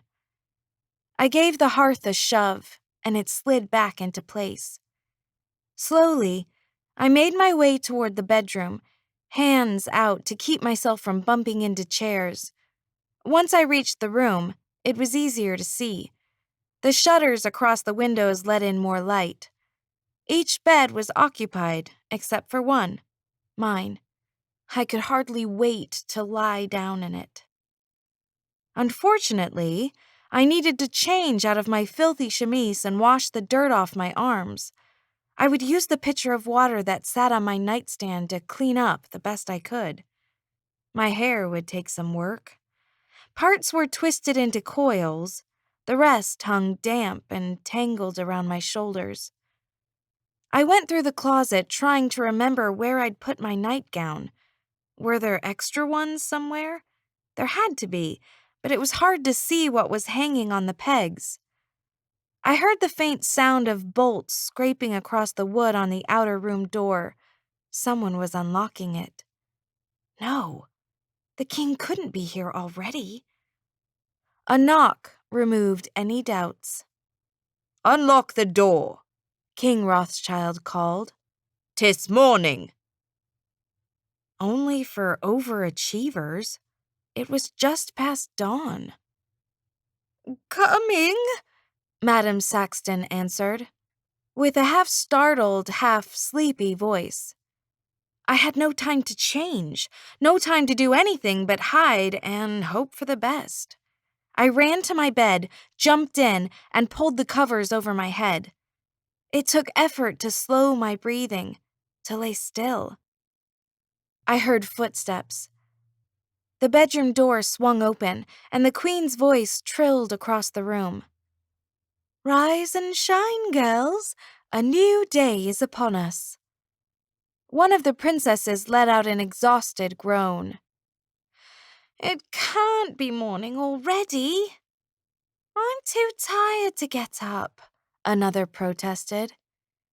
I huddled farther down into my bed. "Nonsense," the Queen insisted. Her footsteps tapped across the room to the windows. "You must be well rested.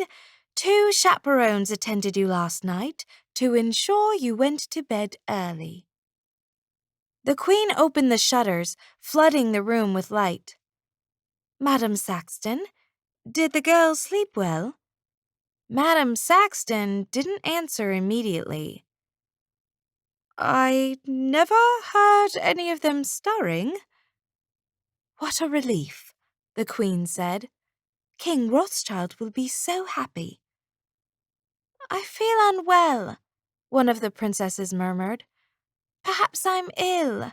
Let me sleep longer." Several voices joined in, agreeing that they were ill too. Heavier footsteps strode across the room, making their way between the rows of beds. "Why are my daughters lying about like lollygaggers?" I pressed my eyelids together and willed him to go away. "Arise at once," the king boomed. "all of you." The princesses moaned in complaint. I heard the sound of their covers rustling and their feet hitting the floor. I couldn't join them, not dressed like I was. I feigned sleep. With so many daughters, perhaps the king and queen wouldn't notice me missing. "Line up and show me your slippers," the king ordered, heading toward the outer room. I stayed huddled underneath the blankets. A rumble went through the room, girls retrieving their shoes from underneath their beds. Surprised exclamations sprang to everyone's lips. "Why, my slippers were fine when I put them under my bed last night." "Mine as well. I don't know what's happened to them." The whole group was awash with astonishment. Totally overacted. After going through the same thing night after night, wouldn't everyone expect their slippers to be worn out? A patter of footsteps filed away from me. Apparently, the inspection took place in the outer room. "Present your shoes," the king barked, and then a moment later added, "Where is Sadie?" I pressed myself into the bed. Be one with the mattress, I told myself. Stay hidden. Heavy footsteps marched back into the bedroom. "Sadie, out of bed. Line up this instant." So much for mattress, then. I had to face the king, face everyone. I sat up, took off my slippers, and slunk into the outer room. The princesses were standing as stiffly as soldiers in formation, 6 on one side, 5 on the other. All were primly dressed in clean white nightgowns and caps, their hair braided down their backs. I was dirty, bedraggled, still wearing my corset, and my hair looked like it had endured a natural disaster. Everyone stared at me as I took my place at the end of the line. Donovan stood by the queen and housekeeper, making a show of stretching and yawning. Madame Saxton pursed her lips and wrung her hands in worry. The king took slow, heavy steps down the line of princesses, checking each pair of slippers they held out. "Worn, worn, worn, worn, worn, worn, worn, worn, worn." He stopped in front of me. "And damp." The queen glided over to inspect my slippers. They weren't just damp. Their pale yellow had turned into dirty, ground-in brown. She turned them in her hands. My heavens, child! These look as though you strolled across the bottom of a lake. Close, actually. The king looked me up and down, glowering, then pulled something from my hair. He showed it to me. "What is this?" A twig?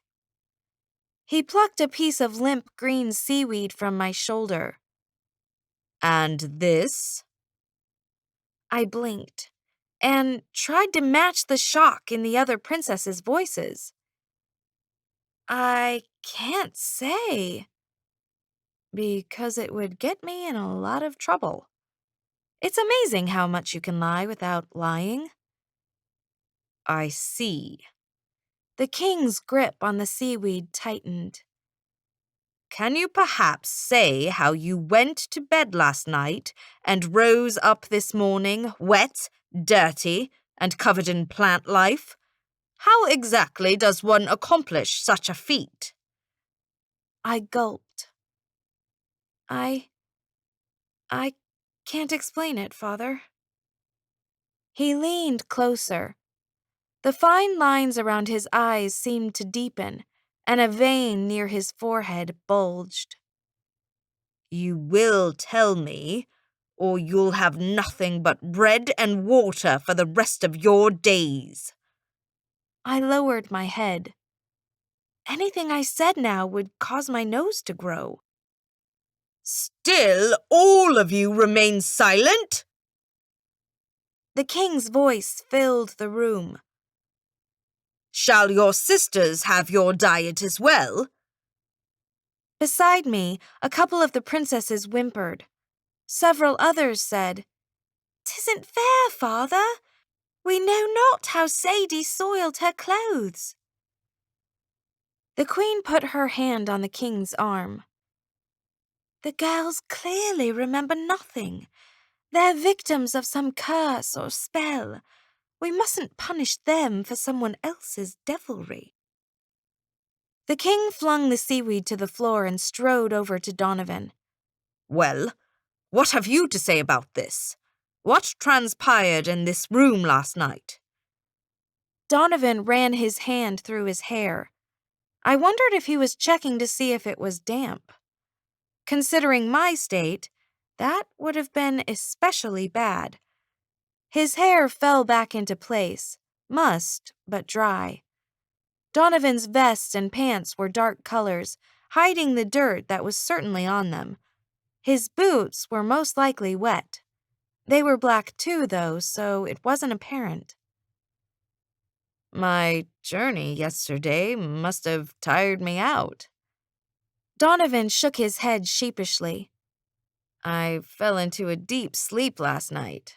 So deep I don't remember anything from the moment I sat down until this morning." He rubbed his jaw in thought. "But don't worry. I have 2 more nights to discover the secret of your daughter's activities. Certainly, I'll solve the mystery tonight." The king let out a low grumble of disapproval and turned his attention to Madame Saxton. "And you? What did you see last night? How often did you check upon my daughters?" Madame Saxton's hand-wringing went into overdrive. "Forgive me, your majesty. I, too, fell asleep." The king let out another grumble, this time louder. "So says everyone who passes the night in this room. I almost believe the Sandman has taken up residence and holds nightly revelries with my daughter's shoes." Without another word, King Rothschild turned and stormed toward the door. He shot us one last exasperated look and flung the door open. "I shall disown all of you and turn you out onto the streets."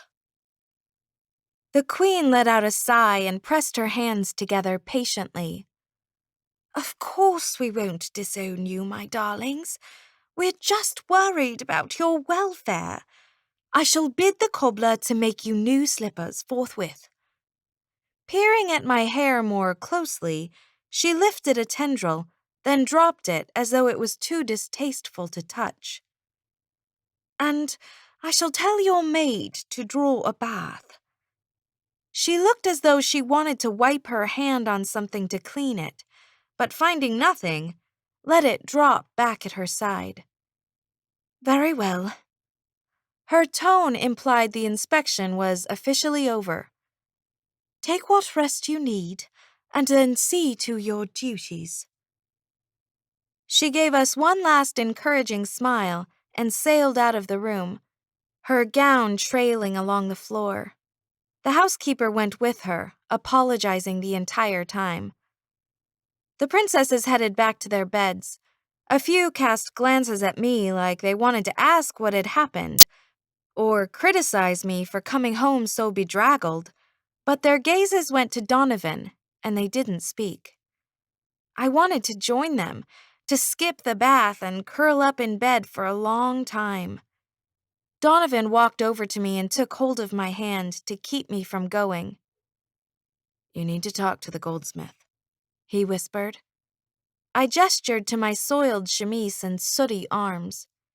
"I can't go anywhere like this." He placed his picture of the goblet in my hand. "You're the one with the royal power. A goldsmith isn't going to listen to me." "I can't just pull on some clothes and go," I said. "In the Renaissance, I need an entire committee to make me presentable." I went to my dressing table, took my drawing of the goblet from a drawer, and handed both pictures to Donovan. "Show these to the goldsmith, and tell him I want the goblet finished as soon as possible. Say I'll come later to discuss the project." Donovan took the pictures, satisfied, and left. I went to the back room and collapsed on my bed, barely noticing that the sheets were dirty from where I'd laid on them before. They could get dirtier. It seemed like only moments later that my lady's maid shook me awake, insisting that my bath was almost ready. I followed her to a small room where a procession of maids were pouring buckets of steaming water into a metal tub.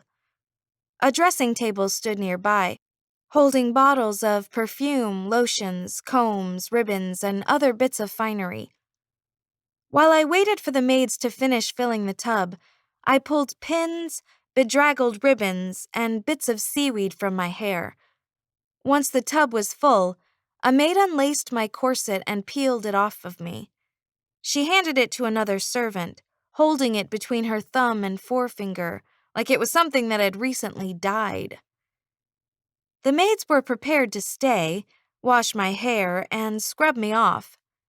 I told them I would take care of that myself and dismissed them.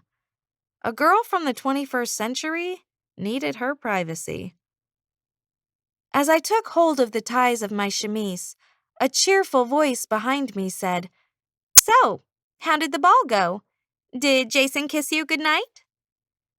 I turned and saw Chrissy perched on the dressing table, her wings flowing over the back. She wore a jean miniskirt, thigh-high black boots, and a t-shirt that read, "Team Sadie." Clover ambled across the table beside her, kicking through some scattered pins. His Team Sadie t-shirt was pulled over his other clothes, making it look like a rumpled afterthought. "More importantly," Chrissy added, "do you have the goblet?" That was the only thing that really mattered to her, the reason she'd come. I walked slowly toward her. "No, I don't." A spark of worry flitted through her eyes. "Donovan didn't get it, did he?" "No. We both went for it at the same time and tipped it over. Queen Orla immediately locked it up." Chrissy relaxed. "Well, there's always tonight. You'll have to find a way to get to it before he does." I folded my arms. "Look, we need to talk about my wishes." Clover sat down at the table and sighed with the air of a martyr. "Ah, she has that tone mortals always use when they're about to complain. You made me come here for this." Chrissy waved her hand at him dismissively. "We're being supportive, remember?" "Right." He lifted his hand like he was giving me a high five. "Go Team Sadie." I ignored him. I wished for Jason to love me. He doesn't. I held up a hand to stop Chrissy from speaking before I finished. "I'm not complaining about that. In fact, I would rather use that wish to take us all home." Clover leaned back, resting against a jar of ribbons with marked resignation. "Do you know why we call you mortals? It's because you always want something more." I shot him a dark look. "I'm just asking you to fulfill your part of the contract." Chrissy picked up a perfume bottle and absent-mindedly sniffed the scent. "Jason does love you. He said so himself." I gave her a dark look as well. "Yeah, he said so, but he doesn't love me. Last night he talked non-stop about himself, except when he yelled at me for not getting the goblet. He was patronizing, rude, and left me stranded in a lake because he wanted to catch up with the other princes' boats." Chrissy set the bottle down and lifted another to her nose, testing its scent. "You didn't wish for Jason to have a great personality. You just wished for him to love you." I gritted my teeth in frustration. "I almost drowned." Chrissy picked up the last perfume bottle, one made of blue glass. "Jason loves you. He just loves himself more." Chrissy sniffed the contents and wrinkled her nose in distaste. "Some guys are like that. It can't be helped." "Then it's not real love." Chrissy let out a tinkling laugh, one that said I was being ridiculous. Real love, like real magic, is open to interpretation. She put down the blue bottle and draped her hands across her knees. So I guess this means Jason didn't kiss you? Bummer. Let's talk about wish number 3, my dancing ability. Clover let out a groan and pulled his hat over his eyes. I suspected he was attempting to sleep. I wished to be a good dancer. I'm not. Even Kaylin said so. Kaylin? Chrissy's expression brightened. Prince Kaylin was there? She sent me a knowing look, one that verged on sympathetic. No wonder you weren't impressed with Jason. Other guys fade in comparison to Kaylin Emberwater. Was he dressed in black? Yeah. Did he have that wicked cool sword? The one with the hilt that looks like a twisted tree branch? That's the one. She smiled dreamily and spread her hands out on either side of her. He's such an irresistible bad boy. At my high school, he was voted hottest enemy combatant. I voted for him twice. Clover pulled his hat down further. Back to my wish about dancing, I said, taking control of the conversation again. I should have a magical refund coming. I'm supposed to be a great dancer, but I'm not. Chrissy shrugged, sending her hair, pink again, sliding off her shoulder. Technically, you wish to dance so well you'd be famous for it in your century. Your wish didn't ask for quality, just fame. Another shrug, this one apologetic. As it turns out, a lot of people are famous on very little talent. I suppose that says something a bit unflattering about your society. Technically. Always that word. No matter how poorly my wishes turned out, she wouldn't take responsibility for them. Steam no longer hovered over the bath. It was growing colder. I sat on the tub's edge and pulled off a stocking, frustration making me yank extra hard. Doesn't the intent of my wishes count for anything? You know what they say about intentions. They're good for paving roads, but not much else. I tugged my other stocking off. The diamond I'd found in the forest fell out and rolled across the floor. I'd forgotten about it. The gem lay there sparkling guiltily until Chrissy slid from the table and picked it up. Pilfering wishes from Queen Orla's tree? That's dangerous. I found it on the ground. I thought... I didn't finish the sentence. Wishes? It's not a diamond? Chrissy turned the stone over in her hand. The fruit from our magic trees is close enough to diamonds that your kind can't tell the difference. That's why you humans like diamond jewelry so much. It's like wearing wishes that are waiting to happen. Her usual carefree manner slipped away, leaving her expression solemn and wistful. The trees are dropping a lot of their fruit lately. This one is stunted and will never ripen. I'm afraid it's doomed to be just a diamond. My mind flicked back to the forest, back to the glittering trees. All that sparkly fruit I saw last night, those were actually magic wishes? I straightened, hope rising. If I got one, could I use it to wish my way home? Only ripe wishes work, Chrissy emphasized. When they turn soft and white, then they've got magic. She dropped the stone into my hand. If you ate this, it wouldn't do anything except give you indigestion. I put the stone on the table, disappointed. I didn't remember seeing white fruit on any of the trees last night. None of the fruit is ripe? Donovan had an enchanted cloak. If there were any ripe wishes hanging around, he could manage to steal one. Chrissy shook her head sadly. Now you understand why Queen Orla is so desperate to find a cure. Can you imagine running out of magic? It would be like being mortal, except, better looking.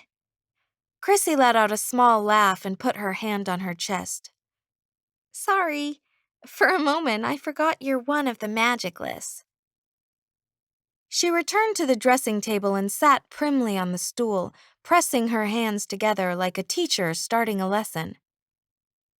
Let's get back to the important stuff. The goblet. What question did Queen Orla ask it? She asked why the trees weren't growing. Chrissy leaned forward eagerly. What answer did the goblet give?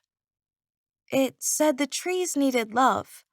Apparently it's given that answer for a while. That's all it said? She frowned. That can't be the solution. No one loves the trees more than the fairies. Her attention to this detail hinted at what she hadn't said. Are the Sealy Court's trees in trouble too? Is that why you want the goblet? Chrissy didn't answer. Instead, she picked up her wand from the table and fiddled with it. They are, aren't they? The thought of more barren, magical trees was sad. All those wishes, withering and dropping. Our trees aren't as bad as the unseelie courts, Chrissy admitted. But they're struggling too. The goblet should disclose the solution. I wonder why it's saying the same thing. Her brows furrowed together and she tapped her wand against the palm of her hand in thought. Maybe it's a riddle. Do you remember the exact wording? I shook my head. Tonight, remember it. Her brows were still drawn in a perplexed line. What will happen if your trees don't grow? Chrissy's wings slowly swept open and closed, reminding me of the princess's lacy fans. Mortals shouldn't bother themselves with fairy matters. It leads to temptation, which leads to mortals trying to work magic for themselves, which leads to either quick deaths or lives of wizardry. She stood, walked over to me, and patted my arm. You don't want either of those. You'd look horrible with a long, scraggly beard. From the dressing table, Clover let out a long snore. His chin jiggled against his chest, making his beard quiver. Chrissy let him sleep. So, what's your plan to get the goblet tonight? I didn't want to give details about that. Vagueness was my best approach. I'm working on it today. Any suggestions? Don't let Orla catch you. She's not the forgiving type. Chrissy glanced back at the dressing table. Oh, and don't go with the perfume in the blue bottle. It smells like something horrid lives inside. And speaking of unpleasant-smelling things, she pointed her wand at Clover, and a poof of sparkles knocked into his chest. Clover swatted at the glitter, sputtering. I'm awake! I'm awake! He stumbled to his feet, still batting the air. Got him, Sadie. A yawn. We believe in you. Chrissy turned back to me. Call me as soon as you have the goblet and you're out of Queen Orla's land. She gave me a sly smile, leaning toward me conspiratorially. I bet Jason kisses you tonight. That's something to look forward to. No, not really. Hundreds of tiny lights appeared in the room, swirling around Chrissy and making her wings glow incandescent. When the lights cleared, she was gone. Clover took off his bowler hat and wiped glitter from it. Fairies. They can't leave without making a production of it. He placed the hat back onto his head, giving it a tug to hold it in place. Do me a favour, lass. If Queen Orla does catch you, leave my name out of your confessions. It's always been a goal of mine not to be changed into anything unnatural." He adjusted his hat one last time, then departed too. I thought of his words the entire time I bathed. Chapter 19. After I washed off the traces of the night, I put on a clean chemise and stockings. My lady's maid dressed me in a corset, slip, bum roll, bodice, overskirt, sleeves, and stomacher.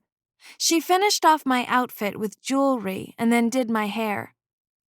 When I was sufficiently beautified and royalified, I paid a visit to the goldsmith.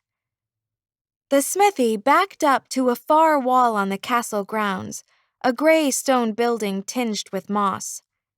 The clang of a hammer and smoke from the forge greeted me long before I got there. I stepped inside the doorway, enjoying the warmth that curled around the room, as cozy as a sleeping cat. It was a welcome change from the morning chill.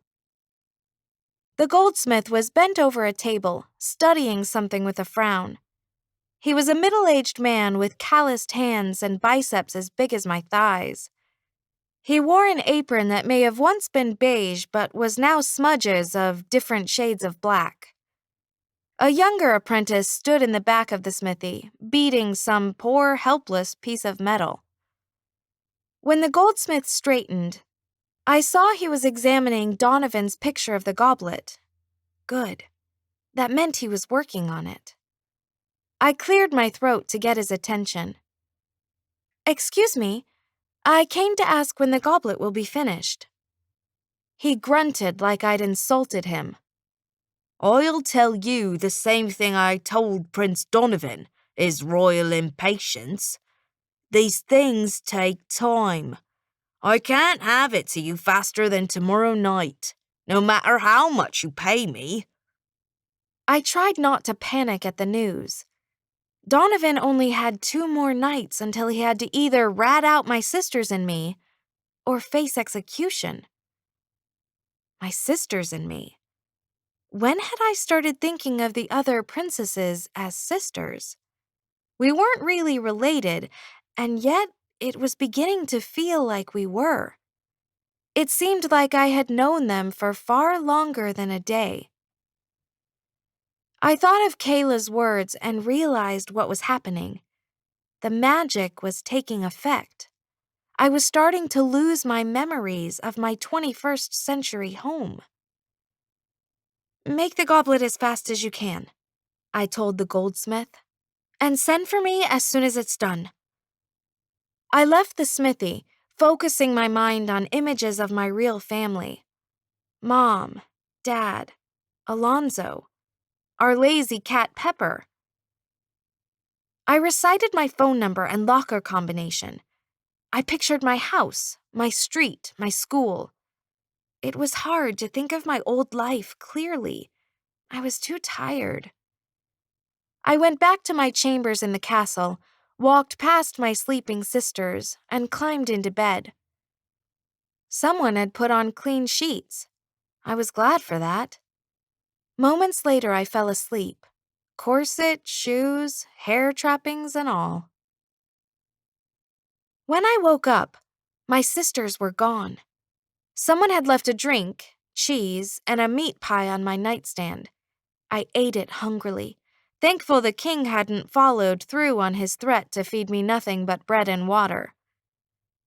After my lady's maid repaired the damage I'd done to my hair by sleeping on it, I went downstairs to find Donovan. Madame Saxton told me he was having a lesson with the fencing master in the pasture near the stables. I traipsed outside for the second time that day, slightly bothered by the fact that I knew where the stables were. The knowledge was just there, inserted by the magic of this wish.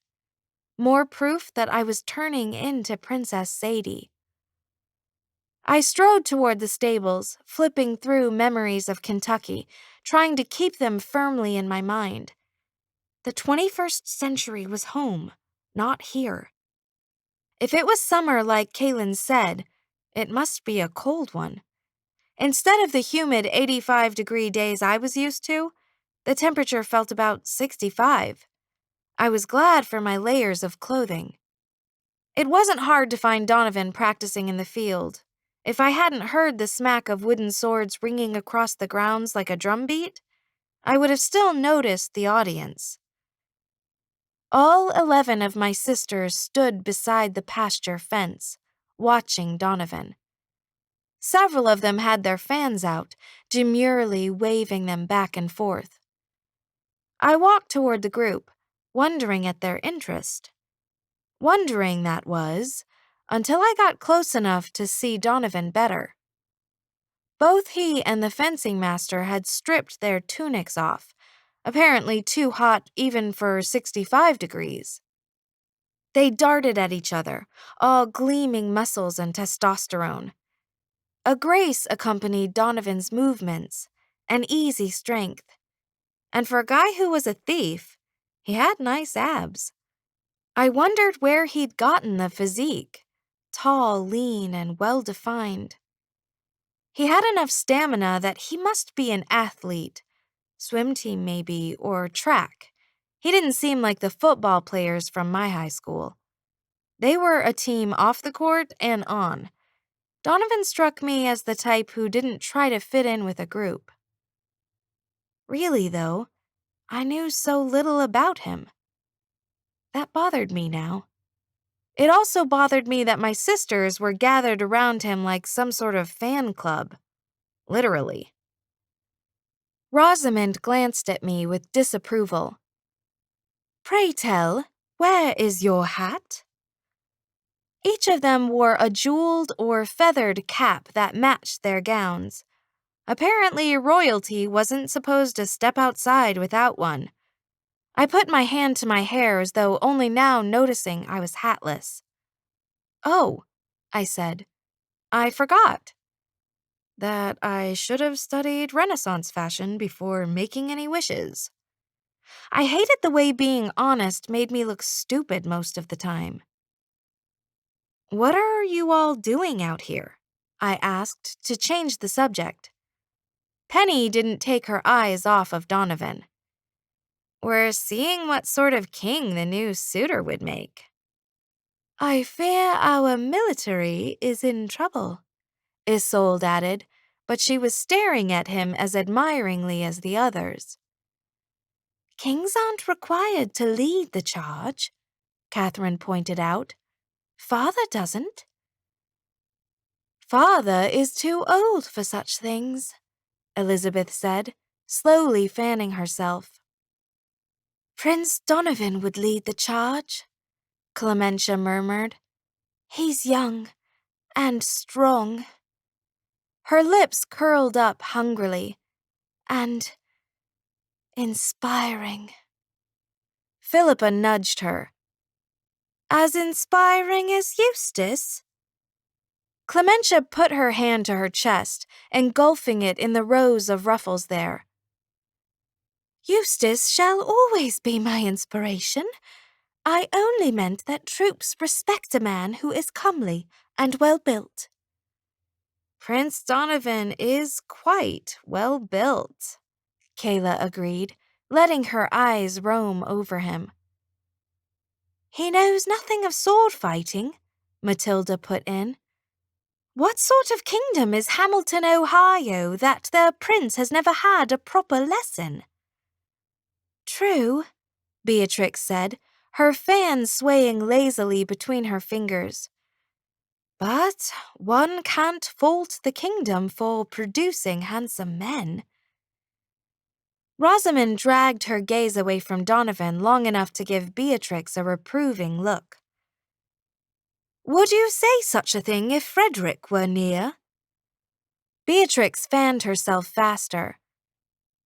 "Prince Donovan has not tempted me away from Frederick. I only stated what nature has already made plain. I find it a pity that father would execute such a handsome man." Rosamond rolled her eyes. "Father won't execute him. Prince Donovan will run away on the third night like they all do." Catherine frowned, worried. What if he can't? He has no horse, and it's clear enough he couldn't fight his way past the castle guards. Bend your knees, The fencing master yelled above the sound of swords clashing. hold your shield firm. Donovan lunged forward, his sword swinging at the fencing master's torso. The man blocked with a swing of his own, hitting Donovan's sword so hard it was knocked from his grip. The swords clattered to the ground, spitting up dust. The fencing master bowed slightly. Well fought, Your Highness.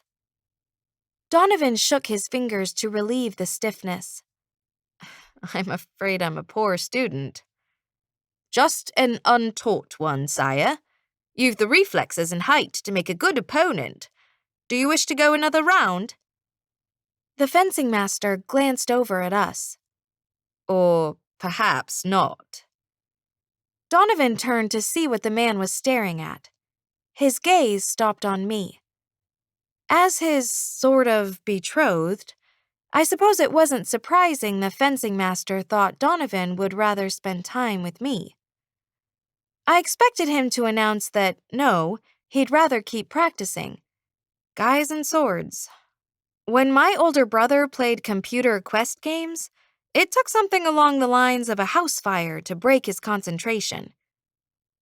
Donovan picked up his sword from the ground and handed it and his shield to the fencing master. I guess that's enough practice for today. Thanks for your help. The man bowed again, this time with a knowing smile. Donovan gathered up his shirt and jacket from a fence post, putting them on while he walked over. My sisters fell silent. Several more lacy fans flipped open, rippling in the air like butterfly wings. Isolde and Kayla smiled. Catherine batted her eyelashes. The whole group was practically purring.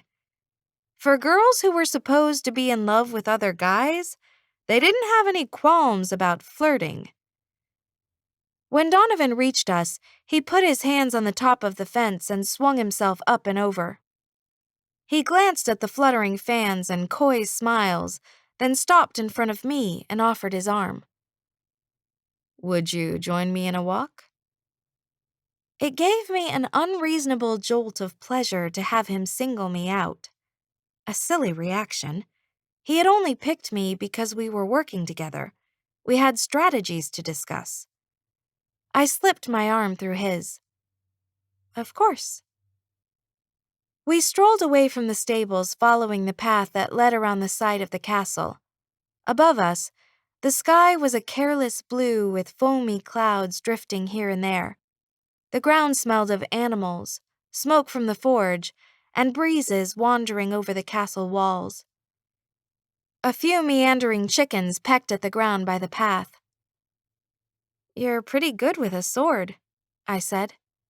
Not nearly as good as King Rothschild's men. You won't have to fight them. I'll help you escape if it comes to that. We didn't say more because two men rolled a barrel by us. Donovan stopped and pulled me to his other side, out of their way. There are gardens behind the castle, he said. Let's go there. It's a good place to talk. The grounds were so large, it would take a while to reach the back. I didn't mind. I liked walking this way, with my hand on Donovan's arm. It made me feel elegant and protected. I wonder why men don't offer their arms to women in our century. You mean besides the fact that I look like a dork? You don't. You look like a gentleman. I guess nobody wants to look like a gentleman in high school. Go figure. I remembered I had resolved to get to know him better. Do you play sports at your school? Too busy. Especially now that I've got court-mandated service hours. A few chickens scurried away from our feet, clucking indignantly at our intrusion. I thought maybe you were on a swim team. You're a good swimmer. Growing up, the city pool was cheaper than air conditioning. I spent a lot of time there. I felt a pinch of sympathy, an ache that he'd endured so much. Was your entire childhood terrible? He blinked, taken aback. Who said my childhood was terrible? Hanging out at the pool was more fun than the piano lessons I bet your parents forced you to take every summer. They didn't force me to take piano, although they did pressure me to take some extra flute lessons so I could play with the school band. That's worse, he said. The horrors. And I didn't take lessons during the summer. I went to camp. He shook his head sadly. Forced to leave home and bunk with strangers in primitive conditions. Okay, I conceded. I guess happiness is a matter of perspective. Across the courtyard, a couple men called to one another. A maid walked by carrying sloshing buckets of water. Such different sounds than our century. No whoosh of cars passing or distant rumble of planes. Donovan glanced around to make sure no one was near enough to hear him. Jade Blossom checked in on me earlier. What did she say? Despite the fact that wishes are supposed to be confidential, someone leaked our situation to the Sealy court. The Sealy court, the one Chrissy belonged to. The good news is the fairy bookies are giving 3-to-1 odds I'll manage to steal the goblet and you'll be turned into a woodland creature by Queen Orla. I don't think you understand the definition of good news. He laughed, teasing. It's good news for me. I've never been a favorite. My ego needs the boost. Yeah, I bet. Guys as good-looking as Donovan had fully boosted egos. They just came that way. I decided to find out if giving Queen Orla sleeping powder was possible, so I asked Jade Blossom whether fairies can be drugged. She said they can't. He shrugged. She may have said that so I didn't get any ideas about drugging her. She looked at me nervously after I asked. Well, there went our only plan B. I told him about Chrissy's visit and what she'd told me about the diamonds really being unripe wishes. I'll look around for a ripe one tonight, he said. We could use a wish. I doubted he would be able to find one, not with the trees the way they were. We rounded the corner of the castle. A garden the size of a football field greeted us, complete with trees, hedges, and bushes sculpted into geometric patterns. Flowered trellises stretched over orderly paths. Angel sculptures stood guard, wings folded, eyeing us. We strolled toward the main path. I talked to the goldsmith, I said. He can't have the goblet done until tomorrow. That means we only have one night to get the real one.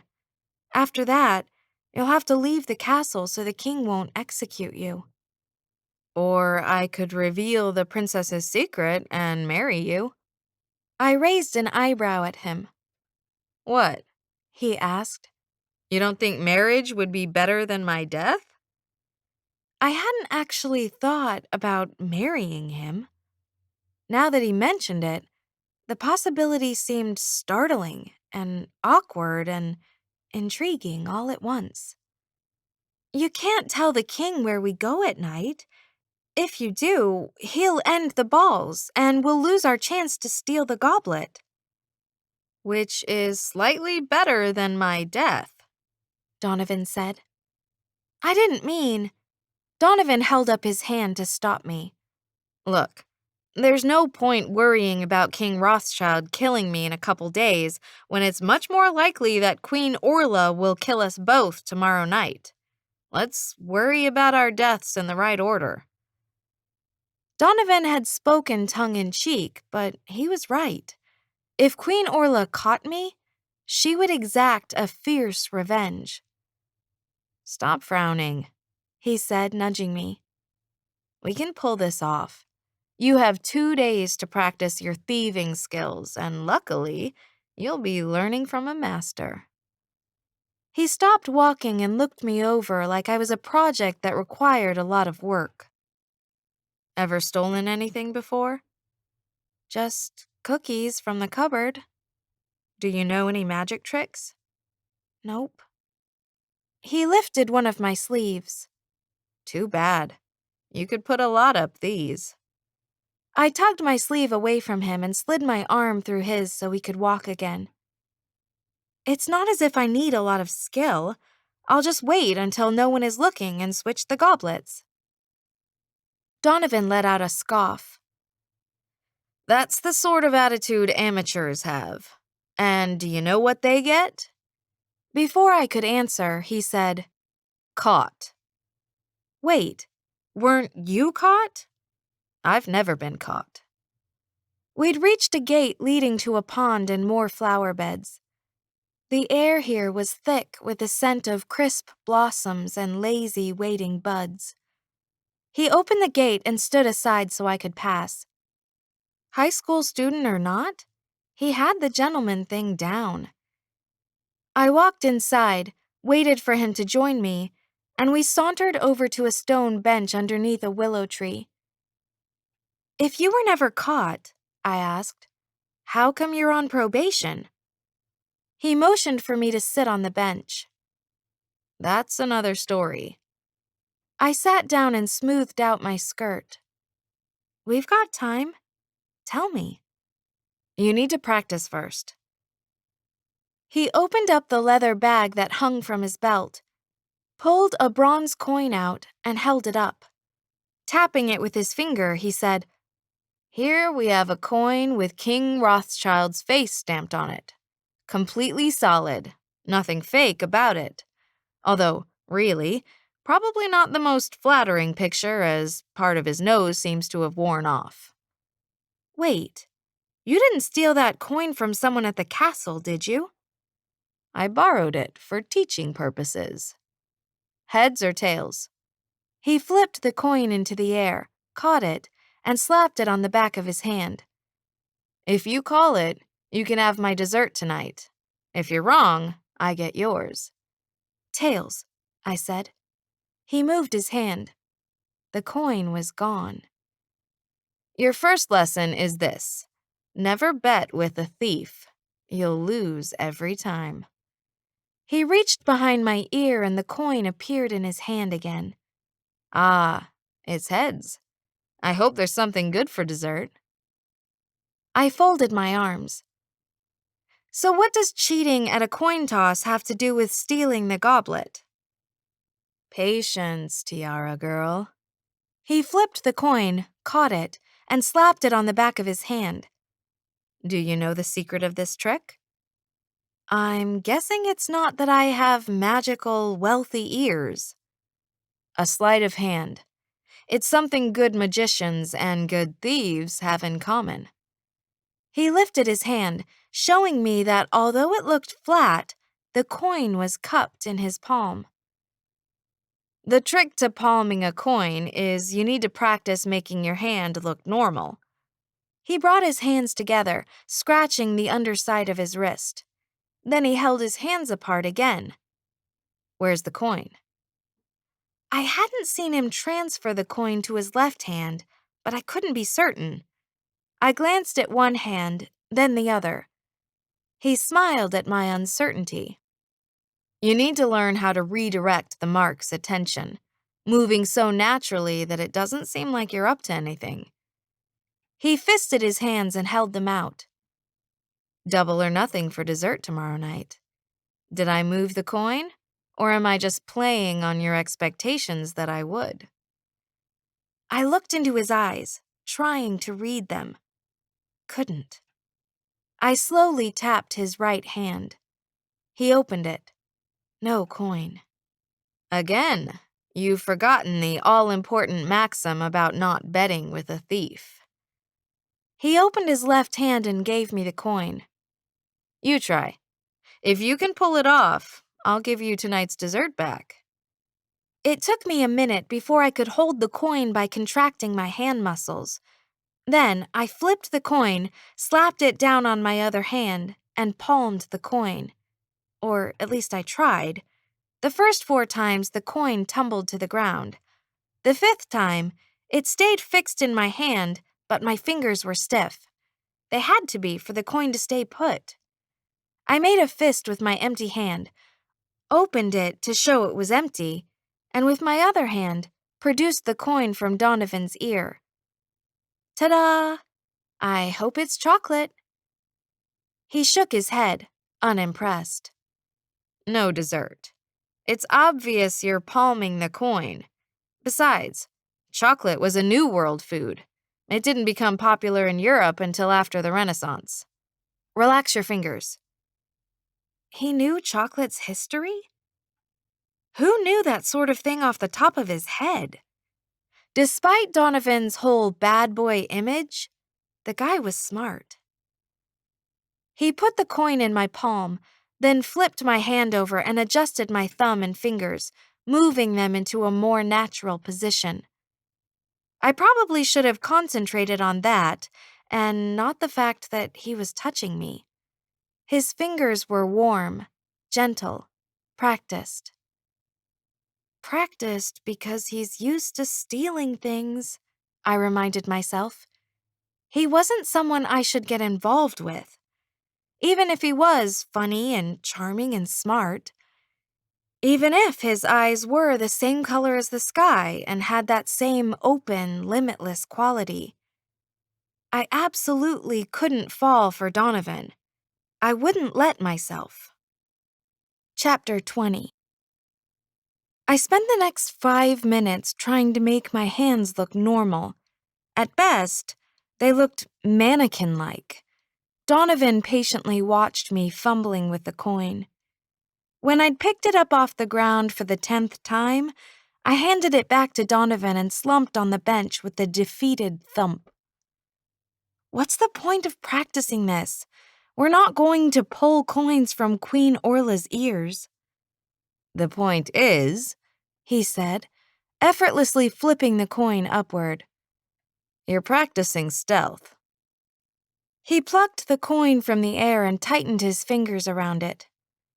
Tomorrow night, you need to pull a heavy goblet from your pocket, set it on the table, pour any remaining elixir from one cup to the other, then pocket the queen's goblet, all without her noticing. He held his closed fist out. Where's the coin? It had to be in his hand. He hadn't slapped, or pretended to slap it, onto the back of his other hand yet. It's in your fist. See for yourself. Donovan slowly opened his hand, finger by finger. It was empty. Where did the coin go? Check in your right pocket. It can't be in my pocket.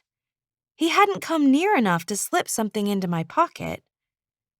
Look, he insisted.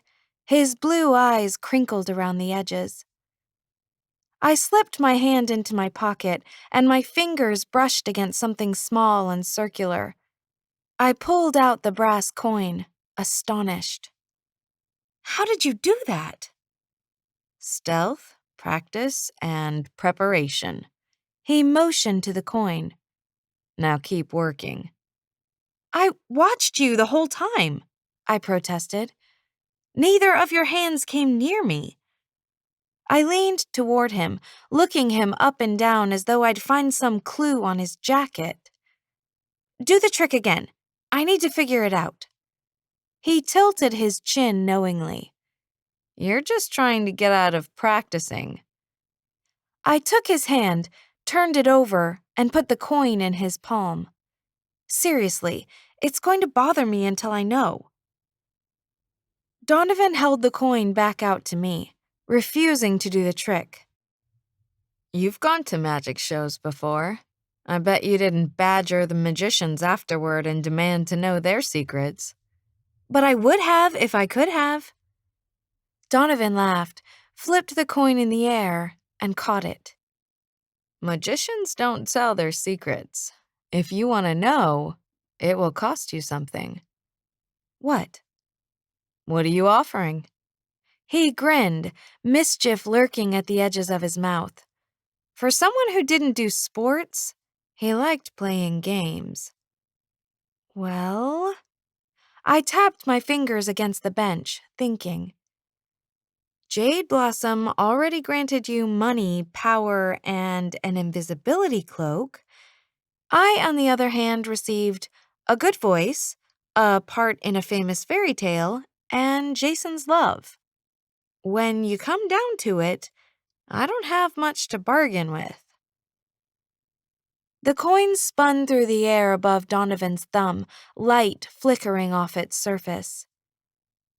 When you put it like that, you are at a disadvantage. I'll trade you Jason. Not interested. But Donovan caught the coin and spun it into the air again. If you agree to give me something I want, something small, Donovan added, I'll tell you how I did the trick. You've already got my desserts. What else do you want? I haven't thought of it yet. Eventually, I'm bound to want something. A drink of water, a foot massage. He lifted his foot toward me on the bench. A layer of dirt covered his boot. Will your feet be clean? I asked. He didn't move his foot. You know, I probably saved you from drowning last night. Doesn't that mean you're supposed to be my servant for life or something? I pushed his boot away. Wrong fairy tale. He chuckled and set his foot on the ground. You at least owe me eternal gratitude. You already have that. He flipped the coin up higher. It spun, turning into a brass blur. On the way down, Donovan's hand swooped out and grabbed the coin. With a closed fist, he held it out. Were you paying attention that time? I paid attention both times. Then tell me where the coin is. I took hold of his hand in both of mine so he couldn't get rid of the coin somehow. He let me peel his fingers apart, revealing his empty palm. Impossible. Look in your left pocket this time. I dropped his hand and scooted away. He didn't move. His hands lay motionless in his lap. A smirk was firmly planted on his lips. I reached into my pocket and groaned. The coin was there. I pulled it out and turned it over. How did you do that? Grant me that unnamed favor, and I'll let you know. My curiosity wouldn't let me do anything else. Okay, fine, but the favor can't be worse than a dirty foot rub. Worse than a dirty foot rub? He protested, all offended dignity. I bet there was a time when you would have paid to rub Jason's feet, dirty or not. Stop changing the subject. You're telling me how to do the trick. Stealth, practice, and preparation. He put his arms behind him on the bench and leaned back, smirk still going full force. I think I want a foot rub now. Speaking of you promising to tell me things and then not doing it, you never told me how you got your fairy godmother. I believe I told you it wouldn't make you feel better, and you didn't press the point. I'm pressing the point now. Donovan leaned forward and took the coin from my hand. Okay, here's how I did the trick. Your story must be something really embarrassing if you don't want to tell me after I admitted throwing up in front of TV cameras. Donovan held up the coin. Stealth. Like most magic tricks, the secret lies in directing the audience's attention to what you want them to see. He tossed the coin into the air again, high and fast. This time, watch my left hand instead of my right. The coin came down. I focused on Donovan's left hand. Both hands lifted, the left lower than the right, as though he wasn't sure which would be in a better position to catch the coin. When it got close, He made a swipe at the coin with his right hand. I saw what I hadn't before. His right hand closed, but not around the coin. It fell through to his left hand, which didn't close at all. He palmed the coin. Donovan held out his right hand, fist closed. Where's the coin? In your left hand. He held up that hand, revealing the coin. Good job. How did you get it into my pocket? Preparation. He moved his leg, revealing 2 brass coins on the bench. He picked them up. I had 3 coins. I knew I would do this trick for you, so I slipped the first 2 coins into your pockets while we walked up here. He took my hand, turned it palm up, and dropped all 3 there. Look at them. They're not exactly the same. They weren't. One was darker, one was more worn, and the last wasn't as round. You didn't notice the coin changed, He went on. because your mind expected there to be only one.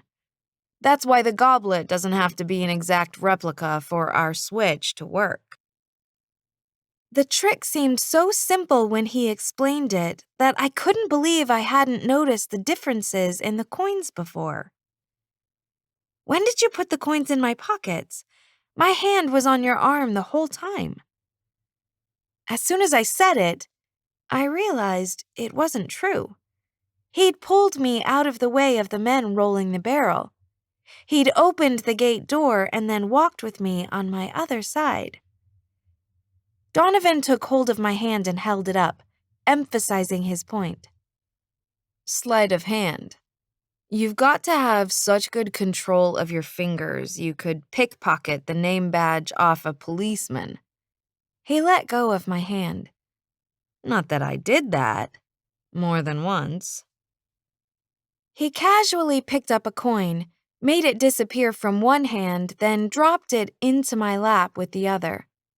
Now you try. Toss the coin up high so your audience's gaze is focused on it. Look where you want them to look. Their gaze will follow yours. Then, make a grand sweep with your right hand, but don't close your fist all the way until the coin falls through to your left hand. I did my best to follow Donovan's instruction. I didn't catch the coin the first time, or the second, or the 10th. It thudded to the ground, sometimes lying sullenly at my feet, other times rolling off in an attempt to escape my doomed magic trick. Donovan went after the coin those times. With my long skirts, getting up was a production of hauling lace and ruffles around. This was probably why you never saw magicians wearing Renaissance gowns. While Donovan fetched my errant coin, I would toss one of the extras up in the air. The results were the same. Around the 20th time, I threw the coin too close and it fell down the front of my dress. Donovan said. I suppose you don't want me to get that one. I fished it out, blushing. How long did it take you to learn this? I don't know. I've been doing this sort of thing since I was a kid. Making things disappear was a necessity. He fluttered his hands dramatically, and both the extra coins vanished. He could palm 2 at once? I couldn't manage one without it looking obvious. Why did you need to make coins disappear? Were you working your way up to dollar bills? I didn't start with coins. I started with food. I went into the neighborhood grocery store and pocketed stuff. It didn't take long before I got caught. It's hard to hide cans of ravioli in your jacket. He said it so casually, like it wasn't an awful thing. I couldn't imagine being hungry and having no way to feed myself. Did you tell the police why you stole the food? The store manager didn't call them. I guess he figured a kid stealing canned goods had his reasons. He just banned me from coming back. He should have helped you. Donovan let out a laugh, not amused, just unbelieving that I was so naive. My neighborhood was filled with kids like me. The homeless guys fought over trash can territory. What was one manager supposed to do? He was trying to make a living. The coin lay forgotten in my hand. So, how did you eat? I realized I needed to be smart about stealing. He picked up one of the extra coins. Instead of flipping it, he moved it across the back of his fingers. Not so much a trick as a nervous habit. I'd seen restaurants on TV shows, so I knew how they worked. I got dressed in my best clothes, took a bus to a good part of town, and walked into a restaurant during the dinner rush. If anyone had asked why I was by myself, I would have told them my family was eating and I'd just gone to the car for something. No one asked, though.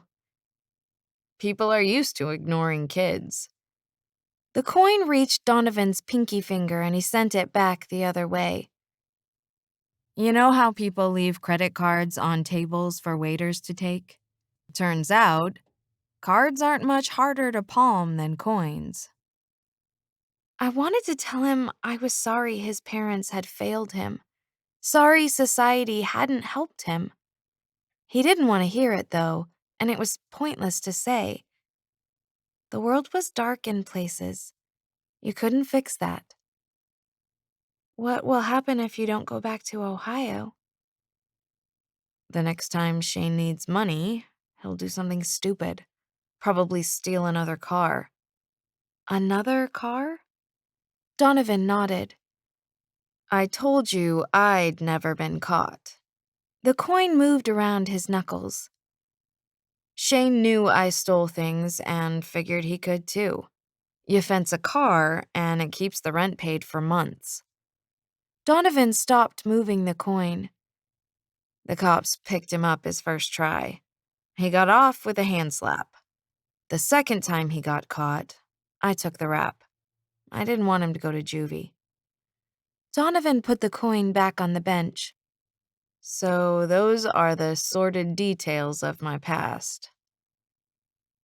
I didn't know what to say. I gave his hand a squeeze. We'll get back. I practiced making coins disappear for a few more minutes. I didn't get much better. After that, Donovan put a goblet-sized rock into my dress pocket. I stood by the bench and practiced taking it out without rustling my skirt. I wasn't much better at this than I was at palming coins.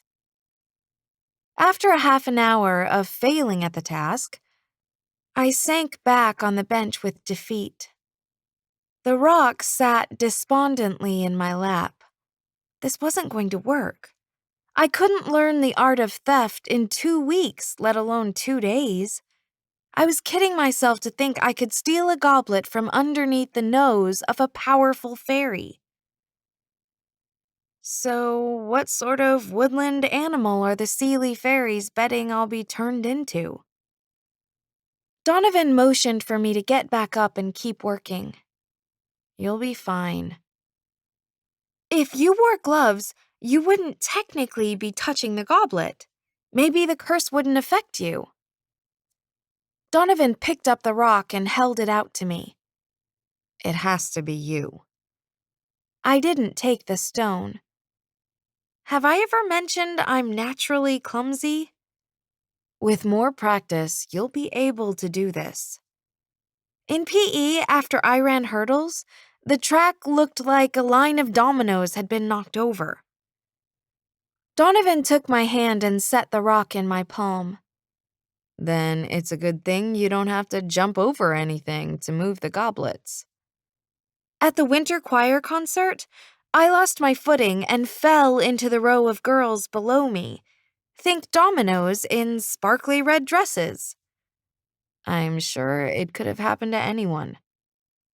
Torcia Baker was accidentally standing on the edge of Nan Marie Swap's dress. When Nan Marie went down, her dress ripped halfway off. She still won't speak to me. If you were clumsy before, Chrissy must have fixed it when you wished to be a dancer. I've been watching you. You're as graceful as the other princesses. I would have liked to believe him. Kaylin said I was a lousy waltzer. No, he didn't. He said you needed to learn to follow your partner's lead. That's different. You heard him giving me dance instructions? I suppose that shouldn't have surprised me.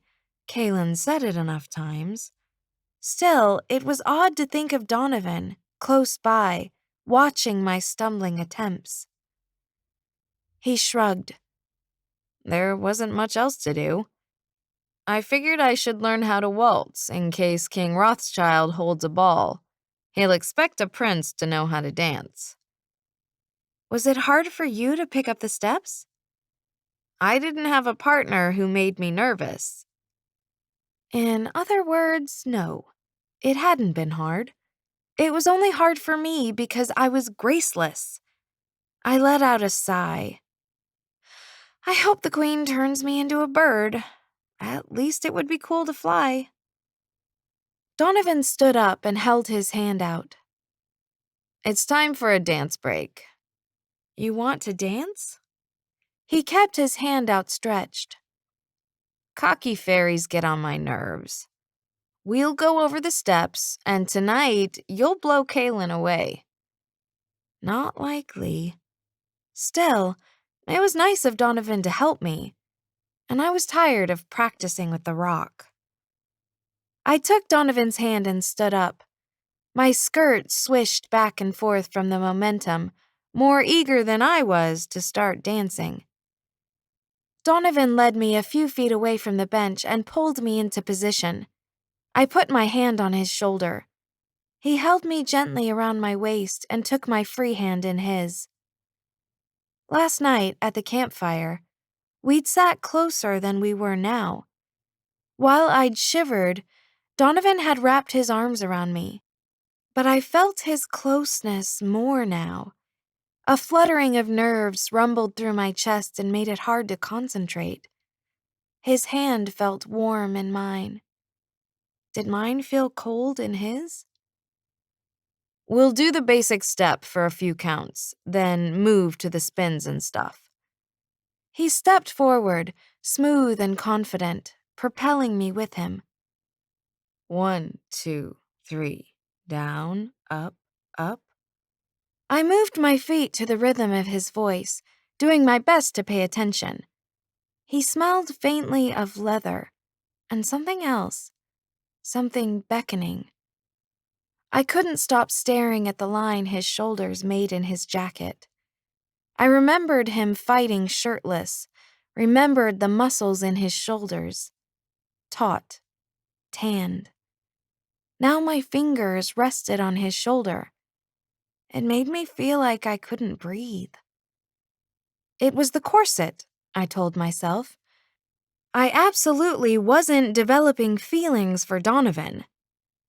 1, 2, 3. I messed up on 3. In my defense, it's hard to count and move your feet when your gaze wanders to your partner's blue eyes. Sorry, I said, and flushed. This was so stupid. Hadn't I learned it was a bad idea to develop crushes on guys I hardly knew? I'd known Donovan for 24 hours? And part of that time we'd been competing against each other. Donovan kept counting off the beats. I concentrated on moving my feet in the right direction and swaying upward when I was supposed to. He had a nice voice. I wondered if he ever sang. My eyes went to his mouth, to the sloping letter M on his top lip. M was for magnificent and marvelous. I wondered what it would feel like to kiss that M. Nope, not a good idea to go there. As I listened to the count, I listed reasons it was a bad idea to like Donovan. 1. Once we left this fairy tale, we'd never see each other again. He lived in a different state. 2. My parents wouldn't like me dating a guy with a criminal record. 3. Donovan could still betray me. I didn't know if he was telling the truth about working with me. He told me at the campfire that he'd gotten by for years because he knew how to fool people. I tried to think of a fourth reason. Couldn't. I was stuck on the number 3 like the waltz. Donovan let go of my back, the signal to step out into a twirl. I did, and he rewarded me with a smile. It tilted up at one side in an endearing sort of way. Ohio wasn't really that far away. See, Donovan said. Kalen didn't know what he was talking about. That's the thing about fairy guys. Have you ever met one that wasn't full of himself? The way Donovan phrased the question made me laugh. We both knew I'd only met one. Almost against my will, a list of things I liked about Donovan formed in my mind. 1. He'd kept me from falling off the stairs even though we were working against each other. 2. He'd saved me from drowning and built a fire to warm me. 3. He was patient. He hadn't gotten frustrated with my lack of skill at palming coins, or working with rocks, or dancing.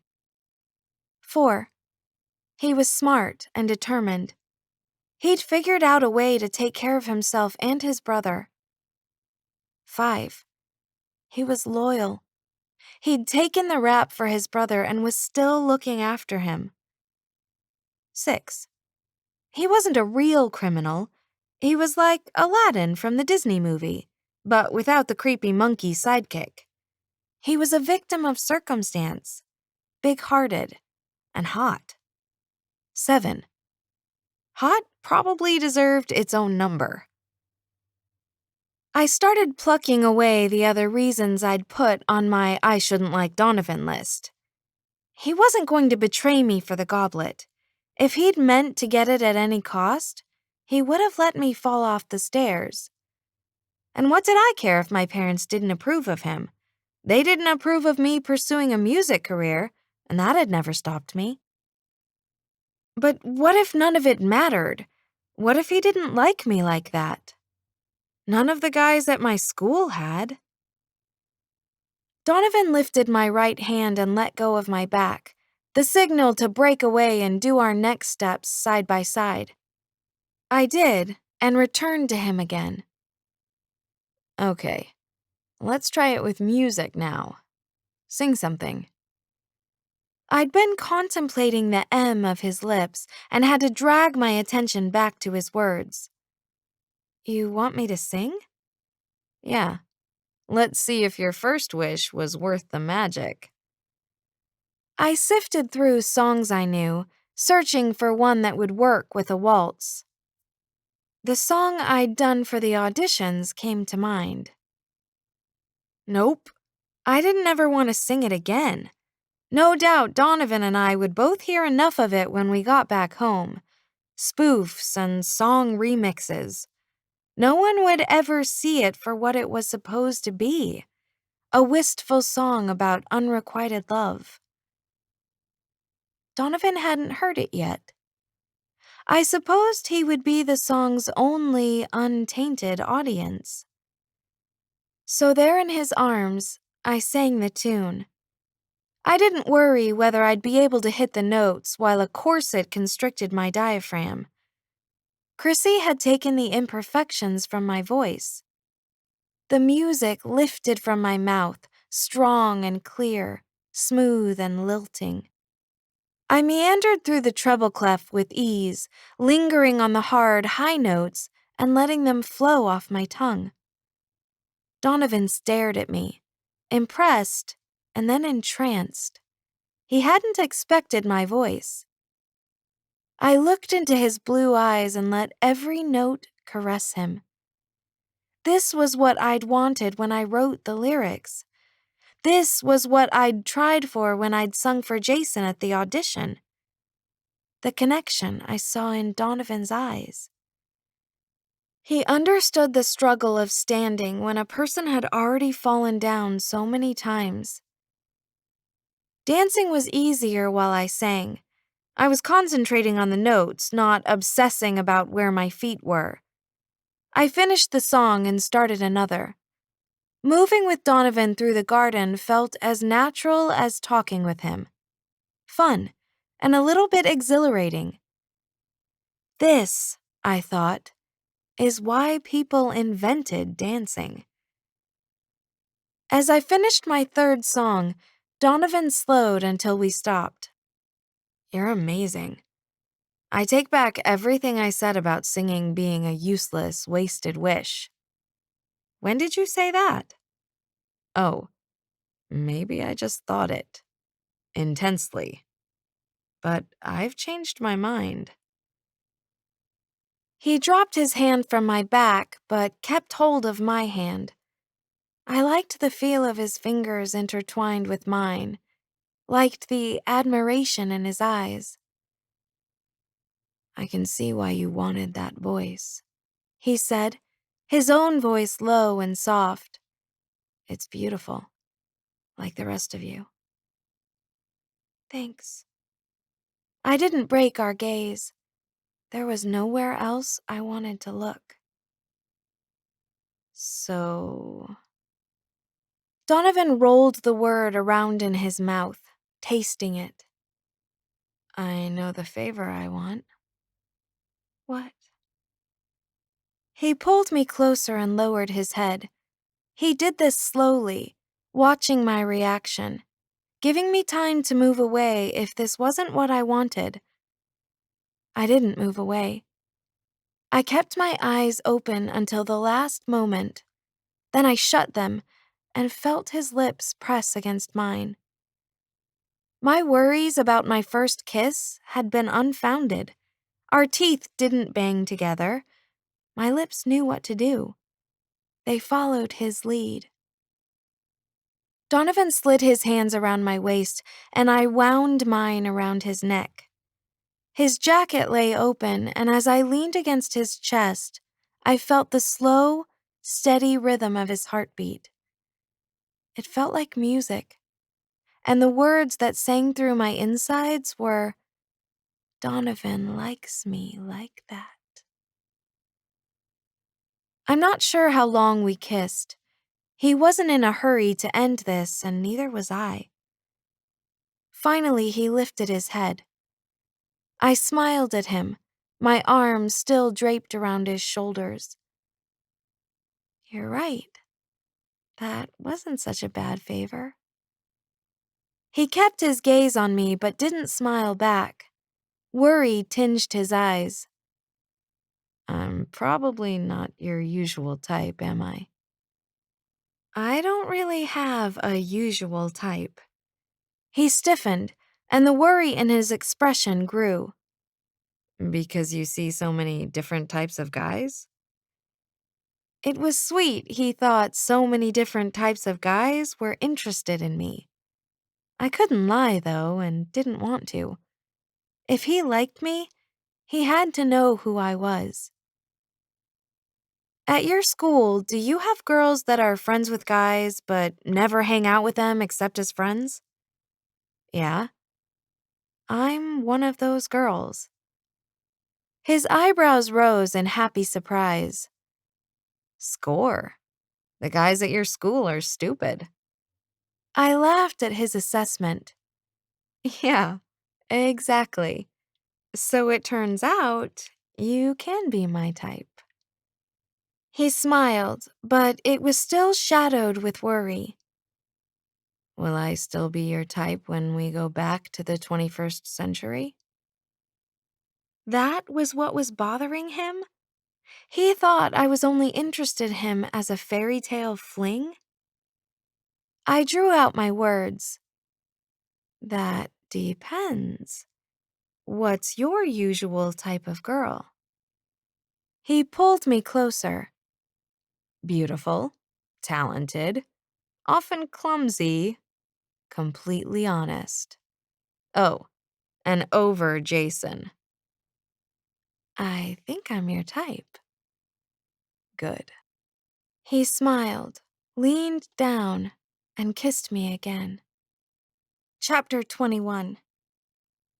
Donovan and I held hands on the way back to the castle. I don't remember anything about the walk, who or what we saw along the way. I felt like the sun had risen inside me, like a long, dim chapter in my life had ended and everything was brighter now.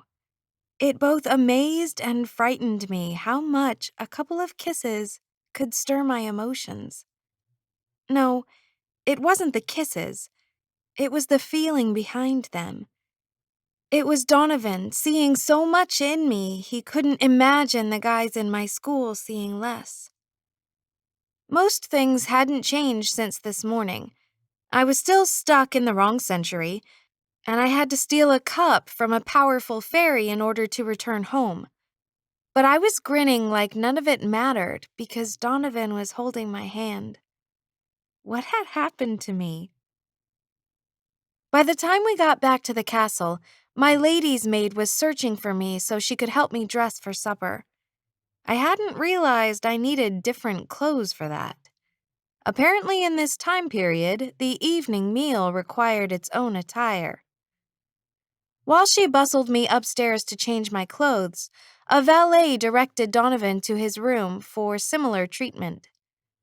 I put on a dark blue dress with gold trim crisscrossing the underskirt and sleeves. My lady's maid's hands flew through my hair with practiced ease, braiding my hair so it resembled a ribboned Christmas wreath. My sisters were readying themselves for dinner as well, but they didn't say anything to me while our servants primped us into our finery. A couple sent me disapproving looks, though.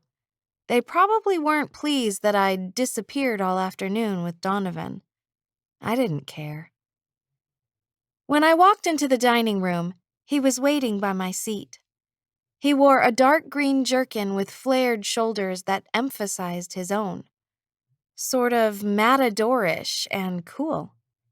He gave me a broad smile and his gaze traveled over me in an approving way. Perhaps changing for dinner wasn't such a bad idea after all. During the meal, we talked about school, swapping bad teacher stories.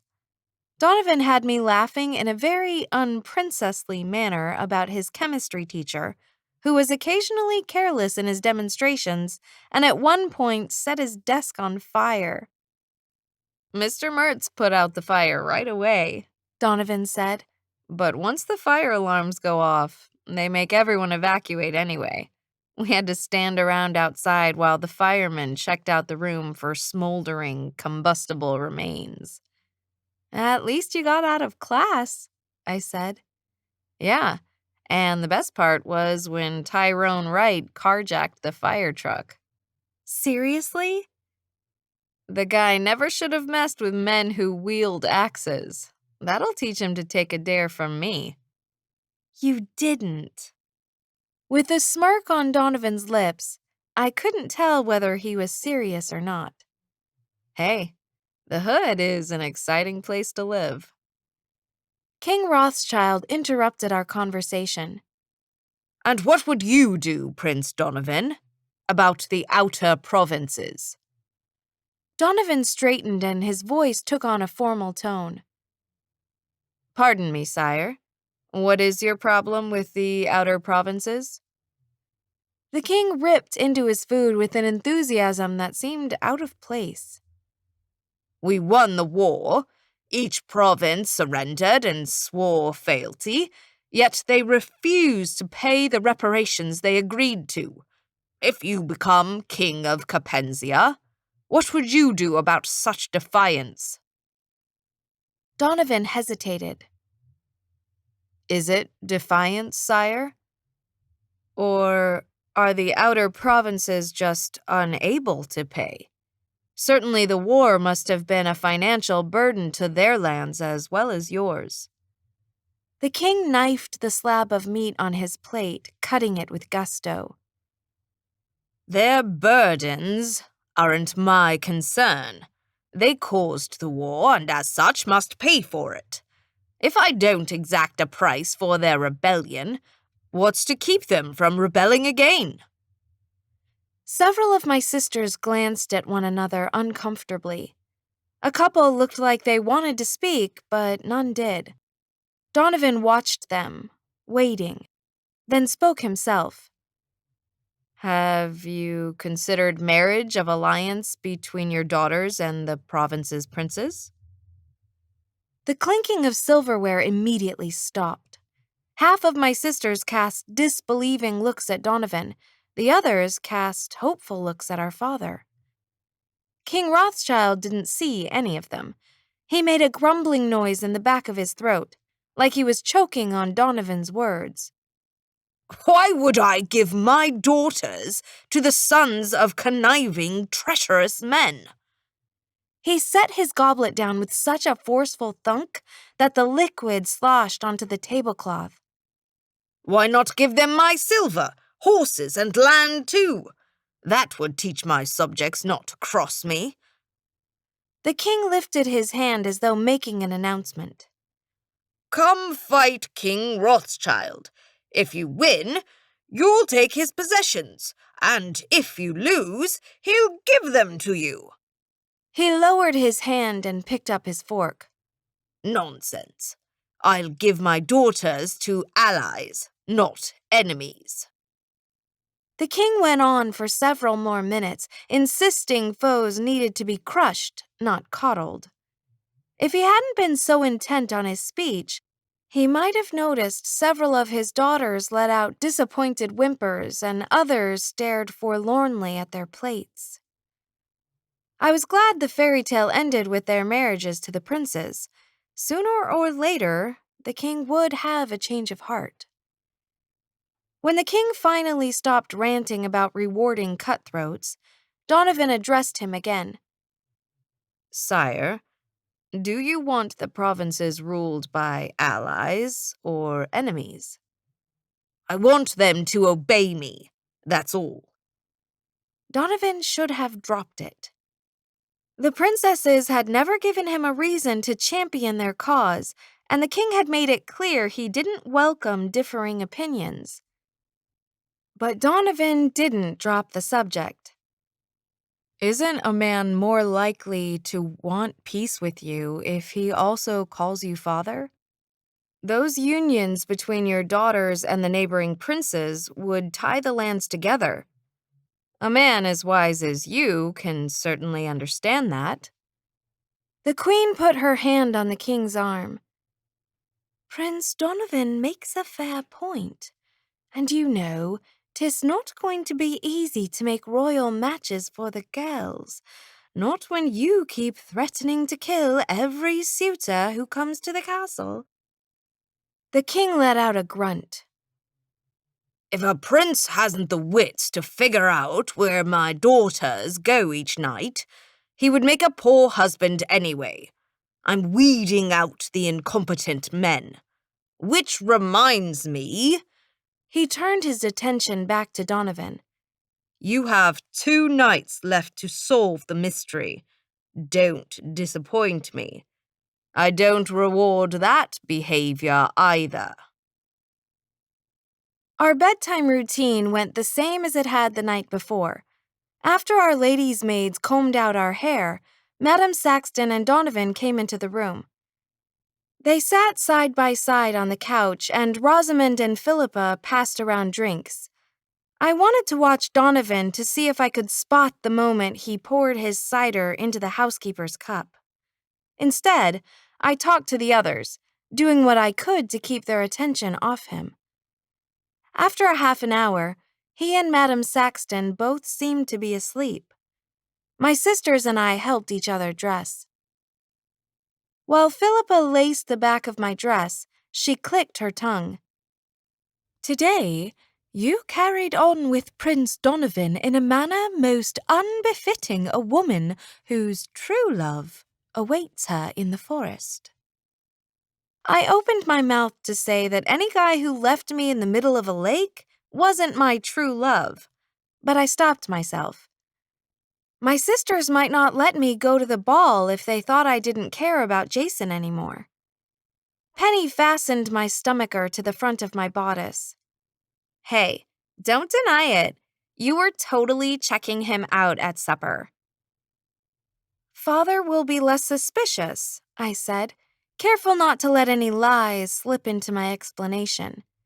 If he sees me flirting with Prince Donovan, after tonight, Father would never guess I'm meeting someone else. True, perhaps. Philippa pulled the laces tight. However, it's still unbecoming of one with our breeding. Really? I asked.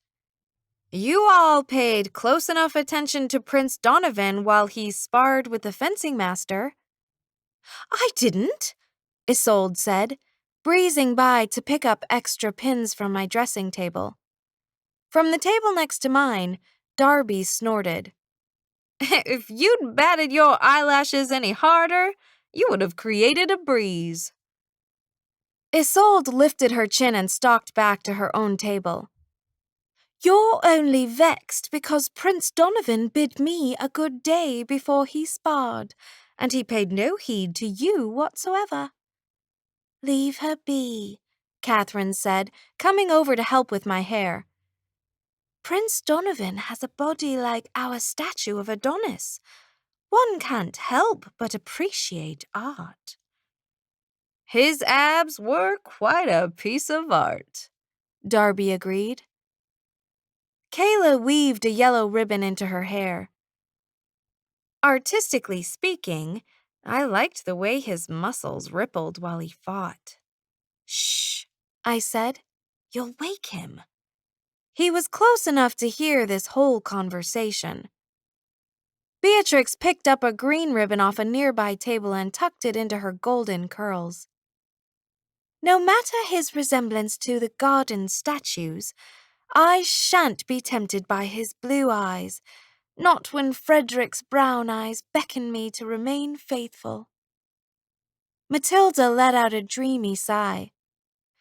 Prince Donovan does have tempting blue eyes, does he not? Wicked blue eyes, Elizabeth said. Catherine and Penny giggled at the description. No one seemed to care about being too loud, and my annoyance increased with each of my sisters' comments. They were talking about Donovan like he was a high-calorie dessert, not a person. He stuck up for you at supper, I reminded them. When all eyes turned on me, I realized I shouldn't have spoken. My sisters didn't know that Donovan had followed us last night, that he knew we were meeting with the princes from the conquered provinces. Stuck up for us at supper? Philippa repeated. She finished with my laces and checked her hair in the mirror. Really, Sadie, where did you learn these odd turns of speech? What I meant is, Prince Donovan thinks you should be able to marry whoever you want. You should be nice to him. I couldn't think of the right word, and my sentence drifted off into happy contemplation. My expression must have said what I didn't. Catherine momentarily stopped rolling my hair to study my face.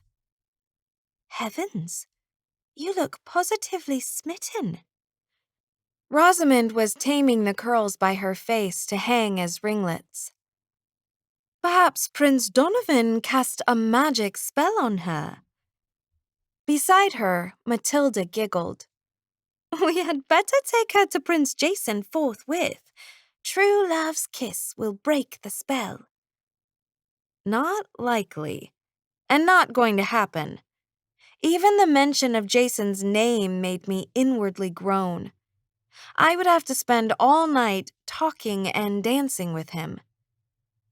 After we finished dressing, Rosamond opened up the secret door, and Philippa and Clementia passed out the lanterns. I'd lost my black cloak in the lake, so I had to take one from the closet, a brown one with a coarser weave. With only a glance in Donovan's direction, I followed the others through the door and onto the landing. The white marble steps spread downward, as smooth as a keyboard, with each of our footsteps tapping out a rhythm. Above us, stars prickled the black night, glowing strong and bright. The air was still with a scent of leaves drifting upward. How did anyone ever get used to magic places? 11 lantern lights dipped down below me. I trailed them, listening for Donovan. I didn't hear him. I hung back, walking slower so he could catch up with me. After a few moments, I heard his voice in my ear, teasing. "Have I cast a spell on you, Princess Sadie? You do know magic. I've seen you make coins disappear." He let out a chuckle. I liked the sound of it, rich and secret. Do girls always talk about guys that way? Not always. Sometimes we talk about the fictional characters we wish guys were like. Do you think my blue eyes are wicked? No, although you do have a wicked grin. We'll have to find that sculpture of Adonis in the garden. I want to see if it really looks like me. I laughed and felt light and happy. I might have to spend the night dancing with Jason, but at least I could spend the day with Donovan. When we came to the forest, Donovan left the path. The occasional eruption of owls hooting and circling over the trees let me know he was gathering twigs from the silver, gold, and diamond trees. He'd told me earlier he would get some for me, too. It was one more perk of working with a guy who owned an invisibility cloak. Finally, the trees thinned, revealing the lake. 12 princes waited by their boats. Well, Jason was sort of waiting. He stood by a neighboring boat, talking to that prince. My sisters hung their lanterns on the posts and happily made their way to their boyfriends. I hung my lantern last of all and grudgingly headed toward Jason. Just seeing him made a surge of hot anger flash through me. My footsteps became quicker, hard against the ground. Jason saw me and headed back to his boat, reaching it the same time I did. Donovan arrived before either of us. I saw the boat tilt slightly, indicating he'd climbed inside. The other princes took my sister's hands and helped them into the boats. Jason either didn't see this custom or didn't care about it. Instead of getting into the boat, I stood in front of him, pinning him with a glare. "You know, I nearly drowned last night." I picked up a handful of my skirt and held it out to him as evidence. "This thing is like a lead suit with ribbons." Jason walked closer, glanced around, and whispered, "Do you have a cell phone?" "No, and you wouldn't get coverage here anyway." His gaze traveled to the other boats. "Do any of the other girls have phones?" I let go of my skirt. Let's get back to the fact that I almost drowned last night. What kind of a guy rows away and leaves someone in a freezing lake in the dark? Jason rolled his eyes. "You wouldn't have drowned. Someone from the show would have helped you if you'd been in real trouble." Unbelievable. Jason didn't even feel bad. I planted my hands on my hips. I think the correct thing to say at this point is, "I'm sorry. Really, really sorry. I need a cell phone." His expression was devoid of its usual charm. A look of hard frustration was there instead. "I've got to get out of here. I don't care what my manager agreed to. I don't care what the ratings for this show will be. I'm done with the cold, drafty rooms and stinking toilets. I'm especially done with the crazed guy who thinks I should practice fencing for 2 hours a day." There was no point waiting for an apology from him. It wasn't going to happen. I pushed by Jason and lifted my skirts to climb into the boat. I couldn't see past the material to tell where the edge of the boat was. My pride kept me from asking Jason for help. I didn't want to ask him for anything. He followed me, pointing his finger at the ground to emphasize his words. I will fire my manager if he doesn't have me on a plane to Los Angeles first thing in the morning. You tell him that. Jason may have been immune to guilt, but I wasn't. It knocked around inside of me, reminding me it was my fault he was here. My wish had plucked him away from his life, his success, from everything he'd worked so hard for. He didn't even know all of this was real. We'll get home, I reassured him. The castle goldsmith is making a replica of the goblet. Tomorrow night, I'll switch it for hers. Then we'll be able to leave. At the edge of the boat, I shifted my skirt from one hand to the other, peering around the mountain of material so I knew where to put my foot. It didn't help. My feet could have changed into live raccoons and I wouldn't have been able to tell. Why did I have to be here with Jason, a guy who couldn't notice I needed help? It occurred to me that Donovan was here too, and he noticed everything. With a sort of curious hope, I held my hand out over the boat edge. He took hold of it and helped pull me inside. He really was so sweet. If Jason saw this odd maneuver, he didn't mention it. He tilted his head backward in aggravation. Why wait until tomorrow? Why not just take the goblet tonight? Shh. I glanced around to see if anyone heard him. The other boats were already pushing off, the princes busily chatting with my sisters. If she doesn't know her goblet is missing, we'll have a better chance of getting away with the theft. Queen Orla is dangerous. Jason put his hands on the side of the boat, leaning over it to glare at me. You think she's dangerous? I'll tell you who's dangerous. My lawyers.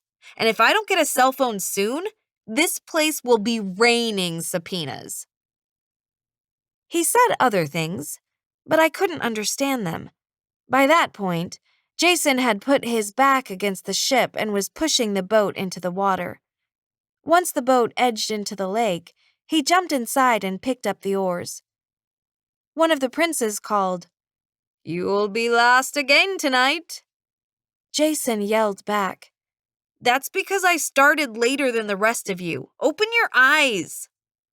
He said a few more things, insults that made me think he spent way too much time thinking about rear ends and their functions. This isn't a race, I told him. It doesn't matter if we're last. Jason pulled hard on the oars, leaning into the motion. It always matters if you're last. I worked too hard to be a loser. So if you lose at something, it means you didn't work hard? Not hard enough. A cold prickle of irritation stiffened my spine. And this time, I wasn't keeping quiet. Just like you, I practice music for hours every day. I play the piano or the guitar or work on my voice lessons. I still lost on your stupid TV show. Don't tell me only winners work hard. Jason's eyes widened with surprise. Apparently, it had never occurred to him that his thoughts about losers would offend someone who had bombed America's top talent. He yanked at the oars. I'm sure you'll get better someday. It was a pathetic attempt at consolation. Or you'll find something else you're good at. He shrugged. You're pretty. You could do something with that. I held up my hands. You don't need to offer suggestions. I stopped caring what you thought yesterday. His jaw went slack. Have you forgotten who I am? If I ever do, I'm sure you'll be the first to remind me. Jason gripped the oars harder, dipping them into the black water with a hurried splash. I could make or break you in the music business. Donovan's voice came close to my ear. Do you want me to push him overboard? Nah, I whispered back. Then one of us would have to row. I hadn't whispered quietly enough. Jason cocked his head. One of you? Who are you talking to? No one. Ouch! I slapped my hand to my nose. I'd lied without thinking about it. I mean, I'm talking to my invisible friend. My nose shrunk again. Great, Jason muttered. That makes me feel better about being in a boat with you. He shook his head. When I get my hands on my manager... I didn't say much else for the rest of the boat ride. Jason filled the silence with a non-stop rant about everything wrong with his castle. Authentic is one thing, but they don't have a refrigerator. That's unsanitary.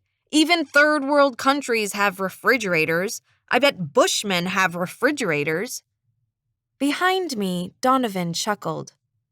I'll take that bet. After we get the goblet, have Chrissy send him to live with some Bushmen so he can find out. I smiled despite myself. It was easier to listen to Jason when Donovan was nearby. Chapter 22. By the time we reached the island, the other princes had already pulled their boats onto the land and helped their dates disembark. Arm in arm, they made their way to the dance pavilion, a picture of elegance. Kaylin was nowhere in sight. Perhaps he'd only come to the shore last night because he didn't know who Jason and I were. I walked up the path toward the pavilion, listening to the strains of fairy music. Bell-like sounds were sprinkled through the song, chiming softly. Sometimes I heard the call of birds or the sound of waves. I swear, a couple of times, I heard the sound of starlight glimmering to earth. I wished I could make that sort of music. Just like the night before, the tables were heaped with food and drink. Queen Orla sat in her throne in patient silence. Her dark hair was pinned up in an elaborate bun, and the crown of teeth glowed in the moonlight. Kaylin wasn't with her. I wondered if I'd been wrong about his reason for not greeting us. Maybe he hadn't come tonight because he was still angry with his mother. I didn't mind the absence. The fewer fairies I had to deal with, the better. The goblet was already out of the box. It stood on the table directly in front of the queen, waiting for her question. She fingered the stem absent-mindedly, watching couples take the floor. She hadn't been overly friendly last night, but tonight she looked even more severe.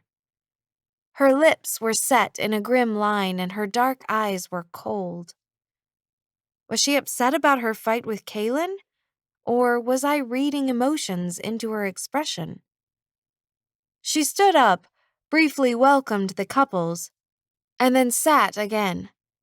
Instead of taking me to the dance floor, Jason walked to the chairs near the refreshment table. I don't feel like dancing. I think I'll sit out for a while. He was sullen, pouting. I supposed he was used to girls who did their best to flirt and tease and plead him out of his bad moods. I wasn't going to be one of those girls. Fine, I said. I'll walk around and see what's outside the pavilion. I headed in that direction, awash in the music and the scent of fairy trees. I had searched the branches on the way here for white fruit, for an overlooked wish. I hadn't seen any. At the back of the pavilion, a garden spread out that put the castles to shame. Lampposts lined alabaster paths, spilling gentle blue light everywhere. A mixture of flowers made the ground look like exotic bouquets were growing everywhere. Intricately carved stone benches sat behind a pond with a fountain gurgling from the middle. I strolled around the pond, watching silver fish dart around the edges. "Donovan?" I whispered. I didn't know if he'd followed me or was still inside the pavilion scoping things out. No one answered. It was silly to feel disappointed. Donovan had kissed me, but that didn't mean he had to shadow me 24/7. Don't turn into one of those naive girls who meets a guy and thinks she's in love, I told myself firmly. I'm not, I told myself back. It's a good thing my nose didn't grow when I thought lies. I still felt a sort of shiny gladness at the thought of Donovan, a desire to hum a love song, an urge to write one. Ridiculous. I couldn't be in love, not really, not this fast. I was more sensible than that. But then, how did people know for sure? People talked about love at first sight. By that measure, love that took place the next day seemed downright reasonable. My parents said they loved me before I was born. Clearly, love came in many different shades. Was what I felt now one of them? I kept walking around the pond. Diamond trees lined the path, glittering and wishless. Finally, I sat on a bench and gazed at the golden light flecking the fountain water. It was such a beautiful setting, such a romantic one. Would it be so bad if Donovan and I had to stay here? If I could choose some place to be stuck, this wasn't the worst place. A noise to my side made me jump. It's just me, Donovan said. Can you believe this orchard? There are more diamond trees here than in the forest. I had noticed diamond trees rimming the pavilion. Apparently, more grew in the surrounding gardens. Donovan's hand appeared from underneath his cloak, untangling 3 small twigs, a silver, a gold, and one with a diamond hanging from its end. I didn't see any ripe wishes, he said, only diamonds. He let out a small laugh. That's a phrase I never thought I'd hear coming from my mouth. Don't pick anything here, I said. We don't want to set off any owls. And that's also a phrase I never thought I'd say. He turned the twigs in his hands, making them glitter in the lamplight. How do trees make silver, gold, or diamonds? I can't wrap my mind around it. I ran my finger across a golden leaf, feeling its unbending ridges. Is it any stranger than the way trees take water, dirt, and sunshine and make those into peaches, pears, and oranges? Kaylin was right. Magic was all around us. We just didn't see it most of the time. Donovan put the twigs back into his cloak. Peaches are made through science, not magic. As my fairy godmother told me, true magic, like true love, is open to interpretation. I imagine the chlorophyll in the tree's cells help. I couldn't comment on that. I'd forgotten what I'd learned in biology about plant cells. Donovan seemed to know more about most subjects than I did, and it bothered me I kept coming up short. I wanted to be one of those people who could talk about any number of subjects, but I wasn't. Back on the dance floor, the princesses' dresses swirled across the room, colors swishing like blossoms in a breeze. Queen Orla sat watching them, waiting for their love to cure her trees. So far, the trees didn't look any different than they'd looked last night. What do you think true love is? I asked. It's walking 2 miles to an all-night pharmacy to get medicine when your brother is sick. I glanced at where Donovan sat, forgetting I couldn't see him. You did that for Shane? No, he did that for me. And that was why we couldn't stay here. Donovan would never be happy here, not when his brother needed him. We'll get back, I said. Right. He didn't sound certain. What's the first thing you'll do when you get back home? I asked, so he'd think about happier things. I'll call you to make sure you got back home too. Which reminds me, you'd better give me your number. I did, and then asked for his. Once I'd memorized it, I said, What's the second thing you're going to do when you get home? Am I still on the phone with you? Sure. And we've set up a date for next weekend. We'll do something we're both good at. What would that be? Stealing? Monster truck racing? Evading the police? I nudge him. No. Dancing. Seriously, have you really ever been monster truck racing? There's always a first. His cloak brushed against my arm, then his fingers caressed the back of my hand. It looked odd. My hand had vanished.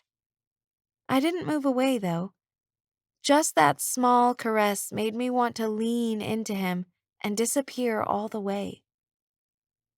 After I hang up with you, he said, returning to my question, I'll buy planting supplies, graft my branches onto a normal tree, and see if they take. I can see wanting silver and gold trees, but the diamond branches? Do you actually want more wishes? They seem a lot more trouble than they're worth. Wishes, yes, but a tree with diamond fruit would be nice. I'll pick them before they're ripe. You never did tell me how you got your wishes. He didn't answer. I didn't like that I couldn't see his face, couldn't read his eyes. Come on, I prodded. It couldn't be more embarrassing than my experience. His clothes rustled a bit, indicating he was shifting on the bench. Back in Hamilton, I was walking home from my job at the lumber store. He hauled lumber around. That, I supposed, explained his muscles. It had rained earlier, he went on, and the night was getting cold. I saw a homeless lady sitting by the building, shivering, so I took off my coat and gave it to her. The next thing I knew, the homeless lady vanished and jade blossom stood in her place. The rest you know. You gave a fairy in disguise your coat? I should have figured as much. That's how the soldier got his fairy godmother in the story. Still, it surprised me, impressed me. Living in my suburban neighborhood, I didn't think about people shivering in the cold. Would I have given my coat to a homeless woman? Donovan had done it, even though he had so little. Donovan squeezed my hand. I told you it wasn't going to make you feel better about your own story. But it makes me feel good about you. Too good. Melting good. Maybe I wasn't a reasonable girl after all. We talked about other things as we sat watching the fountain splash into the pond. School, family, what we planned to do in the future. Donovan wanted to go to college and major in business. You'll go to college? I asked. Even if you bring back gold, silver, and diamonds to live off of? Money is gone once you spend it, and education stays with you. Besides, why shouldn't I know as much as everybody else? I opened my mouth to say I was skipping college to work on my music career, but the words didn't come out. I wasn't sure about that choice anymore. Suddenly, I wanted to know as much as everybody else, or at least as much as Donovan. If I skipped college, would I end up like Jason, only talking about myself? I could go to college and still work on my music. I could study Bach and Beethoven, learn how different composers approached music, and be well-rounded. And another plus, maybe people would forget about my viral video in 4 years when I tried a music career again. I haven't decided where to go to college yet, I said. You should visit the University of Cincinnati. In fact, tell me when you go to the campus and I'll meet you there. I may need to go there multiple times to consider it. Donovan chuckled. With the silver and gold I'm bringing back, I bet my family could afford a better apartment. Maybe one closer to Kentucky. Maybe one in Greenfield, I said. We should both apply to... Donovan broke off and he dropped my hand, shifted away from me. I looked at him, again forgetting I couldn't see him, then glanced around to see why he'd stopped talking. Queen Orla was gliding toward us, as soundless as moonlight on the stone walkway. Her white dress flowed around her ankles like ocean foam sliding over the waves. There you are. She held her goblet casually in one hand, apparently unwilling to let it out of her sight. Why aren't you dancing with your prince? I spoke slowly, careful not to lie. Jason said he didn't want to dance. She frowned. Did you fight? No lying. We said some unkind words to each other on the boat ride over. We must only have love here tonight. She smiled, impatience masquerading as understanding. Your prince is bereft from the lack of your company. Go set things right. You'll both be happier. I nodded and went back to the dance floor. Jason, far from bereft of my company, stood at the refreshment table flirting with Penny and Kayla. I could tell he was flirting because my sisters were laughing and chatting to him while their dance partners stood nearby, glaring. No wonder Queen Orla came to get me. Jason wasn't helping the Queen's true love goal. When I ambled up, Jason turned to me. There you are. I wondered where you'd gone. You didn't need to wonder. I told you I was going to see what was outside the pavilion. I glanced at the clock and did a double take. The hands stretched toward midnight. It hadn't felt like I'd talked to Donovan that long. 4 more hours, and I could go back to the castle. If I stayed in the boat this time, I could get some sleep before the king came to check on us. Jason popped a rosebud into his mouth and took my hand. We might as well dance. Gotta give the TV folks something to watch. We went to the floor and waltzed, gliding across the floor to the strains of music. My practice with Donovan had paid off. Dancing didn't seem as hard tonight, and I was able to pick up on Jason's cues. Sitting at her table again, Queen Orla looked on approvingly, all the while stroking the goblet's stem like it was a cat. Jason's gaze went to it as often as mine did. Let's get the goblet tonight, he muttered. I don't want to spend one more day in that excuse of a castle. Be patient. We'll have a better chance of success if we switch the real goblet with a fake one. Jason made a dissatisfied noise. If you're not even going to try, I'll do it without you. I leaned toward him, serious. Don't. Queen Orla cursed it. Something bad will happen to you if you touch it. Yada yada. Nothing bad better happen to me. I've got lawyers and I know how to use them. Last night, Jason had depended on the show workers to keep me from drowning, and now he was depending on his lawyers to protect him. I had to tell him the truth. He needed to understand the danger here was real. Here's the thing. I cleared my throat uncomfortably. This isn't a reality show. We're actually back in time, stuck in a fairy tale. Queen Orla is a dangerous fairy queen. Save that look for your agent, sweetheart. I'm not buying it. Just don't touch the goblet, okay? He looked out across the pavilion, done with the conversation. Whatevs. Whatevs? Did it take too much effort to finish the word? The clock struck midnight. I ignored Jason's lead and waltz dragged him closer to the Queen's table so I could hear her question. Queen Orla poured a vial of elixir into the goblet and swirled it once, twice, 3 times. Magic cup within my hand, make me wise to understand. 2 fortnights were spent in vain, and yet this night I ask again. To save my trees once more I plead. How shall I find the love I need?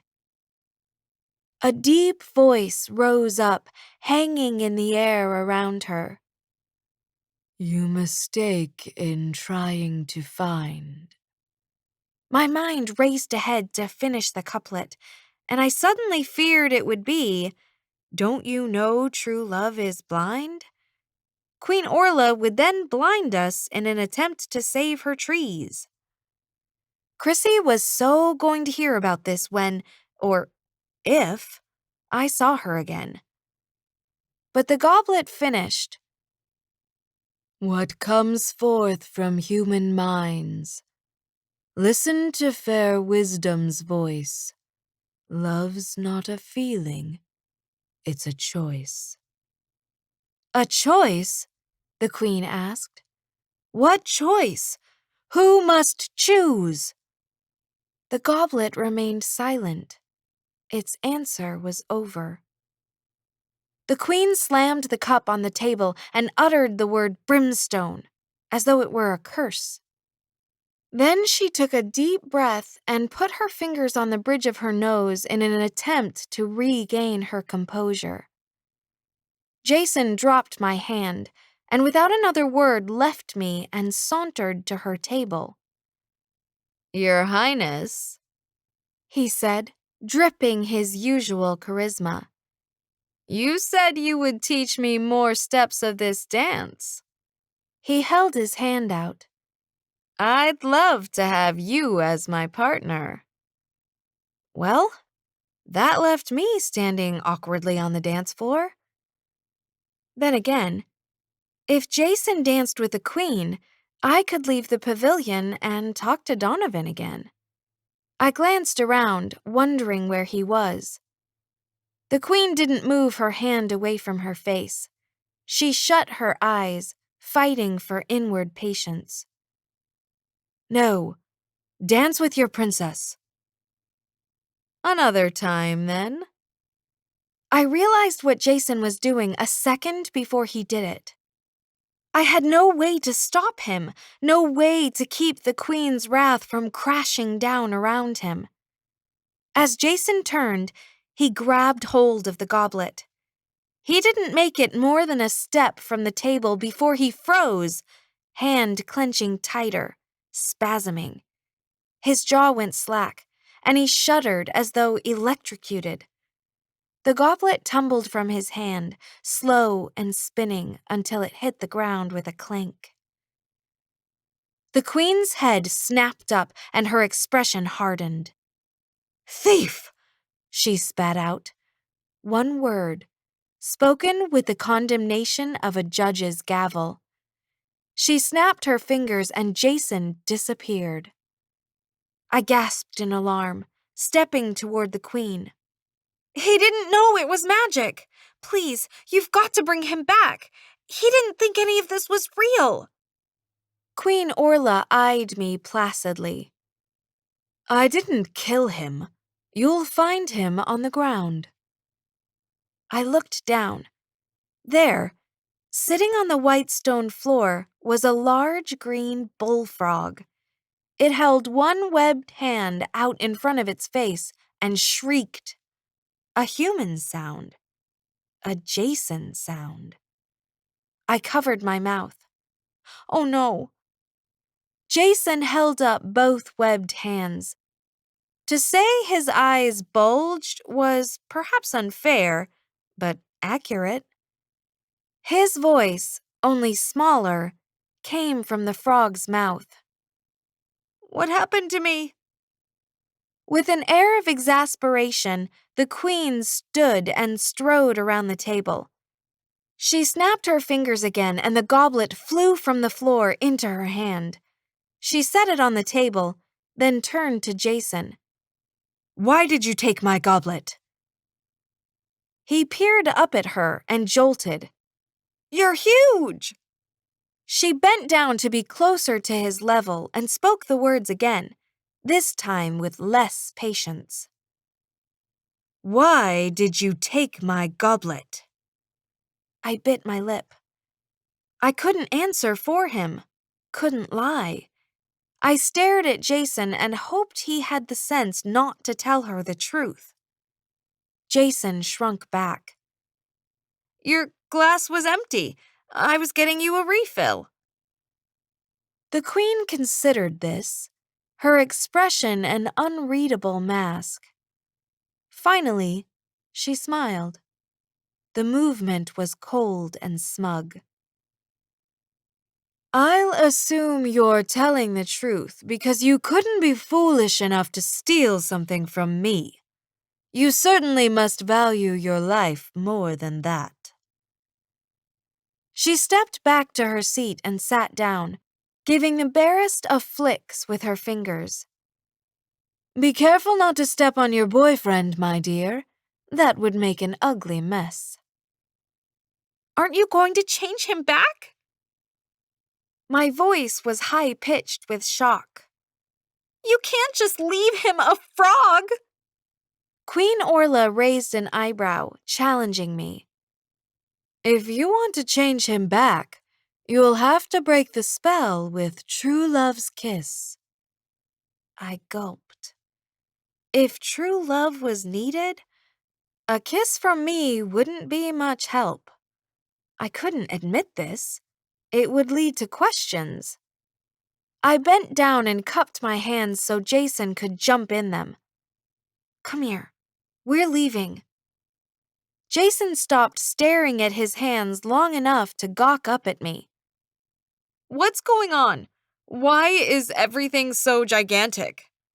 Climb into my hands and I'll explain while I carry you to the boat. He gave a small hop, then stopped, realizing what he'd just done. He lifted one foot and stared at it. I'm a frog! He sputtered. A frog! Then he toppled over in a dead faint. Chapter 23. None of my sisters volunteered to leave the dance early and come home with me.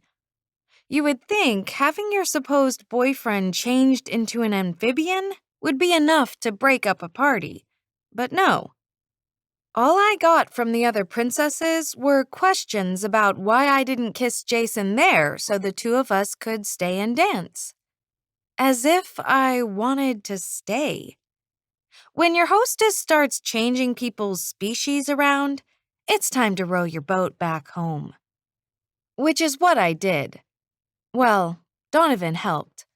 He sat behind me, hands on the oars, and did most of the work. You don't want blisters on your hands, he said.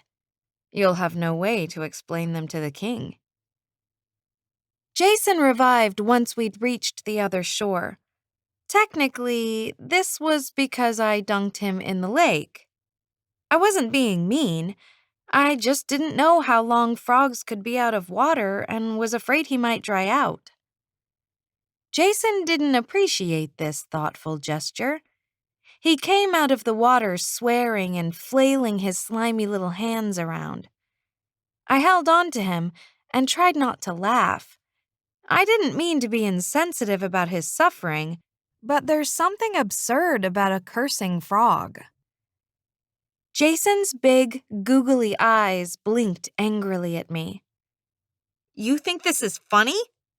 Magic is real. I'm in a place with fairies. One just turned me into a frog. And you're laughing? Sorry. That stuff you told me about your fairy godmother sending us here, that was the truth? Yeah. Again. Sorry. He kept fidgeting in my hands like he wanted to jump somewhere. Sorry? That's all you have to say? I'm going to do everything I can to help you. Really. Jason tucked his legs underneath himself and squatted down in my palms. How? Well, you're a frog prince and I'm a princess, sort of. So my kiss is supposed to break the spell. He perked up. That's right. The whole princess and the frog thing. Why didn't you already kiss me? Yes, why? I shifted him in my hands. His skin was clammy on his stomach and bumpy everywhere else. Well, frogs aren't that attractive. Plus, I'm seeing someone else. Who? He asked incredulously. Yeah, the invisible guy. Jason's eyes momentarily dipped down into his head. Freaky how frogs can do that. You're seeing an invisible guy, Jason said flatly. That must be tricky. His throat sac puffed in and out, making him look like he was panting. Stop making excuses and kiss me already. Donovan was standing beside me, but he didn't offer a commentary on the situation. I lifted Jason closer to my lips. His bulging eyes stared back, waiting. Frogs don't have a lot of kissable real estate. I repressed a shudder and quickly kissed the top of his head. Then I set him on the ground so he could change back into a person. Nothing happened. He didn't transform. Jason held up a hand and moved his wormy fingers back and forth. It didn't work. Maybe you have to kiss me on the lips. Frogs probably have the least attractive lips in the animal kingdom. Wide and slimy. When you look at them, it's hard not to think about the nature films where frogs zap flies and other disgusting things with their tongues. Jason hopped toward me, his back legs stretching out like webby flags. Go on, kiss my mouth. Off to my side, I heard Donovan laughing. Yeah, it was easy for him to think this was amusing. He wasn't the one who had to put his lips on a frog. Don't say it, I told Donovan. Jason cocked his head in question. Donovan knew I was talking to him, though. Don't say what? He asked. Whatever frog joke you're thinking about right now. I wasn't thinking of a frog joke. I was thinking of a Jason Prescott joke. Jason's googly eyes scanned the area around us and he took a step backward. Who said that? Who's talking? I pointed in Donovan's direction. The invisible guy. Jason's mouth hung open. Your imaginary friend talks? Yeah, he's invisible, not mute. Near my ear, Donovan said, Don't tell him anything about me. Why? I whispered back. Don't you trust him? Donovan took my hand and pulled me a few feet away from Jason. It's not that I don't trust him. I just don't think he's that bright. Hey, Jason said, throat sac puffing. I heard that. Who knew frogs had such good hearing? Donovan ignored him. He'll do something stupid to give us away, and we'll all be changed into frogs. Jason's eyes bobbed up and down, blinking. I resent that. I don't mind, Donovan said. Go ahead and resent it. I wasn't sure whether Donovan had a valid point. Jason wanted to go home as badly as either of us, so I doubted he would purposely do anything to jeopardize our plan. But that didn't mean he wouldn't accidentally do something. I never should have told him about Donovan or even said his name. Jason hopped over to me and stared upward. I'm still waiting for you to kiss me the right way. There was no way around it. I had to kiss him again. Oh, all right, I muttered, picking up Jason. He opened his mouth, I suppose in an attempt to pucker. The inside of a frog's mouth is even less attractive than the outside. Stop that, I said, lips closed. Jason rolled his bulgy eyes and clamped his mouth together. It was a good thing I already had my first kiss, or this incident might have put me off kissing forever. I lifted Jason to my mouth, shut my eyes, and gave him a peck on his slimy lips. Then I set him back on the ground, shivered with disgust, and wiped off my mouth. Jason's throat sac flared in and out in indignation. For your information, it wasn't that great for me either. Sorry, I said. This isn't as easy as the fairy tales make it sound. Nothing happened. No transformation. Jason slumped on the ground, a pathetic green lump, and eyed me resentfully. Maybe it didn't work because you're not a real princess. I couldn't bring myself to tell him Queen Orla had said true love's kiss would restore him. I didn't love him, and that sort of attachment wasn't likely to develop anytime soon. Could Chrissy help him? Would she? The words of the contract echoed in my mind. The results of your wishes are real and lasting. There had to be more than one way to break a magic spell. I kneeled to be closer to Jason's eye level. If you promise not to tell anyone about Donovan being here with me, I'll take you to my castle. We might be able to find someone there who will know what to do. Jason was breathing so fast he rocked back and forth. Could frogs hyperventilate? He gulped unhappily. The other princesses live with you, right? So one of them should be able to break the spell. You have to promise not to say anything to them about Donovan, I repeated. No one can know he's been here. I promise.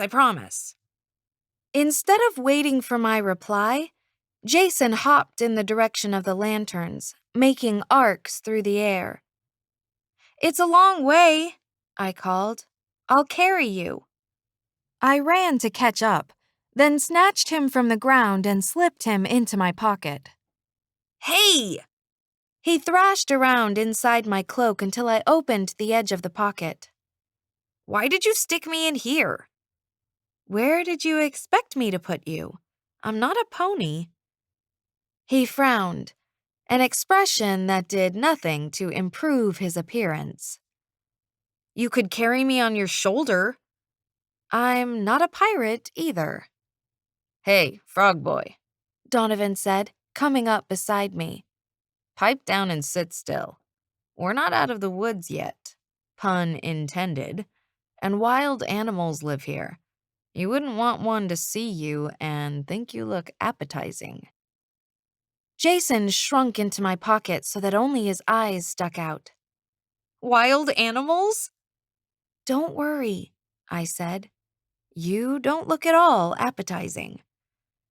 Jason glowered at me and sank back into my pocket. Muffled frog complaints came from that direction for the 15 minutes it took us to walk through the forest. I ignored him and spoke to Donovan. Mostly, we swapped stories about our high schools. It was easy to talk to him because he had a way of making me feel like my opinion mattered. We went across the meadow, up the stairs, and finally tiptoed back into the princess's chambers. Madame Saxton was still asleep on the couch, snoring softly.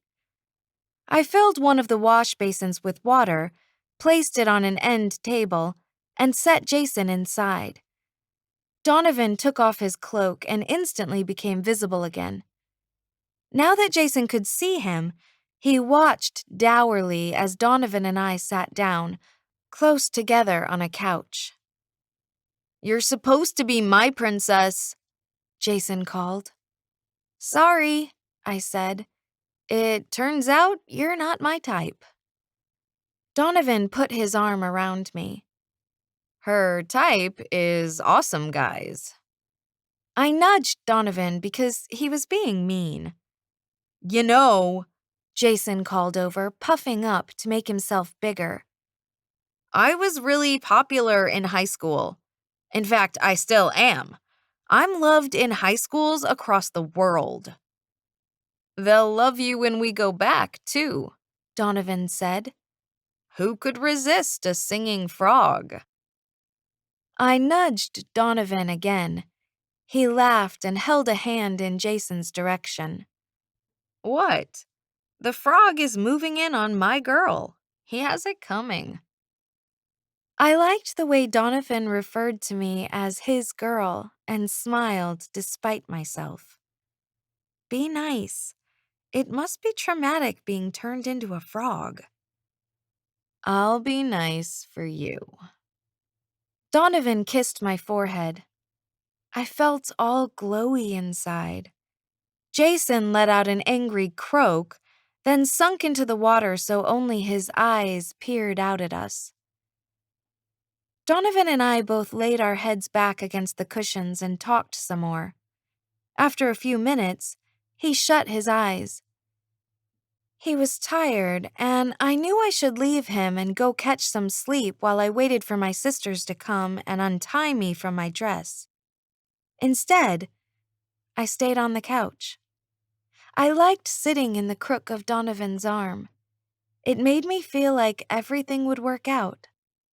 Like it was an adventure, and not a horrible, magical disaster.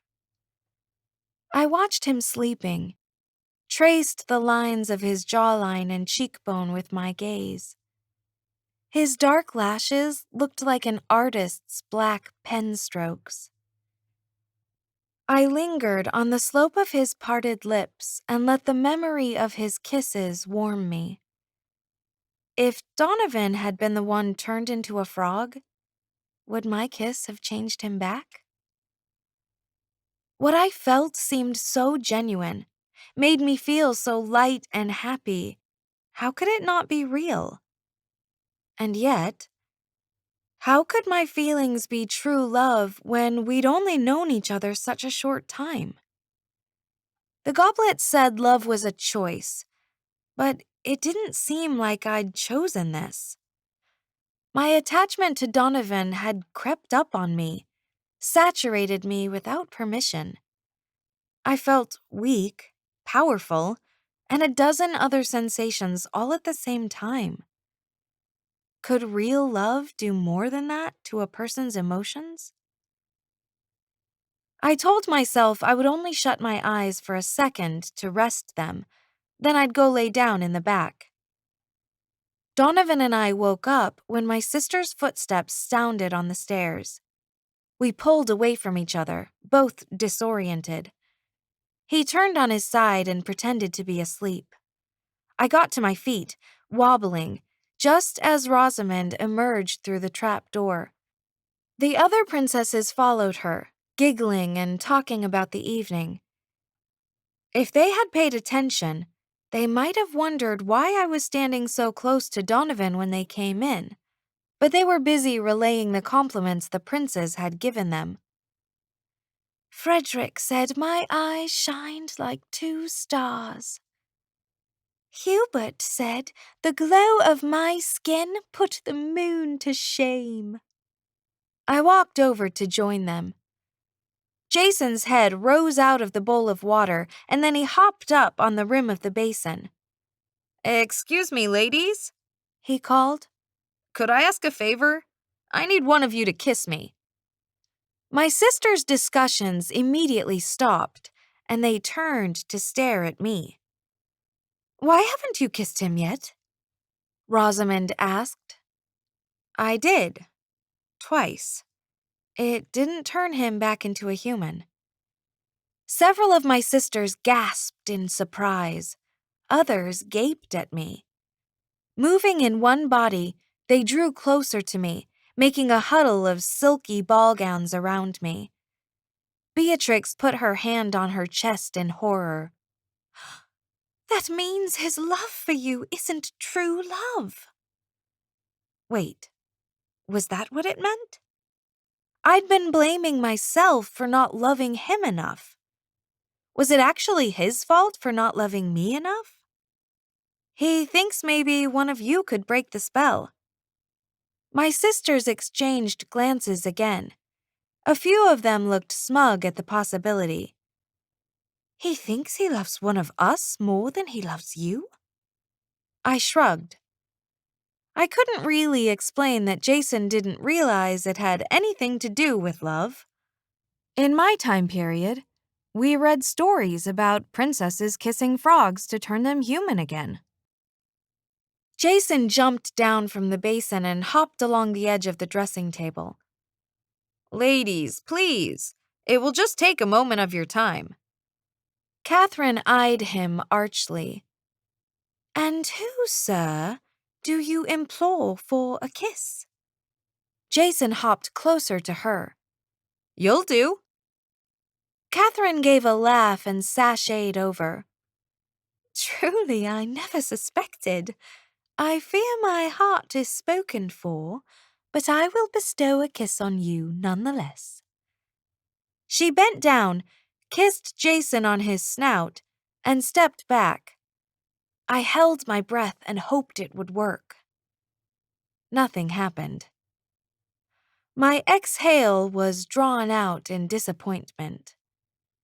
Jason lifted one hand to check his status and swore. He waved his hand in Elizabeth's direction. How about you? This time on the lips. Maybe it has to be on the lips. She took a step back, fiddling nervously with her necklace. Perhaps I shouldn't. Percival might not approve. Percy? He's my bro. He won't mind. Trust me. She took mincing steps toward him. Well, if you insist. She pursed her lips, hesitant, then bent and dropped a quick kiss on Jason's lips. He slowly opened his eyes. Sorry, I said. You're still a frog. He put one hand to what would have been a forehead if frogs had foreheads. Why isn't this working? He surveyed my sisters. You are real princesses, aren't you? Philippa lifted her chin, offended. Why, I never heard such an insult. She flounced off toward the bedroom, and the rest of the princesses followed her lead, heads held high. Can you imagine the impertinence? Matilda said, gathering her skirts.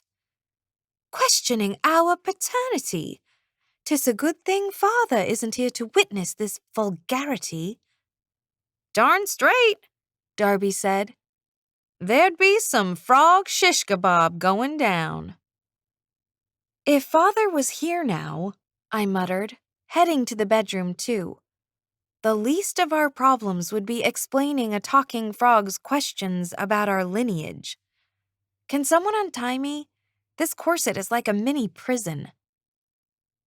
For the next few minutes, we sat at our dressing tables unpinning our hair. Jason hopped from one table to the next, apologizing. I wasn't insulting you. I'm just trying to figure out why I'm still a frog. You, the one in the pink dress. It's Clementia, right? He leapt onto her table, scattering stray pins. How about a kiss? I bet you could break the spell. You look like you've had a lot of practice kissing. Clementia let out a humph and shook her brush at him. If you weren't a poor woodland creature, I would strike you forthwith. Jason hopped away from Clementia and sprang onto Isolde's table. He sat up as straight as he could and cleared his throat. It sounded like a cross between a cough and a croak. I know I don't look so great now, but where I'm from, the ladies love me. I'm a big hit there. With your manners, Isolde replied coldly. I'm sure you've been given many big hits, all by angry fathers. Once our hair was done in simple braids, my sisters and I moved into our closets to take off our gowns. We left the door ajar to let more light in. I hadn't expected Jason to follow us inside, but almost immediately, he appeared in front of the door. One of you must want to kiss me. Penny shrieked and held her skirt against her body. Peeping Tom! Philippa had just taken off her slippers. She threw one in Jason's direction. Out, cad! But I only... Jason started. The second slipper hit the floor and would have bounced into him if he hadn't hopped away. Silence! Rosamond hissed.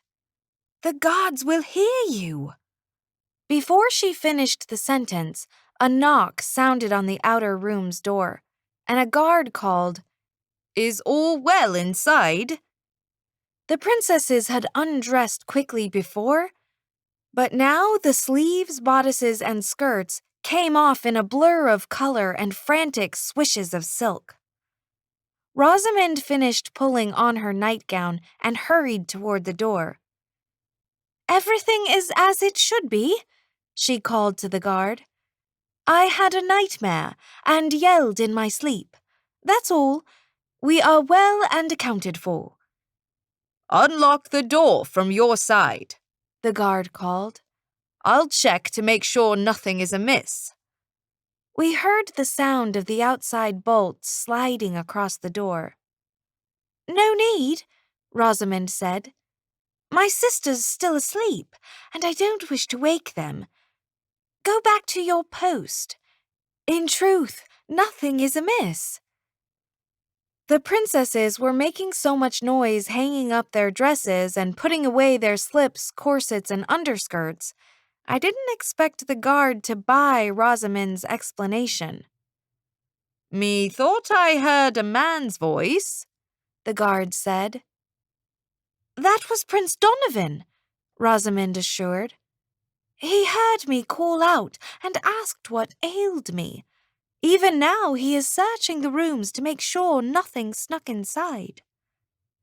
Ah, the guard said.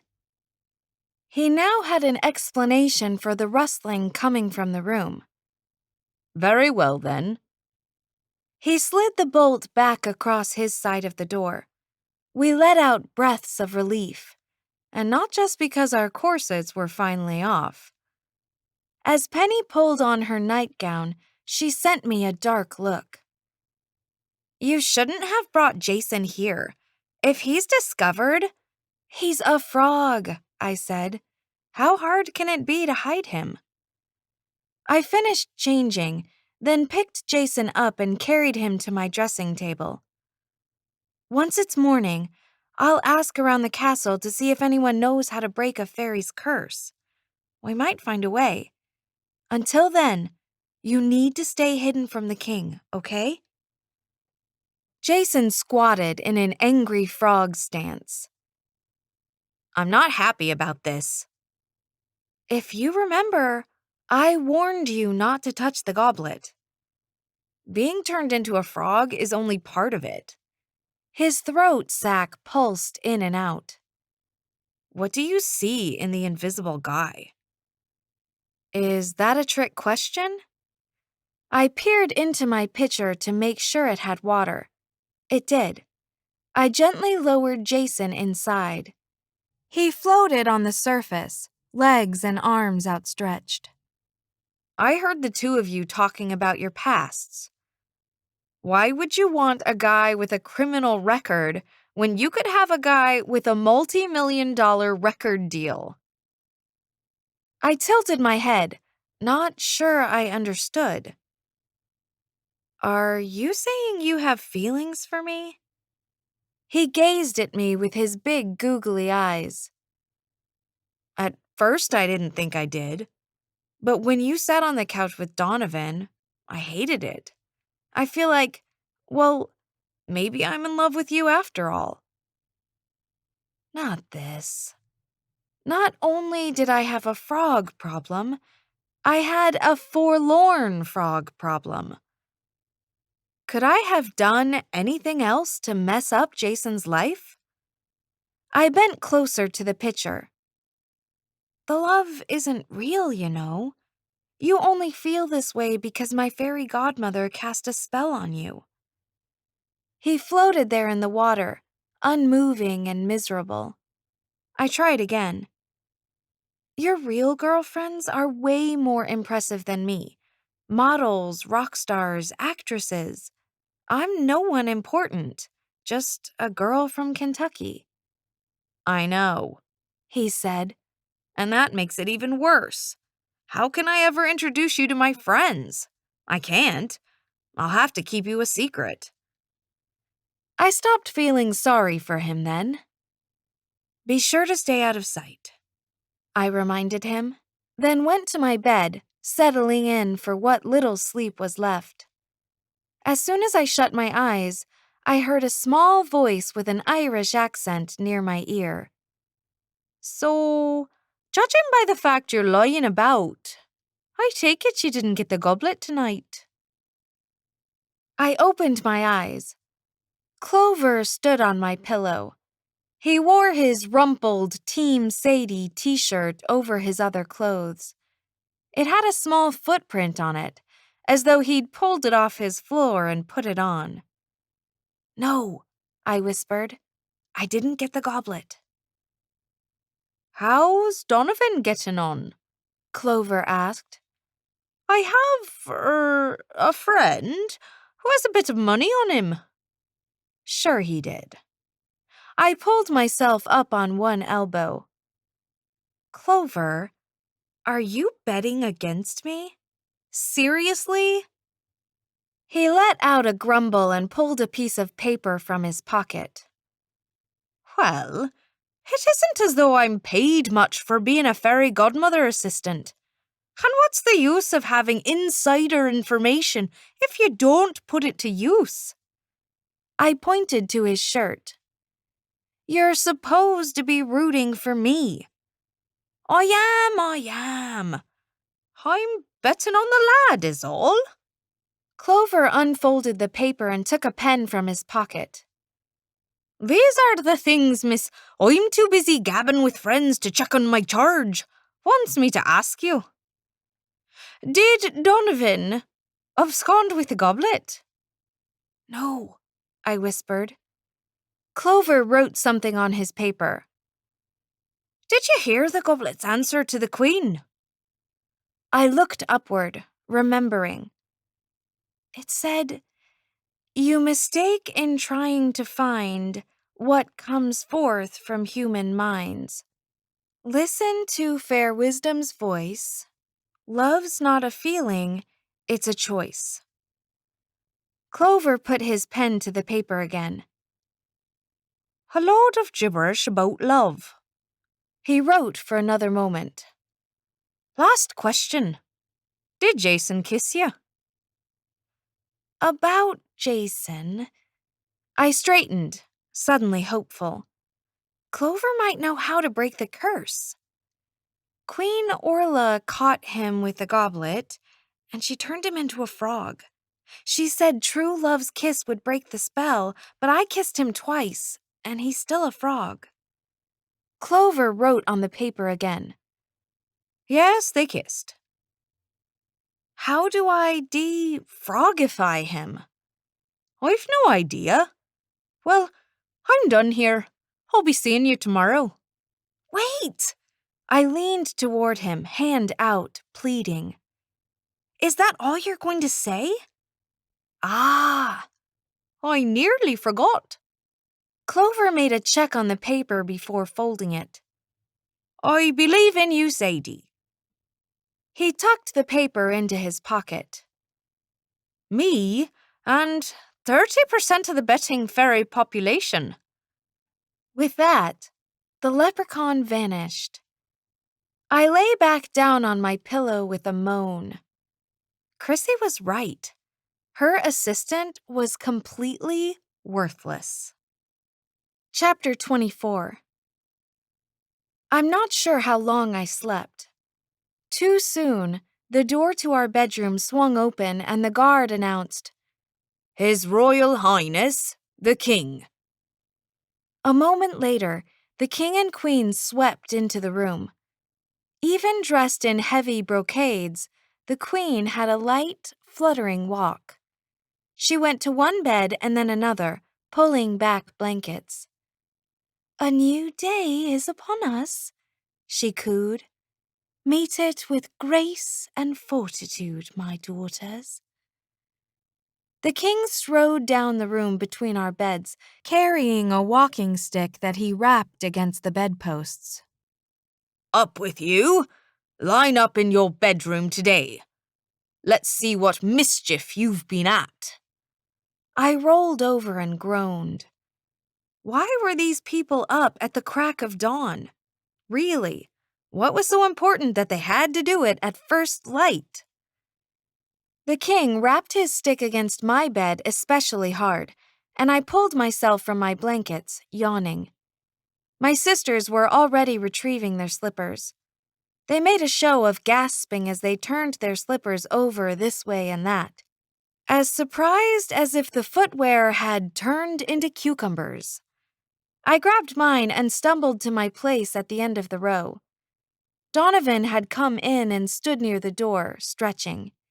Madame Saxton smoothed her hair, tucking stray pieces into her cap. Her eyes darted around the room guiltily.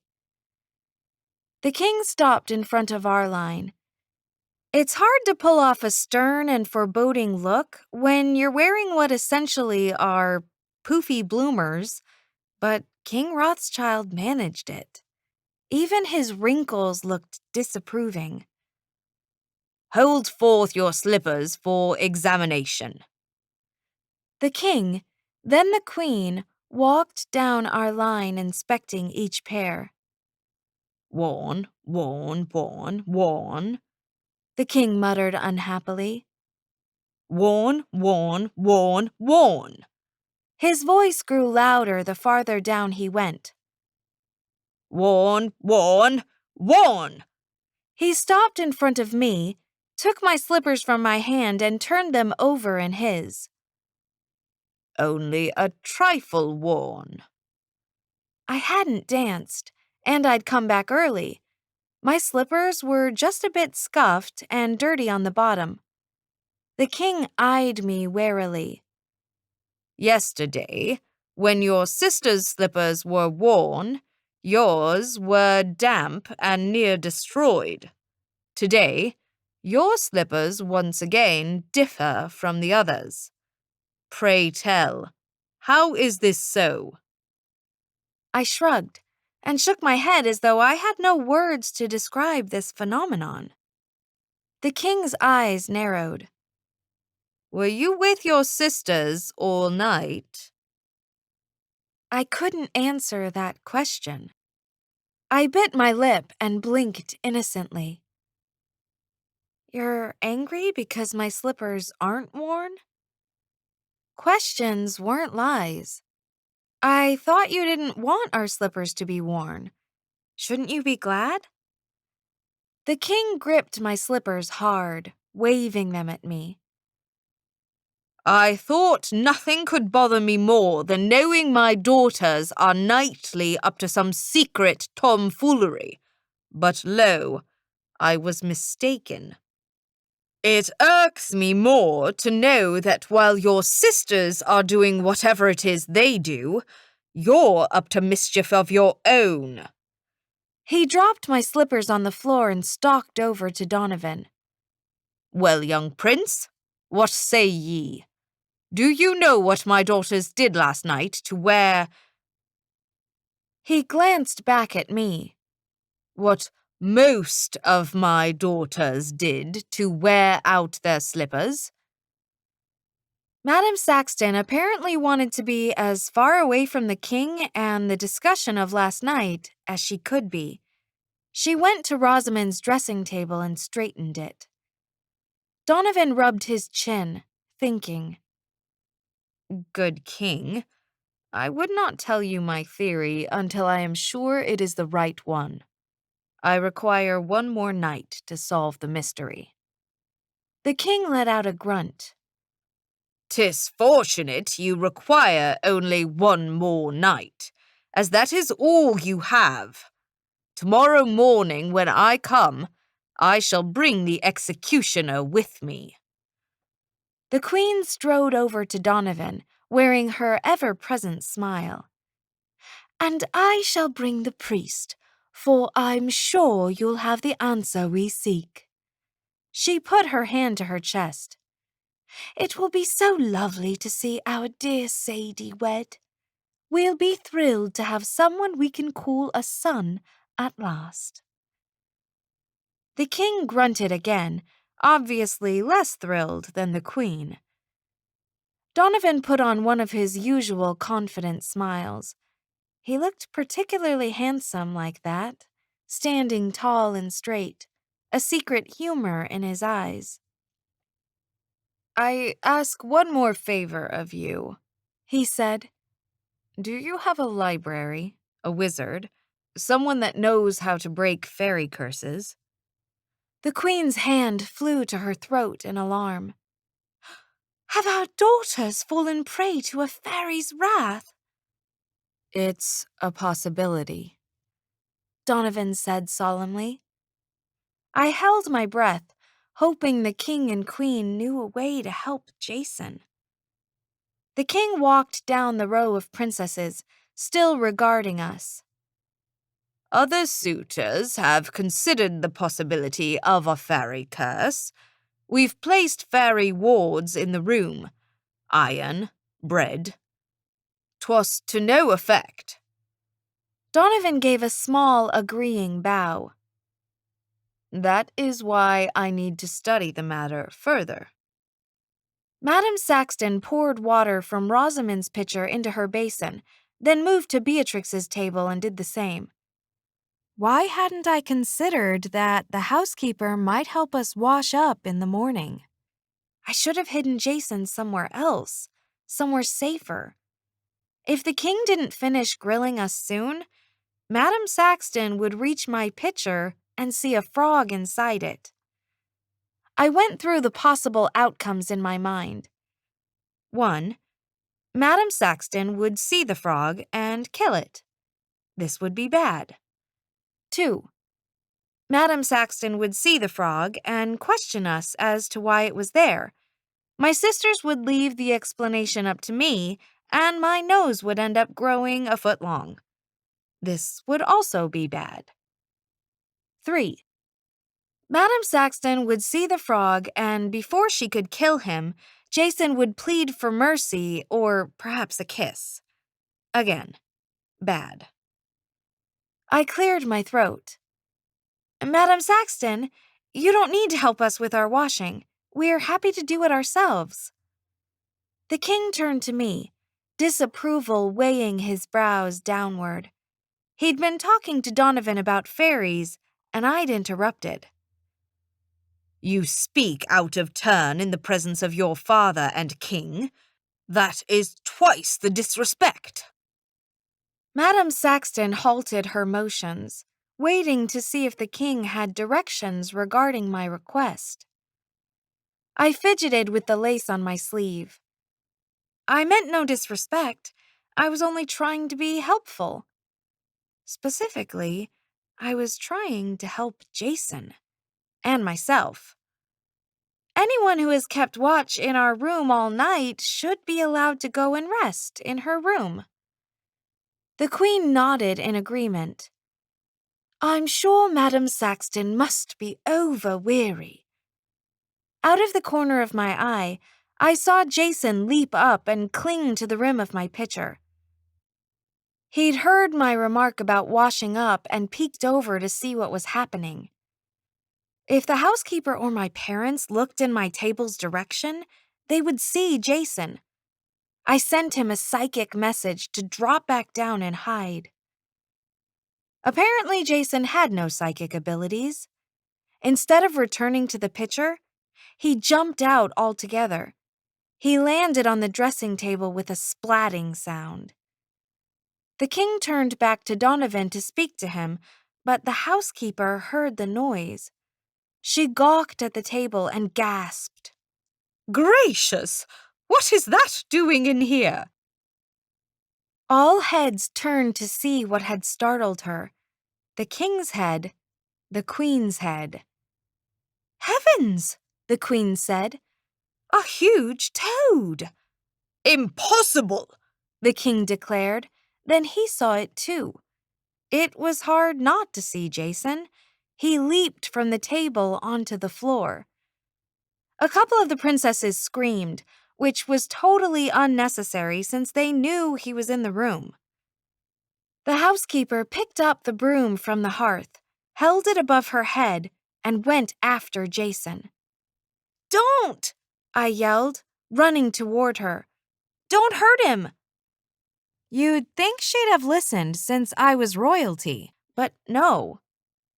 She swacked the broom down right next to Jason. He let out a croak and leaped out of the way. "Stop!" I shouted. The word was lost in the noise of princesses shrieking. To their credit, many of them were yelling the same thing I was, for Madam Saxton to stop. Others were just screaming, which really didn't help. Jason was also screaming, but his small voice didn't raise above the din. Madam Saxton brought the broom down again, this time near a dressing table. A jar of pins rattled in protest. Jason leaped around the room with such vigor, it almost looked like he was flying. One moment he was on the floor, the next on a table, then on the back of a chair. I chased after him, trying to grab him. "I've got him!" Donovan shouted. He took off his cap, held it like it was a butterfly net, and rushed toward Jason's flying form. Mid-leap, Donovan swooped the hat over the frog. He brought his hands together to close the cap, then tucked one hand behind him and held out the cap to us with a flourish. I gulped, wondering what Donovan was going to do with Jason. Should I tell the king and queen of Jason's enchanted prince status? Perhaps they would have pity on him. Perhaps they would help. Maybe Jason could think of a story about his identity and why he was here that wouldn't reveal where the princesses went each night or who they danced with. But if he couldn't, if he didn't even try, if the king found out about the secret now, he'd find a way to close the door to the fairy realm, and Donovan and I wouldn't be able to go back for the goblet tonight. Worse still, would the king consider Jason the prince who'd solved the mystery? If that happened, then he'd be required to marry one of the princesses, and I would be his choice. The only thing I could think of that would be worse than being stuck here with Jason as a husband was being stuck here with Jason as a frog husband. Donovan took a step closer to the housekeeper. "Would you be so good as to put this fellow outside?" The housekeeper hurried over and took the cap from Donovan, making sure to keep the opening tight so the frog didn't escape. I bit my lip. How would we find Jason again? Madam Saxton could put him anywhere on the castle grounds. And what if she didn't put him outside? What if this was one of those centuries where frog legs were a delicacy? The king held out his hand for the cap. Let me see the creature. It couldn't have come this far inside on its own volition, and I hardly believe one of my daughters would have taken the thing for a pet. He regarded us, checking for contradiction. At his side, the queen tut-tutted the idea. The girls are too well-bred to drag a revolting toad inside. I tried to find a way to phrase my confession without lying. I couldn't say I'd found the frog outside and wanted him as a pet. What could I say? The king opened the cap and stared inside, perplexed. He turned the cap inside out. It was empty. The whole room let out a collective gasp of wonder. My gaze went to Donovan. He winked at me, and I realized I'd just seen him do another magic trick. How can this be? The king asked, shaking the cap as though it would explain itself if he throttled it enough. The queen lifted her skirt and scanned the floor. The toad vanished. The princesses lifted their skirts as well, each searching for a sign of green. Kayla whimpered with worry. Magic, the queen breathed out. This is more proof of it. She let out a sob and hugged Kayla sympathetically. My poor, poor girls. We must do something. We are beset with strange magic. Madame Saxton put her hand to her mouth, as distraught as the queen. The fairies have cursed our poor princesses. What if none of them can marry? The kingdom will be bereft of heirs. At the phrase, what if none of them can marry, several of the princesses sniffled, 2 broke into tears, and Clementia cried out, Don't say we shan't marry, Papa. That would be too cruel. The king tossed Donovan's cap onto the floor. Stop your wailing at once. Why would fairies curse my daughters? What have I ever done to provoke the fairy realm? Rosamond stepped toward him, shoulders square. Perhaps we're cursed because of the war, because you refuse to recognize the royal families of the rebelling provinces. She was, I knew, trying to turn the situation into something that would benefit her prince, all of the princes. The other girls agreed with her at once, chiming in that King Rothschild should grant the defeated royal families a few concessions. The king waved a hand to stop them. Bah! What care the fairies of the rights of mortals? He had a point there. None of the fairies I'd met cared about my rights. And what do they mean by this magic? Disappearing toads and worn slippers. If any of the Fey realm wish something, let them come and speak of it. Well said, sire. Donovan gave him a slight bow. Still, I think it would be wise if I could study the matter. Do you know of any wizards or books that deal in magic spells? The king gripped his walking stick, poking it at the fallen cap one last time. We've no wizards here. Such men only make mischief. But if you'd like, you may search the castle's book collection. We've writings aplenty on every subject. He held up a finger, emphasizing his words. You've only 1 day left. Read quickly. At that, the king strode out of the room, an air of authority trailing him as though it had been an actual robe. The queen didn't follow. In a low voice, she told us, I'll speak to your father about the rights of the provinces. In a burst of motherly care, she squeezed Clementia's hand, then stroked Isolde's cheek with trembling fingers. My poor, cursed darlings. I would switch places with you if I could. Then you could be happy, and I would endure worn slippers for the rest of my days. She gave a little sob, kissed Darby and Catherine's foreheads, then hurried to the door, her shoulders shuddering with grief. Madame Saxton left the room as well, our wash basins forgotten. Toads in the castle, she muttered. What will be next? Snakes, I suppose, and badgers after that. As soon as the door clicked shut, Donovan sidled up next to me. I have the most wicked desire right now.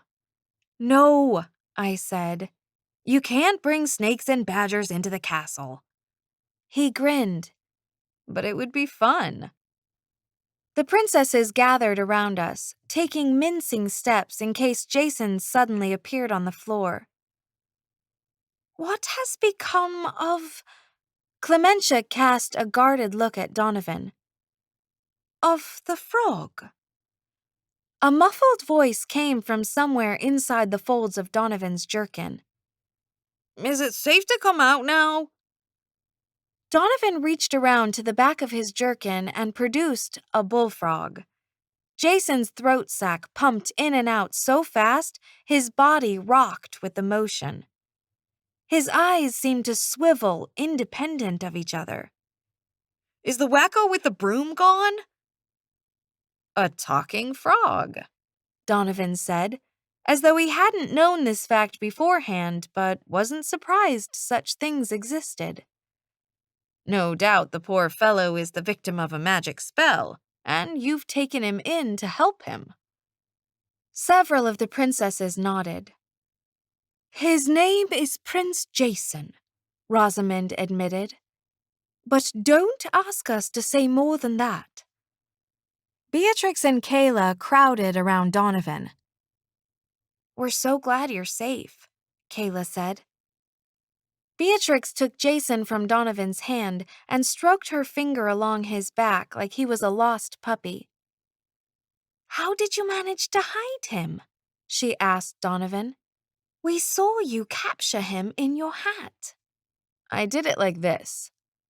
Donovan reached into the pouch on his belt and held up a coin. With one swish of his hands, the coin disappeared. He held up his empty hand, then reached out and pulled the coin from Beatrix's ear. She laughed and took the coin, turning it over to examine it. What sort of magic is this, sir? That was so cool, Penny said, coming closer. Do it again. Try it on me, Catherine chimed.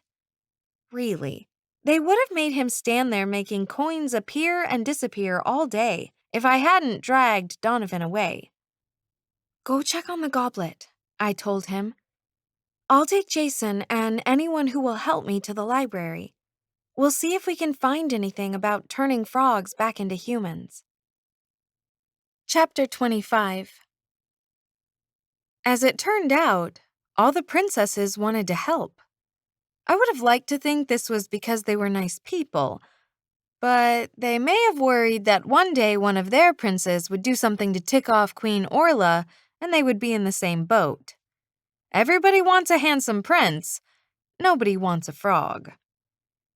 We took our breakfast up in the king's library. It was a large room with gleaming wooden shelves that reached the ceiling.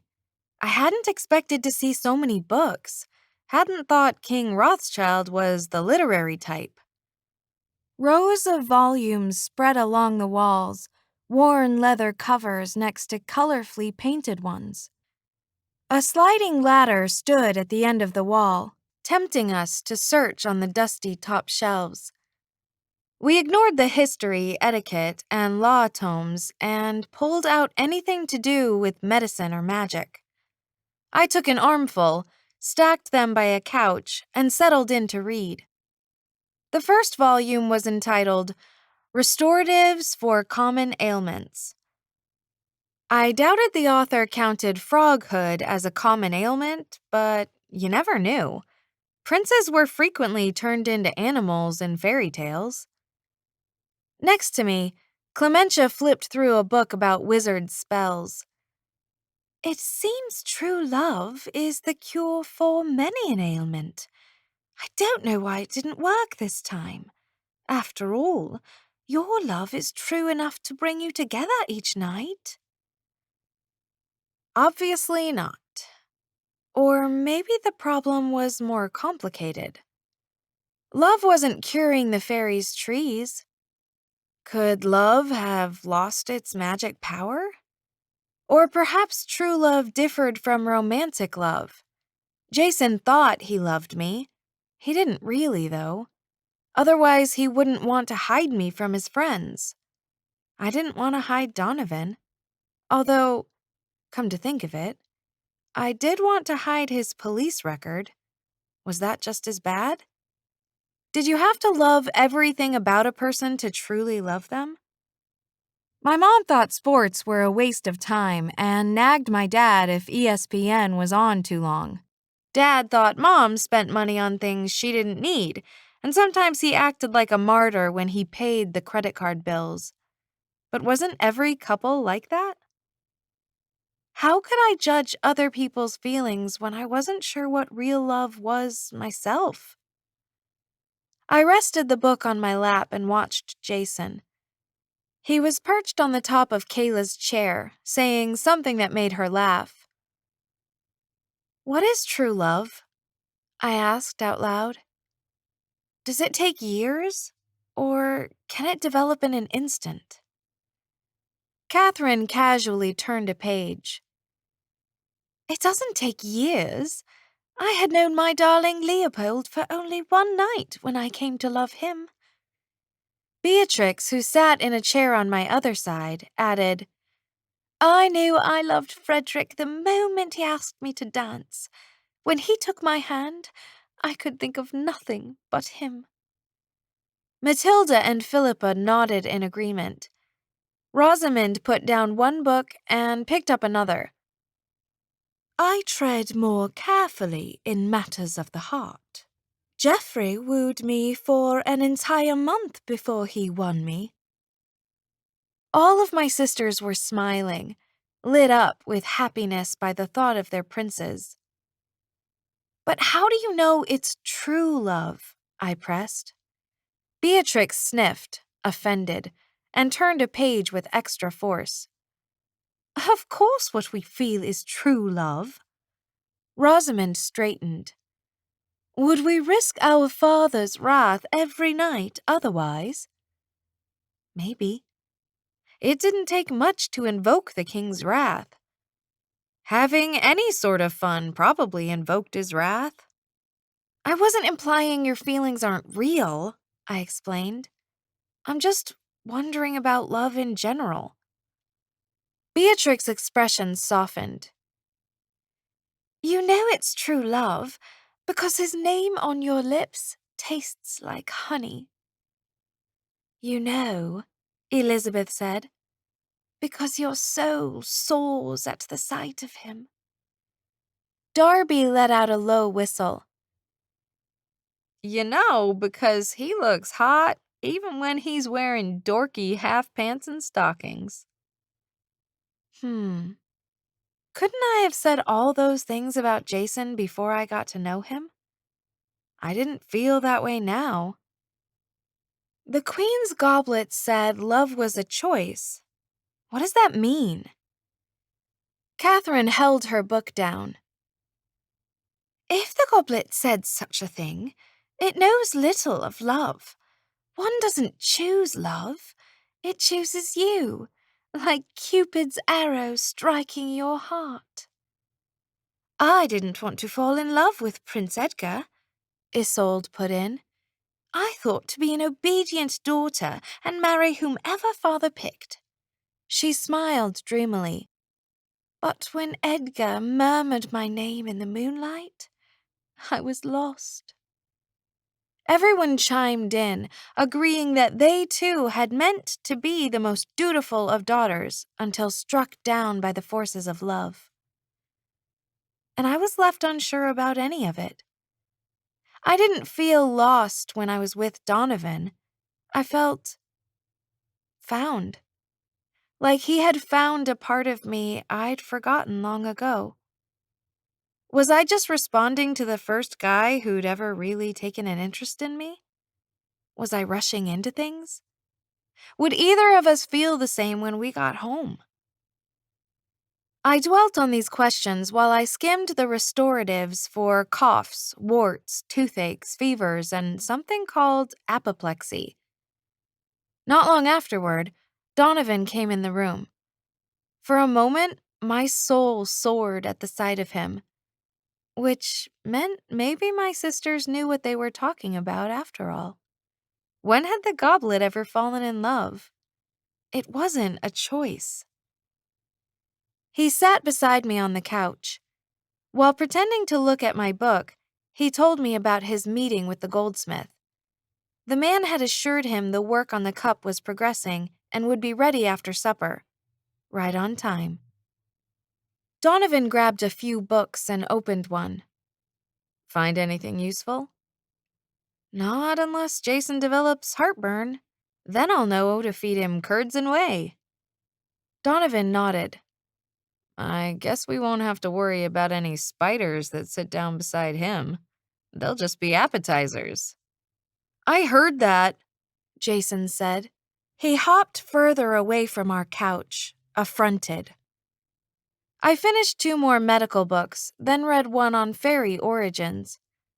One theory claimed the Fae folk had been angels who long ago fought on Earth in a holy war, but when God called them to come back, they delayed and were locked out of heaven.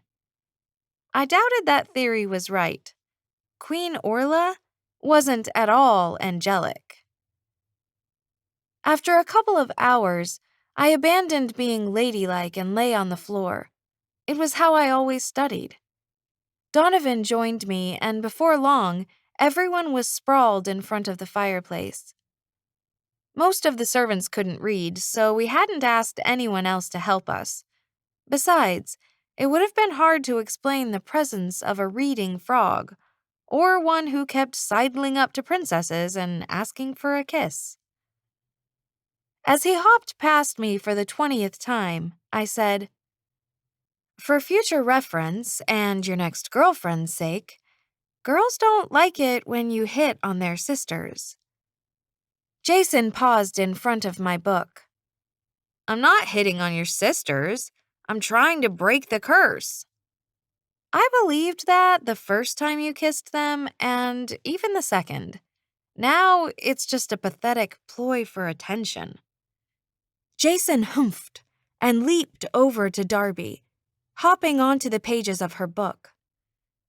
Come on, sweetheart, give me a kiss. I think your love could change me. Just watch, Donovan whispered. Those will be the lyrics of his next song. Actually, those were the lyrics of his last song. Darby made a shooing motion at Jason. I already kissed you. Anyone who wants more time with my lips has got to spring for a meal and a night on the town. Donovan shut his book, finished with it. Our stacks were dwindling, most books now lying in discarded heaps. He stood up, brushed off his pants, and held out his hand to help me up. Your sisters can search through the rest. You have other things to do. I didn't have to ask what. I had to practice being stealthy, graceful, and quick, something I'd never accomplished before. It seemed pointless to think I could pick up those skills in a few hours, but I had to at least try. I followed Donovan out of the room. We took 2 goblets, a pitcher of water, and several napkins from the kitchen. I led Donovan to an empty sitting room, knowing where it was, even though I hadn't been there before. More proof, if I needed it, that my princess life was beginning to erase my modern one. Donovan set one goblet on a table and, with more optimism than he should have possessed, gave me the other goblet to keep in my pocket. Make the switch, he said. You need to do it soundlessly, fast, and without spilling anything. For a half an hour, I tried to live up to his optimism. I could manage 2 of his requirements, but not all 3. If I was fast and soundless, I ended up spilling water. If I was soundless and steady, I wasn't fast. Finally, I sat down in a chair, devoid of optimism or anything resembling it. Donovan mopped up the water from my latest spill and showed me how to do it again. He made it look easy. When you overthink it, you're too slow. The movement has to be natural, automatic, like riding a bike. I crashed a lot on my bike. Broke my arm, in fact. That was the old you. The new you is graceful. He motioned for me to stand up, then made me do the exercise again and again. After 24 failed attempts, I managed the switch once, then twice. In my overconfidence, the next time I attempted to switch the goblet, I tipped it over. The cup rolled to the floor with a loud clink, splashing water everywhere. Donovan mopped up the mess, picked up the goblet, and set it back on the table. Try again. I refilled the cup and did. This time when I grabbed it, I was fast and soundless, but a few drops of water fell out. Nearly perfect, I said. Donovan shook his head, unsatisfied. A few drops of liquid will leave spots on Queen Orla's table. If she notices those, then poof, you're the latest amphibious addition in the household. I opened and closed my hands, stretching my fingers. I could do this.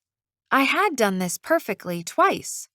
Okay, granted, I'd done it wrong the other times, but I was getting better. Hopefully.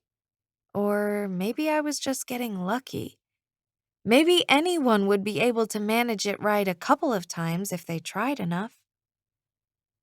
I reached for the goblet, silently lifting it from the table. I held the cups below the table line to hide them, poured the water from one into the other, and set the second goblet where the first had been. Not a drop spilled. Too slow, Donovan said. Do it again. I wanted to stamp my foot in frustration. Instead, I pulled the goblet from my pocket the way he'd taught me, a subtle sweep of my hand that didn't draw attention. You know, some guys know how to compliment a girl. Didn't you hear what my sister's boyfriend said when they came in? Frederick said Beatrix's eyes shone like 2 stars. That's a compliment? Stars are burning piles of gas. While tilting my head conversationally, I picked up the goblet from the table. And Hubert said the glow of Matilda's skin puts the moon to shame. Donovan smirked, refusing to be impressed. The moon is pocked with gaping craters. I poured the water from the Queen's goblet into the other.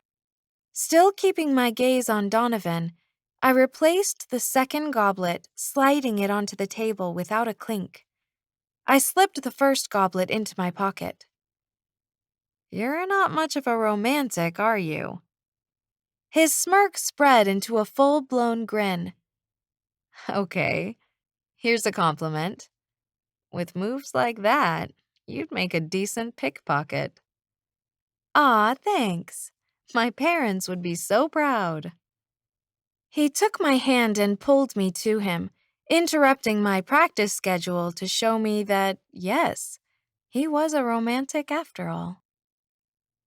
When it was time to dress for supper, I could make the switch right about 70% of the time. Of course, being able to make the switch smoothly wasn't going to do a lot of good if we didn't have a distraction. We'd counted on Jason singing to the Queen. Donovan didn't seem too worried about this glitch. If Jason is still a frog, Donovan said as we left the room, He can sit on the table and beg Queen Orla for mercy. That should cause a distraction. Yes, but it won't solve Jason's problem. We've got to find a way to change him before we go to the 21st century. I think being a frog suits him. He's a star. Don't you think fans will notice if he's a frog? Donovan shrugged. He can do lots of radio interviews. I hoped when I went up to my room to change, my sisters would tell me they'd discovered a cure for Jason. No such luck. The princesses sat at their dressing tables, silently getting their hair done, an air of disappointment hanging around them as thick as their perfume. My lady's maid helped me into a dark green skirt and bodice, then wove matching ribbons into my hair. When she finished, Rosamond excused the servants. I knew she wanted to talk to me about Jason. I turned in my chair to face her. Where is he? In answer to my question, Elizabeth took a goblet from the fireplace mantel and tipped it onto my dressing table. A frog waddled across the top and slumped in front of the mirror. What's wrong with him? I asked, worried. Nothing, Rosamond said, straightening the lace on her sleeves. He's just being dramatic. We gave him a curing potion we thought might help, Beatrix clarified. Jason glared at her, his lips pursed. They made me drink something with crushed newt. Sadly, it proved an ineffective remedy, Rosamond said. Darby checked her reflection and adjusted her necklace. He's been carrying on about it ever since. Crushed newt, Jason repeated. Frogs eat worse, Beatrix said and flounced back to her table. It won't hurt you. My sisters finished the last of their pre-dinner preparations and headed toward the door, lining up from oldest to youngest. I still sat at the dressing table, watching Jason. He lay limply by my hairbrush, head down, eyes closed. I assumed he'd fallen asleep and wondered if it was healthy for a frog to sleep out of the water. Would he dry out? As I pondered whether it would be unforgivably rude to pick him up and plop him into a pitcher, he opened his eyes and stared mournfully at me. I'll bring you something back from dinner, I said. He didn't answer, didn't move. The last of my sisters was nearly out the door. I should go, too. I stood, hesitant to leave him. He looked so miserable. Well, besides the crushed newt potion, are you doing okay? His head sagged. I'm small, warty, and hideous.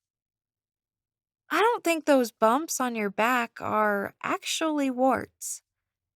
Jason turned and put a hand to the mirror, touching his reflection. Over 1 million posters of my face sold last year. I was on covers of teen magazines around the world. He let out a sad, croaking sound, probably a sob. Now look at me.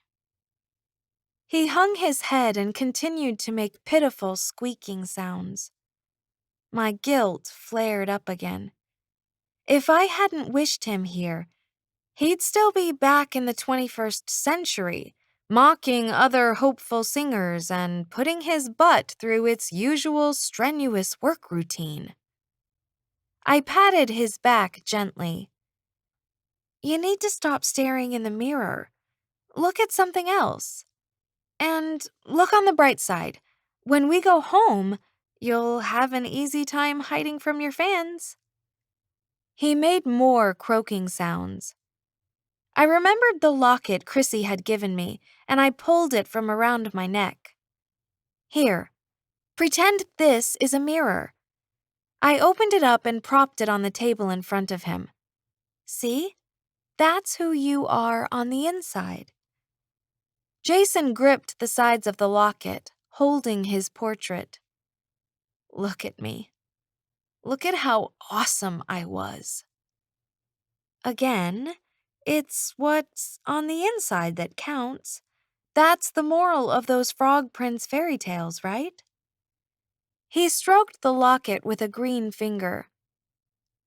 I had the greatest smile. I miss me. He let out a wistful sigh, blinked at the portrait with liquid eyes, and kissed it. The table creaked, shivering and groaning as Jason's weight shifted. One moment he was a forlorn green frog awkwardly kissing his portrait. The next, he was a teen idol in Renaissance clothing crouched on my table. I should have known all along he would end up breaking the spell that way. After all, Jason loved himself the most. He gawked at his hands, turning them in front of his face in wonder. Like a shot, he jumped off the table and turned toward the mirror. I'm me again! I shushed him, hoping no servants were passing by in the hallway. The last thing I needed was for the king to find a strange man in our bedchamber. Penny and Darby must have heard him. They peered back into the room to see what had caused the commotion. When they saw Jason, they sighed happily. Oh, that's so adorable, Penny cooed. It's true love after all. Sweet, Darby said. Now get him out of here before someone sees him. 'Cause I ain't answering questions about why there's a Briar Drakean prince hanging out in our room. We've totally never seen him, Penny agreed. She took Darby's arm and the two of them disappeared down the hallway. I strode to the tapestry and took out the key hidden there. They're right. You need to leave. I went to the fireplace and inserted the key into the notch, just as Rosamond had done the last 2 nights. With only a nudge on my part, it slid open, revealing the landing. Jason didn't move. Where am I supposed to go? I don't know the way back to the lake. I rode in your pocket all the way here. He had a point. Wait for us on the stairs. We'll leave for the lake at bedtime. He took slow steps toward the opening. Bring me a lot for dinner. I'm starving. I gestured toward the door. Okay, go. Something good, he emphasized. No cow tongue or sheep's stomachs or any of that other crap they pass off as delicacies here. He went through the door mumbling. Seriously, there are no decent places to eat in this century. I slid the fireplace closed, glad it was easier to do than it looked. So, a voice came from behind me. Sneaking guys out of your room? I spun around, startled. Chrissy stood there, wearing her Team Sadie t-shirt and a flouncy turquoise miniskirt that made her wings glimmer with blue highlights. She held her wand loosely like it was a drumstick. I put a hand on my pounding heart. You just scared me to death. She smiled, unworried about my health, and sashayed closer. I hear you and Jason kissed last night. Twice. How romantic. He was a frog at the time. Well, it can only get better then, right? I motioned for her to walk with me away from the fireplace, in case Jason could hear us. I'm not kissing him again. Chrissy raised an eyebrow. Have your eye on someone else? I blushed. Was I that transparent? I didn't want to tell her about Donovan. He was supposed to be my competition, and I knew she wouldn't approve. Chrissy put her hand on my arm sympathetically. I know Kaylin is the hottest guy you've ever seen, but don't pin your hopes on him. He's not into mortals. Oh, relief. Okay. Besides, he's way too cocky. Chrissy tossed her long pink hair off her shoulder. I would have looked ridiculous swishing my hair around like that. On her, it was graceful, natural. A few months ago, I was at a party with this buff elf guy, and Kaylin and a couple of his friends came in. The first thing you know, Kaylin was swaggering around, showing off for the girls, making vines snake around the elf guys, stuff like that. My date said something along the lines of, "Real men don't wear wings," and the next thing I knew, he and Kaylin were brawling like drunken frat boys. Really? And then after my date stormed off to have his teeth fixed, Kaylin asked for my number. That is cocky. Chrissy folded her arms. He never called. Another head toss. Really? I hate it when guys treat me like a trophy. I had no idea what to say to that. She'd actually given Kaylin her number after he'd beaten up her date? Anyway, Chrissy said, returning her attention to me. I wanted to check in, give you a pep talk, and remind you that even though I've got tons of things to do tonight, I'll once again be eagerly awaiting to hear that you've got the goblet. Her wings opened and closed. It's your third night here. Exactly what are you waiting for? I'm going to take it tonight. Good. And you should look your best while doing it. She brushed a piece of lint off my shoulder and then, still unhappy with my appearance, snapped her fingers. Much better. I glanced in the mirror to see what she'd done. I was now wearing makeup, including deep red lipstick. Remember, Chrissy said, I can't go on Queen Orla's land, so you have to make it through the forest and out onto the meadow before I can take the goblet. Call me as soon as you pass the last tree. Once it's in my hand, I'll send you and Jason wherever you'd like. She gave me a cheering smile. I bet he takes you to some posh Hollywood party. I'll call you as soon as I pass the last tree. Awesome. She flicked her wand and sparkles spun in the air around her. Oh, and after you steal the goblet, keep clear of stray vines. You don't want to end up as plant food. The sparkles fountained around her until she disappeared. I watched her go and wondered which part of the last conversation was supposed to be a pep talk. Chapter 26. That night, when my sisters and I went down the stairs to the fairy realm, Jason walked beside me, holding my lantern. I'd stopped waiting for him to be chivalrous, and I'd forced the lantern on him, telling him I needed both hands to hold up my skirts in order to lessen the chance I'd trip and plunge to my death. After the queen asks her question, I whispered to Jason, offer to sing her a song. Your apology for the unfortunate misunderstanding last night. Keep her eyes on you. When you finished singing, apologizing, and groveling in general, look at me. If I touch my hair, that means I've got the goblet. Tell the queen you still haven't recovered your stamina after being a frog, so you and I are making an early night of it. We'll need to get out of Queen Orla's domain as quickly as we can. Jason switched the lantern from one hand to the other, nervously wiping his palms on his jerkin. How come I have to be the distraction? Because I'm the only one who can touch the goblet. It's a girl thing, remember? Why can't Donovan be the distraction? Because he's invisible. He could make something float. We want her diverted, not suspicious. Jason scowled and lowered his voice to a hiss.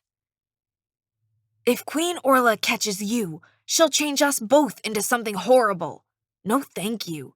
I've already done time being repulsive. Behind me, Donovan let out a disbelieving cough. Is that sentence over? I kept my attention on Jason. We have to take our chances. You don't want to stay here, do you? Jason made exasperated grumbling sounds as he thunked angrily down the stairs. You never should have wished me here. You think? I snapped, tired of his complaints. I could have used that wish for something useful, like, oh, I don't know, anything else in the world. I held up one hand to stop him from protesting.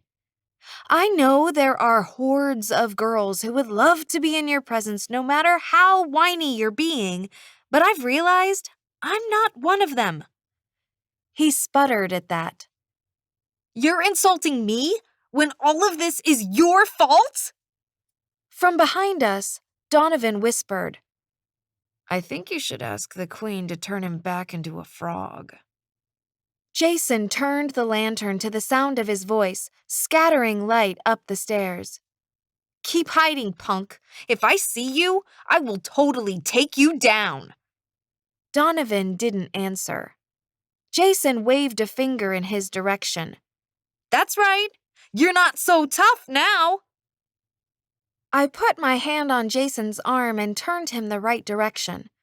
The princesses had stopped descending the stairs and were staring curiously at him. Who are you shouting at? Penny asked, holding her lantern higher so its circle of light increased.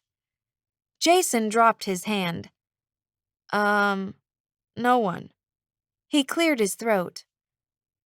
I just do that sometimes. Yell randomly.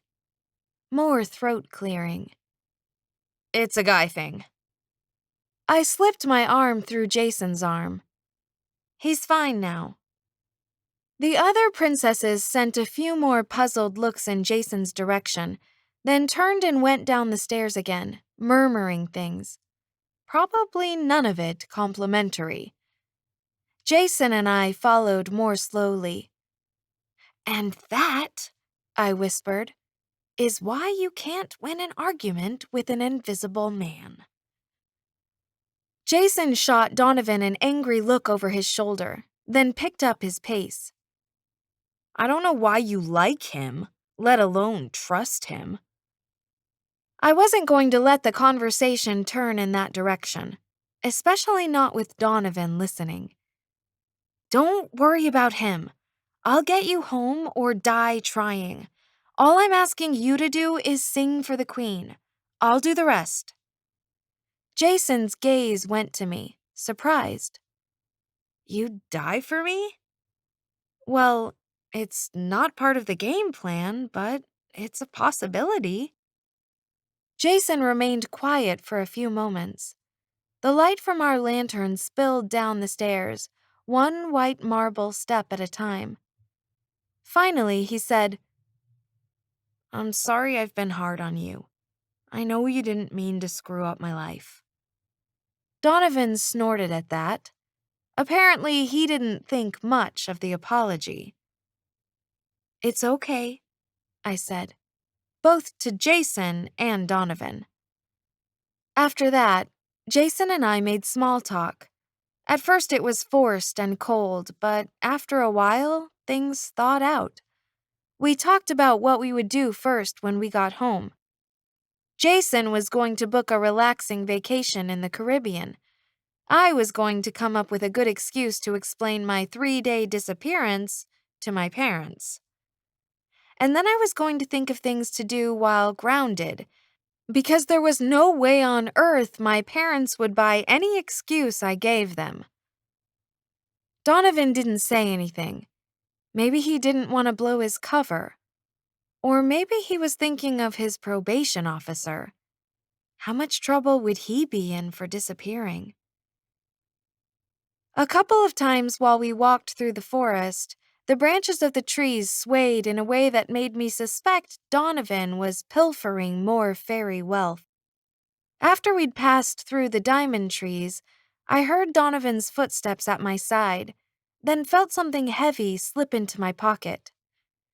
When I checked to see what he'd put there, I found 3 small branches, a gold, a silver, and a diamond one. For me? I asked. Earlier, he'd given me some gold leaves. I hadn't expected more. You should get something from your stint in this fairy tale besides Jason's undying love. Thanks. The princess procession reached the lake.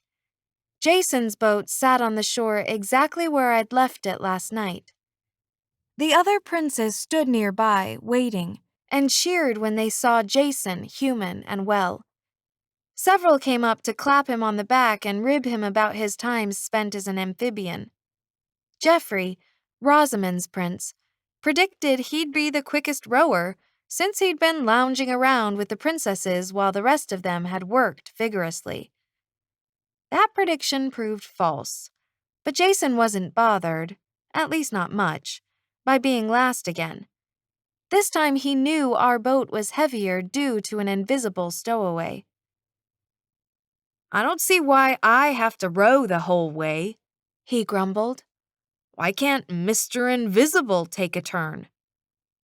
Because, I said patiently, it would look odd if the oars appeared to be moving by themselves. Jason pulled at the oars, half-heartedly trying to catch up with the other boats. You're not invisible. Whatever happened to equal rights? I relaxed against the side of the boat, listening to the slosh of the waves. They haven't been invented yet. Jason spent the rest of the ride to the pavilion alternating between complaining about being shanghaied into the past and predicting our doom. I mostly tuned him out and talked to Donovan. Once we got to the pavilion, Jason spent a while at the refreshment table, filling his plate and then filling it again. I should have eaten too.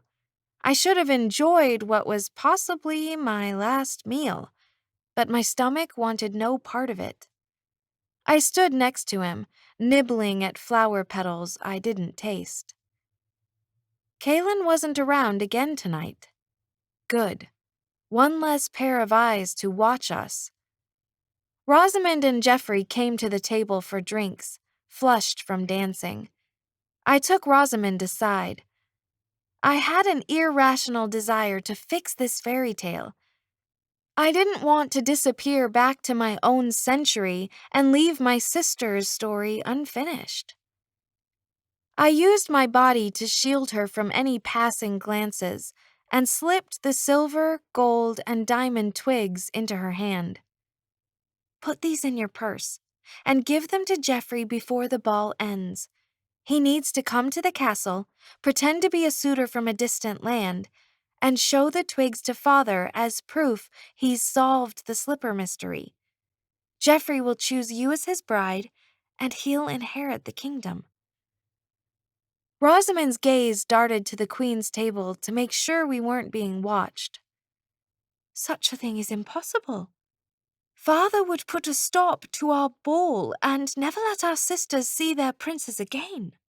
I couldn't marry Geoffrey knowing that by doing so, I'll ruin my sister's chances for happiness.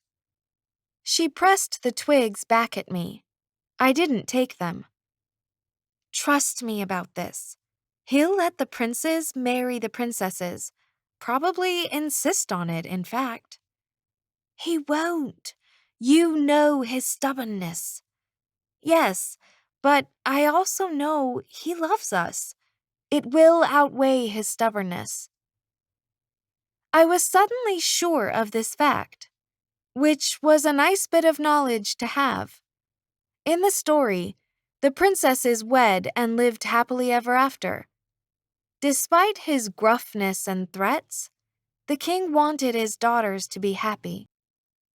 Rosamond still looked unconvinced, but she slipped the twigs into her purse. Mother did say she would talk to him about restoring the province's rights. I nodded at her. Mother will bring him around. Rosamond pressed her lips together, thinking. She might be a willing ally. Absolutely, I said. Rosamond smiled, suddenly hopeful. I'll ask Geoffrey his opinion of such a plan. After that, Jason decided he wanted to dance and led me out on the floor. As I waltzed to the swaying sounds of the fairy music, I kept surreptitiously checking the clock, watching as the hands made their way around the face. 11 came, then 11:30, 11:40, 11:50. With every passing minute, my heart beat faster. I both wanted midnight to come and dreaded it. I wondered where Donovan was. He told me when I switched the goblets, he'd be nearby, ready to help me if I needed it. When the clock struck 12, Jason and I danced our way toward the Queen's table. She pulled a vial from her gown, took the lid off, and poured the liquid into the goblet. Fear tingled up my back. My palms felt sweaty. It was almost time to make the switch. Queen Orla picked up the cup, swirling it as she spoke. Magic cup within my hand, make me wise to understand. I've bathed my trees in love's sweet air, yet even so, their boughs are bare. They've soaked up light from love's true kiss. They're watered by such tears of bliss. What need they more to grow and thrive? Tell me the key to save their lives. The answer from the goblet came quicker than it had the other nights, as though it was weary of answering. How can one show what you won't see? How can one tell what you won't be? Love is a tree. Love is a river. Love is the gift and not the giver. True love becomes eternal when offerings make love supernal. She put down the cup, her expression fierce in its frustration. We had to make the switch before she locked the goblet back in the box. I moved closer to Jason. This is it. Ready? Instead of answering, he stepped over to the Queen's table, swaggering as he walked. If he was anxious, he didn't show it. Perhaps that's what happened when you were constantly in front of cameras. You became immune to nerves. The Queen barely glanced at us. She fingered the goblet's stem, repeating its words, muttering bits of it like a chant. A tree, a river. What is both tree and river? She turned the goblet absently. Roots spread out like rivers. One finds water, the other gives it. But love is the gift, not the giver. Water. What does water have to do with love? Jason bowed. Your Majesty, please forgive me for last night. I only meant to refill your cup. In my land, guys do that for girls. Her gaze flickered to him. You're immortal. Tell me, how does your love differ from that of the fairies? He shrugged. I don't know. I've never loved a fairy. He gave the Queen a wink. I could give it a try, though. One shouldn't joke with fairy queens, especially frustrated ones. She gave him a look that could have dropped the temperature by 10 degrees. Insolent, barbaric creatures, she muttered. They're as weak as wind-blown leaves. How could their love be strong enough to matter? She waved her fingers in our direction, dismissing us. Go dance. Your apology is accepted. Jason bowed again. May I sing for you, Your Highness?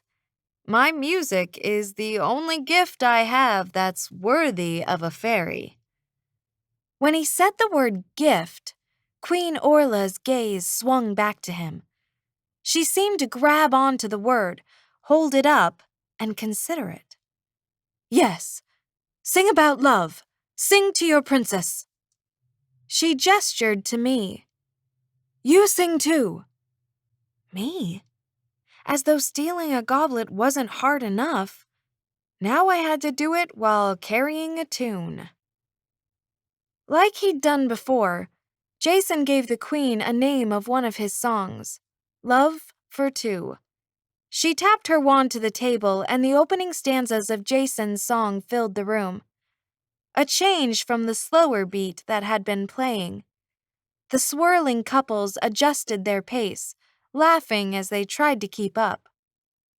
Jason held out his hand to the queen, serenading her.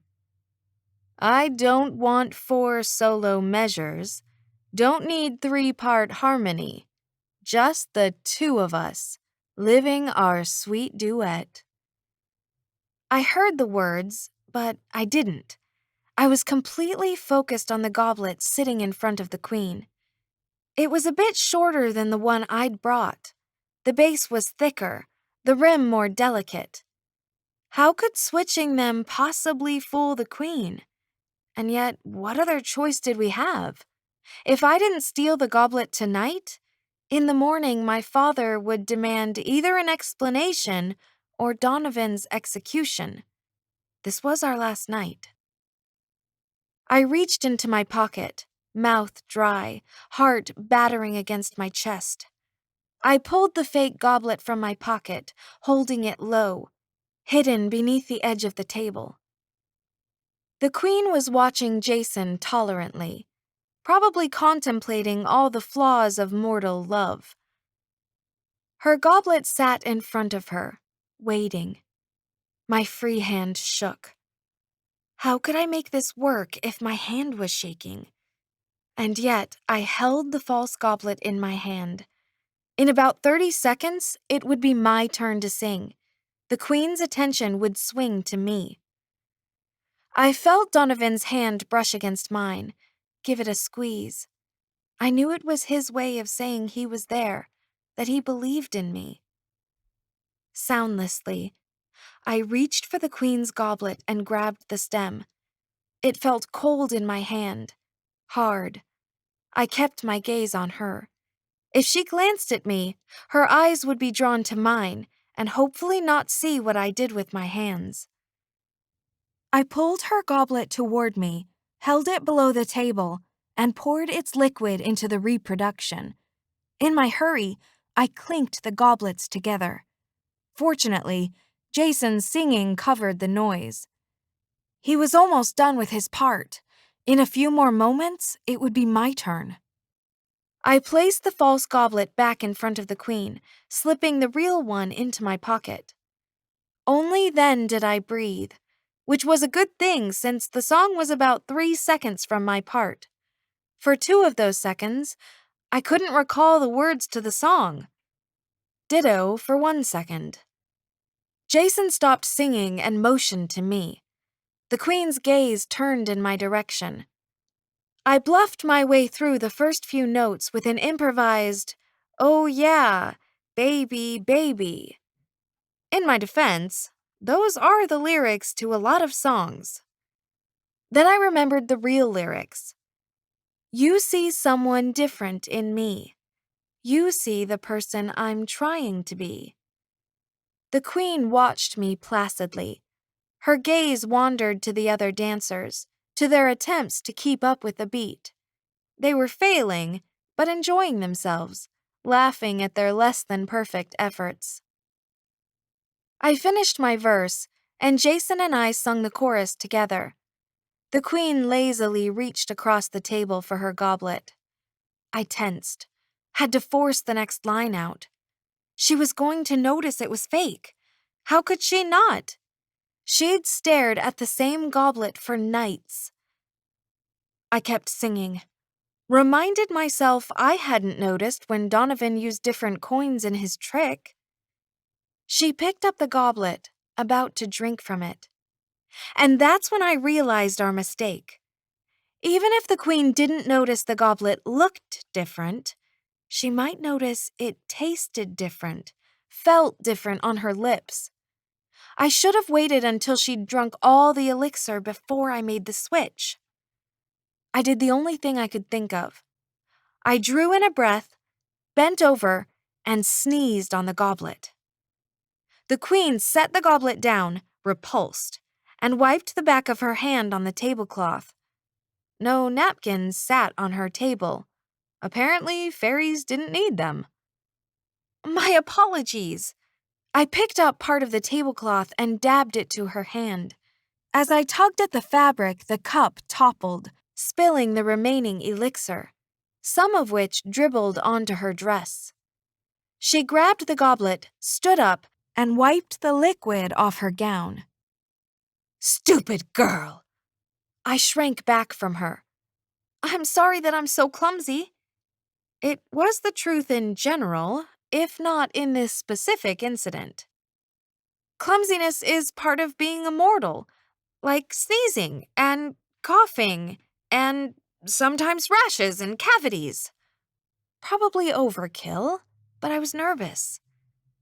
Still glaring at me, Queen Orla put the goblet in the middle of the box, tapped the table with her wand, and the box closed around the goblet, locking it up.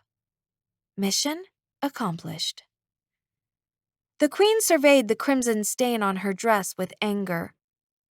This isn't a mortal drink I can dissipate with a flick of my wand. This is fairy nectar, and you've... She muttered something unintelligible that may have been fairy cursing. Go! She waved her hand at Jason and I. Go dance! I need to see to my dress. She sent another glare in my direction, just in case I hadn't caught the meaning of the first one. I curtsied, keeping my eyes on the ground. When I looked up again, she'd vanished, gone off somewhere to change. I straightened, relief pouring over me so thick and quick I nearly felt dizzy with it. I had done it. I'd stolen the goblet. Donovan spoke near my ear. Brilliant. I'm not good at a lot of things, but I know how to be clumsy. Jason edged across the ballroom. Let's go. For once, all three of us agreed. Donovan and I followed after him, weaving our way around mingling couples. Chapter 27. Donovan sat behind Jason in the boat, hands on the oars, helping him row so the boat would go faster. Jason leaned into the effort. How come you never helped row earlier?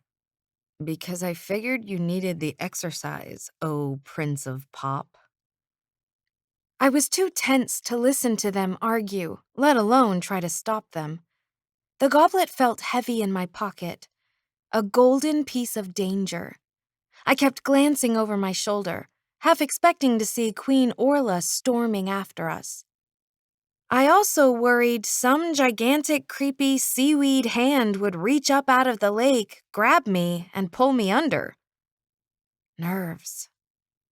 I was so not cut out for the criminal life. When we reached the other shore, I hauled my skirts up and climbed out of the boat, not caring that it wasn't a graceful disembarkment. My slippers sank into the wet soil. I didn't care about that either. I ran to the posts where the lanterns waited. I had only taken a few steps when I heard the birds. At first they were just a faint, distant cawing. I grabbed a lantern and turned to Jason, who was coming up behind me. I suppose Donovan was somewhere near too. Come on, I told them, and headed toward the trail. The trees seemed darker than normal, taller. Their branches moved in the wind, limbs swaying. I hurried into the forest anyway. Birds erupted from the trees, scattering into the air. Some circled upward like smoke, their cries slicing into the night. Each caw sounded like the word cup. I stared at them, a cold dread spreading over me. What's wrong with the birds? Jason asked. Donovan's voice came near my side. Are they saying cup? I hadn't been the only one who heard the word in their calls. I swallowed hard. Somehow the birds knew I had the goblet. They must be like store buzzers that went off when shoplifters took something. We'd tripped a magical alarm. Without another word, we set off in a sprint. The lantern jiggled in my hand. I worried I would knock the flame out and we'd be stuck wandering the woods in the dark, but I didn't slow down. The birds circled upward above us, a dark tornado of wings flapping wildly. Cop! Cop! They cawed. I waited for them to dive, to swarm down, pecking and clawing at us. I scanned the trees for a loose branch I could use as a club, anything, any sort of weapon. Then, with one mind, the birds beat off toward the lake, an angry, fluttering mass, swooping and calling. They're flying to tell the queen, Donovan said. He took the lantern from my hand so I could run faster. Hurry. Jason led the way. Donovan ran between us, the lantern bobbing and jerking in the air a few feet in front of me. I tried to keep up with him, but silk slippers weren't meant for running. Neither were mountainous ball gowns and corsets. How long had it taken us to walk through the forest? 15 minutes? Perhaps 20? It shouldn't take long to run the distance. 5 minutes, 10 tops. Could we make it to the meadow before Queen Orla found us?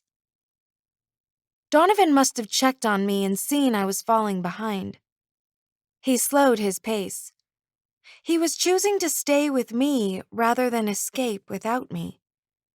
I wanted to hug him for being so selfless, and at the same time yell at him to get away while he could.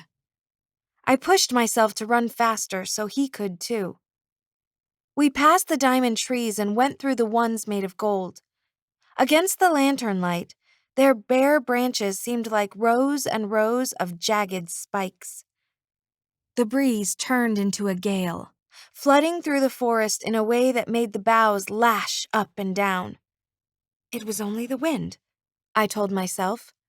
The trees weren't really shaking their branches threateningly. They weren't reaching out for me with spindly fingers.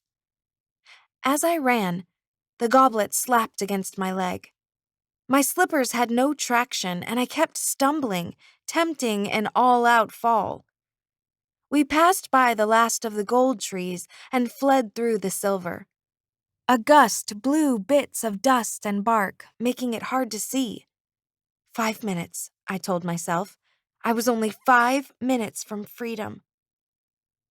As we rounded a bend in the path, I slid and pitched forward.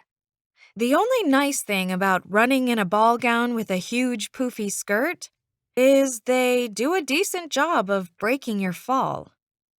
This advantage, unfortunately, is counteracted by the fact it's impossible to get up quickly once you've fallen. I cursed and struggled with my dress. Donovan heard me. The light bobbed back to me.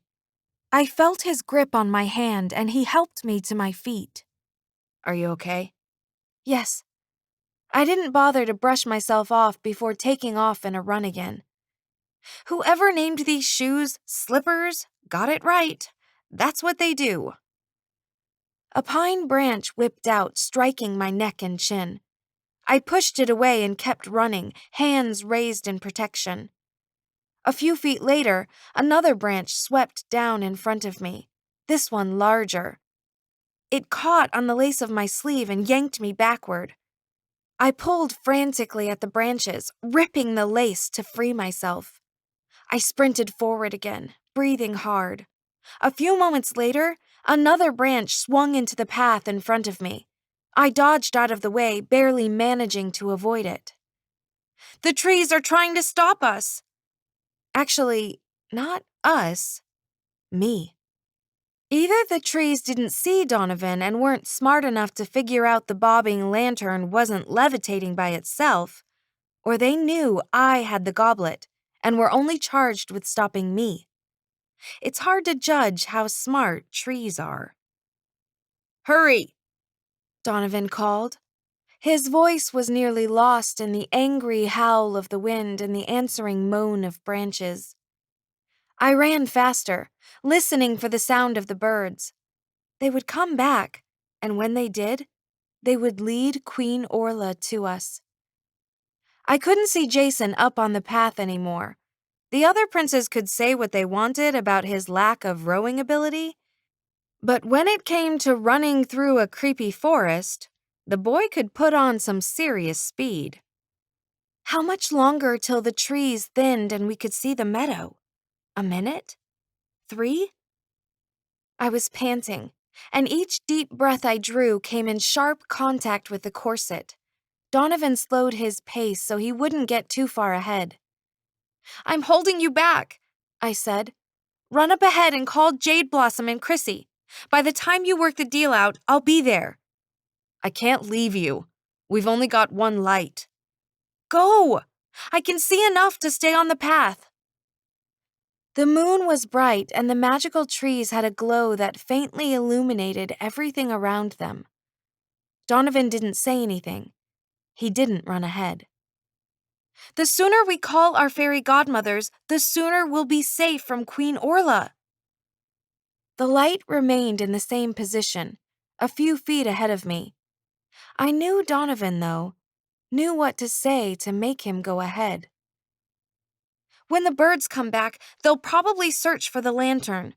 I'll have a better chance of making it through the woods if they follow you instead of me." Donovan said something, maybe swore in frustration. I couldn't quite tell. The wind howled angrily, tossing his words away before they reached me. But my request had the desired effect. The light bounced away from me and down the path. Donovan was fast. Should be in track fast. Had practice outrunning the police fast. I chased after the light, watching it grow smaller. A few moments later, it went around a curve and blinked out of sight. I was alone. Alone in the near darkness with flailing branches that struck at me. Twice more tree limbs swung down and caught on my dress. I had to break off the gripping twigs to free myself. Each moment I expected to hear the call of the birds overhead, circling the air to find me. Perhaps they were already above me, leading the queen to my location. Where did the forest end? Why couldn't I see it yet? Had the queen put a spell on it so I could never leave? Perhaps I would eventually fall down exhausted, and then the trees would grab me in their branches and hold me fast. I ran on, tired and panting from fear as much as exertion. And then the trees thinned, and I saw the gray shimmer of moonlight on the meadow ahead. I was nearly safe. When I passed that last tree, I would be out of Queen Orla's land. A few steps later, I could see people. Jason and Donovan talking with Chrissy and Jade Blossom. A nightlight glow surrounded Chrissy, and her wings glimmered on her back. Her hair was no longer pink, but a blonde that shone with intertwined starlight. The modern clothes were gone, replaced by a pale, flowing dress. Jade Blossom stood next to Chrissy, dark hair laying down her back in sleek waves. Her glow had a blue cast to it, and veins of green ran through her wings, gleaming. Jason stood facing the fairies, his shoulders rising and falling with each breath. Donovan had taken off his cloak, and he stood in front of the fairies, turning so he could check the forest. He was waiting for me. I pushed myself to go faster, willed myself to sprint the rest of the way. We were nearly safe. We just had to complete the deal with our fairies, and then we could go home. Home. I wanted to see my parents so badly, it felt like a physical ache lodged in my heart. I should have noticed Donovan's tense stance and his angry expression. I should have guessed what it meant, but I was too glad to see the fairies. I didn't pick up on the tone of the conversation until I came within earshot. Absolutely not, Jade Blossom said, her eyebrows lifted in disbelieving peaks. However, if you give me the goblet, I'll see what I can do to help the others. Chrissy turned a triumphant smile on Jade Blossom. Your guy is trying to swindle magic out of you because he doesn't have the goblet. She fluttered her hand, shooing him away. Nice try, Donnie. No goblet, no dice. Look, Jason cut in. I'm the innocent one in all of this. I didn't do anything to deserve being here, but I still helped get that cup. Somebody had better send me home. Donovan glanced at the path and saw me coming. Relief washed over him. Sadie. The wind let out an offended-sounding howl, slashing tree branches in my direction one last time, but they were too late. I passed the last tree and stumbled up to everyone. Donovan took me by the arm, supporting me. Show them the goblet. Tell them we're working together. We are, I panted to Chrissy. I pulled the goblet from my pocket and held it up. Chrissy let out a squeal of happiness. Jade Blossom licked her lips. They both wanted it.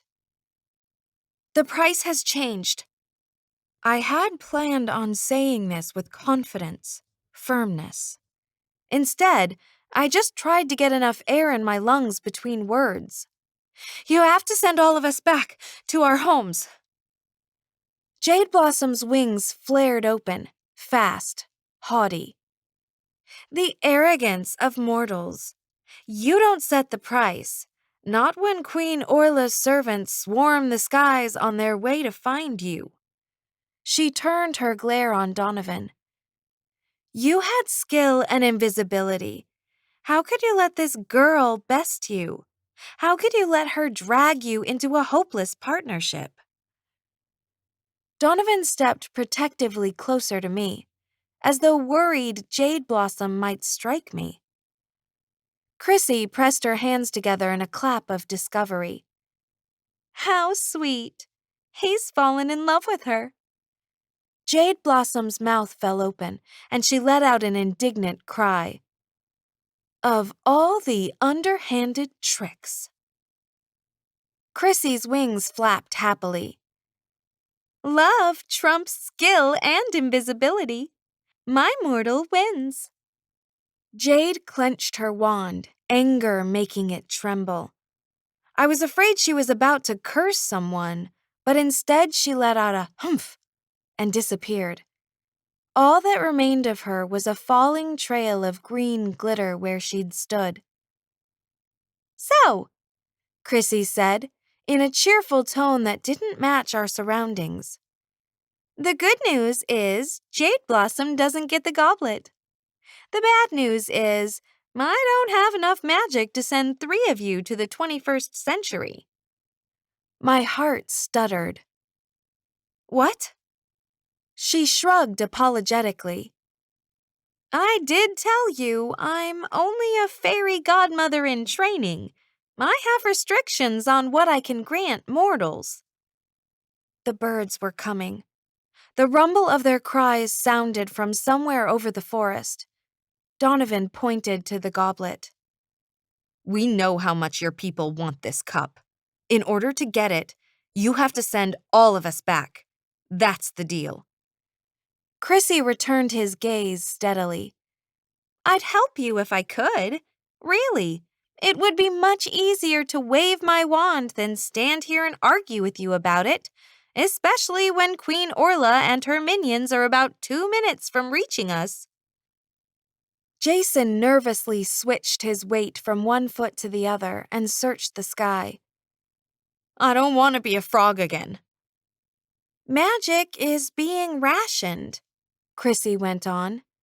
The trees are dying here, and they're not doing so well in my land either. I had to cut corners on your wishes as it was. I knew it. If Queen Orla hadn't been about to converge on us, I would have had a thing or two to say about that. There must be a way, I said. Borrow some magic. Call someone. There's not enough time. Chrissy raised her wand, glimmers of magic running along its edges. Choose who to take with you. Jason nearly pounced on me. She's taking me. He gripped my arm. You promised. I looked at Donovan, hoping he had another solution. Take us somewhere safe so Sadie can decide, he said. Chrissy shook her head. Queen Orla already sealed off the area. Her voice was as calm as if she was talking about some inconsequential weather front moving in. I have enough magic to get myself and 2 other people out of here, preferably to send you to your final destinations. She glanced at the sky over the forest. You have about a minute and a half left to decide. Jason tugged on my arm. You said you would get me home or die trying. I had promised, but I wanted to take Donovan. I had to. I stared at him and gulped. It's okay, he said. Go. I'll be fine. I saw our entire future slipping away. All of the things Donovan and I planned to do together when we got home. It was gone. No, I said. Yes. Jason gripped my arm harder. Listen to Donovan on this one. Donovan pointed a finger at Jason. You're not getting off that easy. You've got to promise you'll do whatever she asks. You'll help her with her singing career. You'll let her open for your concerts. You'll take her to prom. Prom? I interjected. Why would he think I wanted that? I hadn't even wanted to dance with Jason at the midnight ball. It will cause a sensation, Donovan explained. The tabloids will love it. It will launch your career. I promise, Jason said, nearly yelling. Now give the fairy the goblet.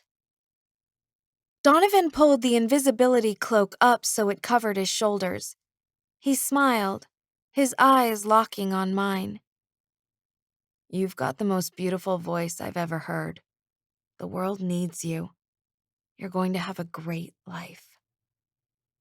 He was trying to make me feel better, but each word stabbed me with regret. I didn't want to do what I knew I had to do. I couldn't see another way, though. Only 2 of us could go.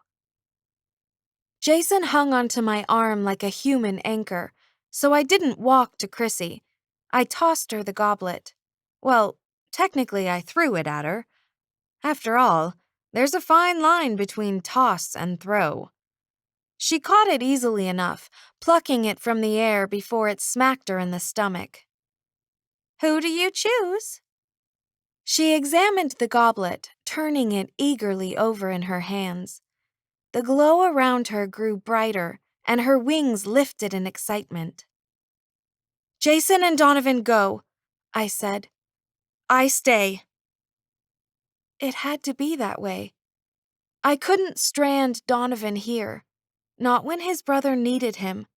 Not when Queen Orla was coming, looking for vengeance. Donovan's eyes flew wide. No. You're smart, clever, and good, I told him. The world needs that sort of person more than it needs singers. He stepped toward me, but it was too late. For once, Chrissy did what I wanted. Lights sparkled and flashed around us. Like a concert, I thought. An auditorium full of fans taking pictures. I heard sounds of creaking and popping coming from the forest trees. Perhaps they were leaning in for a closer look at what was happening. Perhaps they were reaching for the goblet one last time, trying to grasp hold of it. The lights faded, and I stood alone. No, not alone. The shriek of birds coming from above let me know they'd found me. Any moment now, Queen Orla would arrive. Chapter 28. I didn't run. Couldn't. The birds swooped down, swirling around me, ravens and owls alike, a whirlwind of flapping wings. "Girl! Girl!" the ravens shrieked. The flap of their wings sounded wrong, too loud, like thunder rumbling across the sky. With each pass, they tightened their circle until I felt like I was in the eye of a hurricane. They smelled of dirt and steel, of sword blades that had yet to be drawn. I held my hands in front of my face to keep them from diving in and pecking me. "Stop!" a voice yelled. The Queen's. The birds pushed upward. Several black feathers littered the ground near my feet, dropped in the frenzy. The birds flew back into the trees, disappearing like smoke vapor. No, they hadn't all vanished. One large black raven sailed across the sky toward me, cutting a slash in the moon's silhouette. The Queen watched it with a sigh. In a flash, the bird transformed. One moment its wings were outstretched and gliding. The next, Kalen dropped down in front of me, elegant and muscular. He was dressed in his usual black, but his hair wasn't smoothed back in a ponytail like it had been at the dance. It was loose around his shoulders, and the ties of his top were undone as though he'd been relaxing somewhere and hadn't bothered to do them. "Well, our thief is revealed." He eyed me smugly. "What do you have to say about that, Mother?" "I shall apologize to you at length later." She stepped closer, eyes firm and hard in her pale face. Her red lips were vicious, nearly snarling. "Right now, I only have one thing to say." She leaned toward me, her face inches from mine, and enunciated her words with icy resolve. "Where is my goblet?" I was trapped. Any sort of escape was hopeless. I could only face my punishment with dignity. I stood straight, chin lifted, but my hands trembled at my side, quaking traitors. "It's gone. I'm sorry. I had to trade it so my fairy godmother would take Jason back home." I left Donovan's name out of it. No need to drag him into this. The creaking, popping sound came from the forest again. Out of the corner of my eye, I saw Kalen staring at the trees, puzzled by the noise. He flew off toward the noise. "Deceiver!" the Queen hissed. "Mortal trash! I invited you to my ball as an honored guest and laid a banquet before you." She took hold of my arm and yanked me toward the woods. I planted my feet, but it didn't matter. With her magic, she was strong enough to drag me wherever she wanted. She strode along the path at a fast pace. I stumbled after her, listening to her accusations. "I brought you to a place humans only dream of glimpsing, and you repay me thusly?" "I'm sorry. I had no choice." "No choice?" Her nails bit into my arm. "'Tis true enough. Mortals by nature are selfish, greedy liars." The accusation was too much, especially since Queen Orla had stolen the goblet from another fairy queen. I nearly pointed out I'd just been used as a tool in fairy intrigue, but I didn't say the words. Part of me hoped Chrissy hadn't completely deserted me. Surely a lingering sense of responsibility would draw her back here.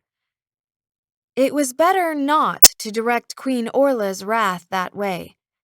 Instead, I said, "You only invited us to the ball to feed your trees." Oh, you will feed them, my dear. She pulled me harder, making me stumble. Your blood will water their roots. Mother, Kaylin said, appearing at her side. the trees. Look at them. Queen Orla's gaze shot to the silver trees up ahead. She gasped and stopped so quickly I almost ran into her. I followed her gaze to see what had startled her.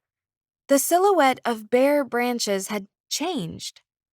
No longer did their arms reach upward like smooth candelabras. Buds had opened. New leaves shimmered in the moonlight, sleek and stretching. Queen Orla let out another gasp, a happy one, a cry of joy. She let go of me and reached out to the trees like she wanted to caress each one.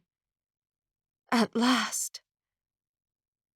I took a couple of cautious steps backward, wondering how far I could get away before she and Kaylin noticed. As it turned out, not far.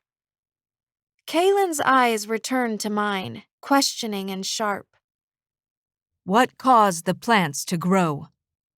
I had no idea. Was too worried to puzzle it out. If I pretended to have answers, they would keep me alive. But how could I pretend? I couldn't even tell a small lie. The fruit, the queen murmured. Perhaps it too has ripened. Her voice grew more certain. Yes, it may have. She strode over and took hold of my arm, hard. Did your love trigger the trees to grow? What did you do? I stared at her, unspeaking. The answer came to me, drenched with all sorts of unpleasant implications. I had sacrificed my future for Donovan's. That had been the act of love that finally made the trees grow. It was the reason the goblet had told Queen Orla only mortals' love would work. Fairies couldn't sacrifice for each other that way. They were magical and immortal. What could they sacrifice? I couldn't tell Queen Orla any of this. If she thought sacrifice made the fruit ripen, what would she require from mortals next? She would most likely endanger the princesses to make their princes sacrifice for them. I wouldn't bargain for my life, not if it meant putting others in danger. How could I know anything about your trees? I asked. I'm just an unimportant mortal. Carry out whatever sentence you're going to give me. The silver trees' branches popped and creaked, the same noise I'd heard earlier. As I watched, the outlines of more leaves unfurled and grew. I had sacrificed again, and it had taken effect. I pressed my lips together, afraid to say more. I didn't want the fairies to guess what I knew. The queen's grip on my arm tightened. She yanked me closer as though she could read my secrets in my eyes. You did something. You will tell me everything, or you will suffer. The irony of her threat didn't escape me. If you have to torture someone to learn about love, you won't understand it. Near my side, Kaylin paced impatiently. I'll check the trees at the pavilion and see if their fruit is ripe. As he spoke the last word, he spread his wings. With his smooth black feathers, he looked more like a dark angel than a fairy. He shot away, vanishing over the treetops so quickly I couldn't tell whether he'd stayed a fairy or transformed back into a bird. The queen glanced at me, then at the sky, undecided. She pursed her lips unhappily. "I'll go with my son." I felt her uneasiness more than heard it. She wanted to be there when he checked the fruit. Perhaps she was one of those ultra-controlling people who couldn't delegate important tasks. Or perhaps she had reasons not to trust Kaylin. Whatever the case, she dropped hold of my arm. For one hopeful moment, I thought she might free me. That she was so happy to have the trees growing again, she'd spare me whatever punishment she'd planned. "No, little thief," she said, guessing my thoughts. "You won't flee. You've still things to tell me." The ground stirred beneath me, shifted, rumbled. 2 long brown snakes slithered from the ground, grabbing my ankles. I jerked away, but couldn't free myself. The creatures clamped around my feet so firmly I lost my balance and fell forward. I hit the ground, palms stinging. The snakes slithered up my legs, holding me. No, they weren't snakes. They were roots. Thick, winding roots. I cried out and pulled at them, kicked. One broke, the other ripped off. I tried to get up, but a dozen more emerged from the ground, pushing through the dirt like creaking fingers. A root as big as a rope slashed across my neck and pulled me backward. As I struggled with it, several more roots crept over my legs. Others took hold of my arms. "Don't do this!" I called to the queen. "Your trees are growing! Let me go!" She didn't respond, just watched the plants twining and twisting around me. They left muddy trails along my dress and skin, dark slashes that looked like dried blood. The roots pinned me on my back, then limb by limb extinguished my thrashing. The one around my throat tightened. I was trapped, sewn to the earth. Even before the roots stopped moving, sprouts poked up from the ground around me. Green tendrils stalked upward. They thickened as they grew, turning into a tangle of branches. The queen smiled in satisfaction. I caught one last look of her pale skin and dark flowing hair. Then leaves and branches blocked her from my vision. My gaze met only leafy darkness. The queen's voice drifted downward. "I'll come back when I've harvested the fruit. We shall have a long talk then." "Mercy is part of love," I called. "Show some, for your tree's sake, if not for—" Before I finished, a root slid across my mouth, cutting off my words. If the queen heard me, she made no response. I imagined she'd left, gone to check on her fruit and her son. I struggled against the roots, straining against their grip. They didn't budge. I couldn't even shake the leaves on the branches. If the plant tightened its grip on my neck a bit more, it would cut off my air altogether. "The plant won't kill me," I told myself. The queen wanted to talk to me. She wanted me alive. I'm not sure she successfully conveyed this to the plant, however. Maybe it didn't have a clear understanding of the nature and purpose of the human throat and the whole breathing process. The branches around me shifted and settled, waiting for the queen's return. I tilted my head to make it easier to breathe and tried to calm down. I needed to calmly assess my situation. I was smarter than a plant. Perhaps I could think of a way to free myself. My assets? A human brain. My disadvantages? I had no tools, and I couldn't move or speak. Not a lot to work with, any way you looked at it. The bush had small, heart-shaped leaves, the same kind of plant that grew everywhere in the forest. I had the horrifying fear the queen would forget where I was. I also feared she wouldn't. Would it be better to die here, forgotten and starving, or to die in whatever creative and no doubt painful way the queen used? Somewhere out in the woods, an owl hooted. Branches rustled in the distance, perhaps from the wind. Another noise. Someone called my name. No, I was imagining that. It was just the wind. The call came again, low and insistent.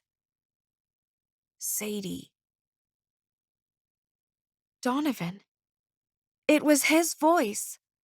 He'd come back. Part of me surged with anger. He was supposed to be in the 21st century, out of danger. What was he doing here? Why hadn't Chrissy done what I asked? My sacrifice was for nothing. The other part of me wanted to cry with relief. He'd come to help me. I called his name. It choked out of my mouth, no louder than a hoarse whisper. Sadie, he called again, closer now.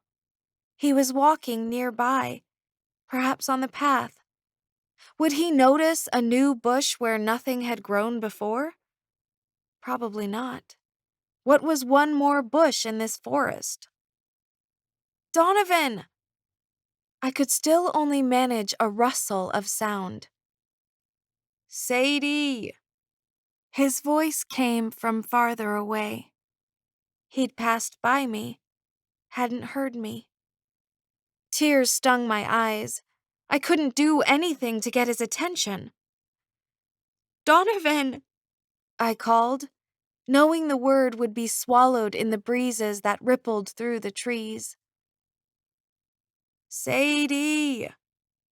He was walking away. Panic and anger mixed inside of me. It wasn't fair.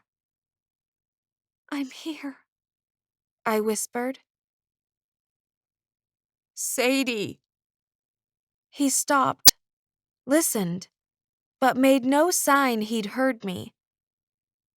Sadie, he said sorrowfully. He was losing hope.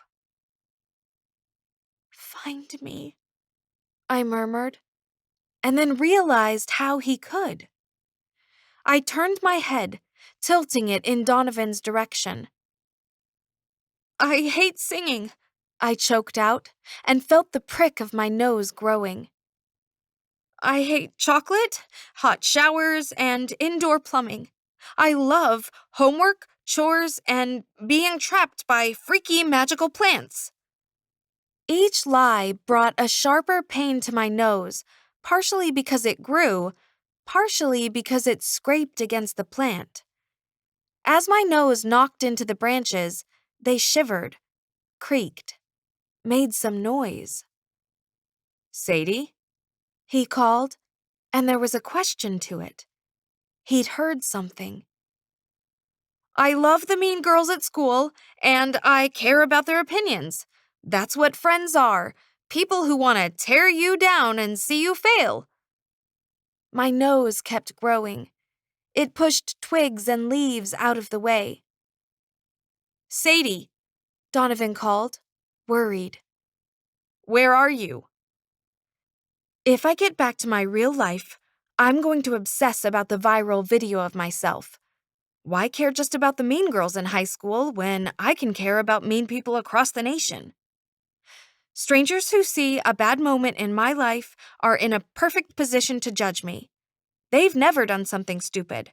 They've never made fools of themselves. In fact, everyone's life out there is perfect, except for mine. I heard Donovan's footsteps coming closer.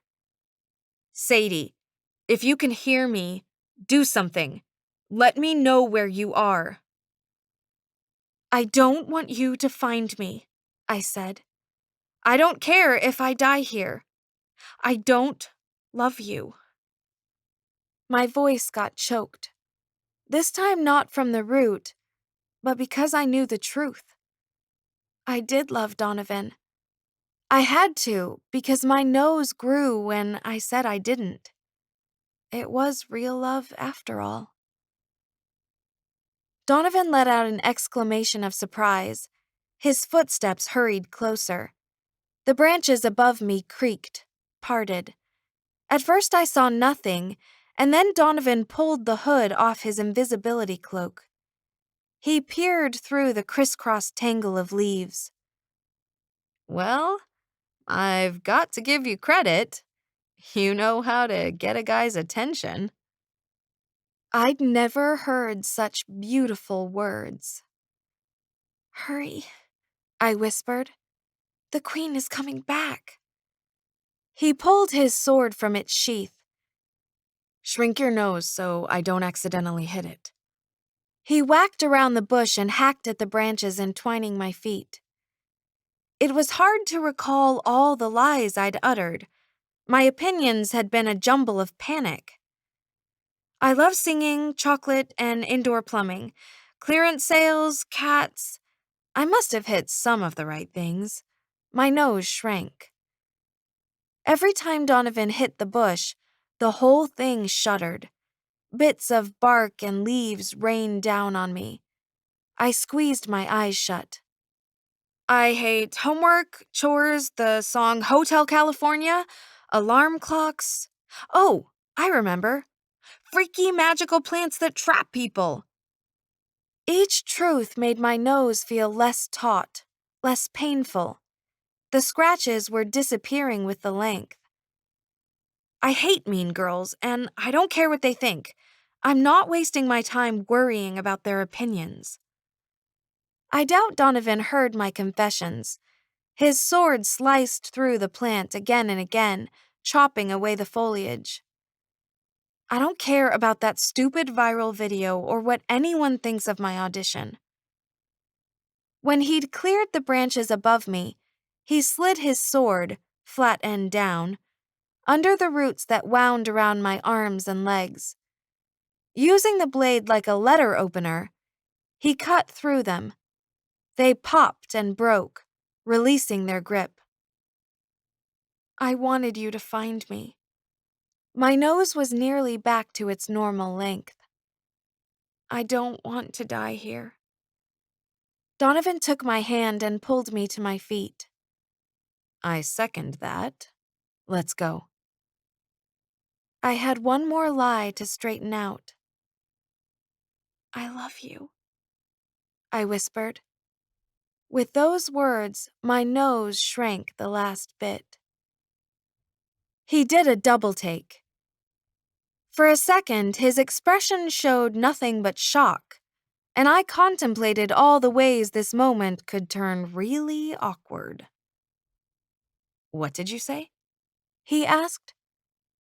Nothing. I didn't want my nose to grow, so I added, that can't wait until later. Donovan seemed to agree. He pulled me toward the meadow. Chrissy is waiting for us. She'll take us home. She came back too? Of course she had. How else could Donovan have gotten here? Chrissy must have borrowed magic from someone, and Donovan had volunteered to search Queen Orla's land for me. The thought filled me with warmth, with energy. I used that energy to run faster. Chapter 29. The advantage of sprinting through the forest without a stolen goblet shoved in your dress is that the birds don't rat on you in squealing alarm. The only sound I heard was our footsteps and panting breaths. The trees thinned. I saw Chrissy in the meadow, floating a few feet off the ground. Her wings fluttered in agitation. Hurry, she called to us. Kaylin is coming. I glanced over my shoulder. A dark shape was gliding over the forest. Not a bird. Kaylin flew in his fairy form. I had no idea how he knew I'd escaped from the bush, but he held his twisted wand outstretched as he scanned the trees, looking for me. I pushed myself to go faster. We only had a few more trees to pass, and then we'd be out of Queen Orla's lands. Donovan could have pulled ahead. He stayed beside me, though, matching his pace to mine. Chrissy flew a couple of feet closer, then stopped, held back by an invisible border. She hovered in the air, waiting and fingering her wand so that sparks of glitter shot from its end. We were almost to her. "Hurry!" she called again. "I can't come on Kaylin's land, but he can come here."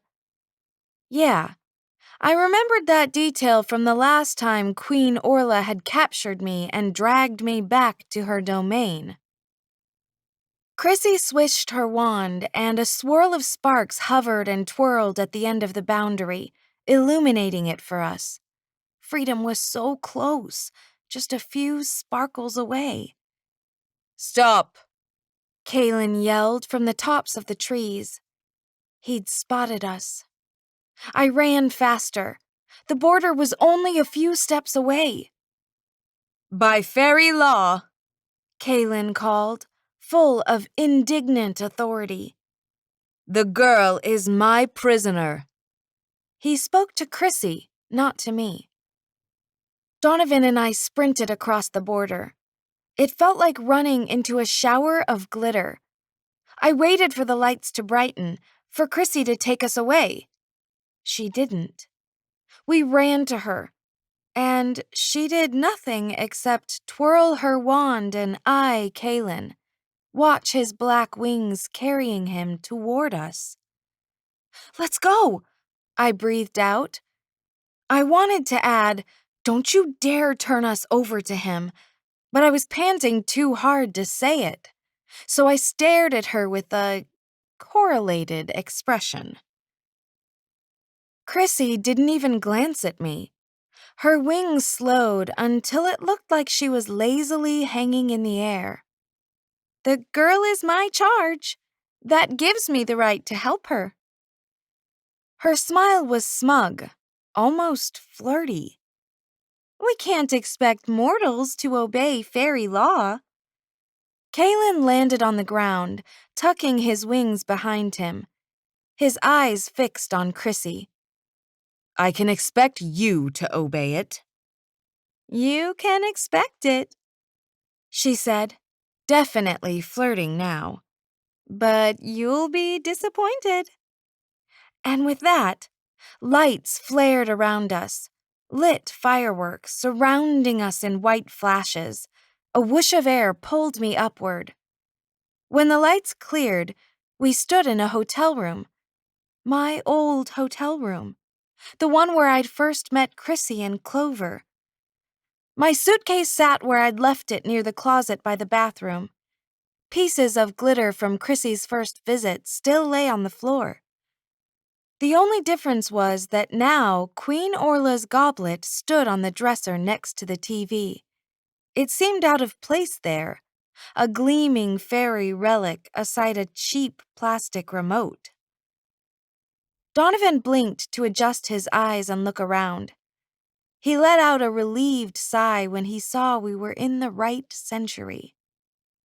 Chrissy opened a gauzy purse that appeared on the end of her wrist and slid her wand inside. "That will teach Kaylin to ask for my number and then forget about me." She snapped the purse shut in satisfaction. "I bet he remembers me for a long time now."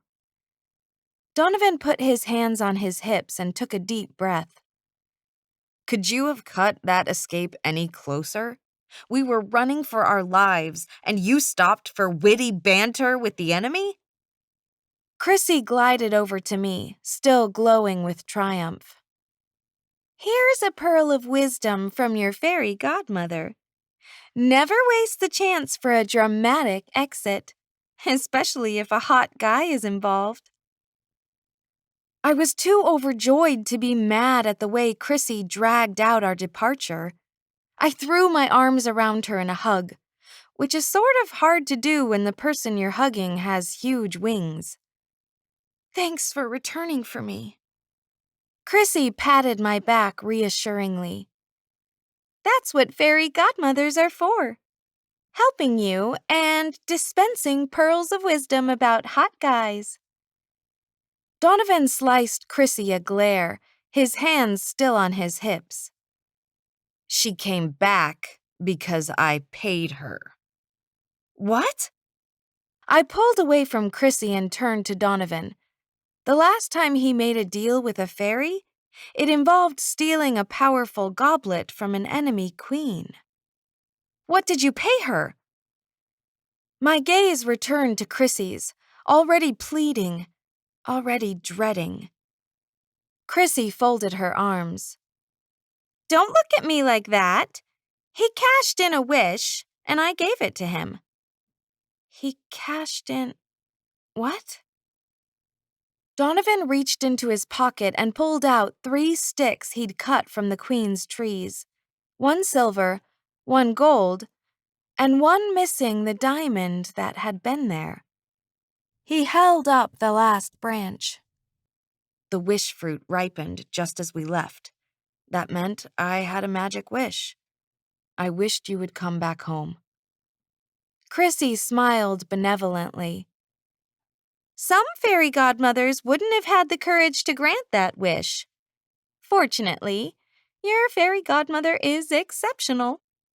And if the UMA contacts you with a customer satisfaction survey, please remember to use that wording, exceptional.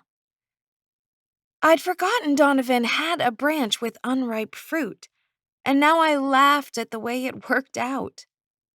My sacrifice sending Donovan home had ripened the fruit, giving us the extra magical wish we needed. And the sweetest part was, he'd used the wish to save me. Exceptional, I repeated. Chrissy walked to the dresser, an extra bounce in her step. Well, that's another project successfully completed. Clover wasn't able to sabotage my attempts, no one died, and I retrieved a powerful relic. She picked up the goblet from the dresser and surveyed it with approval. Let the Fairy Godmother University Acceptance Committee say I don't deserve to be admitted now.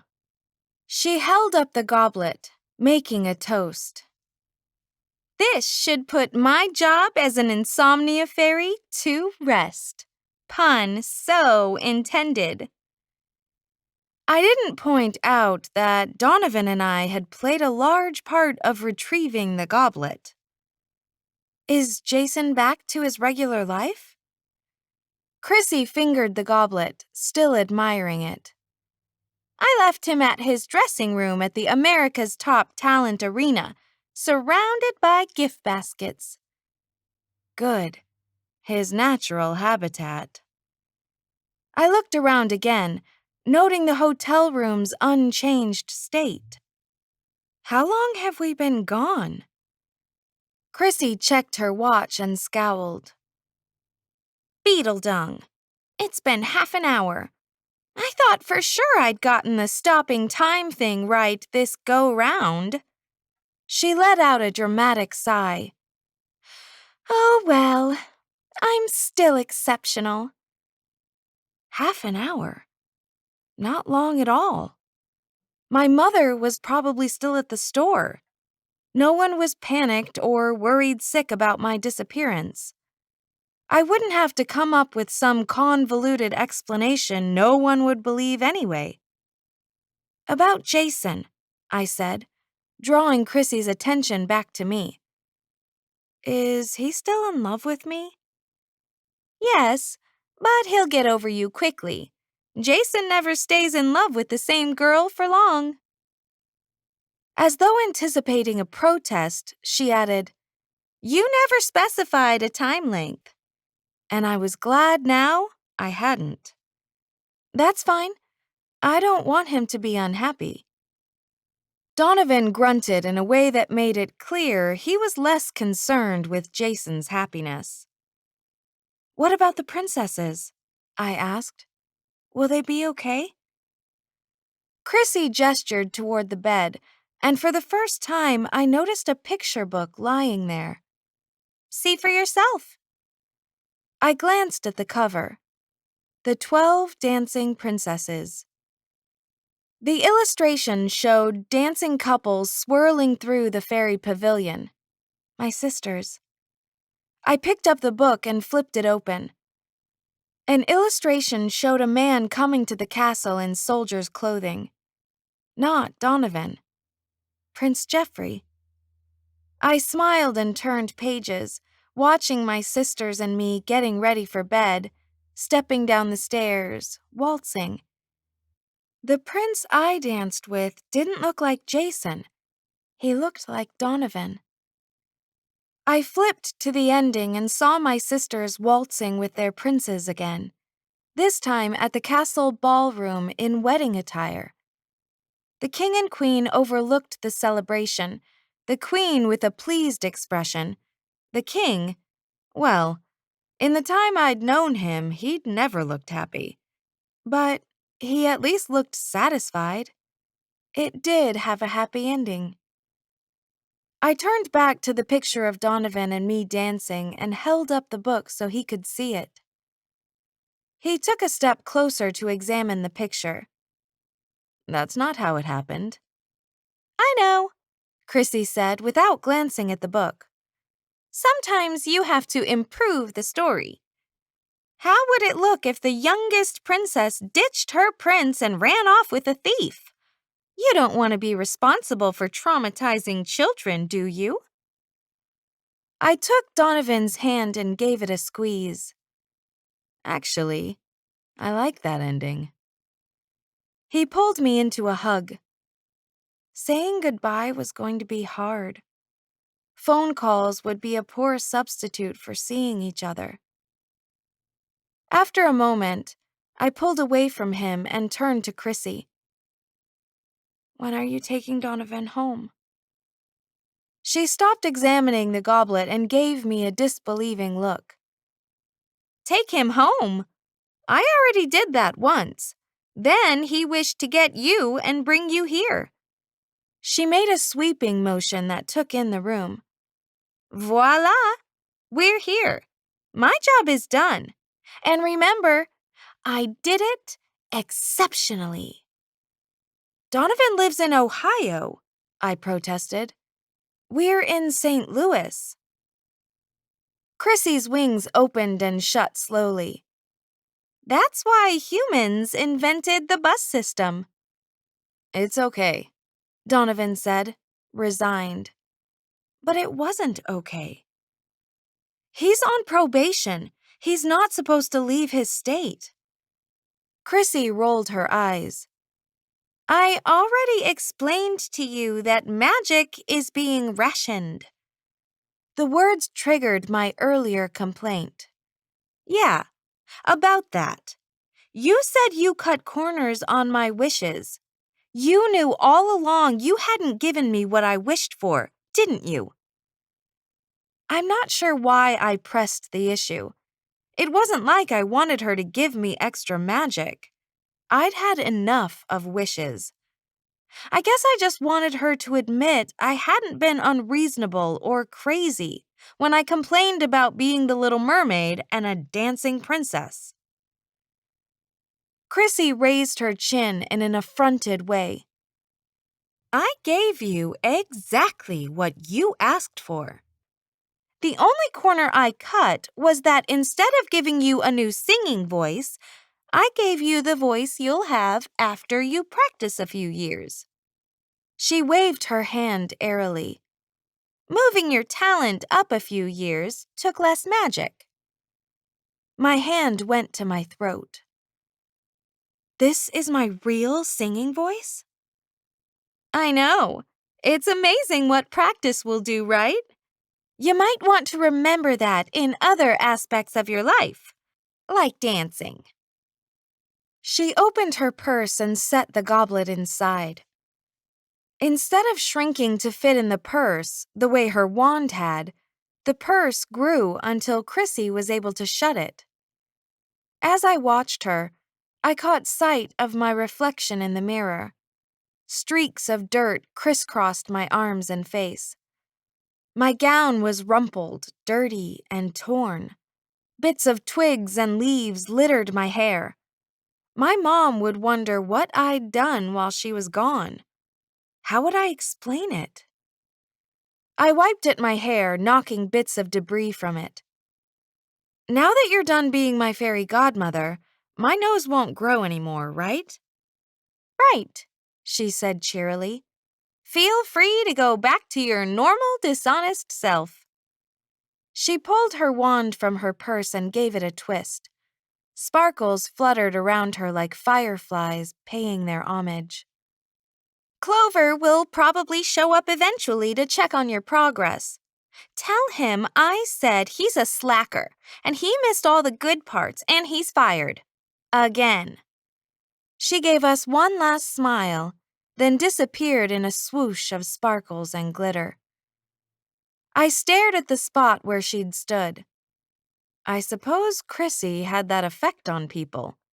You had to stare, even after she left. So, Donovan said, running a hand through his hair. I guess I'd better check the bus schedules. Do you have to leave right away? I doubt I'll be able to. How often do you suppose the buses go to Ohio? My purse sat by the door. I dug my phone out and handed it to Donovan. There's one way to find out. While he looked up the schedules, I took clothes from my suitcase and went into the bathroom and changed. I undid my hair, brushed as much dirt out of it as I could, and cleaned my arms and face with a washcloth. I hung my gown in the shower. It was the only place it would fit. Hopefully, my mom wouldn't look inside before we left. When finished, I went and sat on the bed beside Donovan. He had the internet open to bus schedules. A bus to Cincinnati leaves in 4 hours. I can transfer to Hamilton from there. Will you get in trouble for being away? No. If anyone notices I'm gone, my brother will cover for me. Donovan handed me my phone. It's hard to believe we're back, isn't it? Things will be different for you now, I reminded him. You've got silver and gold. And you. He said. It was a question more than a statement. And me, I agreed. I liked being needed, being loved. Which reminds me, no matter what you made Jason promise, I'm not going to prom with him. Donovan smiled, one of his smirks. I bet I could sneak out on your prom night. After all, I do own an invisibility cloak. He leaned over and dropped a kiss on my lips. Can you come to Ohio for my prom? You're sure you want to show up with the girl whose up-chucking video goes viral? He grinned. I'll find a way to live with the infamy. Donovan slid his hand across the back of my neck and kissed me again. He smelled of the woods, of that strange jasmine scent that hung there. His lips were warm against mine, soft and perfect.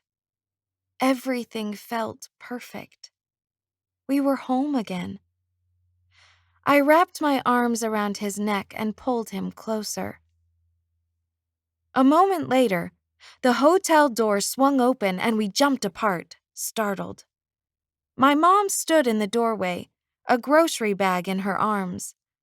Her gaze went from me to Donovan, and her mouth dropped open.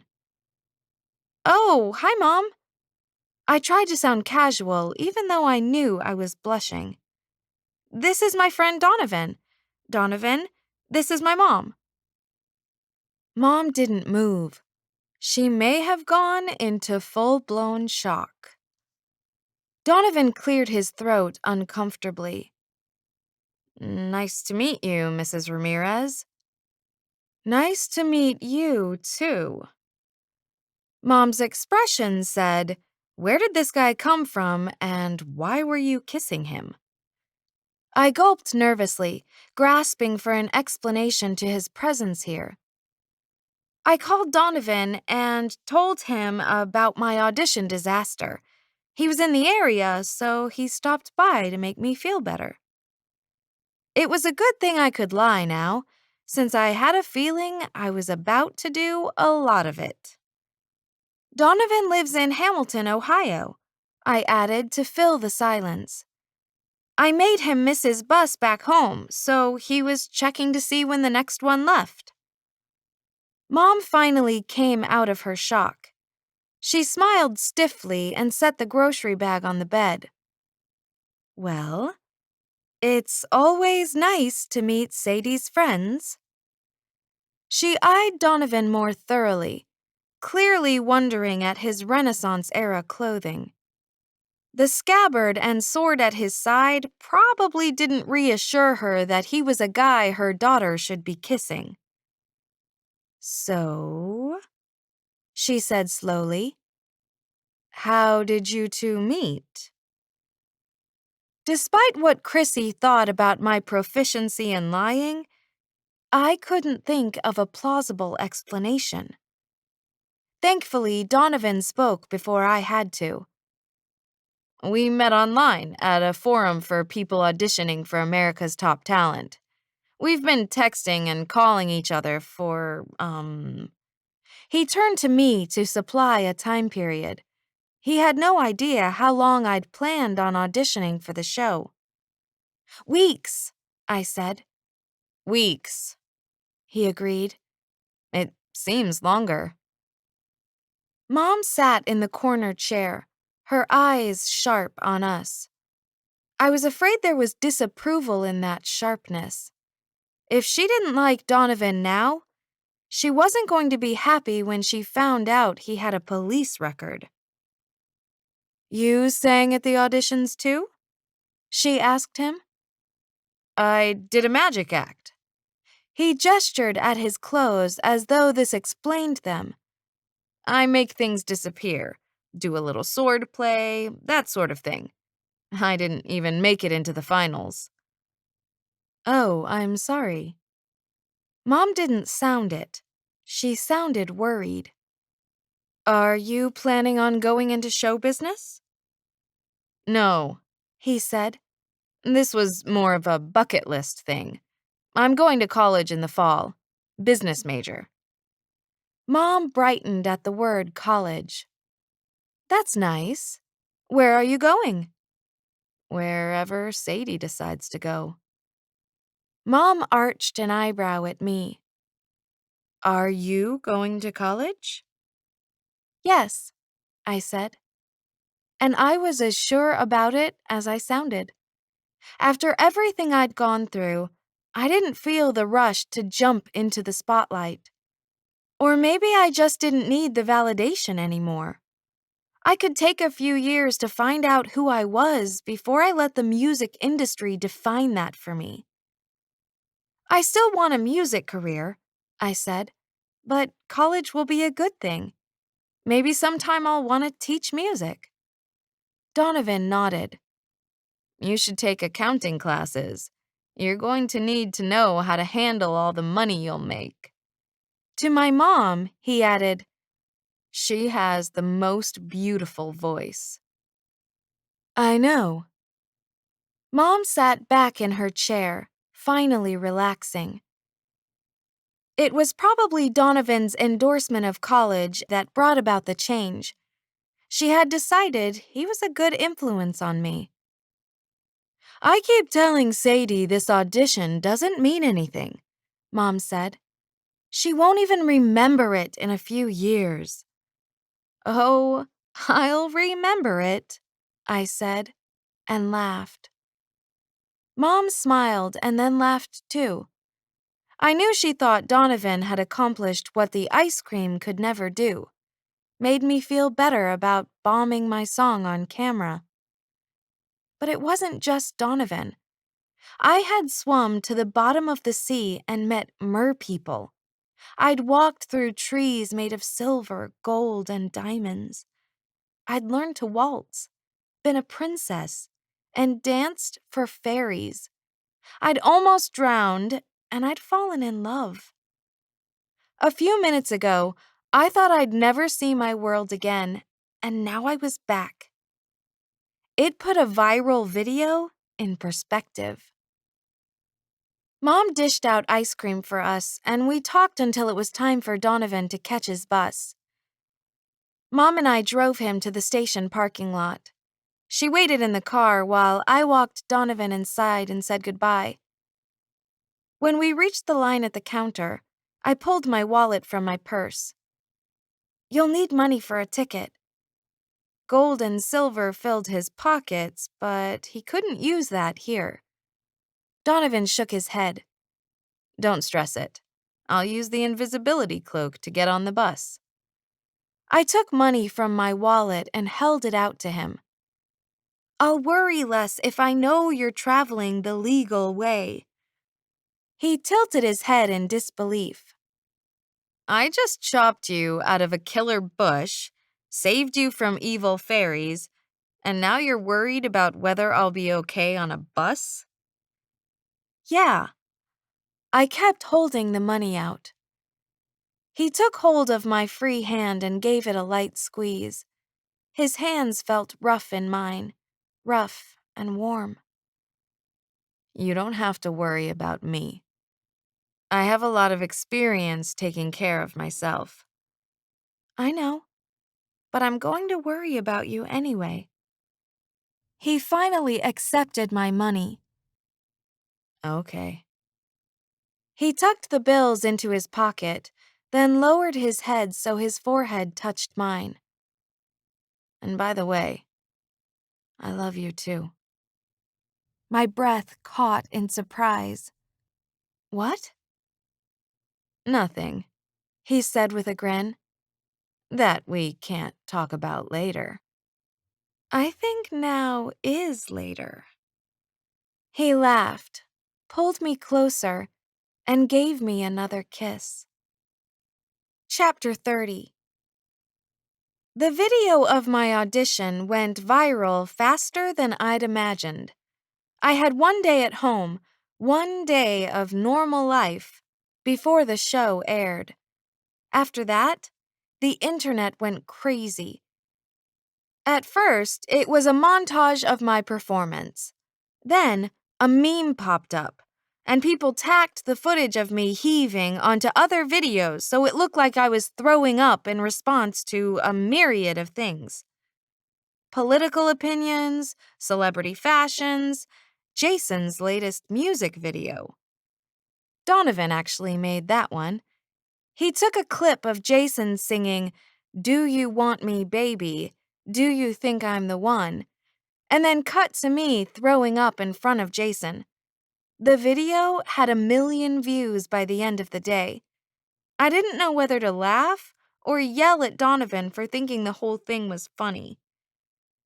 It was easy for him to see the humor in my ill-gotten fame.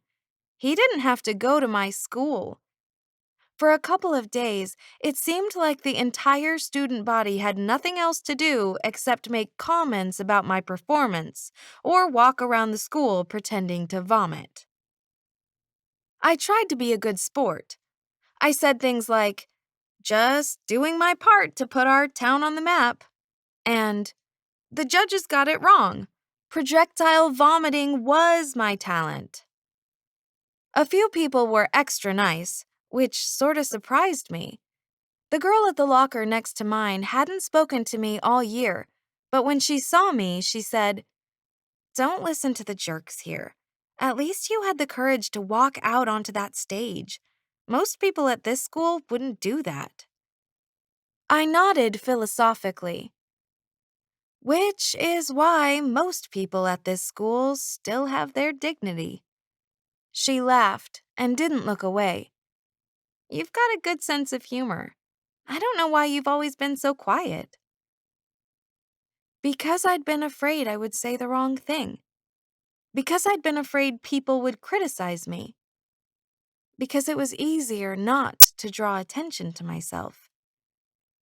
The upchucking video pretty well blew that strategy out of the water. Now I had to speak up for myself, and I found I wasn't that bad at it. After a few days had passed and everyone else had moved on to other entertainment, Macy and Brooklyn strolled up to me in the hallway. "How's your singing career going?" Macy asked. I kept walking to my class. "Better than yours. At least people know who I am."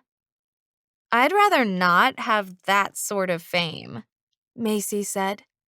Brooklyn wrinkled her nose. "I wouldn't want a singing career." "Then you're in luck," I said. "You'll never have one." And I turned to walk into my class. That day after school, The Tonight Show called my parents and asked if I could perform my song on Friday's show. It was ironic that such a horrible experience on one show led to an invitation from a bigger one. I wasn't sure whether Jimmy Fallon wanted to give me a chance to redeem myself, or whether he was expecting me to fail again in an equally entertaining way. I accepted without hesitation. I flew to New York with my parents and spent the next afternoon rehearsing with the band. The musicians were really nice. After they introduced themselves, one of the guitarists said, "Hey, I know you'd rather be famous for something else, but don't feel bad about those videos. A lot of singers would pay for that kind of exposure." Then it's too bad I couldn't sell it to them. I only half meant it. I knew I would come through all of this stronger. I already was. The guitarist took extra time to talk with me during rehearsal and suggested changing a few notes and adding some chords in my song. He was right. The song was better that way. With his permission, I jotted down the changes so I could add them to my music back home. I guess I still have a lot to learn about songwriting. "Nah," he said. "Revisions are just part of the game. You've got talent. Keep using it." He didn't have to compliment me. I was only a high school kid here as a novelty, but it was nice that he did. It proved that not everyone in the business was like Jason. That night, when the cameras turned on and the band started playing my song, I was still nervous. Petrified, really. But I knew I could do it. The intro music sounded smooth, professional. I took a deep breath, opened my mouth, and the notes flowed out clear and flawlessly. This time, while I sang, I didn't picture Jason. I saw Donovan's cool blue eyes, his mussed hair, and his smile that tilted up at one side. My voice was strong and beautiful, even if I did sound a little too happy about unrequited love. I couldn't get that wistful tone of longing that had been there when I practiced in front of Jason's poster. I was too unrequited. When I reached the part of the song I'd choked on during the America's Top Talent, the audience leaned forward in their seats, one collectively held breath. My voice slid upward effortlessly, and I lengthened the note just to show I'd conquered it. The audience burst into applause, drowning out my next few words. With the band at my back and the audience breathing in the music, singing felt magical. In a good way. I was wrong about not wanting the spotlight. I could live here. When I sang the last note, the audience cheered their approval. I didn't care that they'd probably all seen my video and laughed at it. They were applauding now. They were clapping for everyone who'd made a fool of themselves and didn't let it stop them from trying again. I took a bow and strode over No heels to worry about today. To the guest chair. My nerves came back in force then, throbbing through me. I'd known all along I could do the song. Talking in front of the camera was another matter. Donovan had spent an hour with me on the phone, practicing possible things to say. I shook Mr. Fallon's hand, smiled big. Before you interview me, I want to make sure. You can edit out anything embarrassing I might do, right? He waved away my comment. Listen, you were so good, I think I'm going to throw up. It just seems like the thing to do. The audience laughed and my nerves melted away. I sat in the chair, ignored the cameras aimed in my direction, and answered his questions. It went by in a blur. There was more laughing, more clapping. He shook my hand again and said, "You're a talented young lady. I can tell you have a great career ahead of you." After the show broke for commercial, Mr. Fallon gave me the thumbs up.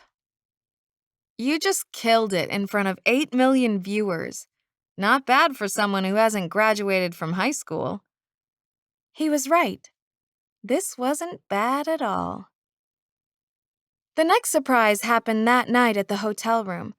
My parents and I had a luxury suite, compliments of the show.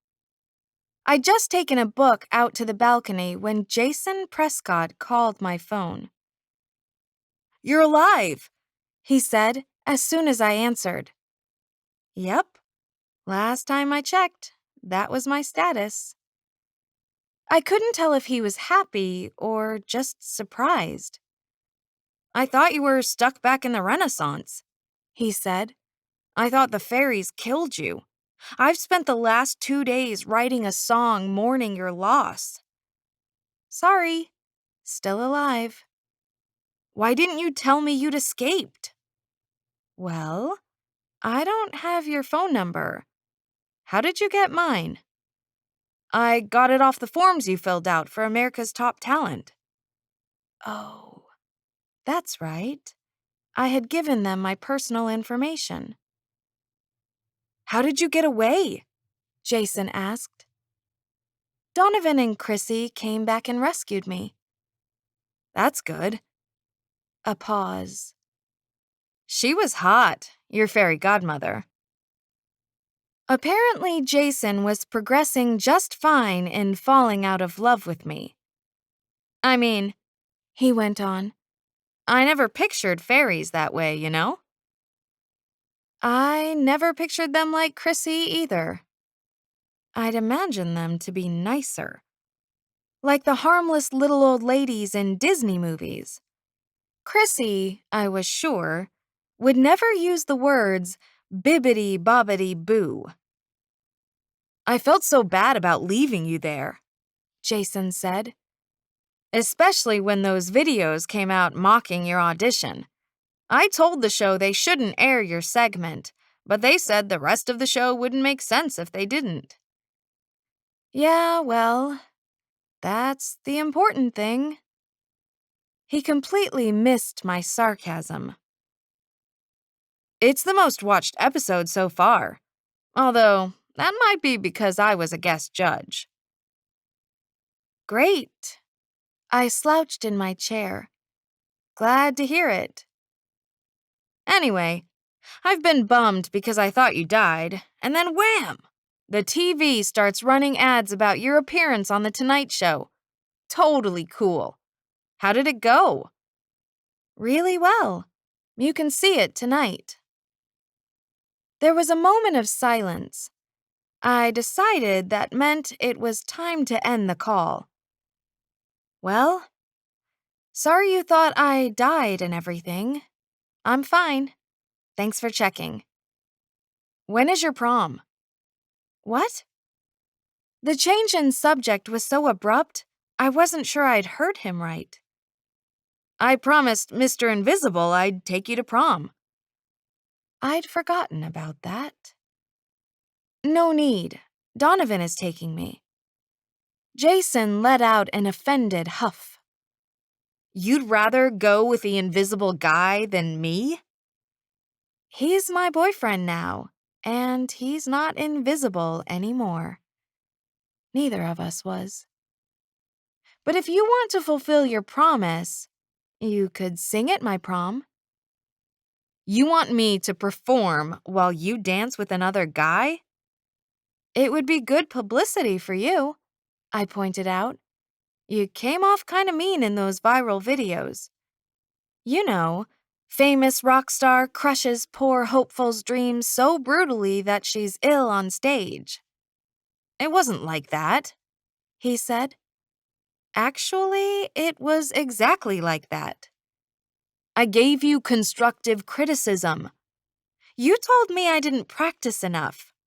That's constructive. I tapped my fingers against the armrest. You promised Donovan you'd do anything I asked, and I'm asking you to sing at my prom. Jason let out a martyred groan. Okay, just this once. Well, that's normally how many times people do prom when they're seniors. However, I'm going to Donovan's prom too. I'm sure the people at his school would also love to hear you. One prom, Jason said. My fairy godmother could always change you back into a frog, you know. Fine, He muttered. both proms. My prom was first. Donovan got permission to come and rented a limo. Normally, I would have told him not to spend the money, but it turns out pocketfuls of silver and gold are worth a lot. Donovan not only had enough money to go to college, if he wanted, he could buy his own house near campus. His problem was he could only sell off a gold leaf at a time, or people would wonder if his newfound wealth had come about by illegal means. It's hard to explain where you suddenly got hundreds of thousands of dollars worth of precious metals from. I had my own souvenirs tucked away in my closet. Gold and silver leaves Donovan had given me, the pearl bracelet, and a fallen wish that would only ever be a diamond. Someday I might sell them. Maybe when I was a poor, struggling musician. Until then, I would keep them. When I stepped out of the limo in front of the hotel where prom was held, the paparazzi were waiting. Camera flashes went off around me, illuminating the area with splashes of light. Reporters jostled each other to get closer, holding mics in my direction. What do you think about Jason performing at your prom? One asked. Another called, Are the two of you friends now? Then it seemed everyone was shouting questions at me. Are you going to pursue a singing career? How has this affected your life? For 20 minutes, I answered them while kids from my school skirted around us, eyeing the cameras. Donovan stood by my side, protectively close. He kept his hand on my arm as though he thought he might have to bat the reporters away. Actually, I began to wonder if he would, since they showed no sign of letting us pass. Finally, Jason and his bodyguards came out to rescue us. Or maybe Jason came out because he wanted to ensure the reporters got pictures of him with his arm draped around me, demonstrating we had no hard feelings. It was difficult to tell those sorts of things with Jason. After a sufficient number of pictures had been snapped, Jason's bodyguards cleared a path into the hotel. Once we went inside, the hotel security kept the paparazzi from following us through the lobby. We walked into the ballroom. Jason retook the stage, and the crowd cheered to have him back. I'd never seen so many starstruck people. Even the guys at my school who had sworn Jason was no big deal grudgingly clapped. Several girls looked nearly hysterical with happiness. Hard to understand, since Donovan was hands down the most handsome guy in the room. We danced song after song. We even waltzed a few times. Some of my classmates gave us odd looks as we waltzed past them, circling the perimeter of the room. A few whispered and laughed. I didn't care. Waltzing was fun, and it reminded me of the first time Donovan and I had danced together back at the castle. Other people watched us enviously. A few clapped for us, and one guy called out, "Do the salsa next." "We'll have to learn that," I told Donovan. "Right. Then we can do it at my prom." Throughout the night, we mostly stayed on the dance floor. This was partially because I liked dancing with Donovan, liked watching him move to the rhythm, and partially because every time Donovan and I left the floor, girls accosted me, asking about Jason. How well did I know him? Were Jason and I ever going to hang out together? If we did, could they come along? No. After his stint as prom entertainment, if Jason and I ever got together, our conversations would not be ones I'd want anyone else hearing. Undoubtedly, they would include fairy queens, dancing princesses, frogs, and mermaids. The girls I ate lunch with came over to meet Donovan. I knew they were curious about this good-looking guy I'd shown up with, a guy I'd never mentioned before. They probably thought I'd hired a male model so I'd have a date. "How did you two meet?" one asked, her gaze bouncing between us. Donovan gave her his trademark smirk. "We're both underworld spies. We met at a spy convention." "That's not true," I said. "I'm a spy, and Donovan is a paid assassin. We met in a Mexican prison." "Ah, prison," he said. "Those were the good old days." Then we told everyone the story we'd told my mom. We met when we tried out for America's Top Talent. Donovan told that part wistfully. "If only I'd thought to upchuck on Jason's shoes, I could have been the one on The Tonight Show." "There's still time," I said. "You can throw up on his shoes tonight." Donovan nodded. "I'll put it on my to-do list." Toward the end of prom, Jason called me up to sing a duet with him. "We've done this song before," he told the crowd. "It's going to blow you away." We sang Love for Two, the song we'd done for Queen Orla, and it was good. Jason and I blended well, even if he did like to show off a little by meandering through the chords. My classmates stared at me with surprise and awe. I think they were awed because Jason said we'd sung together before, not because my voice impressed them. But whatever. Donovan smiled while I sang, and his smile lit up the whole room. When we finished our duet, I returned to Donovan. Jason sang a new song, one with a tune I'd recognized from Queen Orla's pavilion. It wasn't as mystical or melodic without the musical instruments that evoked the elements, but it was still pretty. Donovan and I swayed to the music. I liked the smell of his aftershave and the way he looked in his tux, polished and handsome. "This is a nice dance," Donovan said.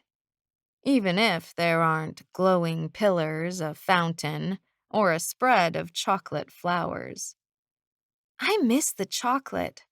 I'm tempted to nibble on your boutonniere." He tilted his head questioningly. "Does this place seem hokey after being in a fairy court?" I glanced around the room at the crowds of sweaty teens, at the hotel lighting and plain walls.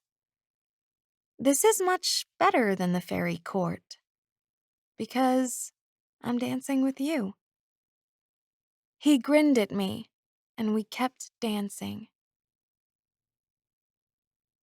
From The Honorable Sagewick Goldengill. 2. The Department of Fairy Advancement. To the esteemed department. I am in receipt of student Chrysanthemum Everstar's extra credit report and have reviewed it thoroughly. I, like the rest of the Seelie Court, rejoice in the return of Queen Titania's goblet. I applaud Miss Everstar's creative use of wishes and commend her desire to return our beloved leader's possessions to their rightful place. However, I can't condone Miss Everstar's reckless methods. She didn't seek, let alone receive, permission to embark on a mission with possible profound and long-reaching consequences. Our sources in the Unseelie Court report a high degree of hostility forming there, especially since Queen Orla and Prince Kaelin feel the sting of being bested by a fairy godmother in training. I believe accepting Miss Everstar into Fairy Godmother University at this time would be a particularly bad political move. It would be, as they say, not only chopping down the tree, but using the wood to build more axes. I suggest we give Miss Everstar another assignment, something simple to keep her out of trouble until tensions die down. Perhaps you could find her a charge with an easily cured affliction, such as an overabundance of warts, body hair, or optimism. Miss Everstar should be able to easily clear up any of those things. With staid regards, Sagewick Goldengill. This has been My Fairly Dangerous Godmother, written by Janette Rallison, narrated by Heather Masters. Copyright 2015 by Janette Rallison. Production copyright 2015 by Janette Rallison.